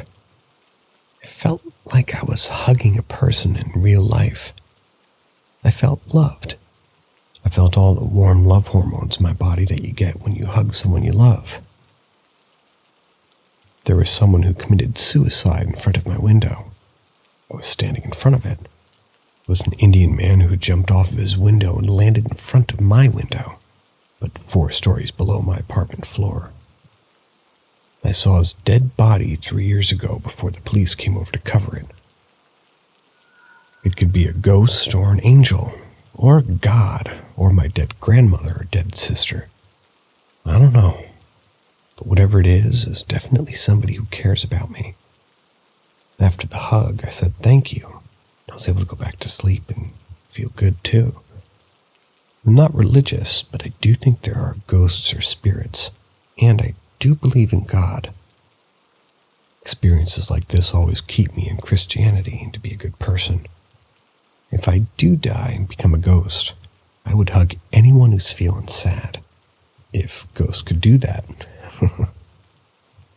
See ya.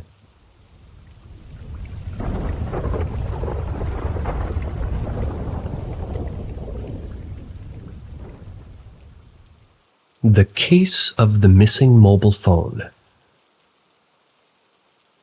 This is back in 2006-2007 in the UK. I had bought a house with my girlfriend at the time, just as the ass fell out of the housing market. If we had waited 6 months, we could have saved ourselves $50,000 at least. The house was an ex-council property built in the 70s. It was all right. Needed some minor work done to it, but that's all. The girlfriend and I moved in straight away without drama. However, after a couple of weeks, we noticed things would go missing only to reappear after a few days on the second to bottom step of the stairs, the one that goes up to the first floor where the bedrooms and the family bathroom were located. Usually it was kitchen implements, and I always got the blame as the girlfriend didn't believe in ghosts. I'm undecided from a logical point of view. Can't grasp the concept, but I've experienced too much weird shit to be a total non-believer. Anyway, I digress. This became the standard state of play for about 12 months. Something would disappear, she'd get a stop at me, and I'd quietly ask the house to please return the item because I'm in the shit again. And she'd withhold sex, which she's annoyed at me, and item would reappear a few days later, and then all would be well for a month or 6 weeks until something else disappears. Rinse and repeat. Also, it was almost always the girlfriend who found the item, as she usually got home from work before me. And then one day her phone disappeared.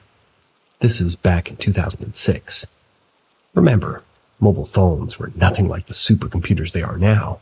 It was usually in her pocket or in her bag, and she couldn't understand where it went. We searched everywhere. It was switched on, so we tried calling it, but couldn't hear ringing, even though it was doing so on my end. Batteries on phones back then used to last forever too, by the way. Of course, it was my fault. I quietly pleaded to the house to return the phone, but as usual, I was ignored. It was a Saturday morning when it reappeared. For whatever reason, the girlfriend was up before me and had gone down for brekkie and put the kettle on. I heard her go, "Oh!" and come back upstairs, immediately clutching her phone. "Why did you put it on the step?" she asked me. I explained for the 100th time that it's not me doing it. We look at her phone, full battery, unusual. It's been missing for, I think, 5 days, and dozens of missed calls from my mobile and her office number, and one outgoing call made. We tried redialing it, but it was a dead line. This is the part that kind of fucked me up the most. It wasn't the last thing to disappear before we sold the house in 2010, but it was definitely the most memorable.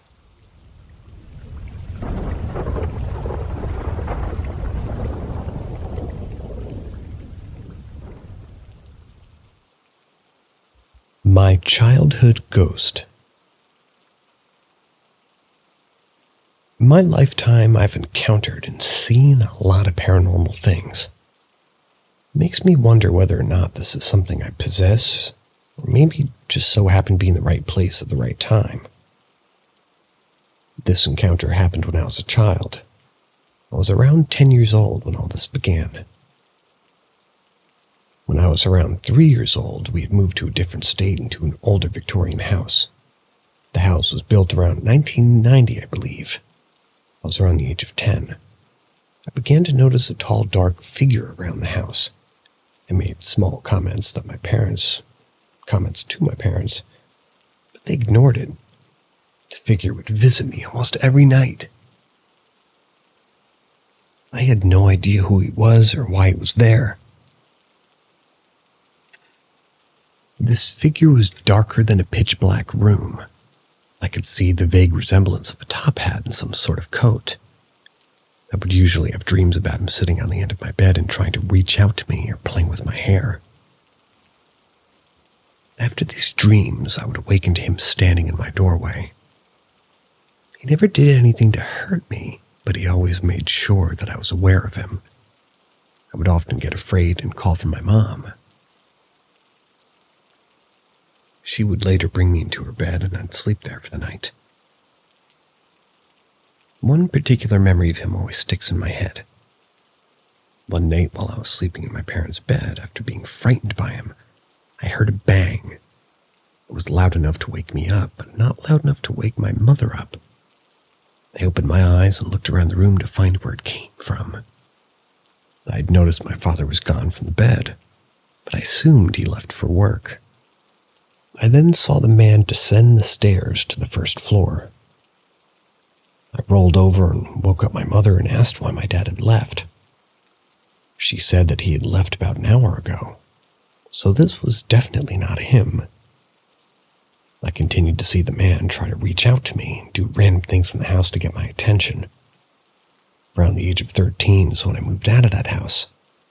I continued to see him until the day I left. To this day, I still think about him and wonder who he was, or what he was. Seeing as though he didn't follow me to the next house, I assume he was trapped there. Again, this is just another one of my experiences. And if you do not believe it, that's just fine. Even though I was a little kid, I without a doubt believe he was real.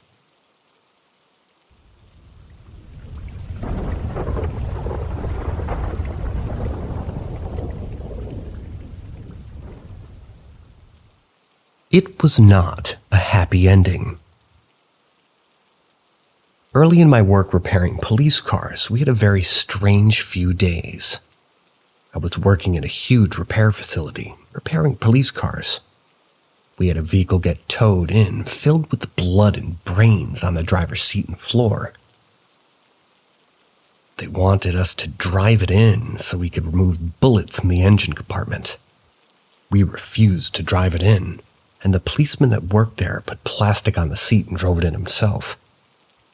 It took a few hours to dismantle the car until we found all the bullets.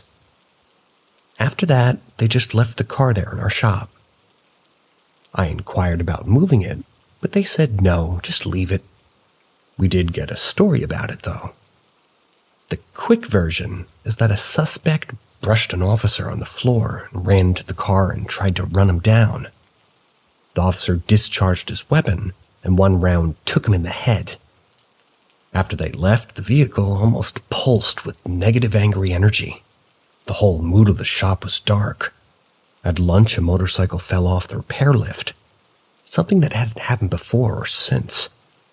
An hour after that, a tow truck came, and apparently the part is the RPM were running high because the PETA was being used. It ran in reverse for 150 yards through our large parking lot, hit a box truck at about 30 miles an hour, 15 feet from the motorcycle lift that had failed. The mood kept getting darker. At the end, the mechanics were asking if they could put religious candles around the car. I told them no. We can't have open flames in the shop. When the time came to close it was just me and the late shift mechanic. When I walked the floor, the solvent tank light bulbs were blinking throughout our shop. We were very uneasy, especially as I approached the car. I could see flickering reflected on the window of the car next to it. In that reflection, I could see someone kneeling near the source of the flickering. I got angry and started yelling. "I told you guys no candles." When I and the mechanic next to me turned the corner, there was nothing. No men, no candle, nothing. I told the mechanic, "Let's get the hell out of here," closed the shop and left. The car was there 3 days with minor incidents, but mostly we stayed away from it. When they took the car, it was like night and day. When I first saw the movie The Grudge, I thought to myself, yeah, I can see that happening. Enraged death can stain things.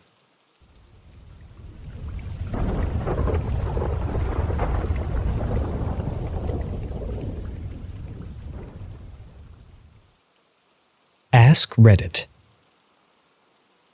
Years ago, I was living in the back room of my basement. One night I woke up to my blanket being slowly dragged down my face. I pulled it back up and went back to sleep. Next night it happens again, only 2 times this time. I pulled it back up, figured I was dreaming and went back to sleep. Okay, 3rd night happens again, so I lay on my back to make sure I'm not dreaming.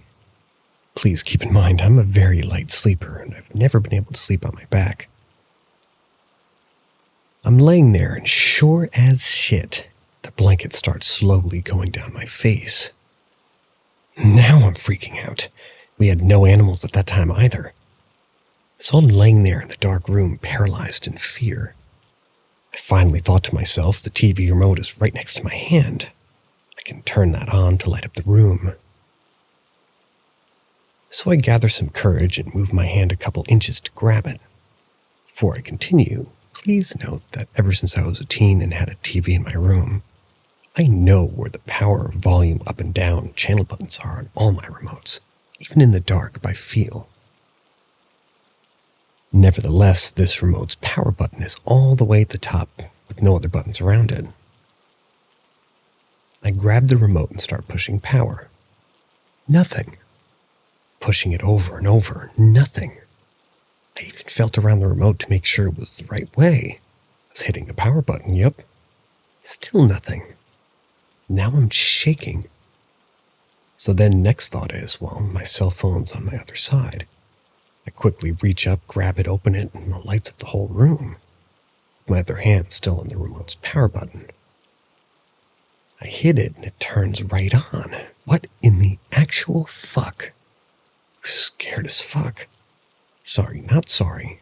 That was way too much of a coincidence for me. That TV stayed on all night. I've never snoozed any TV ever since, and I'll never sleep without a TV on all the time now, 'cause fuck sleeping in the dark. I told my mom the next day, and she went down to that room and said a bunch of prayers and left a Bible in there. I never had a problem in that room again, but just for my own paranoia, I moved out of that room and into the living room part of the basement. Haven't had any problems since. I know it doesn't sound scary, but when you have a gut feeling something is wrong and then that happens, it is.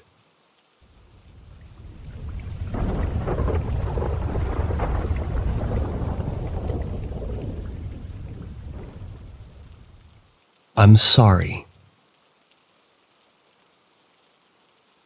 A year after high school, I went to spend the night at a friend's house. It was the first time. I had kind of visited a few times beforehand, but I'll call it the first time.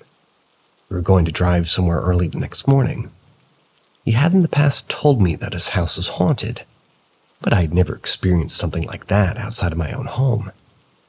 After dinner with his family, we went into his backyard with his pit bull. It was not aggressive, but was somewhat trained to be, if needed, as a guard dog. As we sat in the yard, the dog began to sniff around his fence that was covered deeply with ivy. We both turned to look when it started to growl. Next thing we knew, the rather heavy dog flew back 10 feet or so, came running at us like a scared pup. We figured it was some kind of animal and the dog had jumped back. But the way it flew, I had my doubts. It was as if somebody had thrown it back, but there was no scurrying or noise in the fence. We poked at the fence with broomsticks and nothing. The dog went in the house and wouldn't come out. It was still light out. My friend proceeded to tell me that things had been going on in the past few months. His uncle had died, and there were strange things going on in the house. We opened the door to the garage where his uncle would stay when he lived there. It was summer in LA, quite warm, but in the garage you could see your breath, and the light would only go maybe a foot or two. We closed the door, and when it got late, I slept in the living room couch. That night I awoke to the clear sound of boots walking up and down the hallway. I was freezing. I figured it was best to keep my eyes closed. I felt inside that this was not a person. I drifted back to sleep, though, eventually. In the morning I told my friends, and he said that that was my uncle. He then told me how he had died. He had been arrested for being a bad drunk at a party, was fighting with everyone, including the police that came. He had hung himself in jail with shoelaces, despite the fact that he was wearing cowboy boots. This was not uncommon back then. People died in custody all the time. When his father got home, he told him that he had hard, no bullshit man sort of tell me he had seen his nephew outside his window once. The look on his face like he was pleading for forgiveness. This was the first paranormal experience I had outside my house. Never spent the night there again.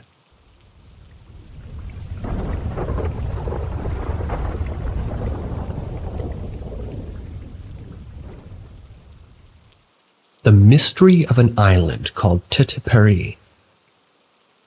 It comes from a remote island called Rendova, located in the Solomon Islands, and have since moved overseas, hence the access to internet. Across from our island is another island called Tete-Peri. Excuse me if I'm saying that wrong. The story of Tete-Peri is really interesting because it was abandoned completely, and it was formerly inhabited a few centuries ago. Just like that, the villagers fled the island to come to neighboring islands such as my own. And here we are a few centuries later. Because of the lack of humans on the island, it's known for its biodiversity, and a few researchers come every now and again just to have a look. If you're looking for cool remote places to travel after this pandemic, I highly recommend it. The interesting part about this island for me was why everybody just left. If you were a villager back in the days, it would have been a great place to live. Volcanic soil to grow crops, and abundance of fresh water, animals easy to hunt. The official story told is that there was a great sick, and people were dropping like flies left and right, so the villagers fled to get away from the sick. However, the island is known to be very big, so realistically, if you wanted to get away from others, it wouldn't be too hard because you could just be self-sufficient on other parts of the island. The story told to me growing up was a little bit different. Back in those days, we had loved, to have a good fight. A war canoe from my island, Rendova, arrived at Tete-Peri in the fight. However, upon arrival, they were met with numerous unburied dead bodies. All the large canoes that belonged to the Tete-Peri people were gone. To leave so hastily, not even bury your dead properly, is a really weird thing. Because it was back in the days, the first thought was a spirit had done with these people. However, the people from Rendova decided to set up villages against best judgment. In due time, they also fled, because the spirit that had decimated the population of Tete-Peri apparently attacked the newly set up villagers there. Ever since, the island has continued to remain uninhabited, except for a few, eco-lodges that tourists come visit. Now in present day, we go to Tete-Peri to maybe have a picnic or go hunting. We are, however, extremely cautious because it is believed that the island is still extremely wild, and because of the lack of humans, spirits run amok on the island. I have some weird stories about going hunting there if anybody wants to hear them, but that can be a story for another time. Thanks for reading. Make sure to stay safe out there.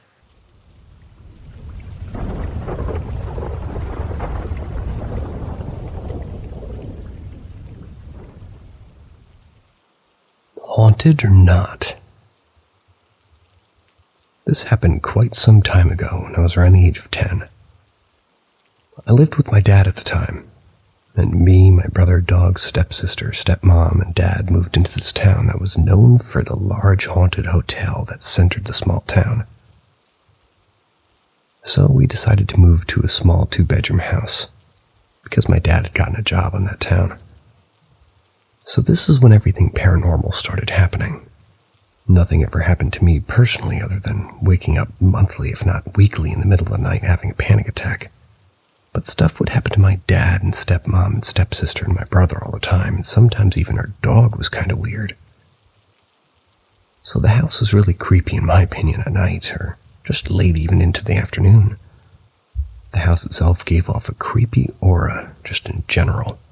But my stepmom would hear things all the time. My brother once saw an elderly man walking really quickly into the kitchen out of sight, to which my brother was 7 years old at the time and thought it was our dad, because in our kitchen a fireplace room was connected to it along the door to the backyard.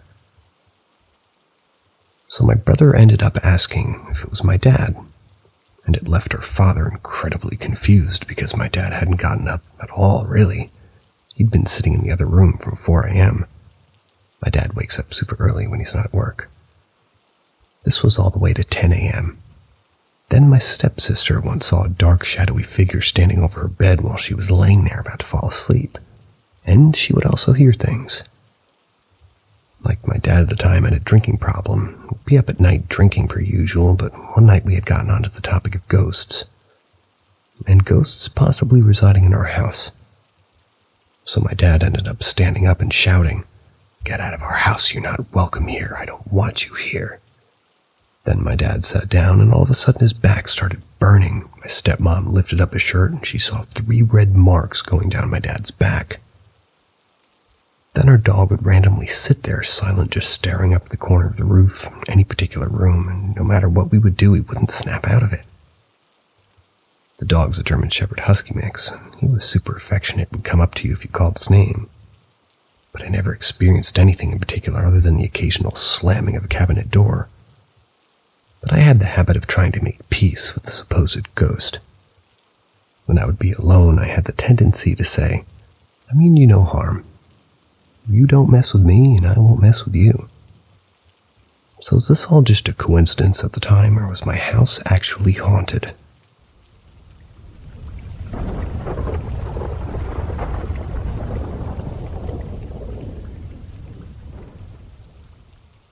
I heard a bizarre clap above me this morning. Haven't been able to explain it. This morning I had a super weird experience. I sleep on my living room couch, more comfortable than my bed. And every day I wake up around the same time as my mom, who sleeps upstairs. We have a lot of cats, and usually the sounds of her greeting them and giving them breakfast causes me to wake up. Today was no different. My mom came down, fed the cats, and was telling one of them to leave the other alone, eat his own food, you know. Then all of a sudden, a very loud and sudden clap, which I could even feel a little bit. Just one single noise, which seemed to be coming from basically right above where I was laying. It was like when somebody cups their hands while clapping to amplify it, though even louder. That woke me all the way up, and I thought it was my mom making a noise at the cats to get them to behave. Although that seemed odd, because it was extremely loud. Honestly, louder than any person could clap their hands, cupped or not. Before I could fully process my thoughts, my mom called to me from the kitchen, saying, "What the hell was that?" I told her I had no idea and was going to ask her the same thing, because I thought it was her clapping really loud. She said it wasn't her. I then asked if something broke or if a light bulb blew up or if maybe bubble wrap, beginning to put out Christmas decorations, so the thought crossed my mind. It was none of those things. All throughout the day, we've been looking around the house to see if anything's out of place, but nothing is amiss. Nothing is broken or knocked over or anything. There's no rational explanation. What a bizarre moment this was. My mom said even in the kitchen it was very loud, but she couldn't quite place where it came from. As mentioned, from my perspective, it seemed to be coming from above me in the living room. This isn't the first time my mom and I have had an odd experience, and it won't be the last. We're avid believers in the paranormal, but we always make sure to rule out mundane explanations before claiming something to be supernatural. This is just another item on our list. Anyone else have an experience like this? For some reason my mind keeps going back to apparition, though I've yet to find any unexplainable objects anywhere. Excuse me, apportation. Isn't apportation sometimes accompanied by loud noises, or am I mistaken?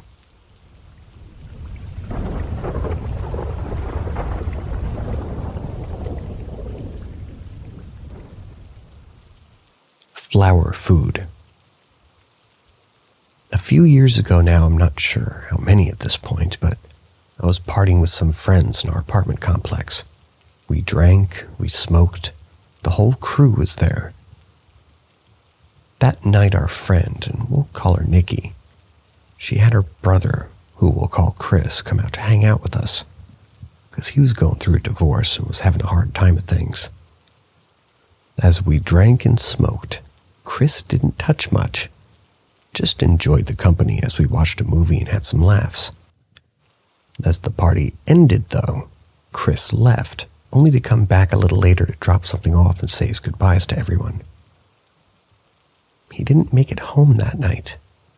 No one knows what happened, but his car flipped and he was trapped inside as it caught fire. Nikki called and texted me late into the night to tell me that her brother had just died. I remember saying that surely she must have had another brother because Chris was sober. There was no way it could have been him. We mourned him for a while, still loved and in our thoughts always.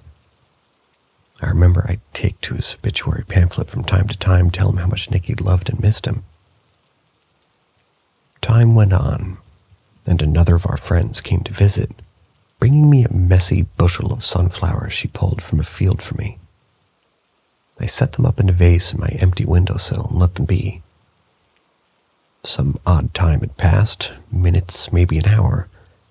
Came back to my window to peek outside, only to find a neatly laid packet of flower food set beside my vase. "Hey, I thought you said you grabbed these from a field." My friend nodded to me. "Yeah, I saw them on the way here and thought you'd like them." We looked up at each other for a minute, and I held up the packet of flower food to show her. "Dude, where did you come from? Where did this come from?" We talked about it for a minute and boiled it down to, "Man, that's crazy." Later that night, sitting outside with our friends, I started telling Nikki about this mysterious flower food. Immediately, she cracked a smile. "That sounds just like my brother always harping about that damn flower food." I like to think he'd left it there for me. I kept those sunflowers alive for as long as I could, enjoying the thought that, just maybe, Chris had been thinking about us. Rest in peace. We miss you.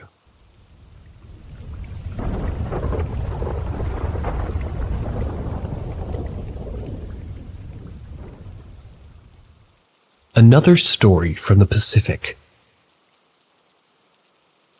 So the land we live on at my island is somewhat cursed for anybody who isn't in our tribe or closely related to us. Our ancestors obtained the land through a lot of bloodshed with other tribes. In the time before, there were a lot of other people living on the island, but tribal wars killed quite a bit of the population. People who aren't us or related to us say they feel an extreme feeling of dread when they walk through the bush. To avoid this, my grandmother used to go into the forest herself when a new person came to visit us and talk to our ancestral spirits to say to leave them alone. After my grandmother passed away, we forgot about how to do this, and we learned the hard way why we still need to practice the old ways. This is the story. My cousin had gotten herself a new boyfriend, who we'll call Alan, and they decided to come visit us. Because my grandmother had passed away, no one else had gone into the forest to warn our ancestors of his coming. Alan was extremely scared to travel anywhere by himself in a rainforest. He said no matter what, he felt like something was watching him, and he had his breath in his throat the whole time. Alan would frequently get chills even when he was sitting next to a fire. One time we went walking through the rainforest, Alan and we came across an old place where we used to sacrifice our enemies to our old gods. We all stepped on the stone where they beheaded of our enemies, and Alex stepped on the stone and immediately fainted. We took him back to our leaf hut immediately. At that point, everybody figured Alan was just sick. But one night, something made me realize what was actually happening. I woke up to someone tapping me. Thought it was my sister, but I looked and it was a man from before. He was dressed in our traditional clothing from before, and he had a bone through his nose. At this point, I'm completely terrified, but the man says something to calm me down. He says Ito, which means daughter in our language. I, at this point, realize that this is probably one of our ancestors. He then proceeds to say, "Who is this man staying with you?" I explain that this is my cousin's boyfriend, and he nods. He says he has to go and walks to the door and then completely vanishes. After that, I explain to my uncle what had happened. He tells me that he thought the old ways had died with my grandmother, but it's apparent that we still need to practice it for the sake of our guest. After the man visited me and I explained who Alan was, Alan became a lot more comfortable and found the feeling of dread to be gone. I'll type up some more stories when I can.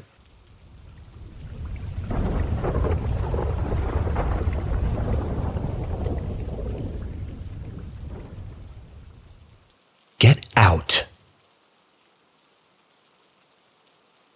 Back in 1997, I was asked by my manager to help move out of his mom's old house. I figured as long as I'm getting paid, no problem. I knew she had died, and him being the oldest son was taking care of her at her house. He was a man in his 50s, so his mother had been living in the house since the late 1950s or 60s by the look of the stuff. I was to bring out the stuff from the bedrooms into the larger living room. Then he would tell me what he wanted in the truck and went to the garage.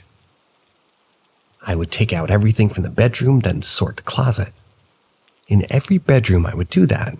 I would turn from the closet and step on something that hadn't been there before, like a toy car or a rolling pin. There was a box in the living room next to the phone, and I could feel some very unwelcoming vibes coming from it. On the third bedroom, he wanted me to take the slide tables in the box that was laying in the garage. I did, and I asked where he wanted the box. He said just put it over there on the couch. I did, cleared the third bedroom on the way out of the closet. I looked around, didn't see anything to trip on. Carried 2 boxes and tripped on a broom that had been placed at the doorway out of the room. This was his mom's room, and I fell flat on my face on the top of all the boxes, because I was just carrying too many things. I had to now move the couch into the garage and put the box on the floor in front of the fireplace. I was almost done, and my manager was cleaning out the kitchen all this time. I was working fast now, because the feeling of dread was getting to me. I had 1 closet left in the living room. When I turned with the box, I almost fell because I'd stepped on a rotten banana on the floor behind me. I asked my manager, pretty angry at this point, if he had placed it there. He was a serious older man, and was like, "You're kidding, right?" I was like, forget it. I was done. I want to take the last things out into the garage and just put it in the moving truck. I stopped and asked him where the box by the fireplace went. It was the last thing in the house. He said Mom goes in the garage. She left the house to my brother, so he can take her. I picked it up, and sure enough, it was the LA corner, marked ashes, and had a woman's name. Thought to myself that why you wanted me gone so badly. Probably don't know you're gone. Placed her in the garage and was very happy to be leaving.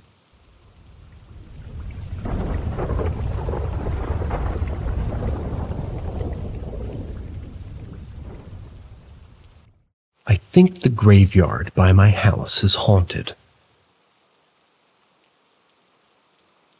I live less than a half of a mile away from a densely wooded area with an 1800s-era graveyard, which I frequently go to, mainly looking for mushrooms and reptiles and such.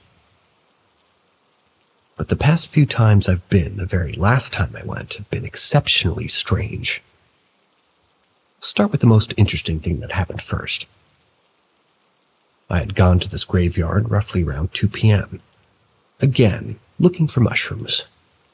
I was roughly 400 feet into the woods, much past the graveyard, which is only about 20 or 30 feet from the entrance to the woods, and I decided to head back to my house. So I began to walk back toward the way that I'd entered when I started to get the feeling that I was being watched. Now, being in the woods, that's quite a normal thing. It usually just ends up being a deer or an owl or something. However, I quickly realized it probably wasn't. When I finally got back to the area of the graveyard, the woods went dead silent, which isn't a good thing. So I ran pretty quickly out of the woods. The moment I stepped out of the woods, I looked to the right of me and I saw a trail that I hadn't before. So I decided to, quite stupidly, go into the trail to see what was back there. There wasn't much, just rusted cans and trash everywhere. I'd stood back in this area where the short trail took me when I heard a very strange sound. It sounded almost like a frog, but very high-pitched and almost tonal, like someone singing. Made the hair stand up on the back of my neck, and at this point I sprinted out of the woods until I was nearly back to my neighborhood, and I looked back. When I did, there were 3 small orbs that seemed to stare back at me. At that moment, I just said to myself, "Oh, fuck this." Ran out as fast as I could back to my neighborhood. The only other strange thing to happen back there is the Sasquatch trees, which are bent-over trees that I know for certain that no human could have bent. Trees back there are over 20 feet in height, quite sturdy. And the time where I was back in the graveyard with my mother, we both heard a distinctive whoop, like the stereotypical sound you hear in Bigfoot documentaries. It's quite strange. That was a terrible rendition on my part. I have photos of the graveyard and the Sasquatch trees, but I think I'll wait until people say they'd like to see them on posts. I'm on my mobile right now and links are difficult to get.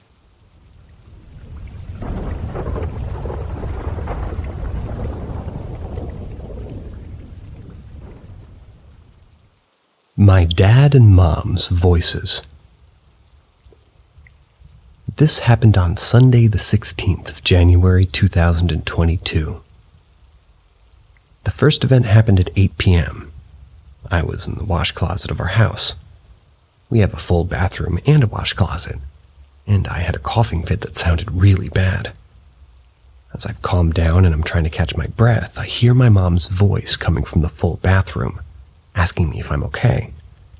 The bathrooms are connected with a common airway, and we usually use it to speak to one another if it's necessary. Otherwise, it's used as an airway. I say that I'm okay, and I get out of the washroom, and I go knock on the full bathroom's door to reassure my mom that I'm okay. But nobody was in the bathroom. My mom was in her room and on her computer. Confused, I asked Mom if she'd been in the bathroom the past 5 minutes, and she said she hadn't. She didn't want to lose any moment of her friend's radio program, so she was keeping her water intake at a minimum. I just shook my head, went on with my afternoon. The second event happened at 6 a.m. I was about to head to bed after spending the entire night writing. I'm more creative at night. And I decided that that was enough. Certainly enough writing for tonight. Went to brush my teeth and pee before bed. I'm peeing when somebody knocks on the door. Then I hear my dad's voice asking me if I'm okay. I say, yeah. And he says, all right, before I hear him enter the kitchen and open the small kitchen light, and I hear him prepare the kettle for his coffee and prepare my sister's breakfast. I look at my phone and it's 6:15 a.m. I think that Dad might have woken up an hour earlier than usual because he couldn't sleep. He usually wakes up at 7 a.m. and starts waking my sister up for school. It wasn't unusual for my dad to wake up at 6 or 5 a.m. or not sleep at all at night, reading comics on his computer waiting for 7. So I shrug it off, get on with my thing. But when I finish and I'm shutting the light, I turn to say good morning to my dad, but the kitchen is empty and dark. Dad is nowhere to be seen. I quickly go to my parents' room and I hear my mom and dad snores, so I go back to my room and just go to sleep. At 7 a.m. I woke up to the sound of my dad's alarm clock. I get up to go ask my dad if he went to the kitchen around 6 a.m. He said nope, but had a dream of getting a glass of water from the kitchen. I'm still confused about those two events. Any idea of what could have happened?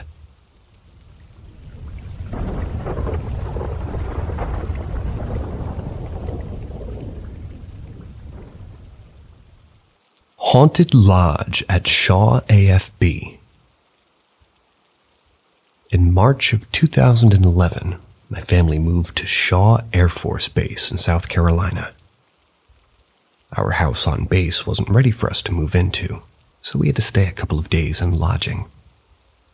How our room was set up was when you walked in, you would walk directly into a living room area where we had 2 pull-out couches that pulled into very squeaky twin beds.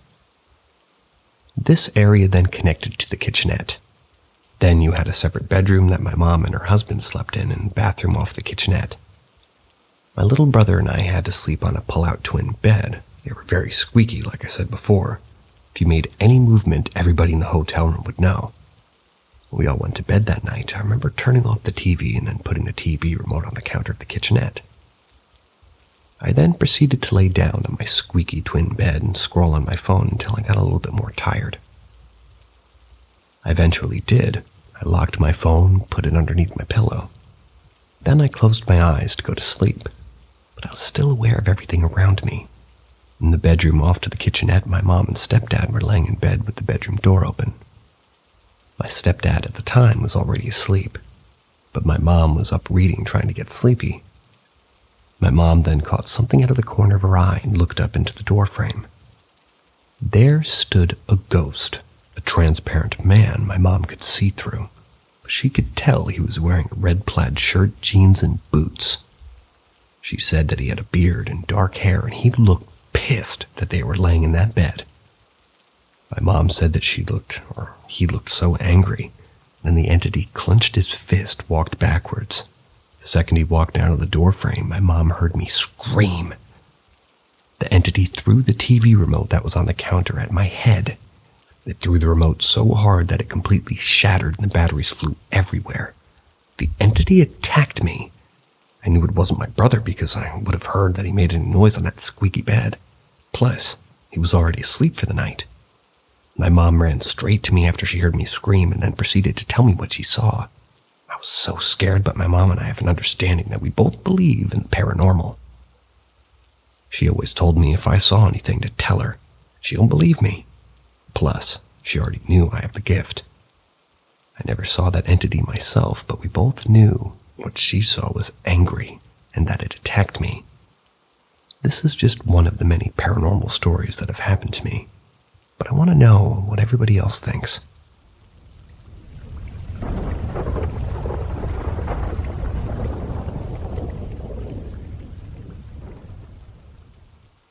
A story from the Pacific Islands. I grew up on this island called Rendova in the Solomon Islands, which was completely isolated due to the lack of modern technology. I lived with my grandmother, who's considered to be able to talk to spirits. Many weird things happened when I was growing up, but this is the most vivid story I remember. We had a little farm to grow our cassava and taro. My grandmother and I went up nearly every day to work on it and harvest food for dinner. I was only 4 at the time, but I was my grandmother's little helper. At one point, my grandmother noticed that some of our crops were missing, decided to plant our ancestral ginger there. This ginger was kind of as weird as it sounds. said to have a demon that we used to sacrifice the inside of it to protect us. She planted it there to ensure whoever was stealing our crops would get caught. One afternoon, we're sitting on our leaf hut, and this man comes down from the path of our little farm. He's shivering.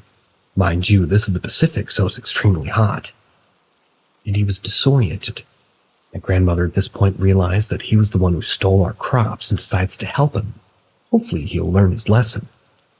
She orders me to make a fire, and I start making one. She goes and gets the man and sit next to him by the fire. He's still shivering next to the fire, so I get blankets and cover, but he's still cold. My grandmother and I sit next to him. She starts talking to him, but not talking to him. She says something along the lines of, "It's time to come out now. Leave him alone." Never forgot how the man replied. It was the most demonic, low-sounding voice I'd heard in my life. The man replied with, "I don't want to come out. He's mine now." So at this point, I'm beyond scared, and my grandmother tells me to go get my uncle to come and hold him down. I go and I get them. They come hold the man down, the laying down position. My grandmother then starts doing a pulling motion just above the man's body, and he starts screaming. My grandmother keeps going regardless of the scream and repeats the process for about half an hour. Eventually, the man collapses. My grandmother says that she's to go into the forest to finish the rest of the ritual. She instructs me to stay with the man until he wakes up and give him some stew. So I do. The man wakes up and is completely confused as to where he is. I ask him if he remembers anything, and all he said as he remembers was just intense pain. Send him off on his way back to his home village, and my grandmother comes back a bit later with ginger that she has to plant. Nevertheless, the man learned his lesson and never stole from us again.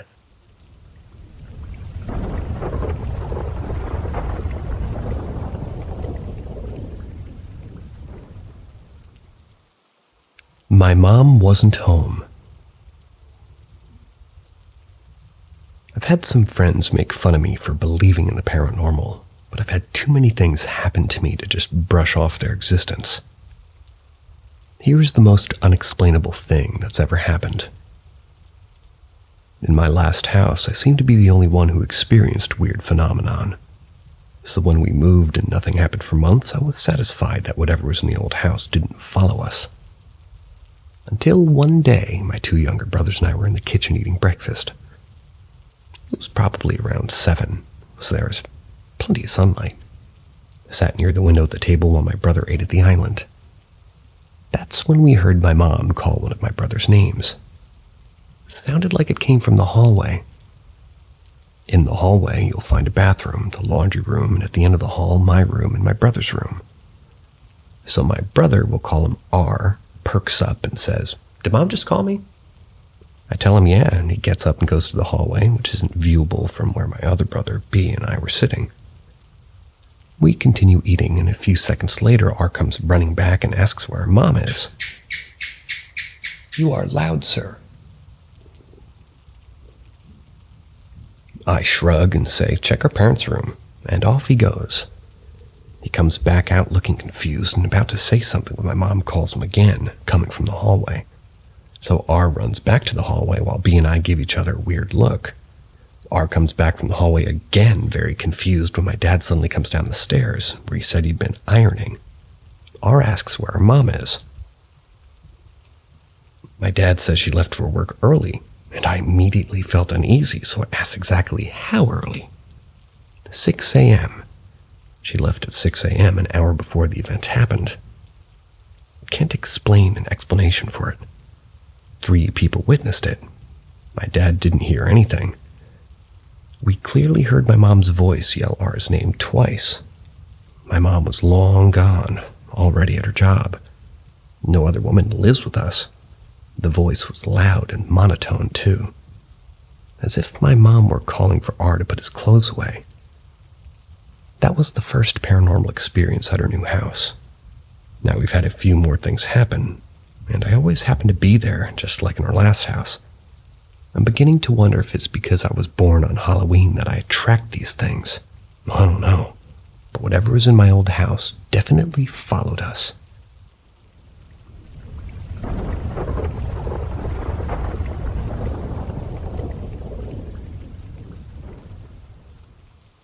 we shared a hallucination or something else.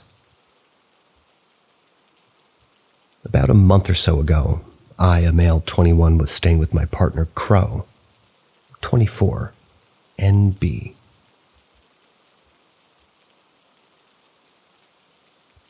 I, a male 21, was staying with my partner Crow, NB24, at his family home. He's not long moved into his old, bigger room, and generally I get no bad vibes from it. For context, in case you need it, he has a shadow spirit attached to him and has done for maybe 20-ish years. He's 24. This shadow person always sends mixed messages on whether or not he's actually hurting Crow. He just kind of vibes and can be possessive and protective around new people in Crow's life. One night we happened to not get sleep right away, which was uncommon, but not unsettling or for weird reasons. We just went to bed late. The room was pretty much completely dark, and we just kind of lay in bed and we both seemed to be staring at the ceiling. We didn't realize we were staring at the same thing. See, Crow turned to me and said, "Boy, do you see that?" I replied, "Yeah." We proceeded to watch this darker-than-usual shadow exist almost completely still in a normalish form, right in the middle of the ceiling directly above Crow.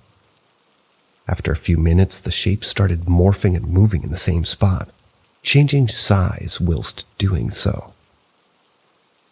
Crow then said, "Kinda looks like it's moving." At this point, we both must have been thinking that we were having some differing sleep-deprived hallucinations, I guess. I then said, "Yeah, it's moving a bit like an octopus. It has arms." And Crow was a bit thrown since he then confirmed that we were watching the same thing. The room was dark, but the shape was darker, pitch black, like staring in a living void on the ceiling above us. When we turned the light on to see if it was a shadow reflecting off something, it wasn't. It had nothing to reflect off. There was nothing moving in the room, and there was no light source to produce this shadow. When we sat up, it didn't move. It stayed there, moving violently on the spot and changing shape. Not even sure why we were even scared, just weirded out and curious. We were watching it for so long, I can't even remember how long. I can't even remember falling asleep.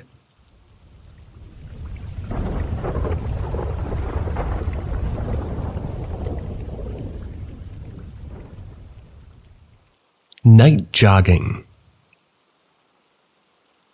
I can't really say why I did this. I know it wasn't really for my health. After night class at tech school, me and my friends had time though. We got out at about 10 in those years, and most people would consider this early. He asked if there was any tracks open to jog in. Burbank was too far. I told him I knew a place. I had been taken the year prior by a friend that liked local anomalies. I drove to the hills, where 210 and 118 meet. In the hills, maybe 15 minutes in, there's a graveyard called Glen Haven. According to my other friend, the year prior, it was very haunted. It has no walls, and it's across the street from another graveyard that does have fencing. Down the road from it, there's a gravity hill that pushes your car uphill. Down further, there's a bar that had people that would chase you out if you weren't their type of people. At the end of the way out, you bump a walkway that goes under the 210 freeway. Supposedly somebody was killed there. You can hear the screaming if you go up into the middle of it at night. The gravity hill is, well, the bar is always closed when I've gone. I heard the screaming at the walkway, but I could see it being an echo. But the graveyard. Me and my friend walked out and told him that we could run across and back for exercise. After some debate, I told him that was kind of forced conditioning. We would be compelled not to stop until we got back. I didn't want to know how right I was. By then it was almost 11 p.m. and we started our run. I started to hear a little girl giggling. As we continued, there was no lights in or around the graveyard. I could see what looked like fireflies. They're not native to Southern California. At least, I've never seen them here. We started detecting movement by the time we reached the other side, started running back almost in panic. By this time, we could hear full footsteps behind us. Both of us refused to turn around. When we jumped off the curb onto the road, it all stopped. The whole place was silent, scared the hell out of us. On the way back, I said, "No one better chase us. I'm not in the mood." We did this once a week with the same results for a month. After that, we found something else to do that was less frightening. Being macho, we were like, that's boring. But we were really scared, I can admit that now.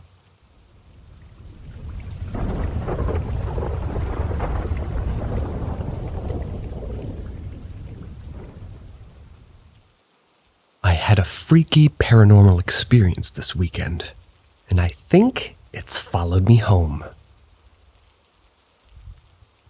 So this past weekend, my fiancé Joey, 39-year-old male, and I, a 40-year-old female, tomorrow, we were at the Echo Lodge.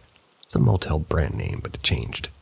I was celebrating my birthday early, since we both finally had the weekend off and we desperately needed to spend some quality time with one another. Friday, late afternoon, we were in our room, number 263. This is important because there are only 2 floors, and we're at the end of the hallway. So not many guests on our end, which was nice because it was quiet, for the most part. Joey and I were watching TV when we heard what sounded like very heavy footsteps above us, followed by the sound of a small cast-iron cannonball being dropped. This was directly above where our heads were. That in itself was terrifying because, seriously, what the fuck? Later on, Joey and I are sitting on the bed, my back facing him, when all of a sudden Joey goes, "Whoa, what the fuck?" I look up at him and ask what happened. He told me that he had just seen a massive white orb float from the bed to the ceiling right between us. I was like, what? Then I realized that for the last 15 minutes it had been very cold between us, temperature-wise.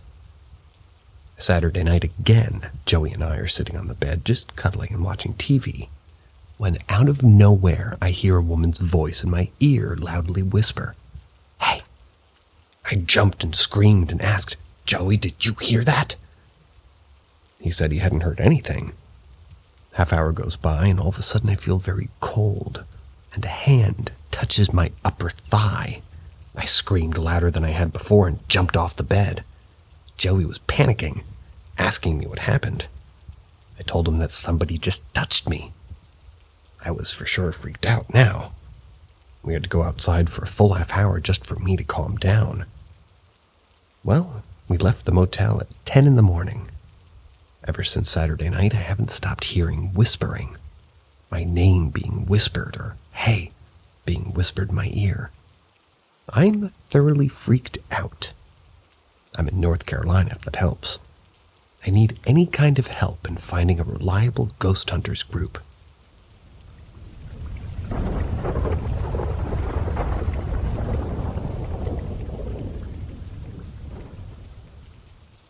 Out-of-body experience. So this happened back in 2006. My entire family got their green cards, and after 10 years of being in the States, we wanted to visit home. There was a problem with me. I didn't receive my green card, but a piece of paper saying that I was a resident and I could come back to the States. This caused another problem. I couldn't go with my mother or little brother, but I think that was just an excuse. That's for another sub. My mother was to go one day and me the next, so I had to sleep over at my uncle's house so he could drive me to the airport. I was 16 and had traveled a lot by this point, so I knew how airports worked. I get to his home the same night my mother leaves to go to the airport. He has a pull-out couch, but it was nice. I was really tired when I got there for some reason. Put my stuff down, put on my PJs, and lay in bed. I was out almost immediately. I had a dream, or I hope it was a dream. I could see myself sleeping on the pull-out couch. I was hovering above my bed, and above my body. This is when I noticed the sheets folded neatly up to my ankles, and I saw and felt myself getting pulled.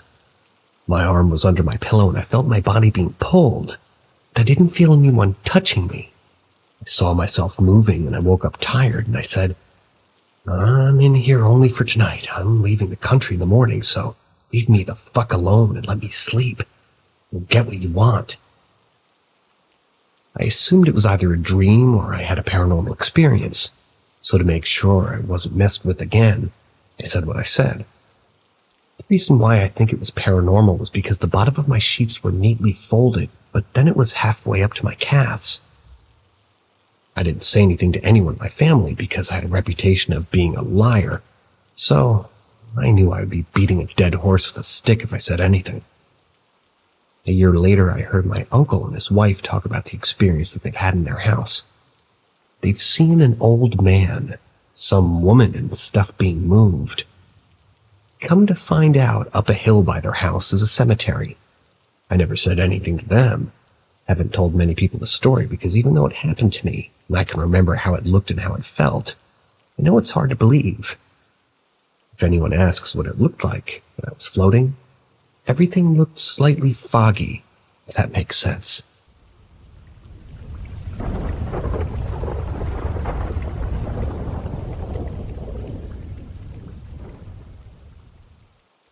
Did I encounter a ghost?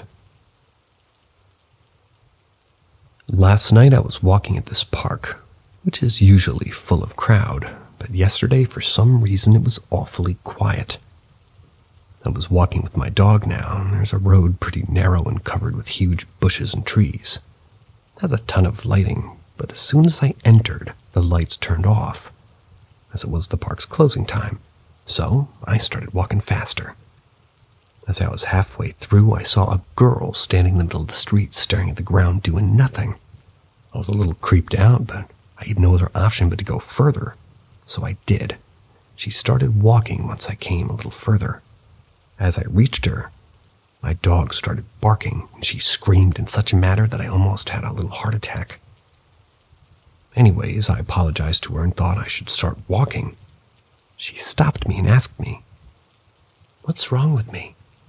All the dogs bark at me. Yesterday a Labrador dog bit me. I had to get injected."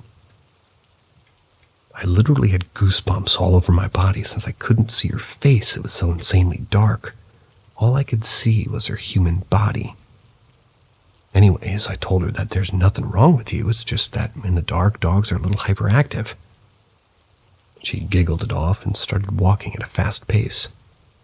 Then there was a turn, and it was super windy and bushes were making noises. I don't know how to describe it, but anyways, that turning, she came out of the bush giggling, so I took my dog and ran. When I reached the front of the park, the guard told me that it's park closing. So I informed him that a young girl is inside alone. So he went to check. Then he came out and told me that there's no one inside. I left the park. Now, the park closed at 9:11, and it's now 9:16. I was walking the street opposite the park and I saw that girl come out, so I started walking in her direction. There's a ton of light in the street, yet she walked on the dark part, looking at the sky, and then she wasn't visible as it got darker. I'm a dumb fuck as I went to check. Yep, I found no one there. Do you think I encountered a ghost? Also, my dog has never barked at a kid before. See you guys later. Always a pleasure.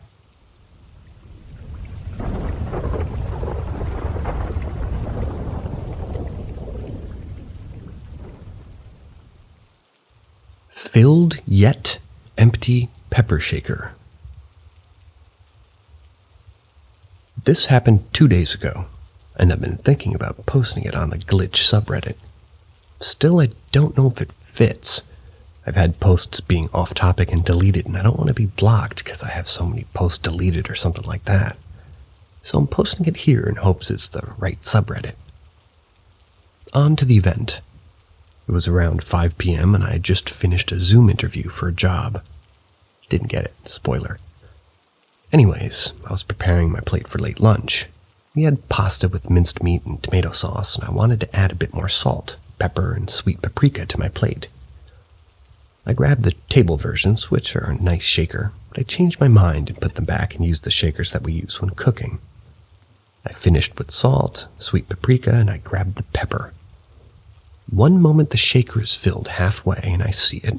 The moment I have it in my hand, I shake it to pour some on my plate. Nothing falls. I open my fist to see the shaker empty.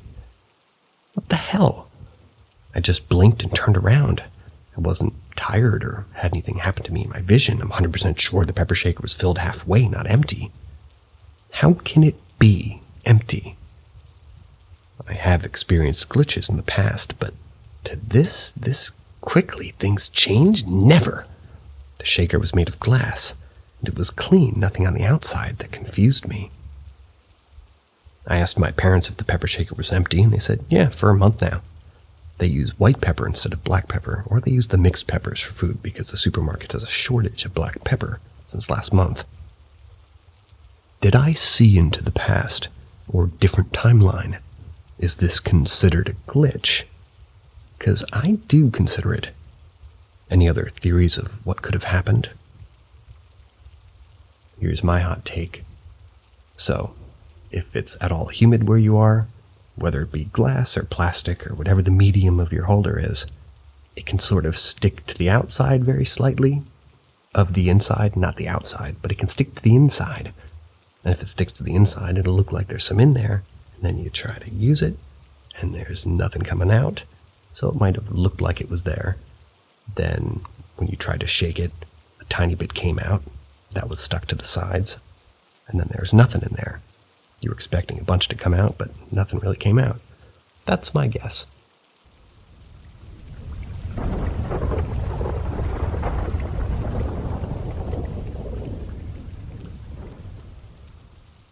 Had a paranormal experience when I was younger.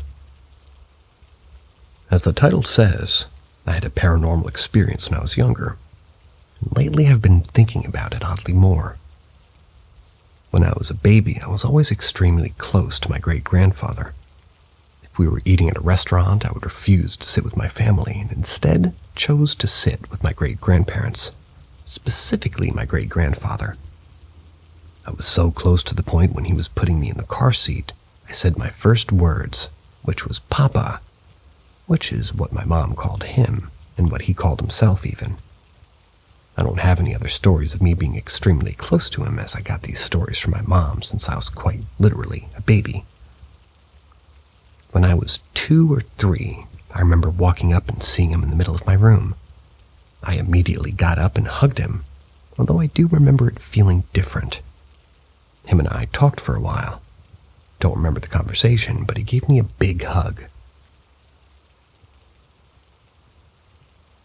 He told me he called this hug his great big bear hugs.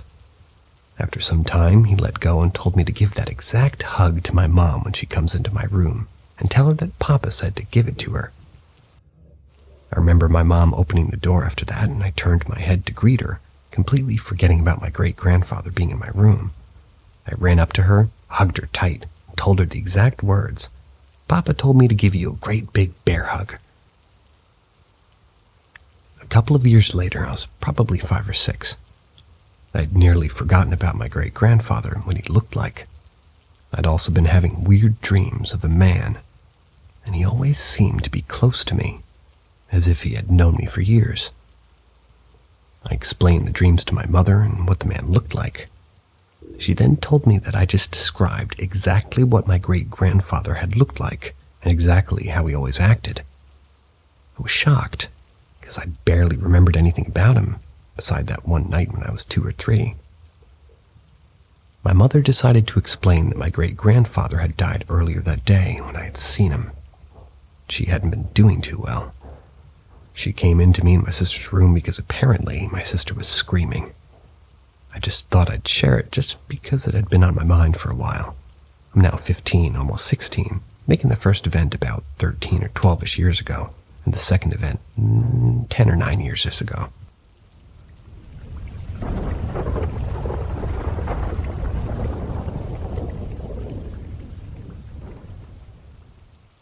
The orbs. A couple of months ago, my husband and I were tasked with packing and cleaning his mother's house. She had already left to go stay with her father since her husband, my father-in-law, had recently passed away in the house. About 3 weeks ago into staying there, I was cleaning up the kitchen for dinner. The kitchen pretty much was part of the living room, separated by only a bar-like counter. As I was cleaning the counter, I happened to look up. I noticed a small yellowish orb thing kind of dancing weirdly up the wall by the ceiling. I looked outside to see if it was maybe a passing car's headlight or might have been casting a glare. There was no one and I was home alone right then. A few nights later, as we're just laying down in bed, I had my earplugs in and our 2 dogs were laying down with us. Right after we turn off the light, I swear I hear 3 knocks on or near the front door as we were sleeping in the living room. Heart pounding, I sat up and listened through my earplugs, noticing that our 2 dogs were laying perfectly still with no reaction. I asked my husband if he heard it. He said no. But for some reason, I just felt scared of that sound and my heart was pounding. But then in that tense moment, my husband turns his head and faces me and he says something that I literally responded to with, "Why can't you be saying this on a bright sunny day outside with lots of people around?" He said to me, "I think I sense a ghost." I didn't say anything. I just squeezed my eyes shut and hoped it would go away. Not even a couple of minutes later, he grabbed my arm and whispered urgently. He said that he saw a small yellow orb on the wall below the ceiling, where I'd seen it before. He also told me that the ceiling fan above us had started slowly turning on its own. I didn't see either happen since my eyes were closed, so I just let it go. But a couple mornings later, we were sitting in the living room discussing the previous events. I looked up and noticed the ceiling fan slowly turning by itself.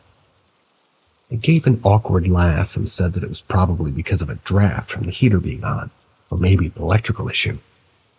But then, as I said that, the fan stopped and started to slowly turn the opposite direction. The only way to make it do that is by flipping a manual switch on the ceiling fan itself, so pretty much a no-go on the electrical problem theory. Perhaps maybe a draft from the central heat being on, I don't know, you decide.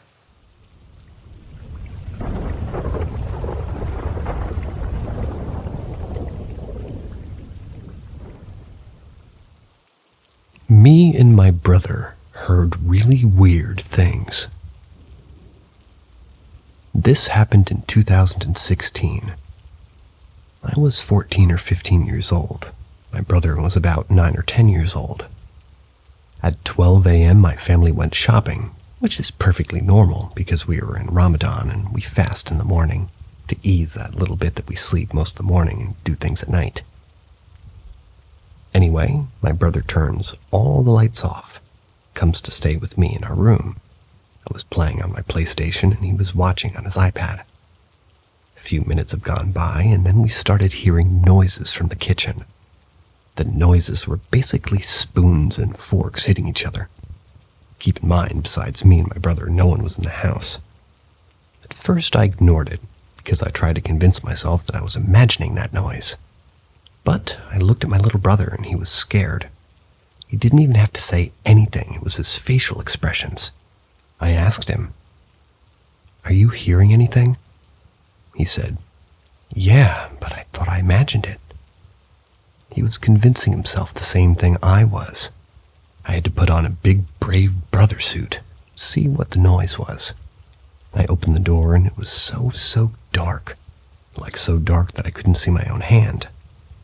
So I came back quickly and was freaked out, told my brother that the lights are off, and I didn't know who or what turned them off. He said that he turned them off, because Mom told him so. You idiot, not the whole house. The noise was still there, and we decided that, we'll flee and wait for our family outside, so we did that. That didn't last long because we saw the lights are still on, so we had to go back. After a while, I heard the door knocking hard. I opened, and it was my cousin. He was pissed at us. I asked him what was wrong, and he said he was knocking for 2 minutes and we were ignoring him. What? We didn't hear you until a few seconds before I opened," I said. He told me that he didn't knock on the door too hard because he heard footsteps by the door and thought we'd hear him. I swear my blood pressure went down when he said that. He then went to the kitchen to make himself coffee. I followed him to see what all that noise I heard previously was. It was nothing. Literally nothing. Nothing broken, nothing out of place. Everything is just right.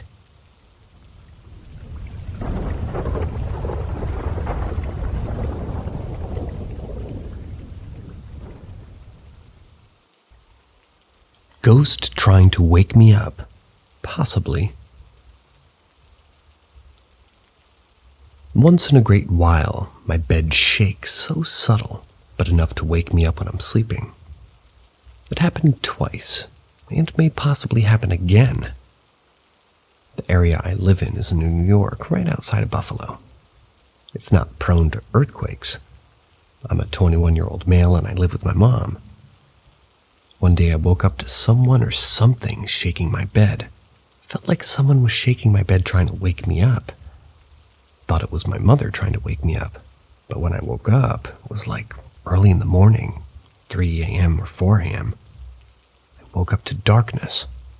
Nothing there, but my bed was still lightly shaking. Nothing in my room, not even bottles of water. Just my bed, subtle shakes, but vibrating enough to wake me up. It happened twice. Last time it happened was the summer of 2023. I wasn't sweating because I sleep with the fan on high all year round, so I couldn't have just randomly awoken due to me being hot in the middle of the night. There's no natural explanation that I can think of or find on the internet that helps. I can't be dreaming it because when I'm awoken in my bed, I'm still shaking. It's not sleep paralysis because I can move freely. I stand up and feel my bed and it vibrates back and forth as if someone is rubbing my shoulders trying to wake me. I have no pads. When this happens, I just go back to sleep when I can't figure out what the cause is. I feel like this is the right subreddit to post this. Does this strange phenomenon happen to anyone else? Is there an explanation for it? Or is the phenomenon not something that naturally occurs in our dimension? I'm not a firm believer of the paranormal, but I love watching scary movies. It's entertaining and funny to me. I go to church sometimes. I guess I can call myself born-again Christian. I was formerly Catholic, never received communion, but I cannot grip religion to where I can submit to it, because I simply just don't believe in it, or the God they preach about in the Bible. Church is just a place of peace and love for me.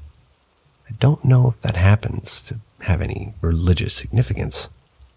I am sure that someone went through something similar or can share what they think happened.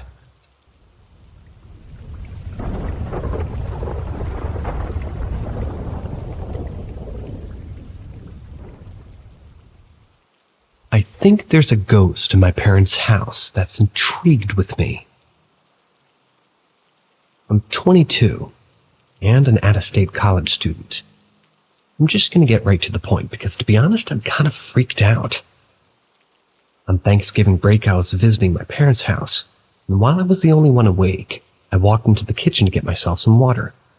I was Snapchatting with my boyfriend while walking down the hall, about to send a funny picture when I caught something out of the corner of my eye. I saw a shadow of a man about 5 feet tall, about 6 feet away from me. This is as I was passing the living room. I shined my light on it, and there was nothing there.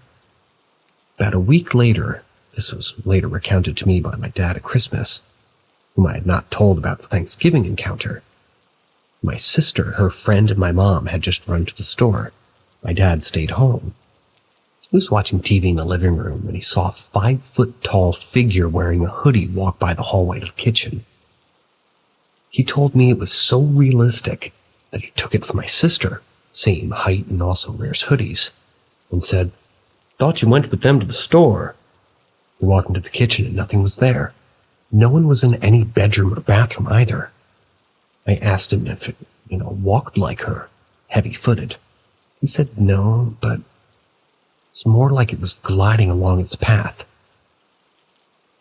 Fast forward to now, a little over a month later, my roommate and I are snowed into our house. My mom calls me, and when I greet her, she says my dad's there too. They're quick to split out, asking if I'm okay and what I'm doing. I tell them, yeah, of course, I haven't left the house. We just finished a movie. They tell me that while they and my dog were in the kitchen, a wooden plaque my sister made for me with my name on it and a sticker from my university fell into the center of my bedroom. I think I should note that both of those things have been sitting untouched, securely placed on a shelf in my room for the better part of 2 years. I have no clue what's going on here, and if I should be worried for my family or not. Does this sound like something we need to address, or could it be something peaceful? I've had connections like hearing my deceased grandmother and guardian angel, Christmas bells playing a few years ago when they most certainly weren't, but never seen anything or had things move before this past November. We've lived in this house for almost 20 years.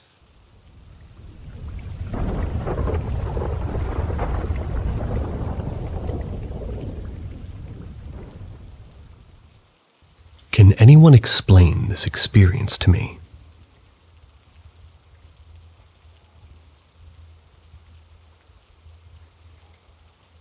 When I was 10, we were out of town. We were visiting my aunt and uncle 2 hours away.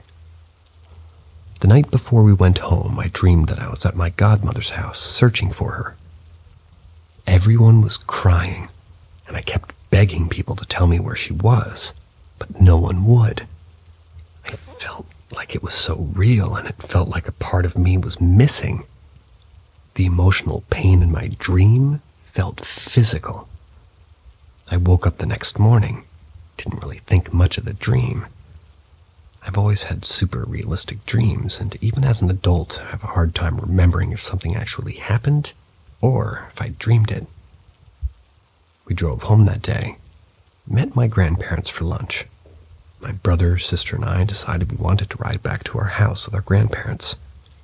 We got home about 5 minutes after they did, and my mom and dad were standing in my grandmother's driveway crying. My grandmother was our neighbor as well. We had a really tight-knit neighborhood. Standing in the driveway was my grandmother's sisters, who'd been in my dream the night before, and couldn't tell me where she was even being as I begged and cried. My grandparents took us inside, and my dad came back home, told me that my grandmother had died. I still remember how terrifying the scream that ripped out of me was. I didn't even realize it was me screaming for a few moments. The same loss I felt in my dream, like something was missing, was there. My godmother had taken her own life. It was that morning, long after I'd woken up. I think about her daily, and I think about that dream almost daily as well. There was no way I could have known she was struggling mentally. My mom barely knew how bad it was. It was her best friend. Has anyone ever experienced anything like this? Or does anybody have an explanation to why I could have dreamt her passing in a way before it even happened? I'm really new to spiritual things, and I was hoping to find a bit of closure in people who have had similar experiences. She was the most beautiful, kind person to walk this earth, and I miss her every day.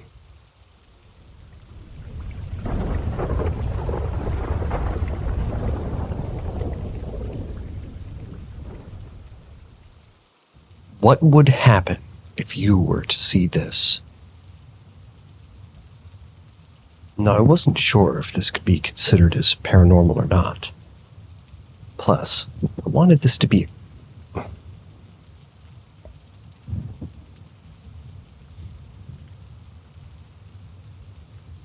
What would happen if you were to see this?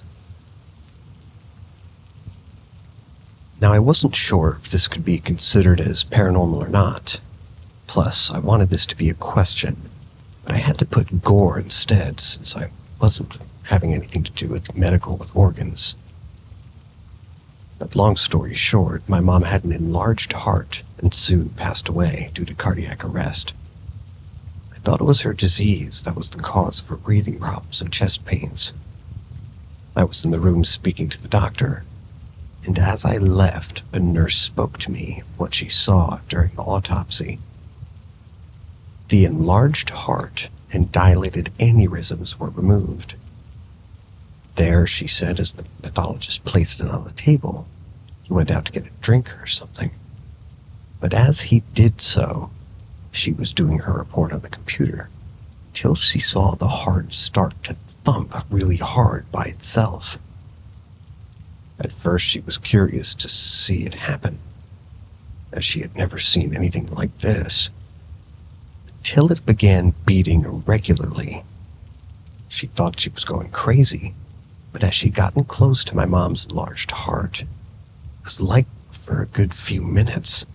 The nurse said that she could see the instruments on the table shaking due to the pounding and hearing a disembodied heart.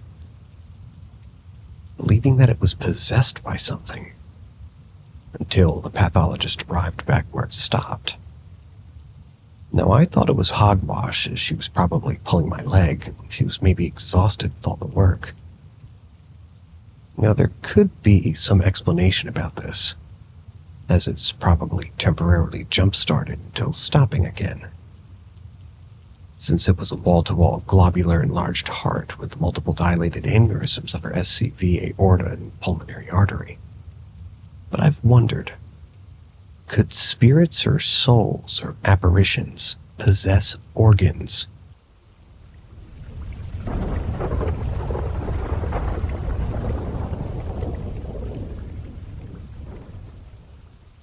I came across something I've never seen before tonight while driving.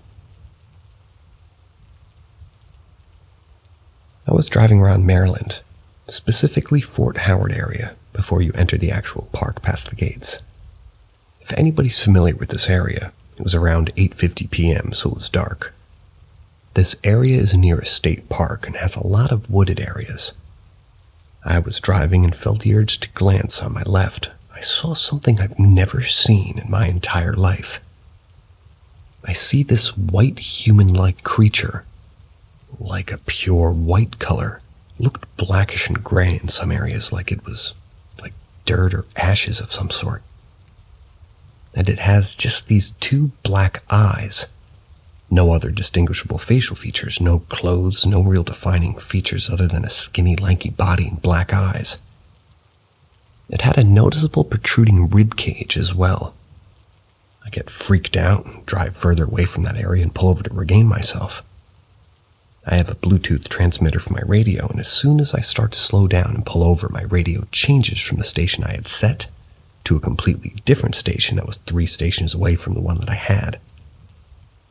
I would try to change it back, then it would go to static and white noise. I finally figured it out. Once I started to pull away from the area, it went back to that same station it had changed to before, and the lights inside my car came on. But the knob wasn't switched to the lights being turned on.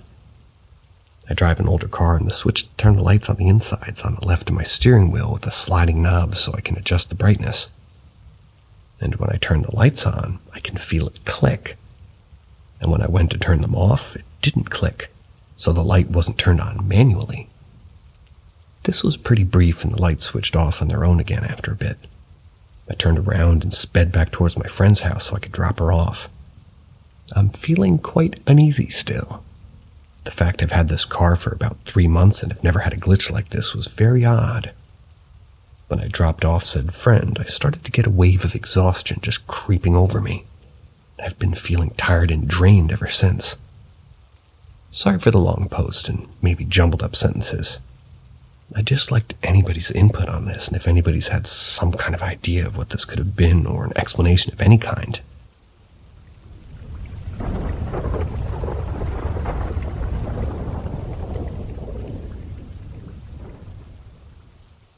My dad and mom's voices. This happened on Sunday the 16th of January, 2022. The first event happened at 8 p.m. I was in the wash closet of our house. We have a full bathroom and a wash closet, and I had a coughing fit that sounded really bad. As I've calmed down, I'm trying to catch my breath, and I hear my mom's voice coming from the full bathroom, asking me if I'm okay. The bathrooms are connected with the common airway. We usually use it to speak to one another if it's necessary. Otherwise, it's used as an airway. I say that I'm okay, and I get out of the wash closet and I go to knock at the full bathroom's door to reassure my mom that I'm okay. But nobody was in the bathroom. My mom was in her room on the computer. Confused, I asked my mom if she's been in the bathroom the past 5 minutes, and she said she hadn't. She didn't want to lose any moment of her friend's radio program as she was keeping her water intake to a minimum. I just shook my head and go on with my afternoon. The second event happened at 6 a.m. I was about to head to bed after spending the entire night writing. I'm more creative at night. And I decided that it was enough of writing for tonight, and I went to brush my teeth and pee before bed. I'm peeing when someone knocks on the door. Then I hear my dad's voice asking me if I'm okay. I say, yeah, and he says, all right, before I hear him enter the kitchen and open the small kitchen light, and I hear him prepare the kettle for his coffee and prepare my sister's breakfast. I look at my phone, and it's 6:15 a.m. I think that Dad might have woken up an hour earlier than usual, because he couldn't sleep, perhaps. He usually wakes up at 7 a.m. and starts waking my sister up for school. It wasn't unusual for my dad to wake up at 6 or 5 or not sleep at all at night. He'd be reading comics on his computer waiting for 7 a.m. to start. So I shrug it off and get on with my thing. But when I finish and I'm sort of shutting the light off, I turn to say good morning to my dad, but the kitchen is empty and dark. Dad is nowhere to be seen. I gently go to my parents' room and I can hear my mom and dad's snores, so I go up to my room to sleep. At 7 a.m. I woke up to the sound of my dad's alarm clock. I got up to go ask my dad if he went to the kitchen around 6 a.m. and he said no, but had a dream of getting a glass of water from the kitchen.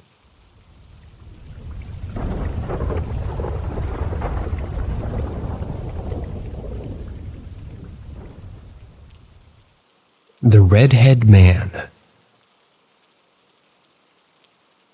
I used to dance.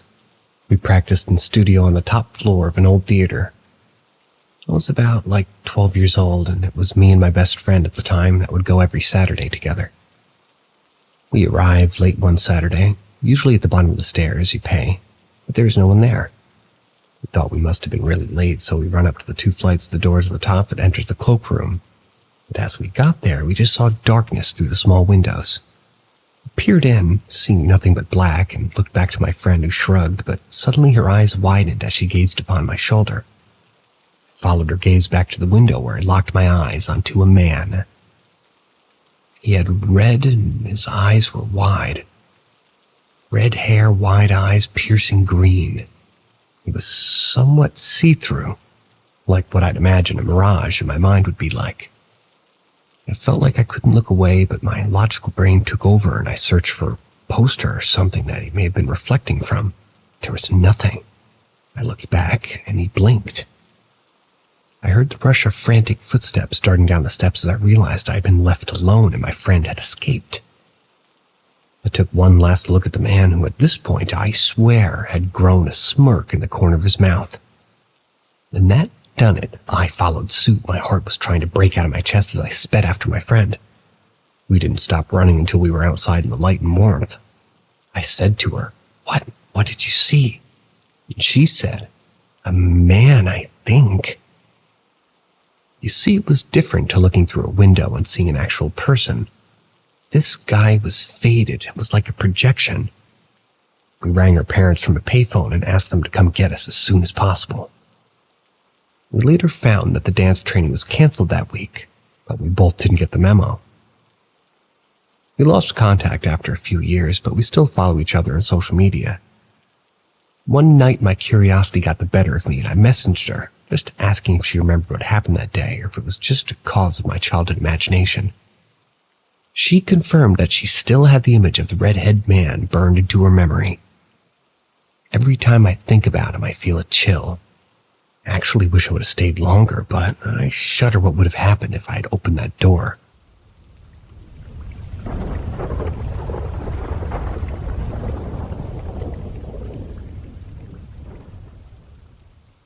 One last visit from Uncle P. I don't know if, like me, you have a big family. My Nan had 8 children and she herself had many siblings, one of which was my great Uncle P. Uncle P was my mom's favorite uncle. But now he was in his 90s, but happy and living life to the full still. I had met him as a child, of course, but living in different cities meant that I grew up and I heard a lot about him, but never actually saw him. Mom said that Uncle P always asked about me. He wasn't too bothered about the others because I think I was always fascinated by him. And when he called my mom, I would always butt in and say hi and ask after him. Sadly, recently he passed. But the months leading up to his sudden death, I had a heavy feeling. Me and Mom would talk about going to see him, but work and things would always get in the way. But I felt very strongly about needing to kind of meet him as an adult. So we made the trip. Previously, we had tried to meet up with him, but things always got in the way, like his illness or just last-minute cancellations. He opened the door and straight away pulled me in for a hug, saying that this would be the one that I've been waiting for. Spent the next few hours laughing and talking about his life and our joint interest for the paranormal. He told me many of his own stories and encounters, including the significance of white feathers. As I left, he had tears in his eyes and he said to me, "You were exactly as I hoped you would be and more." Wanted to show me an old picture he loved, but as he pulled it out from behind his dusty cabinet, a white feather floated down to the floor. We both laughed out in shock and amusement. A couple of months after, he had passed away due to sudden sepsis. So I was visiting my mom shortly after the death, and I was outside in the back garden having a smoke on my own. An overwhelming feeling came over me, like nostalgia. I felt happy but sad as Uncle P popped into my head. Went back inside and closed the door but froze. And there it was, a white feather stuck to the door handle. The handle side that's actually inside the house. And let me tell you now, it was not there before I walked out. And trust me, I would have noticed. You couldn't miss it. My mom would never have stuck it there.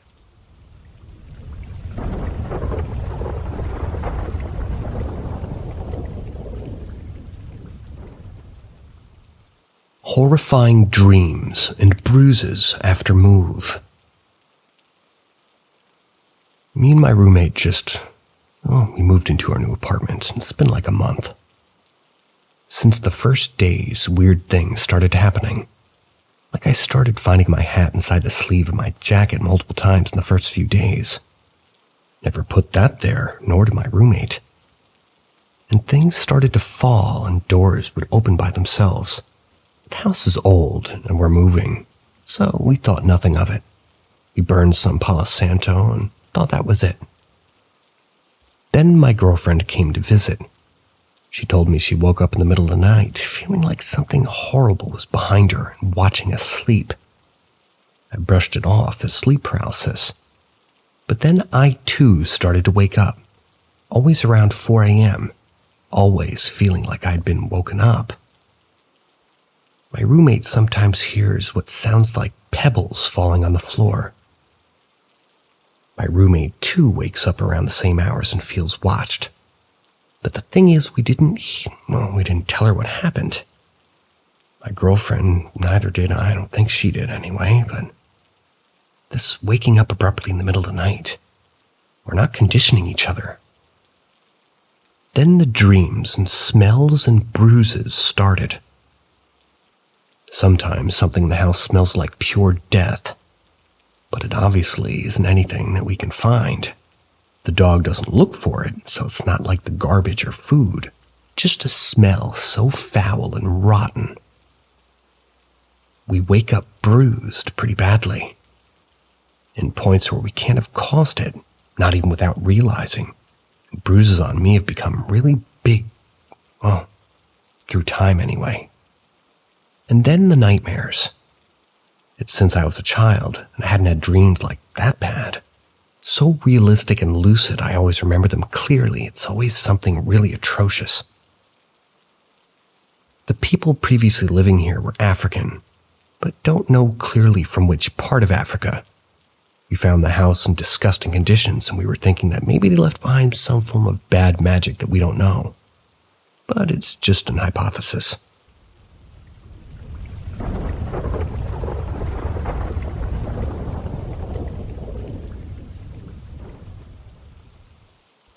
3 restaurant sightings I've been a part of. I had something like that happen once.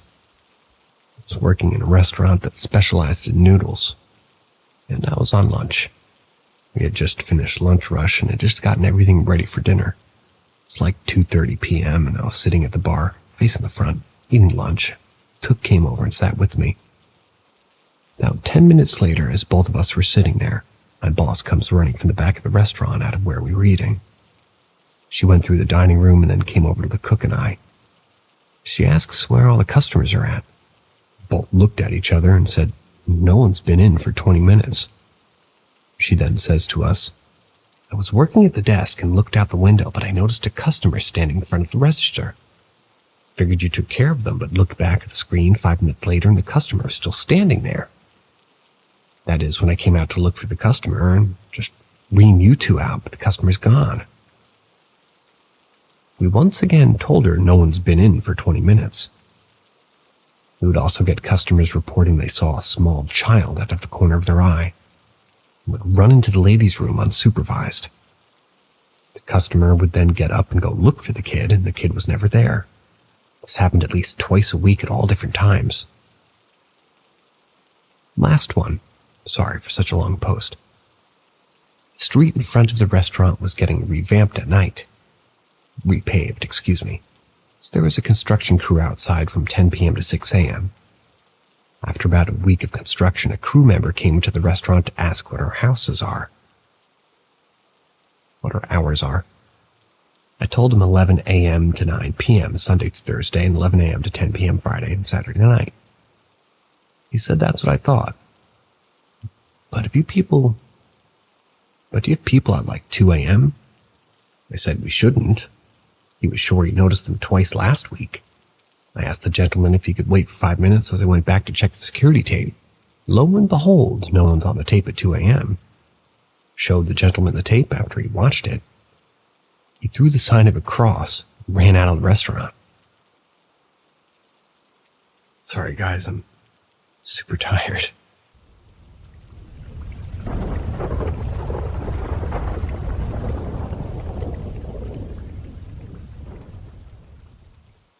The Forgotten. I grew up outside a small Midwestern town that was home to a state hospital, long-term residential facility for the mentally ill. It was less than a mile from where my dad worked, and I was fascinated by the beautiful Victorian buildings and trees. I was not allowed to go near it. The place closed down when I was in high school, and the buildings started to crumble and were deserted. Over the years, I heard the place was haunted by many ghosts. I finally got up the nerve to go there, at night. To the cemetery, no less. As we snuck past the gates, a black cat started to follow us, settling on one of the graves and watching us. The graves went on in many rows, 100 upon hundreds, each marked by a stone with only a number and no name. The graves stretched down below the edge of a ravine, or a gully as we say. The trees had taken over these graves, and it was dark as only a heavy-wooded gully at night is. I started to have a really strong feeling that the people buried there were very sad, that they were kind of afraid to be forgotten. I felt almost sick from the weight of despair. Nothing more happened that night. But a few months later, my son and I went to a ghost hunting event there. Same location. First stop, we listened to a spirit box. I heard multiple voices in both Spanish and English. All evening I had a feeling that something was very close by. We ended the tour in the same cemetery I'd visited before. I told my son the story of the feeling I had way back before, because it was back. We went to the back of the cemetery by the graves in the ravine and began speaking to the spirits. We asked them if they were lonely, if they were afraid to be forgotten. We told them that we wanted to help. We asked, "What's your name?" Suddenly, clear as a bell, a male voice says, "Robert." For a moment I was terrified. Then I thought, he won't hurt us, he's just sad. Robert spoke no more that night, though. But know this, Robert, I will not forget you.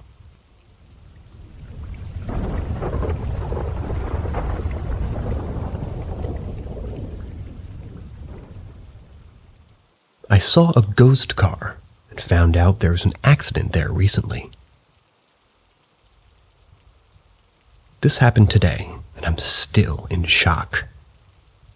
So tonight I did a 2-hour drive to go back home, and it was nighttime. I was getting out of the mountains, which is followed by desert, and not even having an exit for like a whole lot of miles ahead. There's only 2 lanes on this part of the highway. I was driving on the right when all of a sudden I see headlights coming toward me pretty fast. I couldn't see what kind of car it was, but I drive an SUV and these lights were low, so I knew it was a lower car. I look in both mirrors to watch the car. It was just us 2 cars here. Then I physically turn my head to see the car. I see in my blind spot now. I turn my head back to the road where I'm admiring the big bright full moon when all of a sudden the spot where the car's headlights were supposed to be goes pitch black. I look back, didn't see a car. Mind you, there was no exit nearby. We were just getting out of the mountains. There would have been absolutely nowhere for this car to go.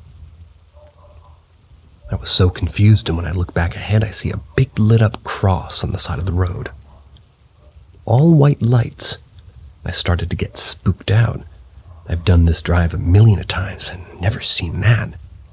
This was my first time driving at night in a while, since I had a weird occurrence the previous time too. I was speechless. I decided to Google it and realized some people see ghost or phantom cars. One person suggested searching the areas for recent accidents. That's when I find 2 articles from a month ago, on a date that was significant to me. An elderly man died in that area in a singular. He was the only car fatality. Something else that's a crazy coincidence too, he was a resident in the extremely small town that I live in. I'm genuinely so shook up. I wonder if he was showing me what happened moments before he passed away, or warning me. I have no idea, but what I do know is that I was or am of a state of mind that I saw a car disappear into thin air.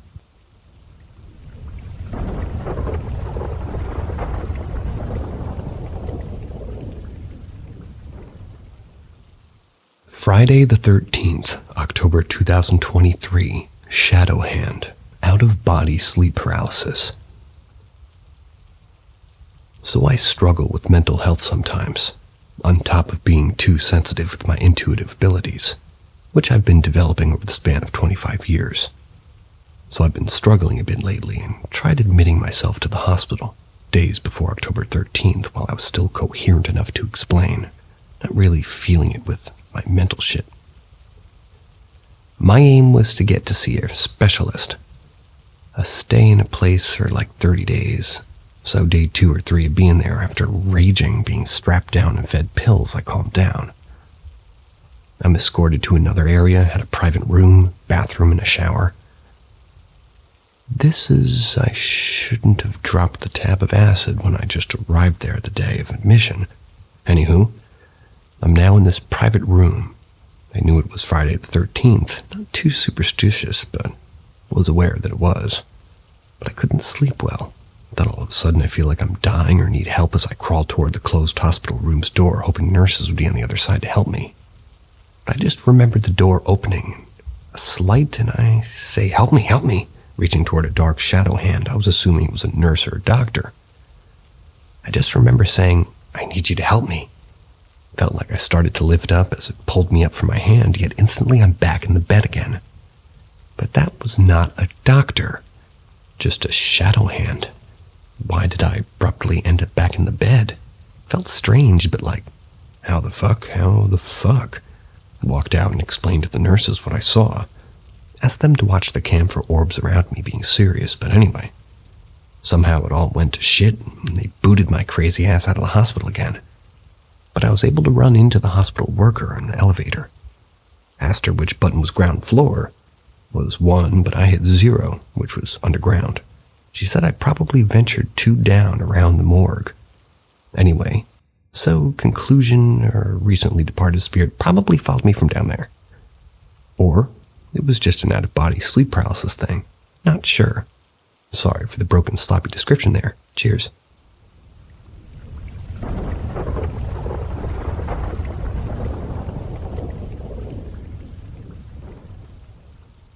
House smells like cigarettes.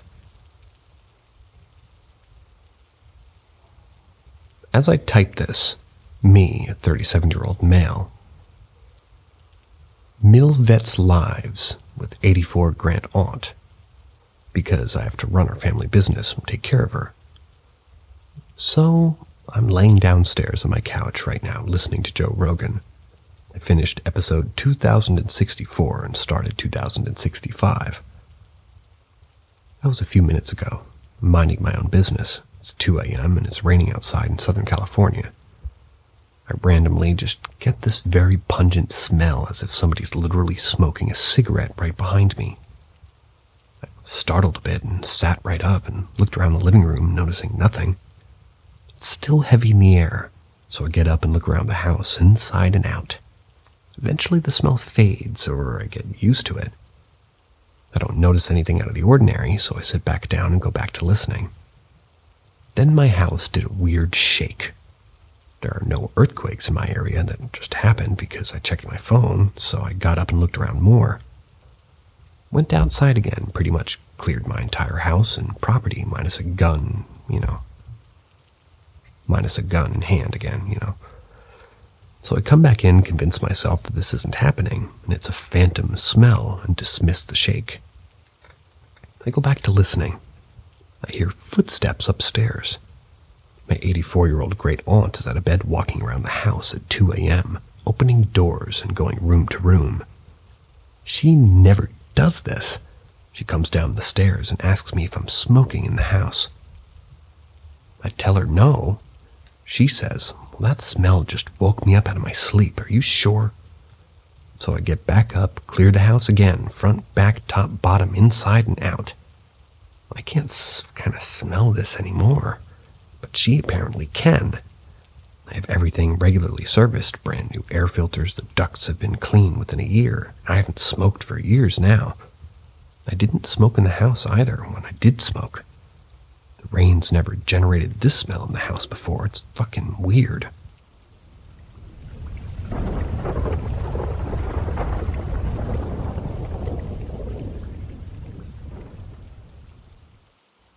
Why are you just standing there? So some backstory. We live in a mobile home. It's 12 by 30, not very big. Kitchen combined bedroom separated by a door to the hallway. We have a 3-year-old and a 3-month-old. For the moment, we're taking turns sleeping on the couch with the baby in a cot in our sitting room. Baby room pending renovation. Our 3-year-old co-sleeps with us in our bedroom. Last night was my night on duty. My 3-year-old comes out every night when it's my turn. Nothing unusual there. Except last night at 2:50 a.m. I heard him running out crying to me, followed by my partner behind him. It was dark, so I could just see my partner standing in the doorway in his orange shirt. Well, I just assumed it was him, though I couldn't see his features. It was dark with only the LEDs in the back of our TV lighting up the room. TV's like 5 foot away, behind a partition with a small open arch midway up the wall, TV facing away from the door. I tucked my little boy in beside me and sat up, looking at my partner. I shook my head at him, and our boy running out just didn't respond. I sat there thinking why he's just standing there looking at me. He then proceeded to step back and turn sideways behind the door while bending forward, looking in. Still thinking, what the hell is he doing? The idiot either came in or went back to bed. Until the realization hit me about 3 minutes later that my partner went to bed in a black t-shirt, and that was indeed not him standing there in the orange shirt. I jumped up to close the door, and as I approached, it just disappeared. When my partner got up for work at 6, he said he didn't even know our son got up last night, and he was indeed still in his black shirt. As I said, living in a mobile home, you hear, kind of feel every footstep, especially my partner. He's very heavy-footed, but there was nothing, just silence, no footsteps. Nothing only from my little boy running out to me. So, spirit, or whatever, it was creepy as hell to me. Let's see if it happens again.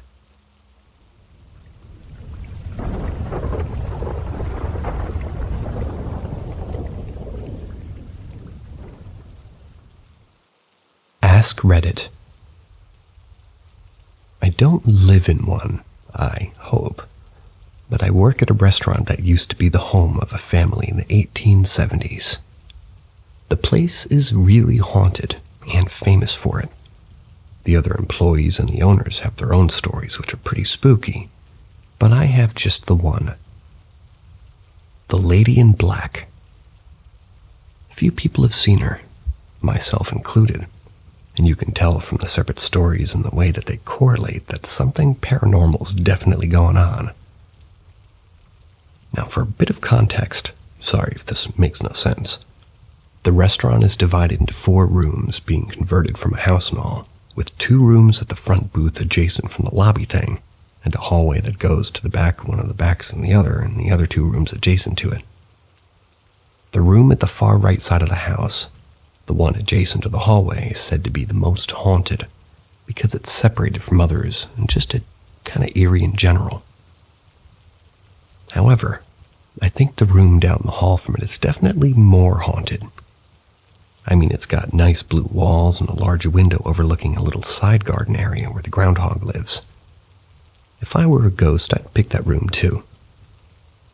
Anytime I pass quickly by that room, which I do quite a lot because I pay kind of dependent on how much I work, I'm not very high on the restaurant totem pole. 9 out of 10 times I see a figure in that room.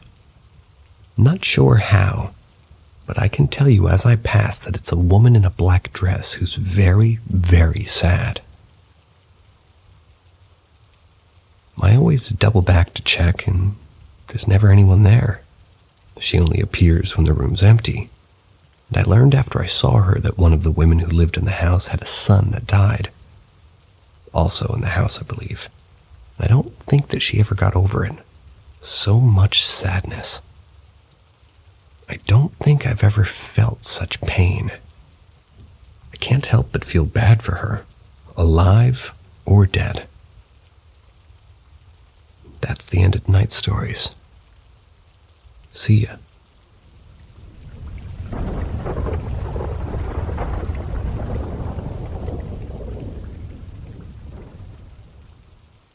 My mom sees deceased relatives in her dreams.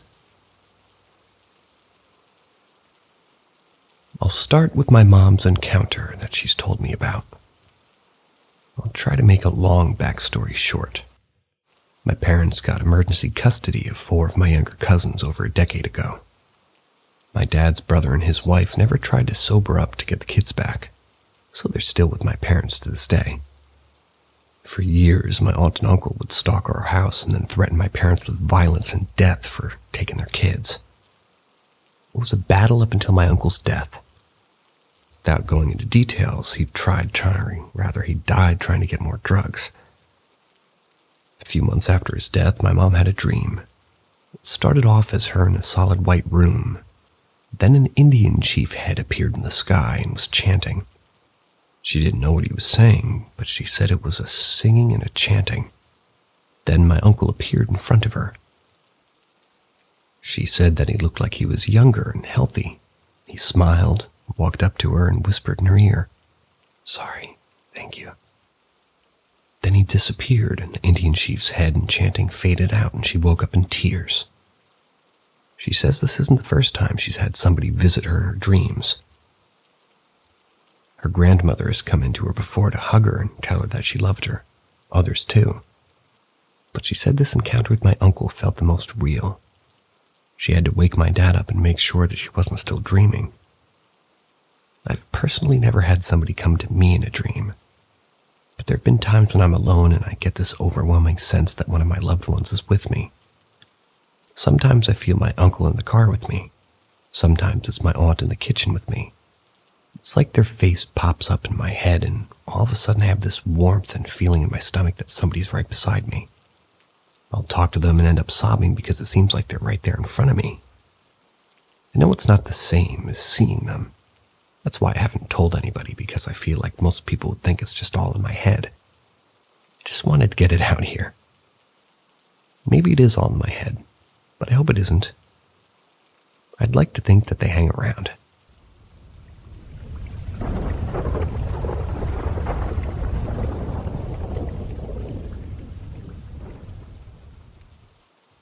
My granddad attacked me.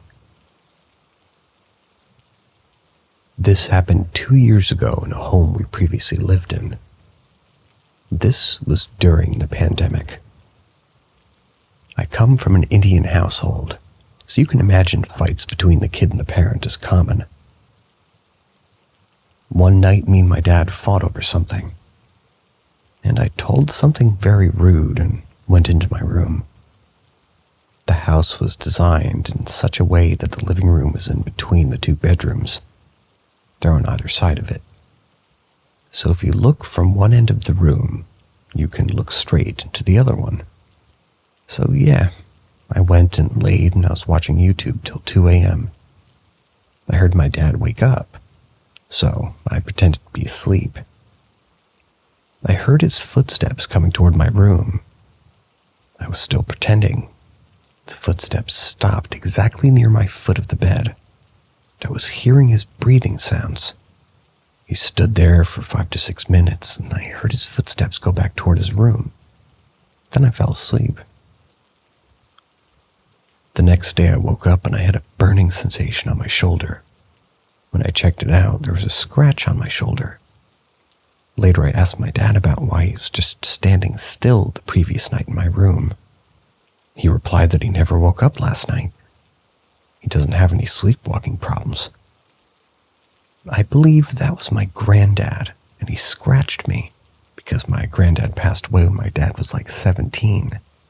My dad was very attached to him. Sometimes my dad used to come home at 2 to 3 because of work and used to be very tired.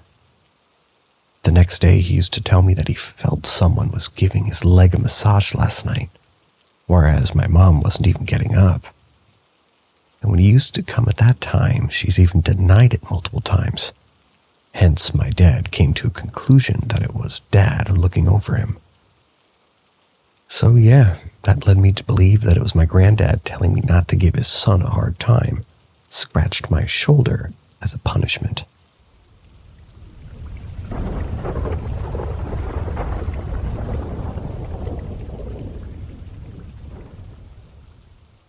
Saw a shadow dude or a void dude. I don't know, but it was while making my baby brother a bottle. So when I was 12, I'm a 19-year-old male at the moment. I had to watch my baby brother because my parents were out for work, and my grandma was at the hospital for some old people issues she was having. No offense, lovely old people. I was making Jay, my brother, a bottle and turned around to shake it. It was baby formula with water and powder. Baby milk, sort of, for the folks that don't know what a formula is. And as I was shaking the bottle, I saw a tall-as figure. But he wasn't really a shadow because I could see him, but not through him, Like I couldn't see the wall on the other side of him. I could just see a black void, but it wasn't a shadow. He was walking very slowly toward my grandma's room, which is weird because she has Jesus crosses everywhere. I'm not religious, I wasn't then, nor am I now. But it was odd that it was going to her room. She wasn't dead, nor is she now. It had pointy long hands going backwards, and it walked on its tippy toes with long legs. It wasn't tiptoeing in a sneaky manner, it was tiptoeing with big steps. Can't really explain it. I froze up. I don't know how long until I heard my brother crying in his crib, so I ran to give him the bottle and I locked myself in the room with him because I wasn't scared of a ghost. I was scared that it was a real person. That's how realistic it looked. Even though it was real, I don't know how to explain it. I just wanted to share that because I don't want to die holding on to that weird as memory. For short, I saw a tall as thing walking to my grandpa's room while I was making a bottle for my baby brother. I know I wasn't tripping or anything. I know what I saw. I'm not here for an answer. I enjoy the unknown. I just wanted to get that memory out because it crept up on me recently. You can just write ass. As is weird.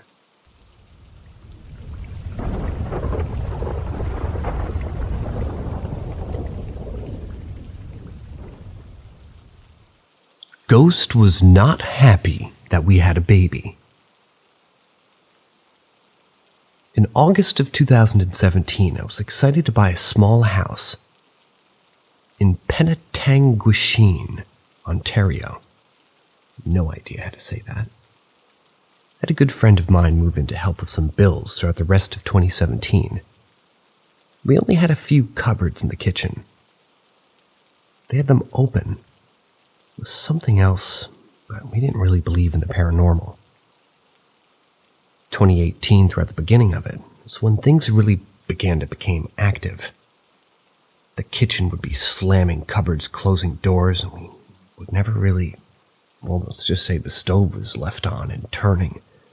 A claw mark on my thigh, and at one point I was able to watch what I thought was my roommate walk in from the kitchen to his bedroom. But he was never in the basement. He was always on his computer. In June of 2018, my roommate decided to move in with his girlfriend, so I thought it was time for mine to move in with me. She was obviously skeptical at first. In November, we found out we were having a baby, and over the 9 months of pregnancy, there was next to no activity, just cupboards left open again. August 2019, our baby's born.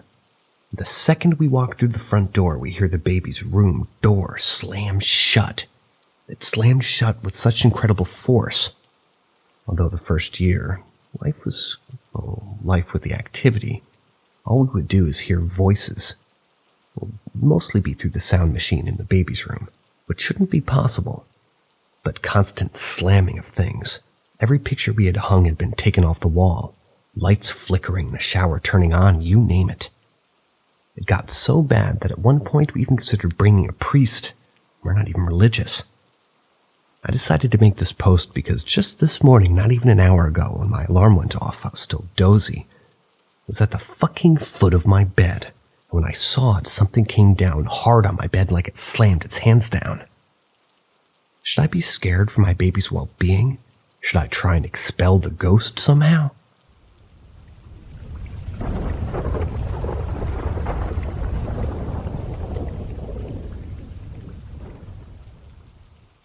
The Ghost at the Church.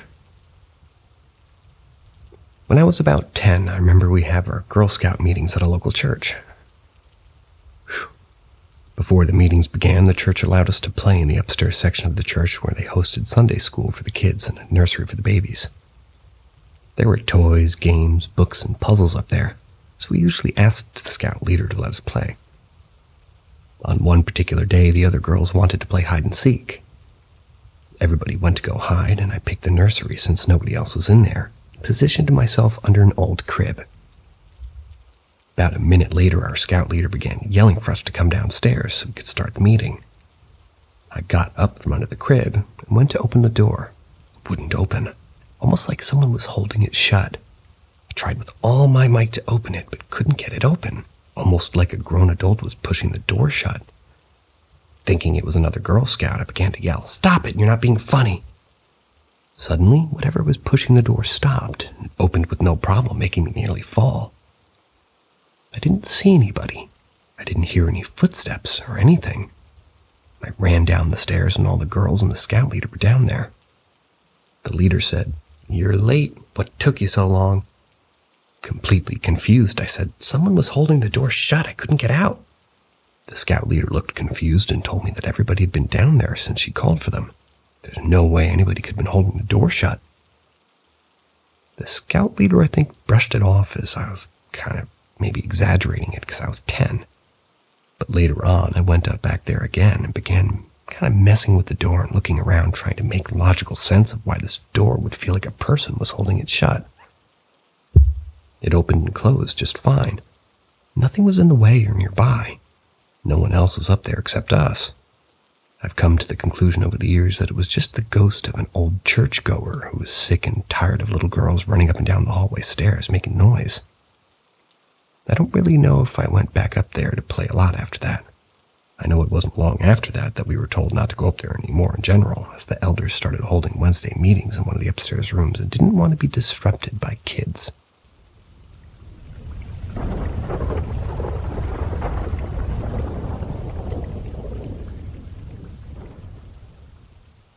A story from the Pacific about giants. For generations, giants have been at the center of heaps of stories. From the giants that disrupted villages to the ones that would still people at night and eat them, we have a ton. I think they didn't kill. Last year when I went back, I was talking to our spiritual man. They believe our ancestors gave him gifts that connect the supernatural side. He told me a more recent story. So apparently a family from another village had contacted them about their daughter missing to see if it was something supernatural. Now our spiritual man investigated. He didn't tell me how, and came to the conclusion that a giant had taken her. He asked the village if they had a giant population, and they verified that they lived in a cave not too far away. So he goes to investigate the nearby cave. From the outside, it looked like a completely normal cave. He said that when he went inside, nothing looked unusual. But before giving up on the lead, he decided to try a blood sacrifice, killing a living thing to use its life force, a very common practice in our customs, to see if it would trigger something. He rounded up 3 pigs and slaughtered them in the front of the cave, pouring their blood out. He said he waited a bit and decided to go in. Sure enough, when he went inside the cave, it had changed completely, and there were stairs leading down. My guy went down their stairs deeper into the cave. He said the plants he saw in that cave were unlike anything he had ever seen before. He mentioned them glowing in the dark, and it was one of the most beautiful things he'd ever seen. He eventually went further and further down, and sure enough, there was a giant on a throne. The giant thanked him for the sacrifice and asked him if he wanted more. He mentioned the girl, and the giant king knew what he was talking about. He demanded the girl come out, and she appeared. The giant explained that one of his family members had been taking a liking to her because she was so beautiful and kidnapped her. So my spiritual guy asked for her back, and the giant agrees and just takes her back. She gets returned to her village, and that's all for the story.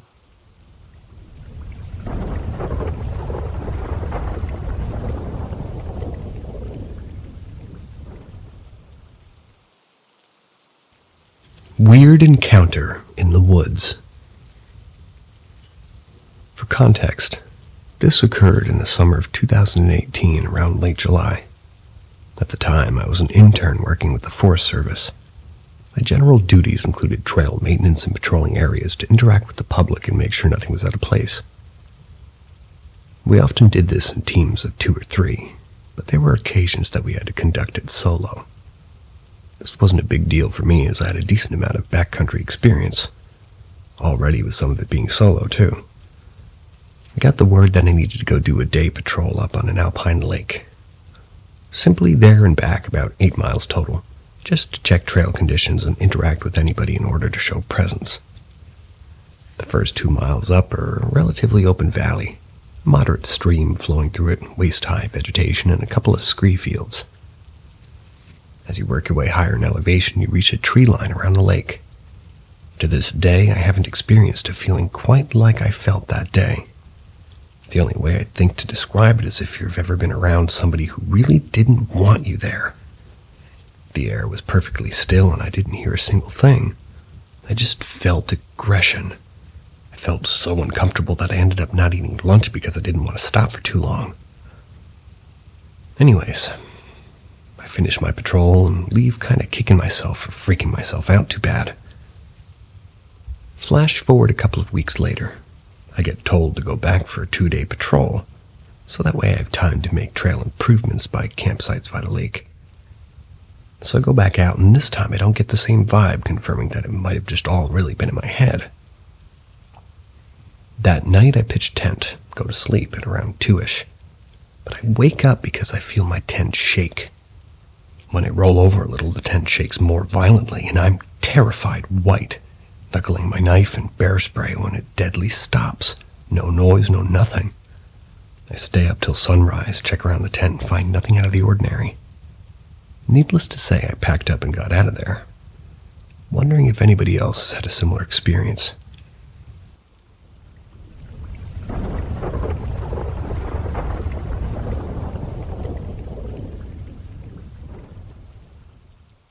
Just need some advice, really, about what's been happening.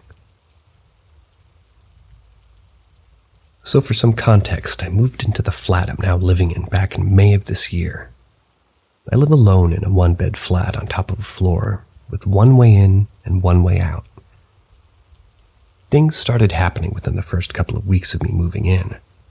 It would sound like there were footsteps coming up my stairs into my living room when there was no one there, and they would stop when they reached the doors connecting my living room to my staircase.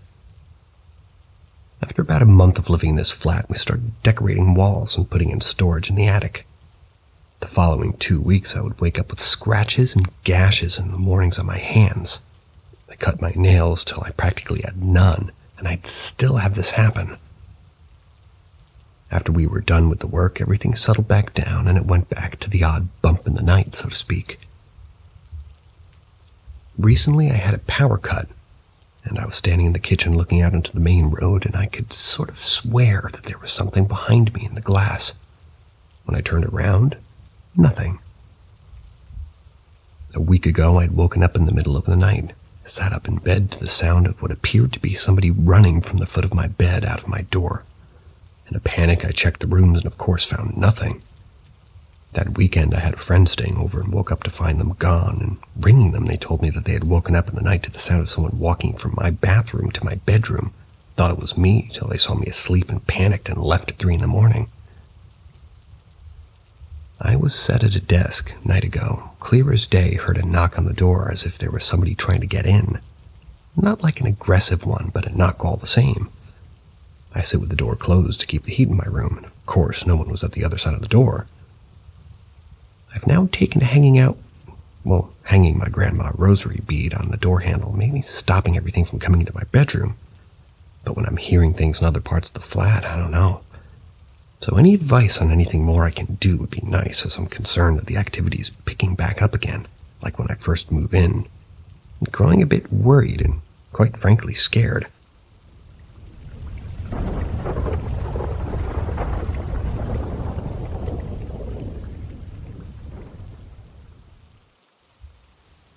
Weird experience as a teen.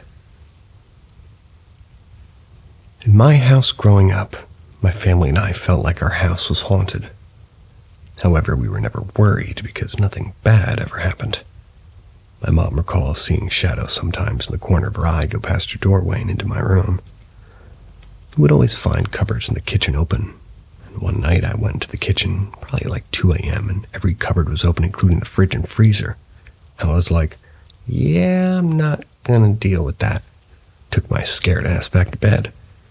Anyway, the one night I wanted to talk about, I woke up from my mobile phone ringing. I was like 15 at the time, so I woke up still half asleep, put my phone to my ear, and I was talking to somebody. But this voice was kind of just making sounds and mumbling, kind of like a demon voice, if you will.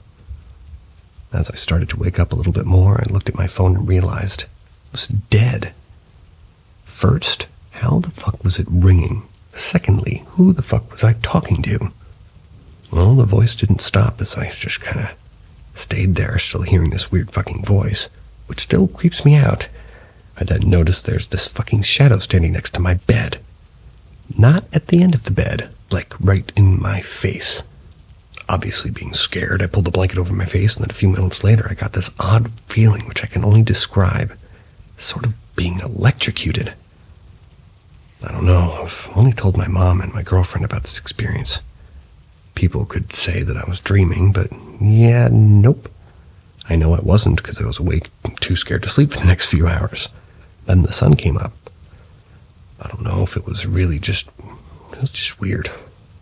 Remember another night, just quickly, I had a dream a vampire was biting me on my leg. Why the fuck would a vampire bite my leg?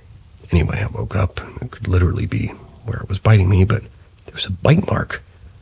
Not much happened other than that, apart from my cupboard always being opened. My sister told me that she would hear footsteps when she was home alone, though. I've heard them, but could be anything.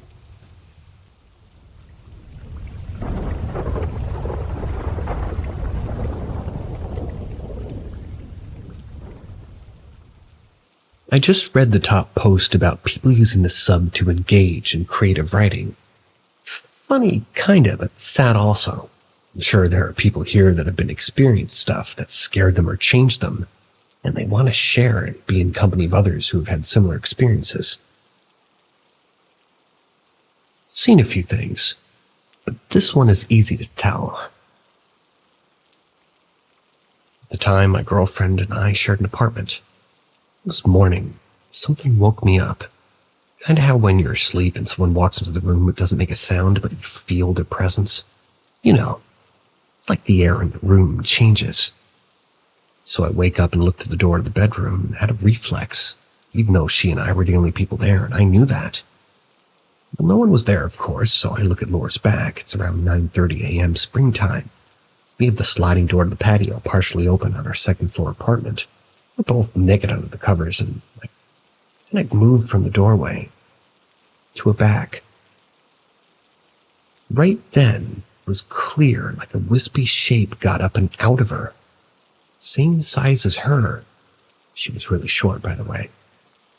It put its feet on the floor like you do when you first get out of bed, pushed itself up to a standing position, and then walked straight toward the bathroom. As it's getting close to the bathroom, really only 4 to 5 steps, it starts kind of dissipating in a kind of shimmery way. Not light shimmery, but kind of fading, wispy. Same body type like her, same gait. But I remember specifically thinking that it had no hair, and the impression I got at the time was that I saw her in part of her, or spirit, or astral body, or something, or a spirit that lived in her to get up and walk away. This was in El Paso. I had several encounters with people who practiced Santeria, and a couple encounters with people who practiced other forms of magic. So I waited for her to leave for work, and I immediately got down and looked for some eggs or something under her bed. Nothing there. Never brought it up to her. So there it is. Saw a 5-foot nothing clear shape get out of my girlfriend and go to the bathroom.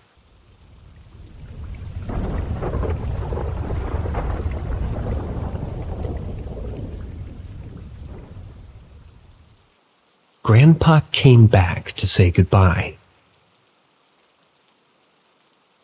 So 2 nights ago, my grandfather passed away suddenly.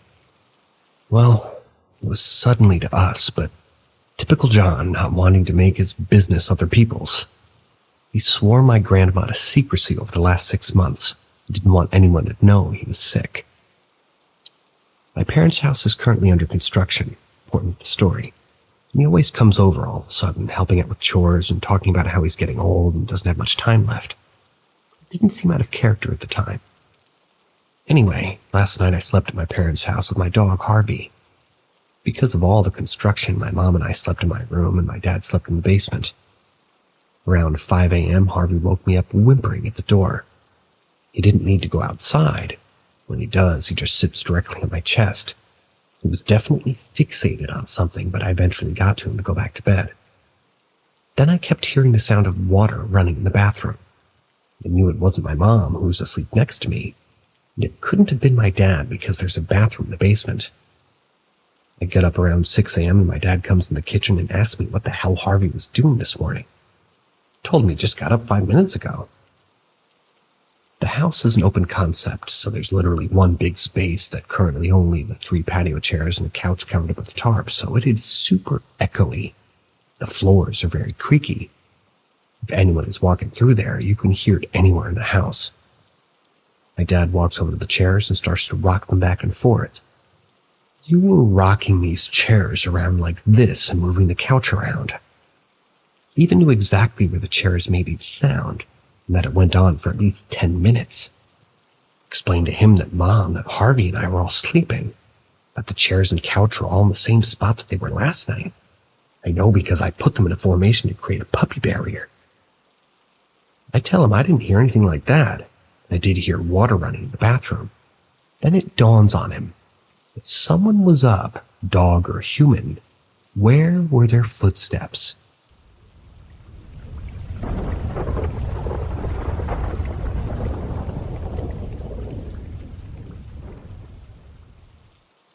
I live in this tree.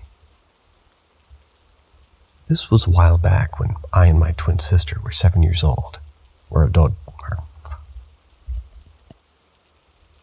I live in this tree. This was a while back when I and my twin sister were 7 years old. We're now adults, so bear with me on the details. I've been wanting to tell this experience to people for a long time, but didn't know where to post it until now. So this happened when me and my identical twin were 7 years old and playing t-ball. It was near sundown. We already ran far from our mom's line of sight playing around the oak trees by the park fence. This was until we heard the voice of a young girl above us. We both looked up and saw this girl the same age as us, maybe younger, sitting on a tree branch looking down at us. She was wearing an old white dress and had long black hair that reached to her back or thighs. Like regular children, we thought nothing of how she dressed. We just focused on, a new friend to play with. We played with her for about an hour till our mom told us it was time to leave and we said our goodbyes. Until I turned around last second and asked her, "Hey, why are you in that tree?" She gave me the most dead-on stare I've ever seen in my life and said, "I live in this tree." I was so confused on what she meant until my mom yells, "Girls, let's go!" I faced my mom quickly, about to point out our new friend that we made, and the young native girl disappeared. All that was left was a piece of some sort of metal on the ground, where she was. And me and my twin sister just booked it to her mom, not wanting to make her wait any longer. As we left, I looked out the car window one more time and saw the young native girl one more time, sitting in the branches of the tree, facing us with her long black hair flowing in the wind. That's the last time we ever saw her at that park.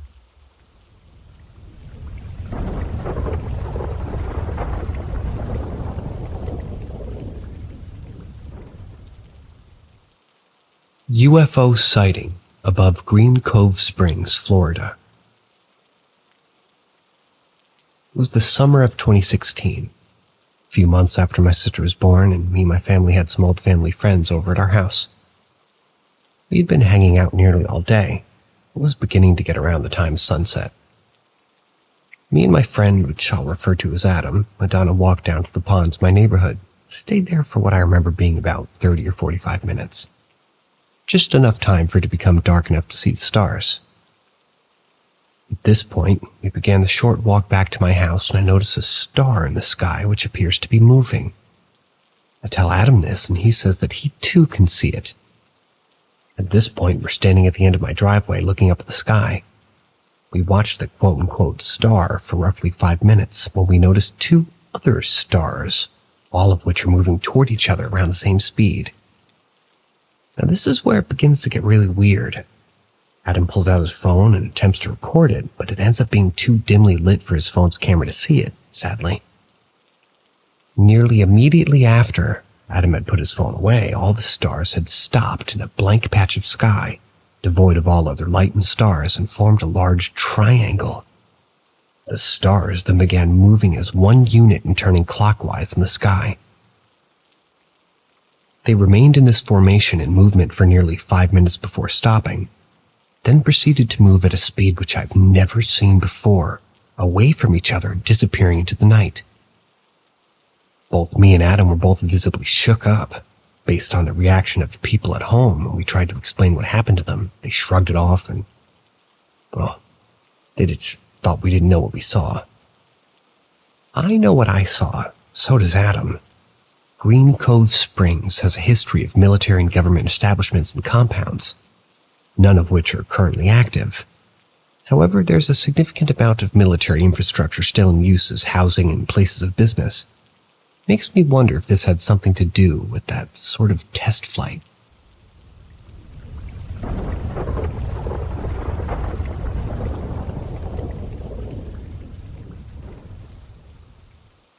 This is real.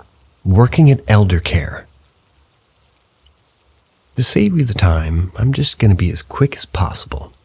I don't believe in ghosts nor paranormal stuff.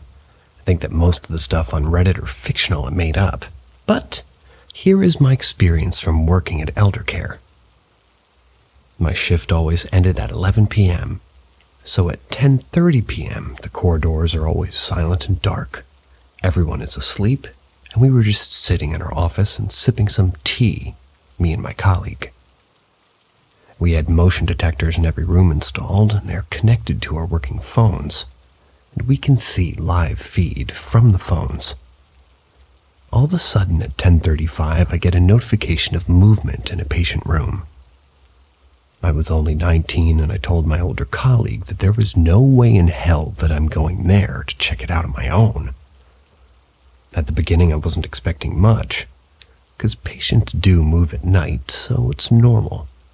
So what we did instead is we opened our phone to see the image that was taken when the movement was detected.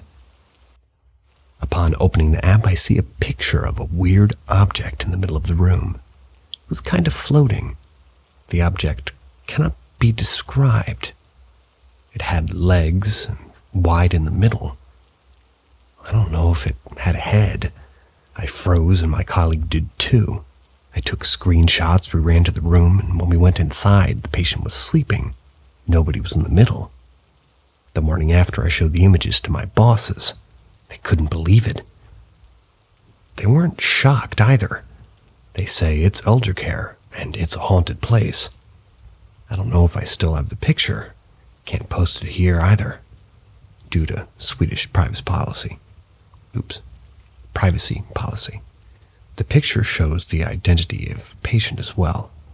Also, the section I worked in was only the people with severe dementia that couldn't walk.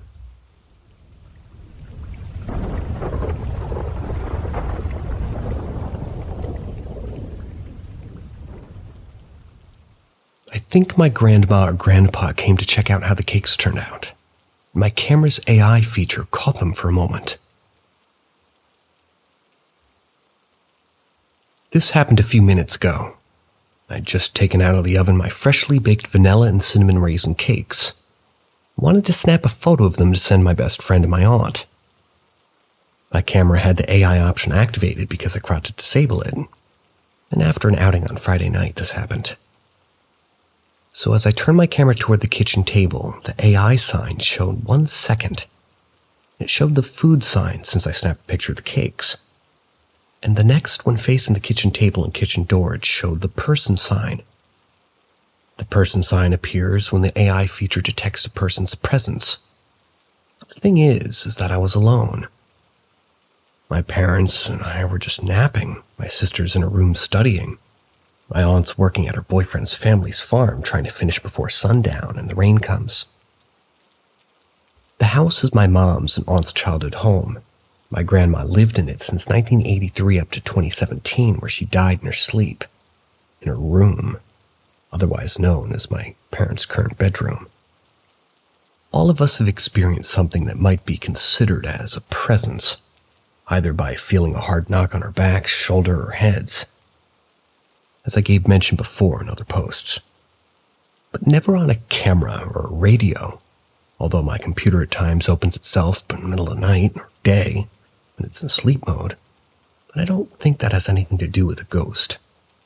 I found it odd, didn't feel a presence, and the person sign remained for a moment when I placed the camera in the same spot again a second after I realized what had happened. If there is a ghost after all that, it's either my grandma or my grandpa or both of them. Maybe they're keeping an eye on us. Maybe they, she, or he wanted to see how the cakes turned out. Thought to share because it's nothing spooky, it's something wholesome in my mind, and maybe it'll cheer someone up.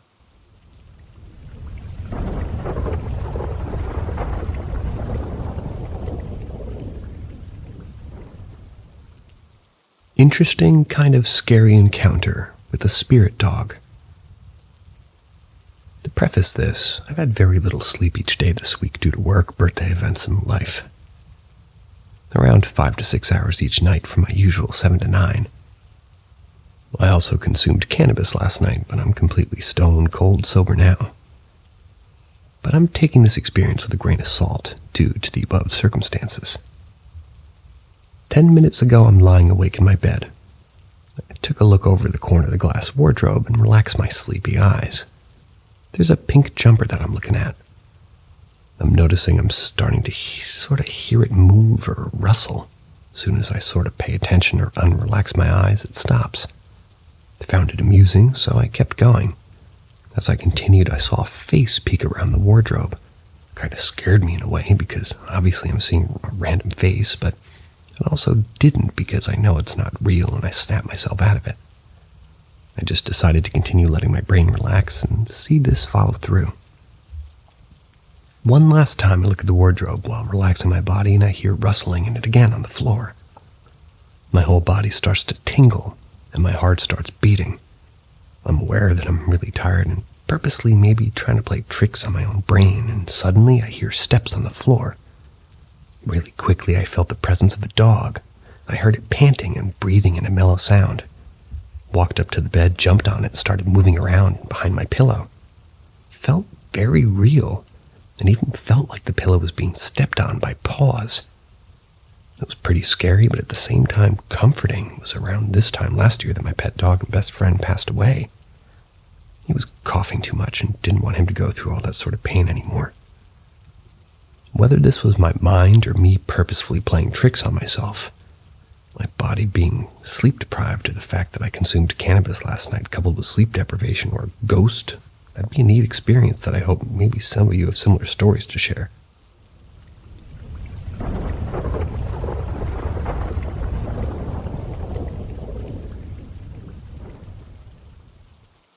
Long-distance night flight. I had a very strange dream one night when I was living in Colorado. In the dream, I was sitting on my bed home in Guam. I was humming and reading a book to myself, something I do almost every day. After a few minutes, I decided that I wanted to go to my parents' room. Got off the bed, walked across the end of the hallway with heavy footsteps to my parents' bedroom door. As usual, the door was closed. I wrapped my right hand around the door and tried to turn it. It was locked. For some reason, I really wanted to enter their room. I turned the doorknob back and forth, but it wouldn't budge. My stubborn dream self was not accepting that door was locked. Placed my left hand over my right hand and shook the door with all my strength. It still didn't open. Gave up after a few seconds, released my tight grip from the doorknob and clumsily walked down the hallway toward the kitchen. I don't remember ever reaching the kitchen before waking up. I looked at my alarm clock and it was 5 a.m. and I went back to sleep. I was on the phone with my parents the following evening, Colorado time. They told me about a strange experience that they had the night before in Guam time. They were watching TV. The air conditioner was on in their bedroom, so they made sure to close the door. My mom quickly muted the TV as she heard a strange noise coming from my bedroom. My parents are empty nesters, so there should not be anyone in the house but them. Then they heard heavy footsteps walk out of my bedroom across the hallway and toward their door. The doorknob began to slowly turn on its own. There was a brief pause before it turned again a few more times.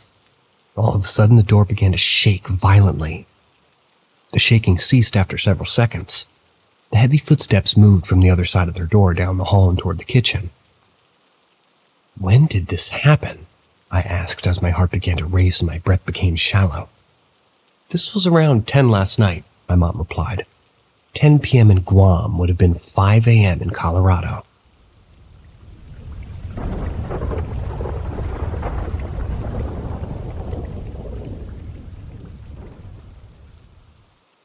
The Lady in Black. It was the night of a party of some sort, and my sisters had a few friends over.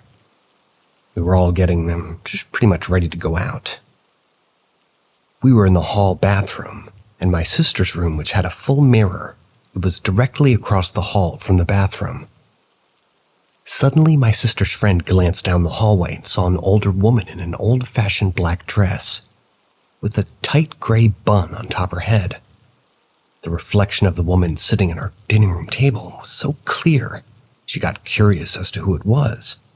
So she walked down the hallway, looked into the kitchen to see no one. All the chairs were empty, except a coat hanging across the back of a chair. She got all of our attention. From the end of the hall, we looked into the TV's reflection and we tried to figure out if the shape was just from the coat. That's when we saw her head move, and we all screamed. Our mother ran out of the room and we explained what was happening. She looked down the hall and she too saw the woman. She walked into the kitchen with caution. We directed her toward the woman in the reflection. Very carefully, she inched closer till her hand was inches away. Carefully, she grabbed on, but before she could even push the chair, the figure disappeared, leaving an empty space in the reflection. There was no possible way that the figure was the same coat that we now could see clearly. We all were so scared from that point. We all finished getting ready in my sister's room. We turned the TV around, and the next day we moved the TV to a different place in the room. We didn't want to risk seeing her again, especially if we were alone and freaking ourselves out. This woman became popular at her home, and there are many other stories involving her. She's known as Gertrude to us, the lonely lady in black.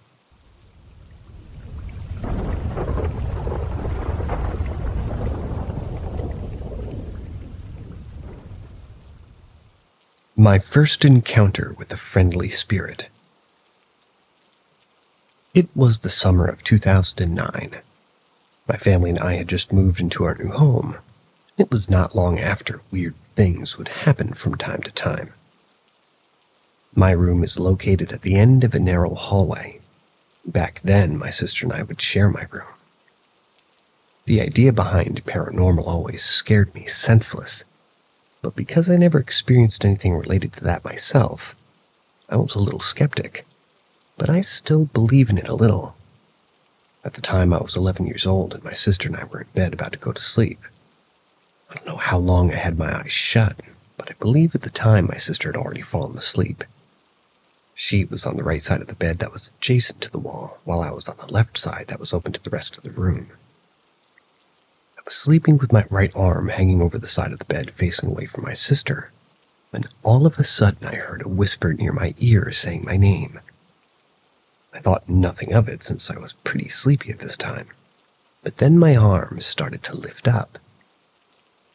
This woke me up and I just slowly pulled my arm back toward me because I knew that you weren't supposed to get scared because they feed off that energy to ignore it. Don't get me wrong, I was freaking out internally, but I played it cool and just scooted closer to my sister and forced myself to go to sleep. Even though I was scared, and in general, I get scared very quickly, it didn't feel like it was a bad spirit. Maybe it could be a loved one of the previous family or somebody else that lived in our home and just wanted to let us know that they were here. Who knows? Anyways, that was my first experience, but definitely not my last. My sister, along with a few relatives who would stay with us for a certain time, also experienced things, if you'd like to hear more about that. I'm a firm believer of the other side, and I know that there's more to this world than we know.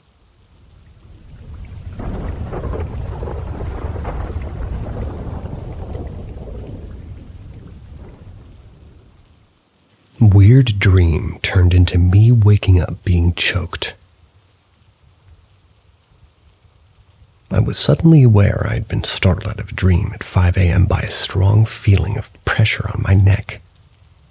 If you guys know the sound of a cat's body when it's stretching, or you make in the morning when you stretch, that's what it sounded like, but very loud. The sound of whatever it was really projecting their energy right at my neck, and I was in sleep paralysis, so I knew it wasn't myself. Beforehand, I had a hard time falling asleep. I drifted off around 4 a.m., so this took place like an hour into my slumber. My dream was that I was watching a TikTok of an elderly couple goofing off, Randomly, the husband said, "Oh my God, it's right there," to the wife who had been goofing around, maybe with magic. She proceeded to look around and said, "What?" The husband responded with, "It's right there," while looking to the camera, but I felt like he was looking directly at me and indicating the entity was both in their TikTok and my room. He pointed somewhere near them, and in an instant I felt like whatever was happening in this dream was very, very, very real. I felt a connection to this video. Moments later, my vision had changed as I was leaning to the right side of my bedstand into an extended hand. The millisecond I made contact, it seized my neck and woke me up. I instantly apologized profusely in my mind. I'm sorry, because the feeling was that I had just done something very wrong. The moment I snapped out of my sleep paralysis, I flung my arms up to whack it off. The night before that was similar because of being woken up, but non-violently, by a weird gripping and tingling pain on my lower body. In my suspicion, there definitely is a correlation between the vivid events of my dreams and being awoken in these instances. The dreams felt like transponders for a weird interaction to happen.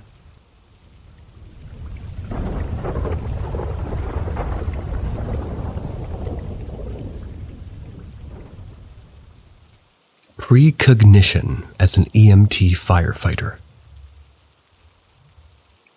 I, a 25-year-old female, work for the fire department that runs ambulances, and I work part-time EMS at 2 stations. I'm fairly new to the field, so I haven't ran any really severe traumas or calls yet. I have had a few code blues and blacks. Today, while we were doing training, I was told to hold the head of a dummy. While they were messing with the dummy and talking, I had this odd thing, like a flashback, and a huge, strong feeling of déjà vu. I had seen myself in the exact position with both hands pressing down on the head of the patient. I had my blue EMS windbreaker on from part-time EMS station and the sleeves tucked into my elbows. There was blood all up my forearms, splattered on my coat and me, and I was holding pressure on a head trauma outside on a scene with snow on the ground. I was heaving and panicked. Tears were rolling down my face. My EMS director was talking to me saying, "Hey, it'll be okay, keep holding pressure." "It's okay, it's almost done. Scott's fiance, who's an officer, will be here soon." Then that little flashback or vision, I suppose, vanished. I was standing in our classroom again. It really bothered me. It felt so real. I was near to tears after. The panic, the inability to catch my breath, the painful cold all around me, and the strong smell of blood. I've never had a call like that. I keep getting these moments of déjà vu at that department, like I've sat in the recliner 100 times or looked down those halls hundreds of times, and I'm only a few months in for a volunteer. I've only worked there a handful of times. Anyway, I've had these moments like that before, where I had déjà vu and it happened.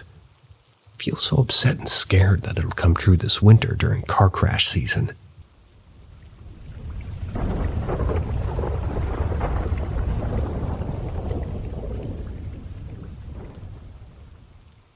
Violin music. So last year I lived in downtown Portland, in a building that was way over 100 years old. I almost died living there, honestly. Unknowingly, I guess it had black mold, which makes sense, being such an old building. But I got mold sickness, and severely freaky things happened while living there. My best friend came to visit and got in real late, so I made her a cup of tea and laid down. Told her I would see her in the morning. I woke up at 3 a.m. and she was gone. Her wallet was still in my apartment. My apartment door was wide open, and she had opened and hung my umbrella from the inside of my door. She also hung her charm bracelet off the umbrella. In my doorway were carefully laid out playing cards, feathers, and a crystal.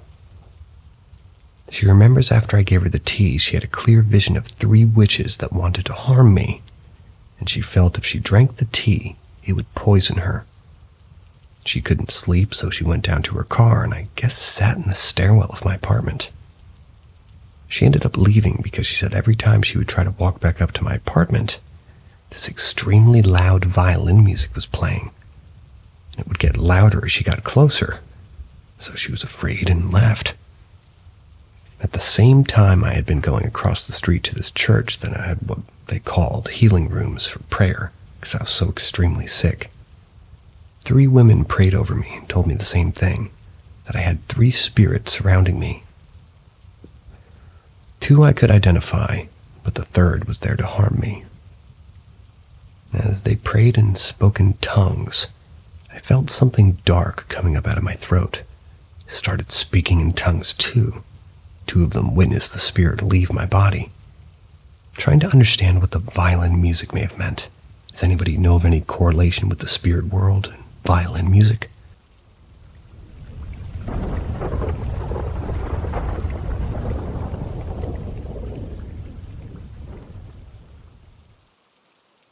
Creepy whistle at witching hour. So this actually happened not too long ago. My friend and I were walking back to my house at about 3 in the morning. We had just got done with a walk to go smoke a doob.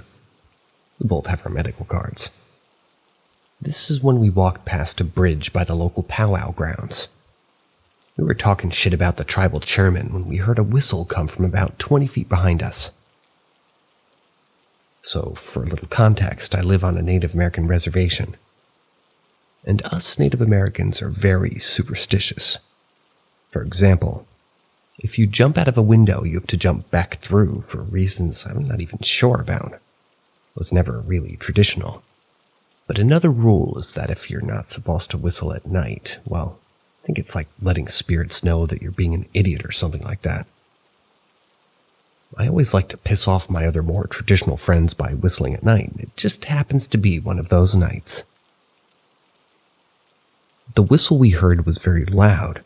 It sounded like one you need your fingers to do. I jumped when we heard it, and I turned to look at my friend who looked like he was ready to cry. We both looked back at the pitch black, ready to get molested by some angry spirits. We looked for maybe 10 seconds before my friend just started bolting the other direction, leaving me behind. I'm not one to get scared easily, but damn, was it terrifying being left alone in the dark. Finally caught up to him, and we just made it to the nearby community college, and we stopped under a streetlight. We both looked in the direction of the bridge, as if to taunt us. Whoever or whatever it was whistled at us again, this time a little quieter. I was completely mind-blown, more than scared, because I've never experienced anything like this before.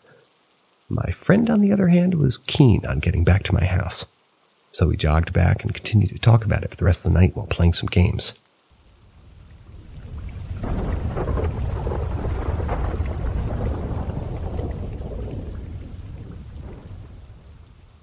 Chrome balls. This happened way back in late 1989 or early 1990. At the time, I lived in Santa Fe, Texas. Drove my then boyfriend back and forth to work in Alvin along Business 35 and Avenue and I Steel Road. It was getting close to sunset, and as evening is my favorite time of day, I had parked facing the west between a low-roofed building and some kind of structure. Something like a radio tower with a blinking red light at the top. While drinking my usual coffee, I noticed some movement in the distance. Thought it might be some herons, and became more interested, since I like watching large birds fly. The closer they got, however, the less they looked like birds of any kind. As I watched them come into view, it turned out that what I was looking at wasn't anything living, at least not how we think of things that have flesh and blood. These were just balls. 5 chrome balls about 3 to 4 feet in diameter, perfectly round, flying in a V formation. They were gliding silently and steadily along, no variation in space or speed in any direction, just staying the course, roughly 50 feet above the ground. As they got above the truck I was driving, I sat on the door's window opening and watched as they flew past and right in a line in the road behind me. So amazing and confusing. I had to resist the almost overwhelming urge to start the truck and follow them to wherever they were going. My eyes never left them except to blink. The entire time watching was spent trying to identify what the hell they were. It's never far from my mind. drives me crazy sometimes. Never heard of anything similar. Has anyone experienced anything like that? Anyone in the area that may have seen the same thing? It was around rush hour, so I think there weren't many lookers up at the sky.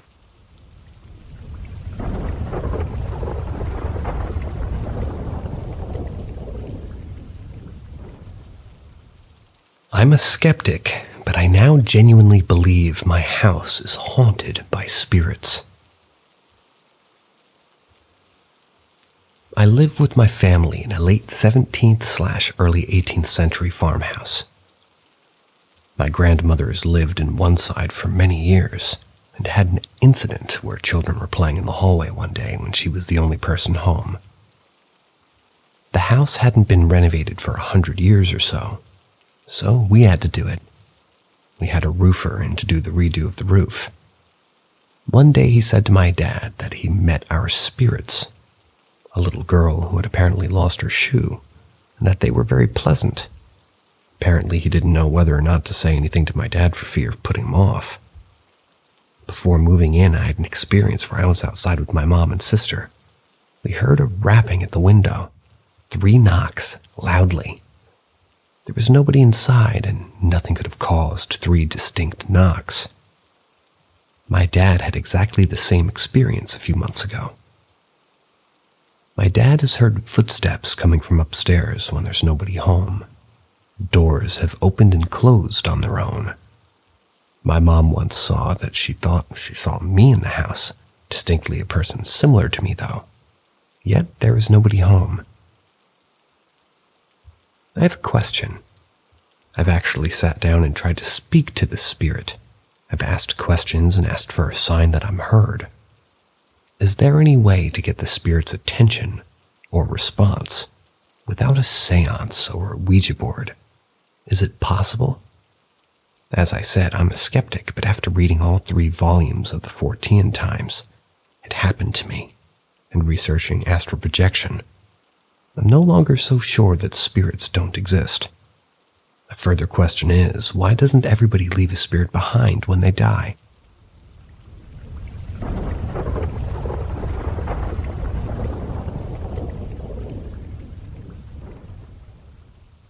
The thing that follows me.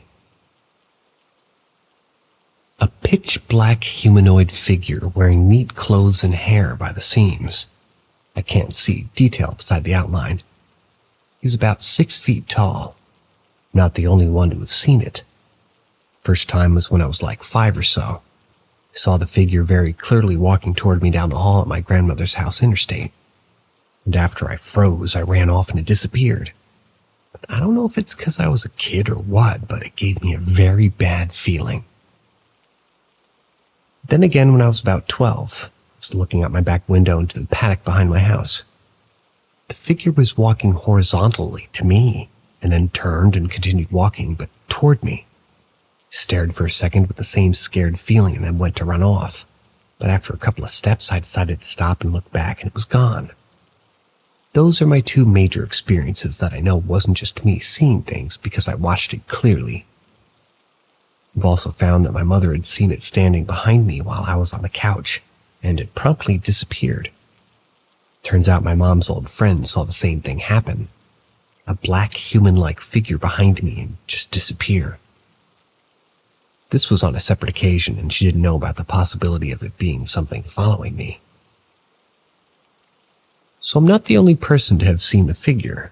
It gives me a bad feeling, but that could just be because I'm seeing something or what. But my mom reckons it's this ghost named Gary that we've encountered when I was a newborn. And it was following me. Woke Mom up in time for my appointment, and I told her his name. But he was good, and this doesn't feel like it. I've had other occasions where I think it's around because I get the same feeling. Scared and weirdly aware of what's around me. As I've gotten older and moved, it seems to be less apparent. But I still have occasions where I think it might just be me catching a glimpse or a feeling of his presence.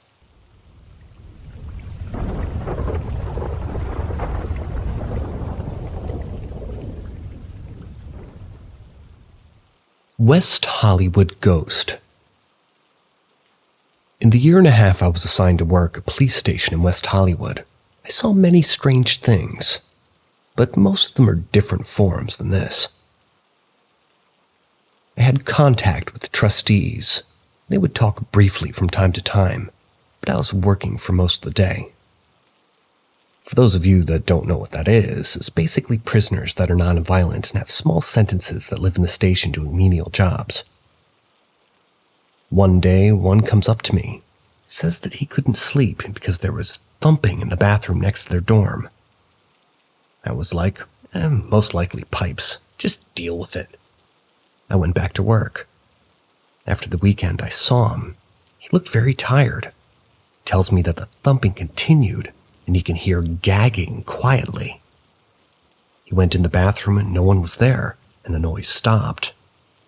The days would pass, and now several of them were looking not rested. They said that they all can hear it. I said, mention it to the person in charge of you. He told me that they did, and they got threatened to get sent to regular prison if they kept bothering him.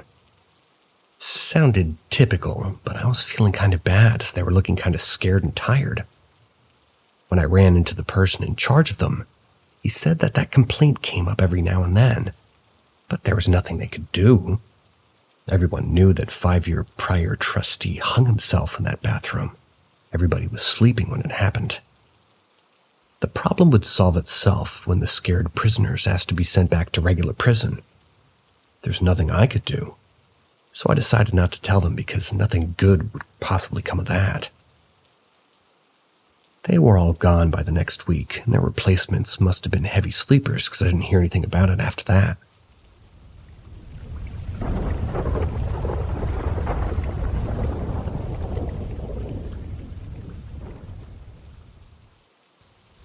Strange dream last night.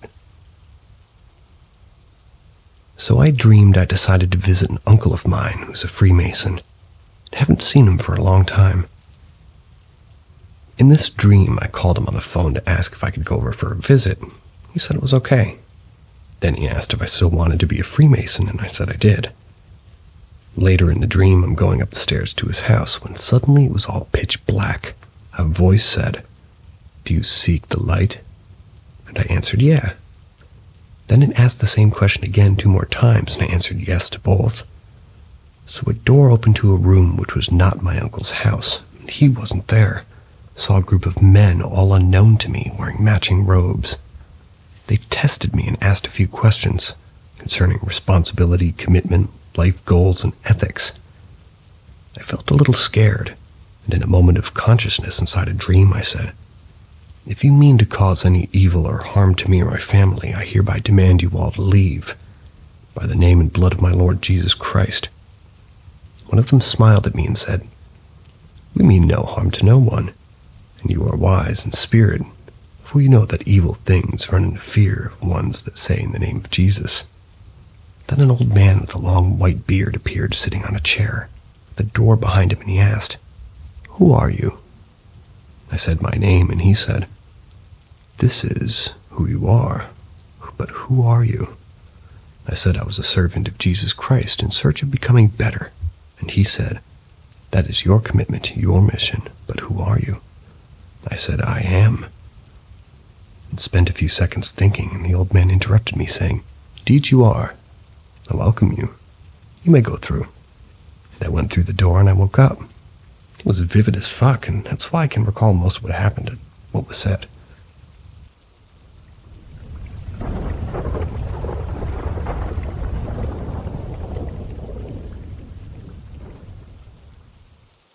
My sister finally believes in her attic spirit. Over the summer, my house has recently gained quite active spirits. We don't know where it came from, but I think it lived in the attic. And since I was cleaning the attic this summer, I must have disturbed it, and now it's become more active. I don't think it's evil, but it has the ability to speak.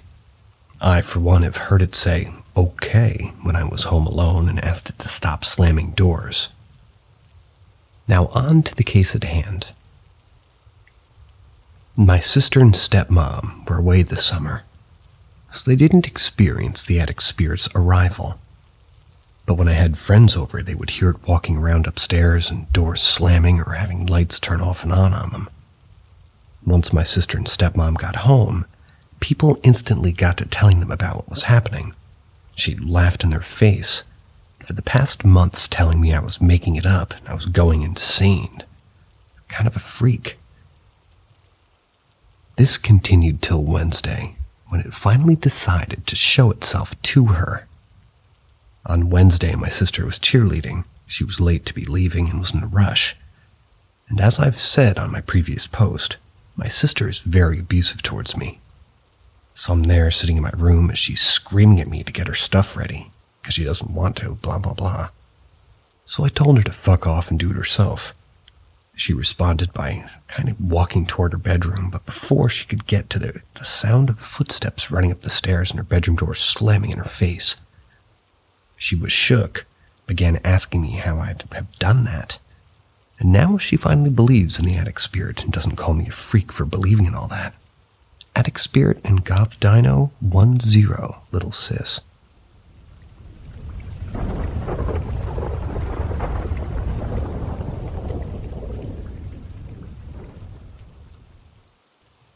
I heard a tapping in my room. A few years ago, I got really into watching scary ghost adventure videos on YouTube. I figured most of it was made up and exaggerated. I grew up with tales and stories about the paranormal that my mom and aunts experienced.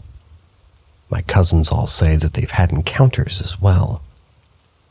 I never really saw anything, except the feeling like I shouldn't go into a room, don't continue down that path, or don't go around that corner. Anyways, after watching scary stuff on YouTube and researching paranormal stuff online, one night I woke up to a loud tapping in my room. I felt super nervous. I gathered my thoughts and I waited for the tapping to stop. I felt like it was never going to end. I reached for my phone to check the time. 3:33.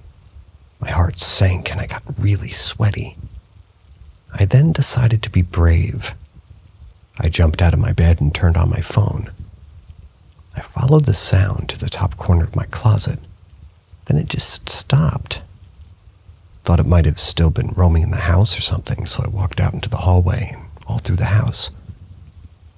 I noticed my roommate's bedroom light on. I felt relieved. The next morning I went to work and the world seemed quieter and calm, almost muffled. I called my sister and she told me I was probably emitting or feeling that energy out into the world. I decided I had enough, stopped watching videos and reading posts on here. Later that day I saw my roommate and asked him if he was tapping on the wall at 3 a.m. He said he was. So I felt dumb, but just in case, I stopped being so curious.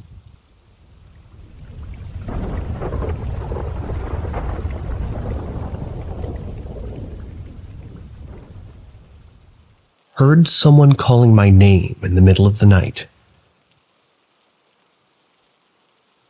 So a little backstory. This happened on Sunday around 2:30 or 3 a.m. I work nights mostly, so I'm usually up at night. I was the only one awake in my household at the time, and I live in an apartment complex. I was crouched in the doorway to my balcony at the time, petting my rabbit because he wanted some lovin'. And I let him free roam on the balcony. It's pretty much cemented, no railings or holes at all. So anyways, as I said, I was crouched. And since there isn't any railing, no one would be able to see me. And even if they could, there's a giant tree that covers half my balcony. The light was off since it was so late at night. That being said, I heard a giggle and then my name being called. It was being called in a coaxing kind of way, like someone trying to get you to come over. Sort of dragged out like, insert name, insert name, insert name. Just plead your name. That makes sense. I stood and looked around at the other balconies and then the ground floor and didn't see a single person. I then thought I might have called somebody by accident because the voice almost sounded like a friend of mine. So maybe I just had him on my phone. So I closed the door, checked, but I hadn't. The moment I closed the door, I heard the voice say my name one last time in an angry tone, and then silence. I haven't really heard it since, thankfully. Told my sister, who then sprinkled salt in the doorways and told whatever it was that it wasn't welcome in the morning, in case it was a spirit, I guess. Really can't explain it. Had a lot of paranormal-like experiences in my life, including always feeling like someone's watching me at night and hearing noises when I'm home alone since I was young. But I've never outright heard my name being called like that.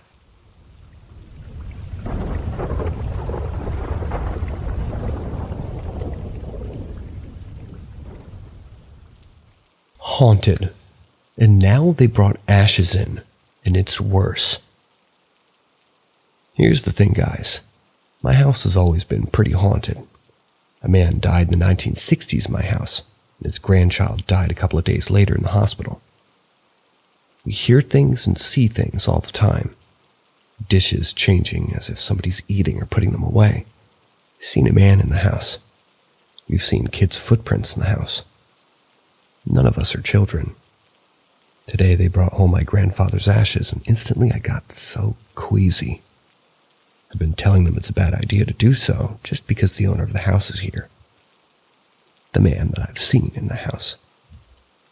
He's never done anything bad, just kind of walked around and keeps to himself and watches. The kid doesn't bother us either, she just walks around and moves things. Never been scared to stay in the house by myself until today.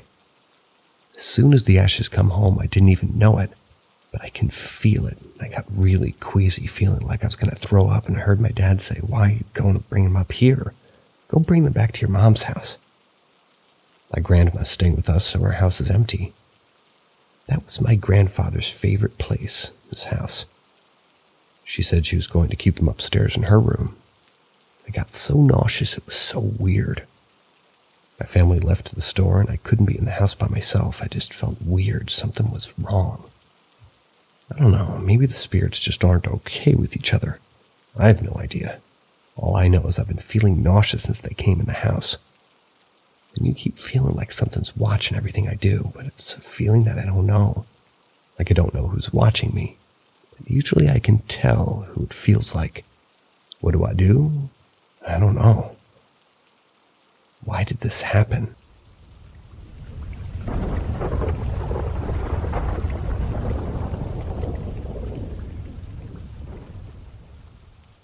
Pervy Paranormal Pal. Even people who believe in the activities of paranormal entities have a hard time believing this. But I put it on my lovely mother that this is true. So about 6 years ago, I moved my wife and her 3 kids out of their crappy little trailer. They deserved better. So I acquired residence at an old farmhome and moved them in. As the story goes, it was originally built in the early 20s and added onto and remodeled in the 70s. It was a quaint little space. Didn't stay warm in the winter, nor cold in the summer, but it was miles better than what we had before.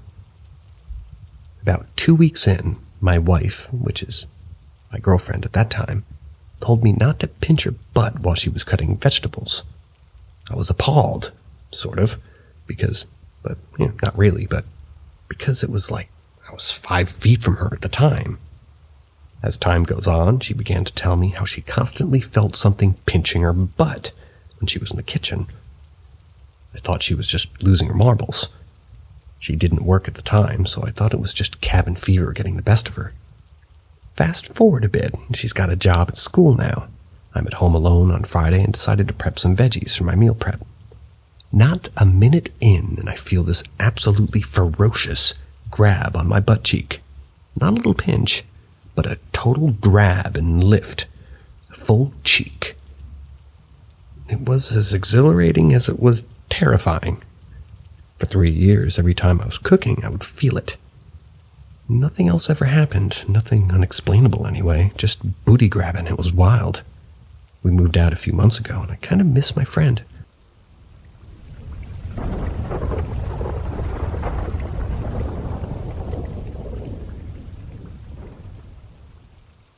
There's a snake in my boot. Room. So this all happens when I'm half asleep, but definitely still conscious, as I remember what I saw and my responding to it in detail. I mention that because being close to sleep is a bit of a disqualifier for me, since I could just be in a dream or my brain's being sleepy, so take my experience with a grain of salt. I have this reoccurring, almost dream. It's with a shadow figure, always in the shape of a snake. I would guesstimate it to be about 6-ish feet long. It'll approach my bed while I'm trying to sleep. More specifically, it'll keep trying to get around me to where my girlfriend's asleep. It'll vanish without fail if confronted, which is where my girlfriend comes in. She's woken up to me telling various spots in the room off. She describes it like I'm commanding a pet. One time she was awake and watched me calmly sit up and fling my pillow at something. She thought I was sleepwalking, but when she tried to talk to me, I responded normally with, "It was just the snake, but I took care of it." I remember every interaction, and it always goes just how she describes it. So unlike classic sleepwalking, in my opinion.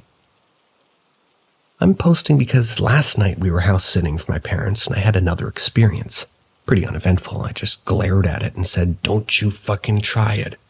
And she said that it was probably a bit more intimidating than I intended, though. But this morning she made the comment that it was weird that this only happens at my parents' house, and only when we stay at this one specific guest room. It's never happened anywhere else, including other rooms in the same house, but makes me wonder what could be causing this interaction. So I asked the people of this sub, is it some spooky shit or just a weird sleep phenomenon that only happens in my parents' primary guest room?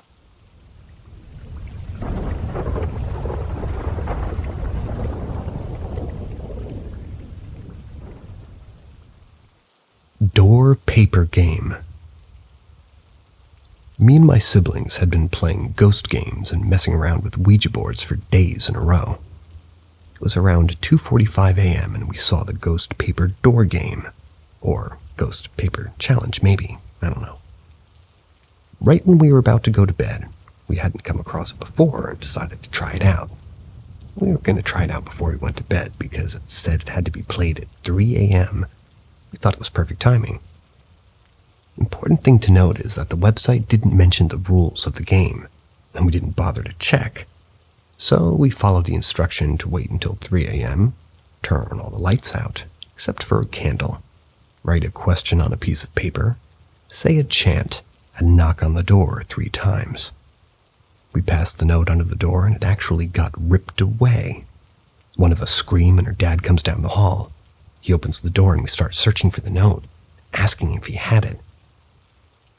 He ends up leaving back to his room kind of angry. We sit on the bed with the door shut. The door shakes for like 30 minutes in a way it never has before. Weird stuff started happening around our house after this. My brother goes to clean his room to find the note buried in his closet. He thought we put it there to scare him. We look up the game and see that we broke many rules. So, like the geniuses we are, we decide to play again. Basically the same thing happens. This time the doorknob started shaking and we all hid in the bed and stayed up all night scared. Strange things happened for like a year after, until one day it just stopped. Has anybody else ever played this game? I'd love to hear your stories if you have, because I'm still scared of the game to this day.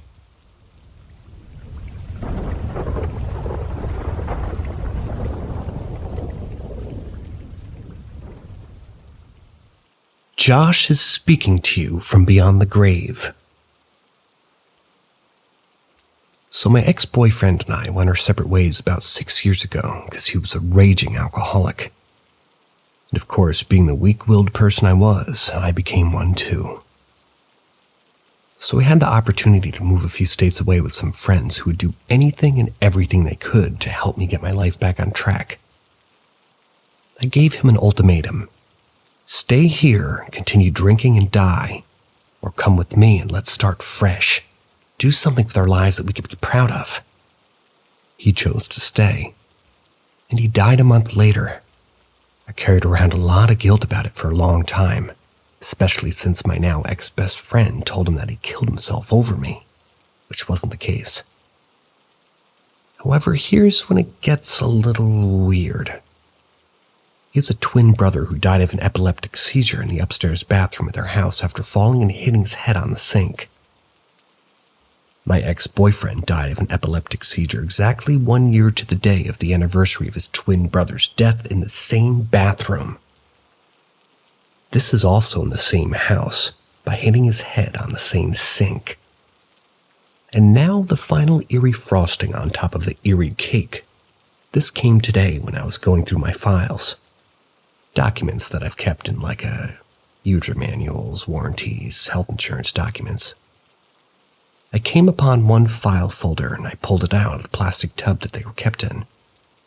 I immediately recognized a familiar handwriting that said, "Josh is speaking to me from beyond the grave." And my God, do I have the heebie-jeebies right now. I can post a pic if anybody's interested.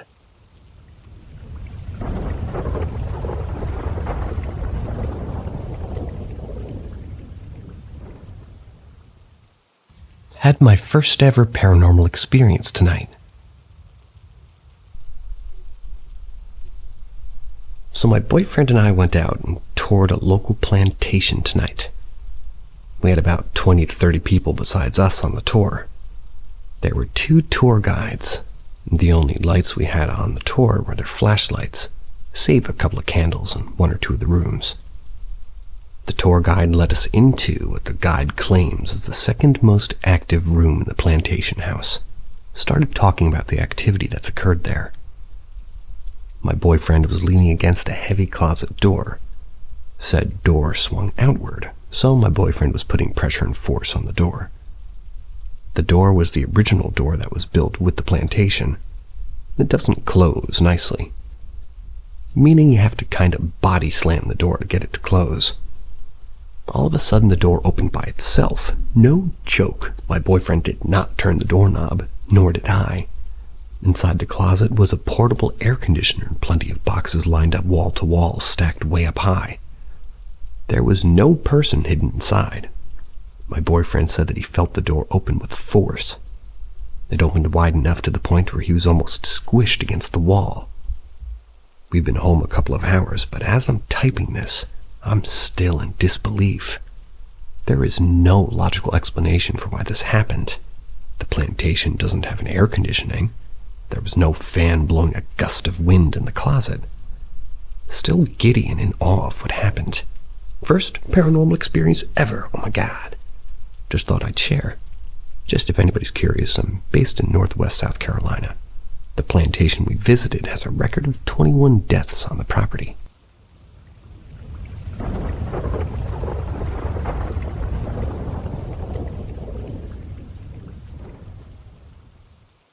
The Woman in White. So a couple of years ago when I was 12, I was working this event called Thomas at our local train station. Before one of the days, me and 2 of my friends decided to go explore and try to find weird stuff in the museum. Mainly, we were looking for ghosts, the most famous being the Woman in White. Apparently, she was killed when someone pushed her onto the tracks when a train was coming and the wheels crushed her. While me and my friends were looking around, we came across a train car. We went in, and since it was very dark, I was forced to go first, because I was the only boy. As we were walking in the car, I spotted something in a next car, which was a mail car. There was a woman in a large old-time dress standing there. The unsettling thing was her neck was at an unnatural angle. She was turned away from us, and as my friend Emma saw it, she lost it and screamed. As she was screaming, the lady turned and her mouth opened unnaturally, and we all got the hell out of there. We had one more friend in the lobby, and when we explained what happened, she wanted to go take a look herself. We went back to the car but found nothing. As we were walking out, I was the last one in the car, and I stopped and looked back, and there was some light from the sun on the wall. A shadow passed extremely fast. Once again, I got the hell out, didn't tell my friend what I saw, as they would probably go back and look. I kept having nightmares about her. Mostly just her standing there with her mouth open with this unnatural scream. My mom, who worked at the station, has also seen her, just not as violently as I did. Hope I never see her again, though. One time was enough.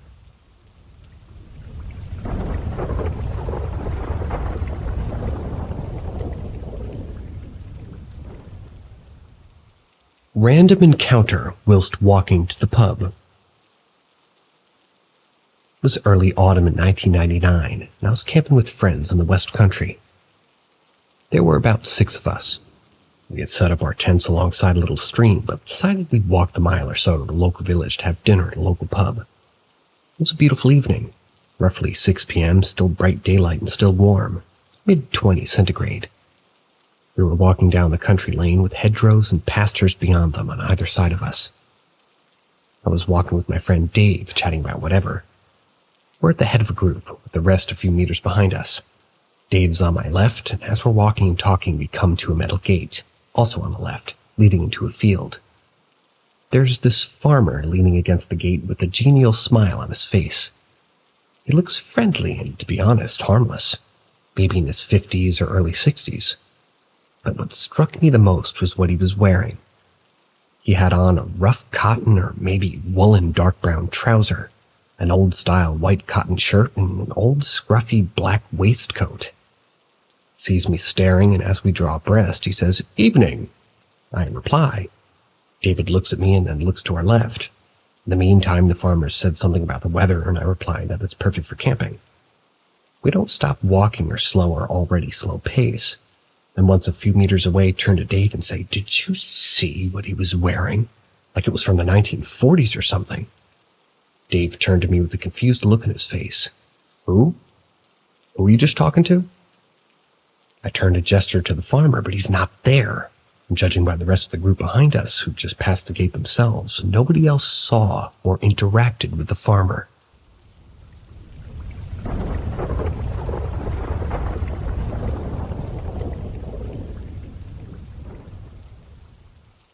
The man at the end of the hall. Many years ago, my family was getting back from vacation. And when we got home, my brother took the car and headed out with his girlfriend. Since we had just gotten home from a long trip, my mother decided to do a load of laundry. She began heading upstairs with a small basket of clothes, and as she left the laundry room, she saw a tall, dark figure standing at the end of the hallway. Terrified, she ran upstairs, and as soon as she reached the top step, she got a call. My brother had gotten into an accident, and the ambulance was on the way. A few days later, after surgery and some recovery, my brother and his girlfriend were just talking to us about what happened, and he said, "Mom, I saw you at the crash." Confused, my mom asked what he meant. He said, "Mom, I saw you. At the end of the hallway, you had the laundry basket in your hands." The night my brother crashed, he rolled his car down a hill and blacked out for a moment with a concussion. He crawled out of the car. His girlfriend ran to him and hugged him. He didn't remember where he was, till he heard the ambulance headed down the road. As he turned his head to look at it, his already broken neck gave out, and he was resuscitated at the scene. He was dead for almost a full minute. At that time, he went home and saw my mom and described the clothes, the hair, and the laundry she was holding. It was insane. He made a full recovery, and hasn't crashed a car since, though he still is a fucking idiot driver.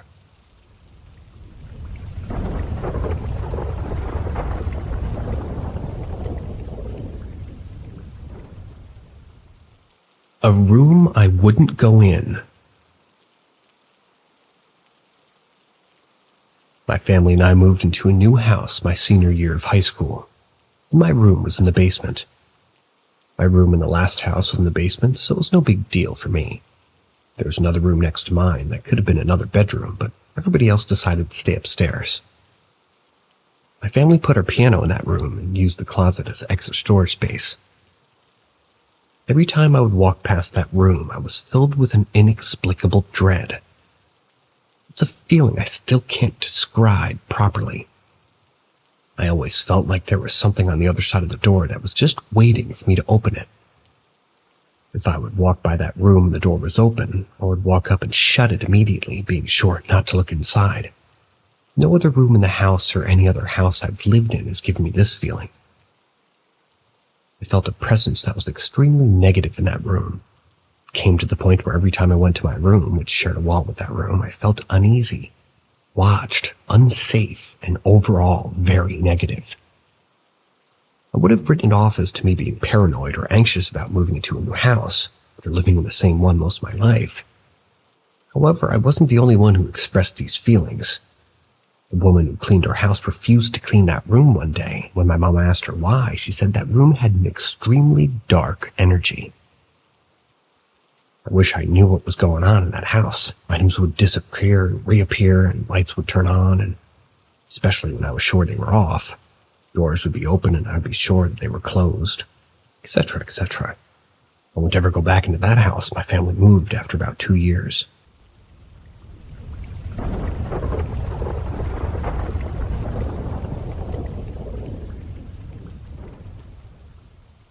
Do you guys think this is real or paranormal?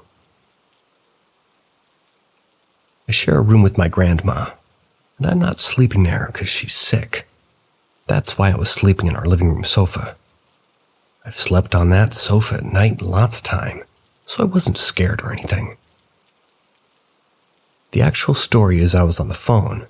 I had a really bad gut feeling, so I stopped scrolling on my phone and was trying to sleep. And after a minute, I heard someone singing a song behind me. It was coming from another sofa that was behind me. It was just for a few seconds, but I got so scared and pretended to be asleep. I didn't know how I managed to stay calm for so long. After 15 minutes, my mom came to get water from the kitchen, and I finally got up and went straight to the room. When I told them, they laughed at me. But of course, anyone would laugh. I knew they weren't going to believe me anyway. I know it wasn't my family member because Grandma and my brother are sleeping upstairs. My parents' room is downstairs, but not near the living room. I know I heard it, but if it was real, then what was it? This house we live in is our ancestral home, but no one ever experienced anything paranormal in this house except my brother and I. My other experience was a month ago. I was brushing my teeth and I heard something, and then I saw something sprint right past me. First, I thought it was my brother.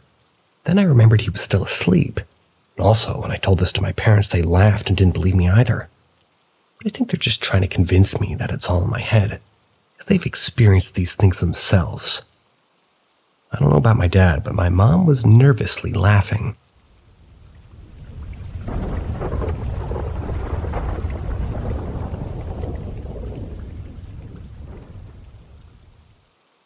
She's my friend, Chris.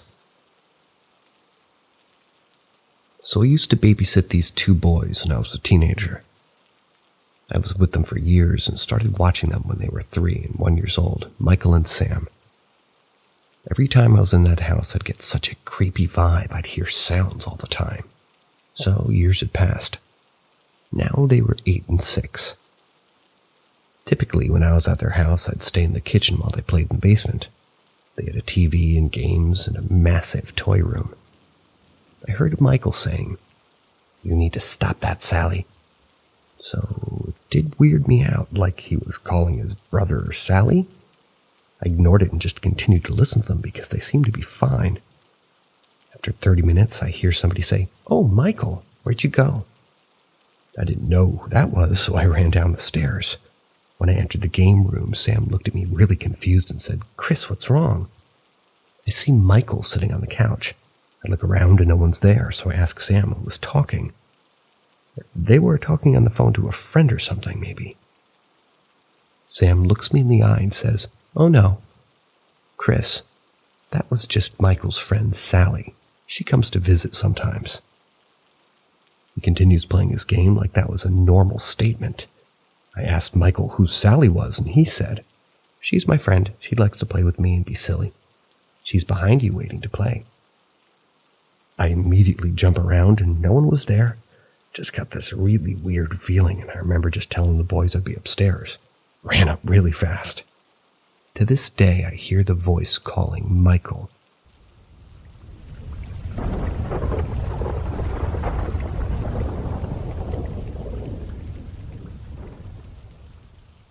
We both saw the same thing. My brother Andrew is a massive skeptic. He doesn't believe in anything of the paranormal realm.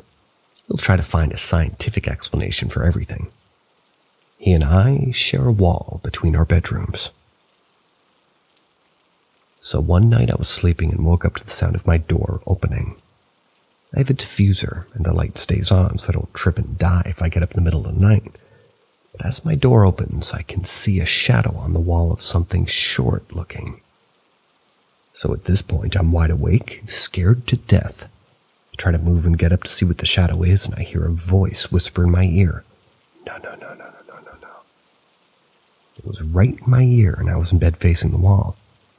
Anytime I tried to move, even my toes, it would whisper, "No, no, no, no, no, no." It felt like 10 minutes had passed, and then I heard my door close, and I was able to move again. The next morning, I was telling my brothers what had happened, and Andrew goes, "You're not gonna like this, but I had the weirdest dream." Andrew proceeds to tell me that a little 3-foot-tall thing comes into my room, and that I saw it walking around. But when it got close to my bed, I got up and tried to punch it. And the time it took me to make contact, it had disappeared. I asked him how he knew it was a dream, and he said he was just thinking it was a dream because it was unexplainable. I asked him what time it was, and he said when he saw the clock, it was like 3:30.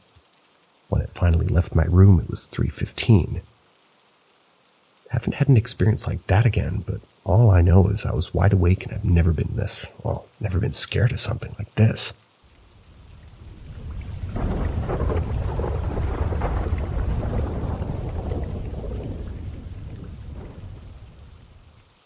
Preyed upon by a demon child.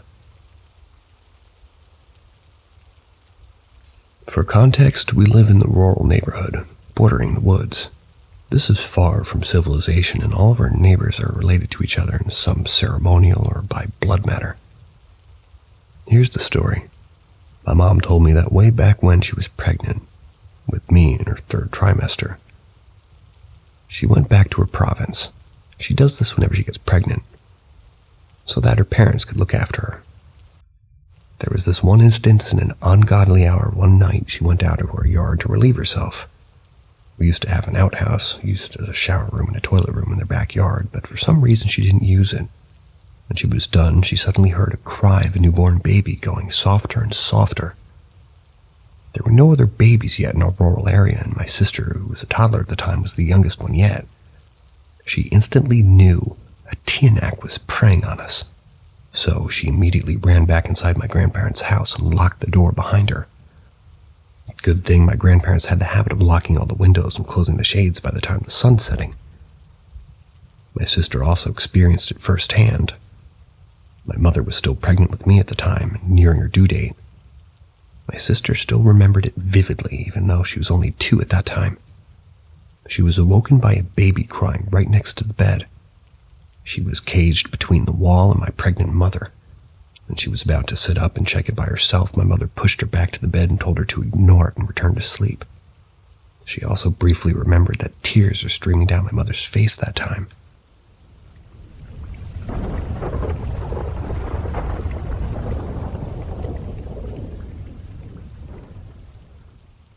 Saw a figure in my garden as a kid. I just really need to get this off my chest. I'm 20 years old right now, and this happened when I was around 7. For some more context, at that age, my family and I would always visit our vacation home during the summer, located in the Netherlands. The house was located in a vacation park with lots of trees around. Our garden specifically had a tree line at the back. Now what I remember, and what my family remembers too, even though my sister's too scared to talk about it. It's that evening when my parents were saying goodbye to our aunts and uncles. I absolutely freaked out. I remember so incredibly well seeing a white figure standing in the back of the garden. It seemed like someone wrapped in white fabric, and only their face was visible. The exposed part was just completely black. It was not a real person because the figure was radiating a white light. It scared me so much that I ran back inside. But even inside my home, I could still see it through the windows. It didn't move or speak, it just stood still. Till this day, I can't have the curtains open when we're in that part of the Netherlands. I know most people would shove this off onto a child's imagination, but why the hell did I keep seeing it even after minutes of moving from my spot? My family believes from how scared I was, my older sister gets angry whenever I mention it due to her fear.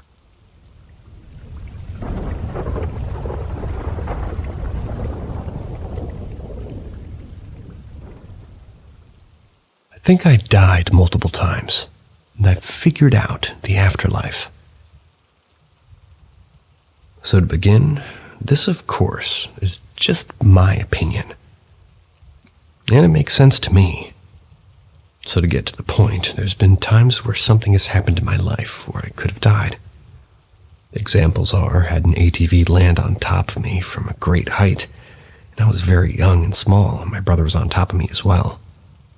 I've randomly passed out while doing some sort of vice like huffing pills or booze. And it's always been just I'm doing something and then boom. Time's gone past and I'm immediately sober and confused as shit. My theory is this. This conscious version of me when I died, I jumped to another version of me in a different timeline to continue my life. And that timeline is now carrying on with me dead. Now the questions I ask myself, and you may be asking yours, how does this conscious version of me actually die? I don't know. Maybe I have to be chopped up or shot or something to destroy my body. Maybe it's the nature's way of interfering with us growing old and a natural life where people who died are still alive on another timeline with other consciousness. Or maybe I'm just overthinking things and I've actually passed out. No clue. I had this theory in my head for the last week after I had an incident and I smoked some weed to calm down and all this could have just been a stoner thought. But I needed to vent it out so I could get it out of my system.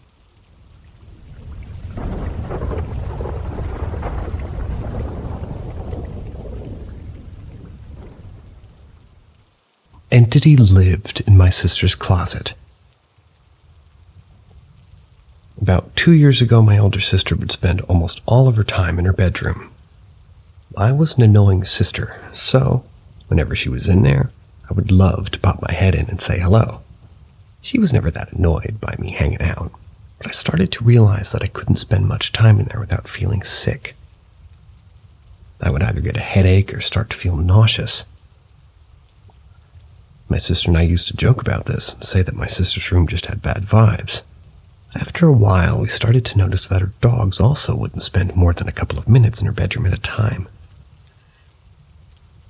After a while, I started noticing multiple things about my sister's behavior. She slept with her door open and her lights on. She always seemed drained and honestly was becoming quite paranoid.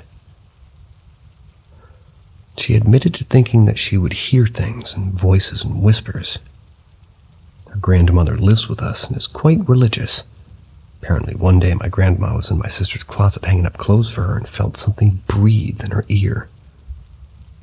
I didn't witness this, but my 2 older sisters said that they heard our grandma screaming and crying from downstairs. They both went to check on her and found her pacing my sister's bedroom with a Bible in her hand, yelling at whatever was in her bedroom that wasn't welcome, apparently. I don't get headaches or nausea in that room anymore, and the dogs feel comfortable enough to take naps in there now.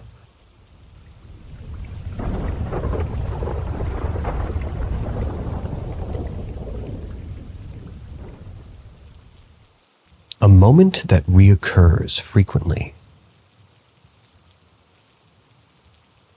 I have this memory that keeps coming back, and I believe that on that day something could have happened that didn't.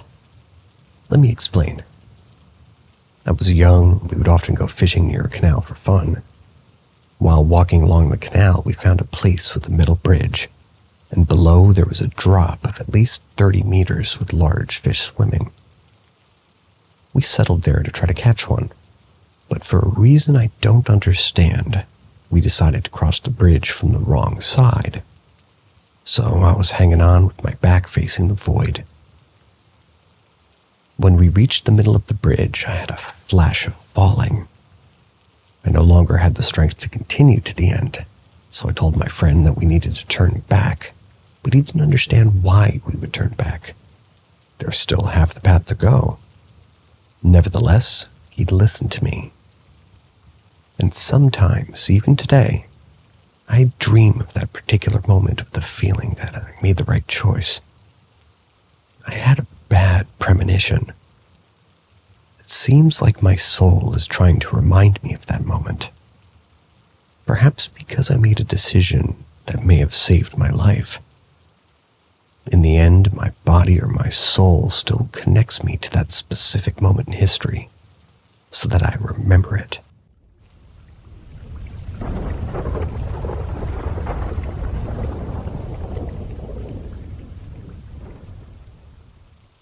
Do you know anything about the case of Dr. Regis? Hey folks, I'm looking for info on a story my 89-year-old grandma shared. She lives in a small village in Wisconsin, and back in 2015 she mentioned that when she was returning home, there was a police blockade blocking a street, preventing anyone from passing. The officers refused to tell her what was going on, but she spotted FBI agents in the distance. She's always been curious about what happened because the road led to a house of a highly respected doctor in the village, and now everything's sealed off. She remembers there was a park next to the farm that's been off limits for years too. I told her that nowadays, with the internet and platforms like Reddit, you might find some info, but I'm clueless on where to start looking. All she could tell me is that the farm's been family-owned since like the 1950s and belonged to a Dr. Regis, but I haven't found anything. My grandma isn't familiar with the internet, but if you have questions or need clarification, I can always give her a call to see if anything comes to mind. I find this whole thing intriguing, and maybe she unwittingly witnessed some under-the-radar intervention. Not sure if that's a thing, but wouldn't be surprised.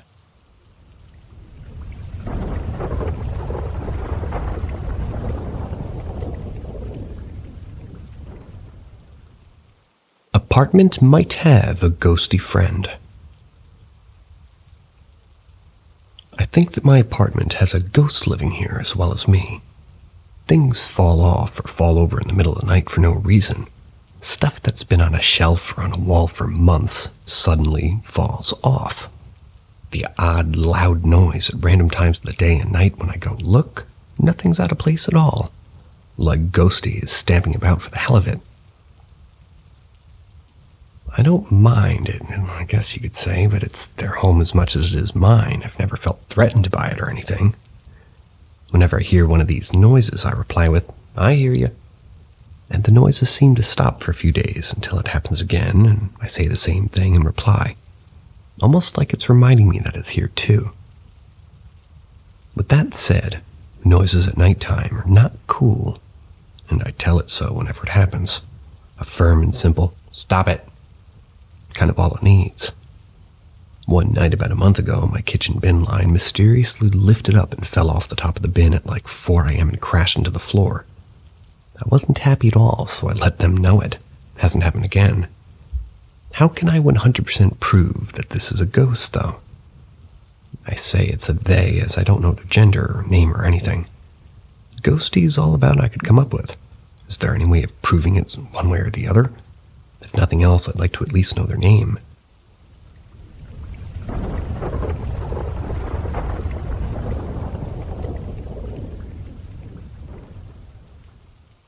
Bedtime shuffles. I was staying at my partner's house, who had not long come out of an abusive relationship. She was moving out of the house and had a few boxes in the bedroom where we were to sleep.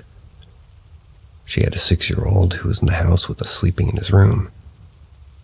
I woke up during the dark early hours of the morning and heard him shuffling about at the bottom of the bed. Kept my head slightly under the covers and my eyes shut, as to be honest, didn't want to have to deal with the 6-year-old and was hoping he'd wake his mom up. After 3 or 4 minutes, I started to think that this wasn't him, and he hadn't tried to wake either of us up, just moving around at the bottom of the bed. Then I panicked. The X. I started to worry for us all at this point. Then I heard the footsteps I'd been listening to suddenly stomp and rush up the side of the bed at my partner's side. That was enough for me. I screamed as I flicked the bedside light on, expecting a confrontation. However, there was no one there in the lit room. No son, no X. In the next few seconds, both myself and my now awake girlfriend then heard footsteps almost running go back down the side toward the bottom of the bed across the room. To top off the experience, the boxes where the footsteps sounded ended suddenly tilted and rocked as if somebody had run straight into them. I have no explanation for what happened. My girlfriend had never experienced anything in the house before.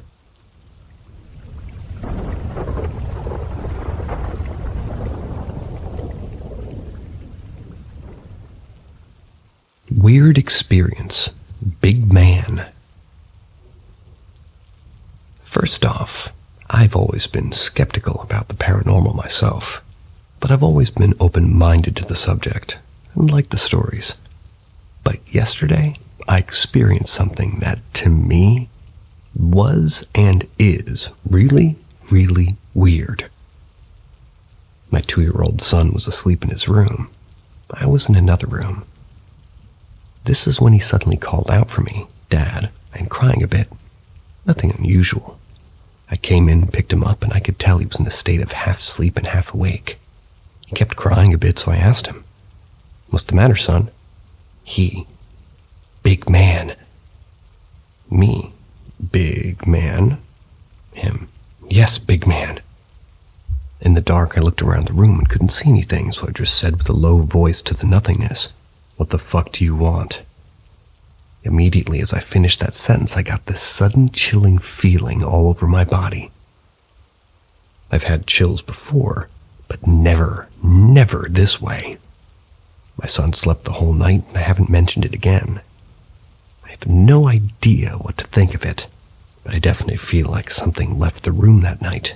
Good? Bad? I don't know. What do you think? Has anybody tried something similar?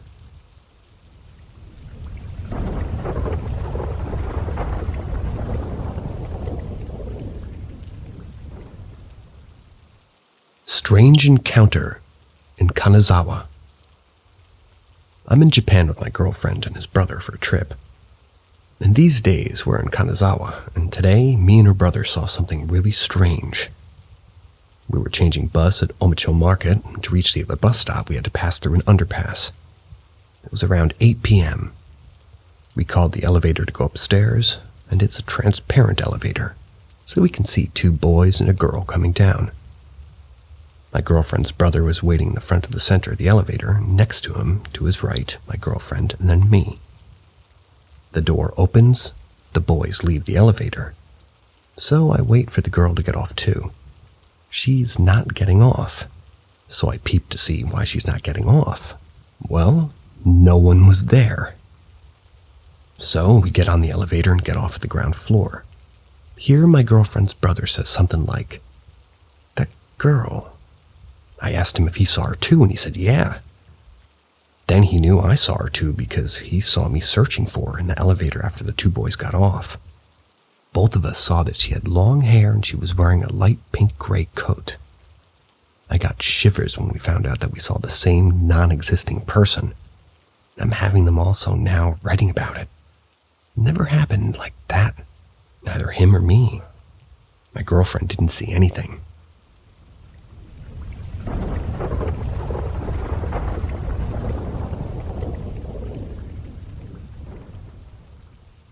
The Shoebox Killer. In my town, we have Shoebox Annie. Shoebox Annie lived in the 1920s through the 1950s. She would go around trying to sell people things like hand soap out of shoeboxes. If you invited Annie into your house, she would steal your things. The only way to get rid of her was to buy one of her hand soaps. Neighbors would often report horrible smells coming from Annie's house.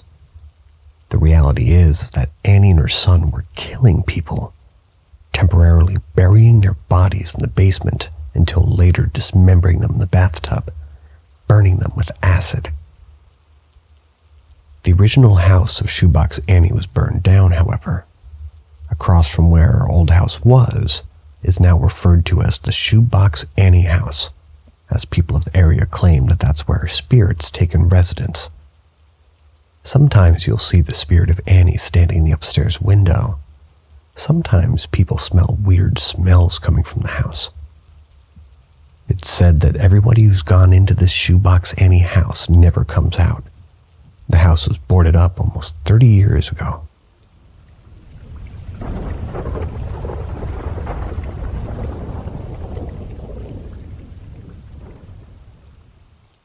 My blue shirt. I was packing my things to head to the college city for my residency, and due to the overwhelming hot weather that came out of nowhere, I had to unpack my summer clothes to take with me. I chose my best shirts, and as I was refolding them, I would try to think about outfit options, trying to measure for how many days these outfits will last me. That's when my mind drifted off topic, as it usually does. When my mind went back to the current topics, the war in Ukraine, climate change, my country's economy, and my future, I wondered what's become of us as humanity when I started mechanically folding my shirts. I picked up my blue shirt. My blue shirt has letter prints on that I usually wasn't able to make out or tried too hard to read because I bought it from a Chinese thrift store. I knew it wouldn't make much sense since many times the shirts have grammatical errors or sentences are gibberish. I pick up my shirt to take a better look at it, and to see if the sleeve length is good for the weather. That's when I saw the shirt's letters print, and weirdly I could make it out. It wrote, "What we think we became."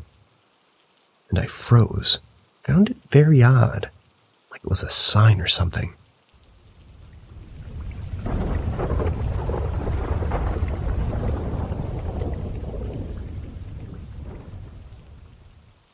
Animal on hind legs. My house is right near a nature reservation, so I see a lot of wildlife throughout the year. Deer, wild turkeys, even the occasional bear. However, we've been having really cold weather, and snow hasn't really seen a lot of wildlife since. That is, until this morning. I had to work early today, and I was leaving the house around 6 a.m. when I noticed something moving around toward the back of the property. This is where we have a barn about 150 feet back. Right next to the barn was what looked like a large fox making its way across the snow. This wouldn't be that unusual except for the fact that it was walking through the snow on its hind legs in a super awkward and unnatural looking way. As soon as I spotted the thing, I froze and couldn't look away. The animal kept moving without noticing me and crossed my yard, disappearing behind my neighbor's shed.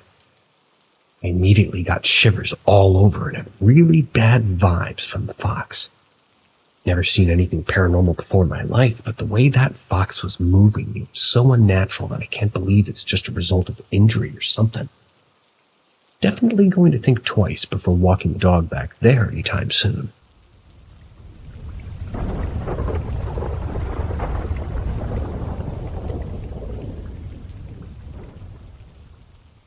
Is there an explanation for this?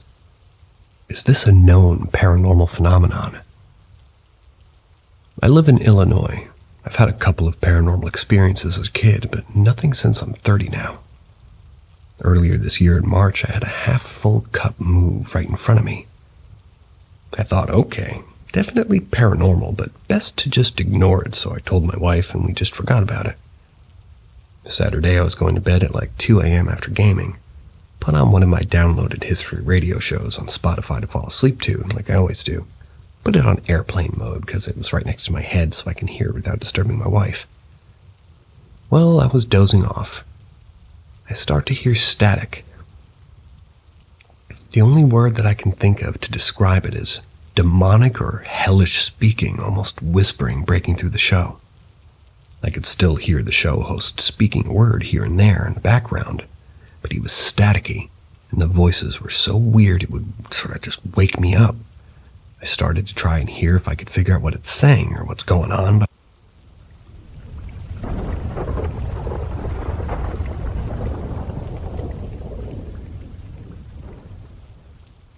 I couldn't. It was late, so I turned it all the way down and went to bed. My first thought was paranormal, but couldn't be sure. Never had anything like that happen before, so I ignored it. But yesterday my wife was at her desk when the monster she was drinking moved twice in front of her. Not really afraid, but I really want to know if anybody's experienced or heard something like that happening through the phone speakers. Is there an explanation for what may have happened? I'm almost afraid to listen at night now because it might happen again.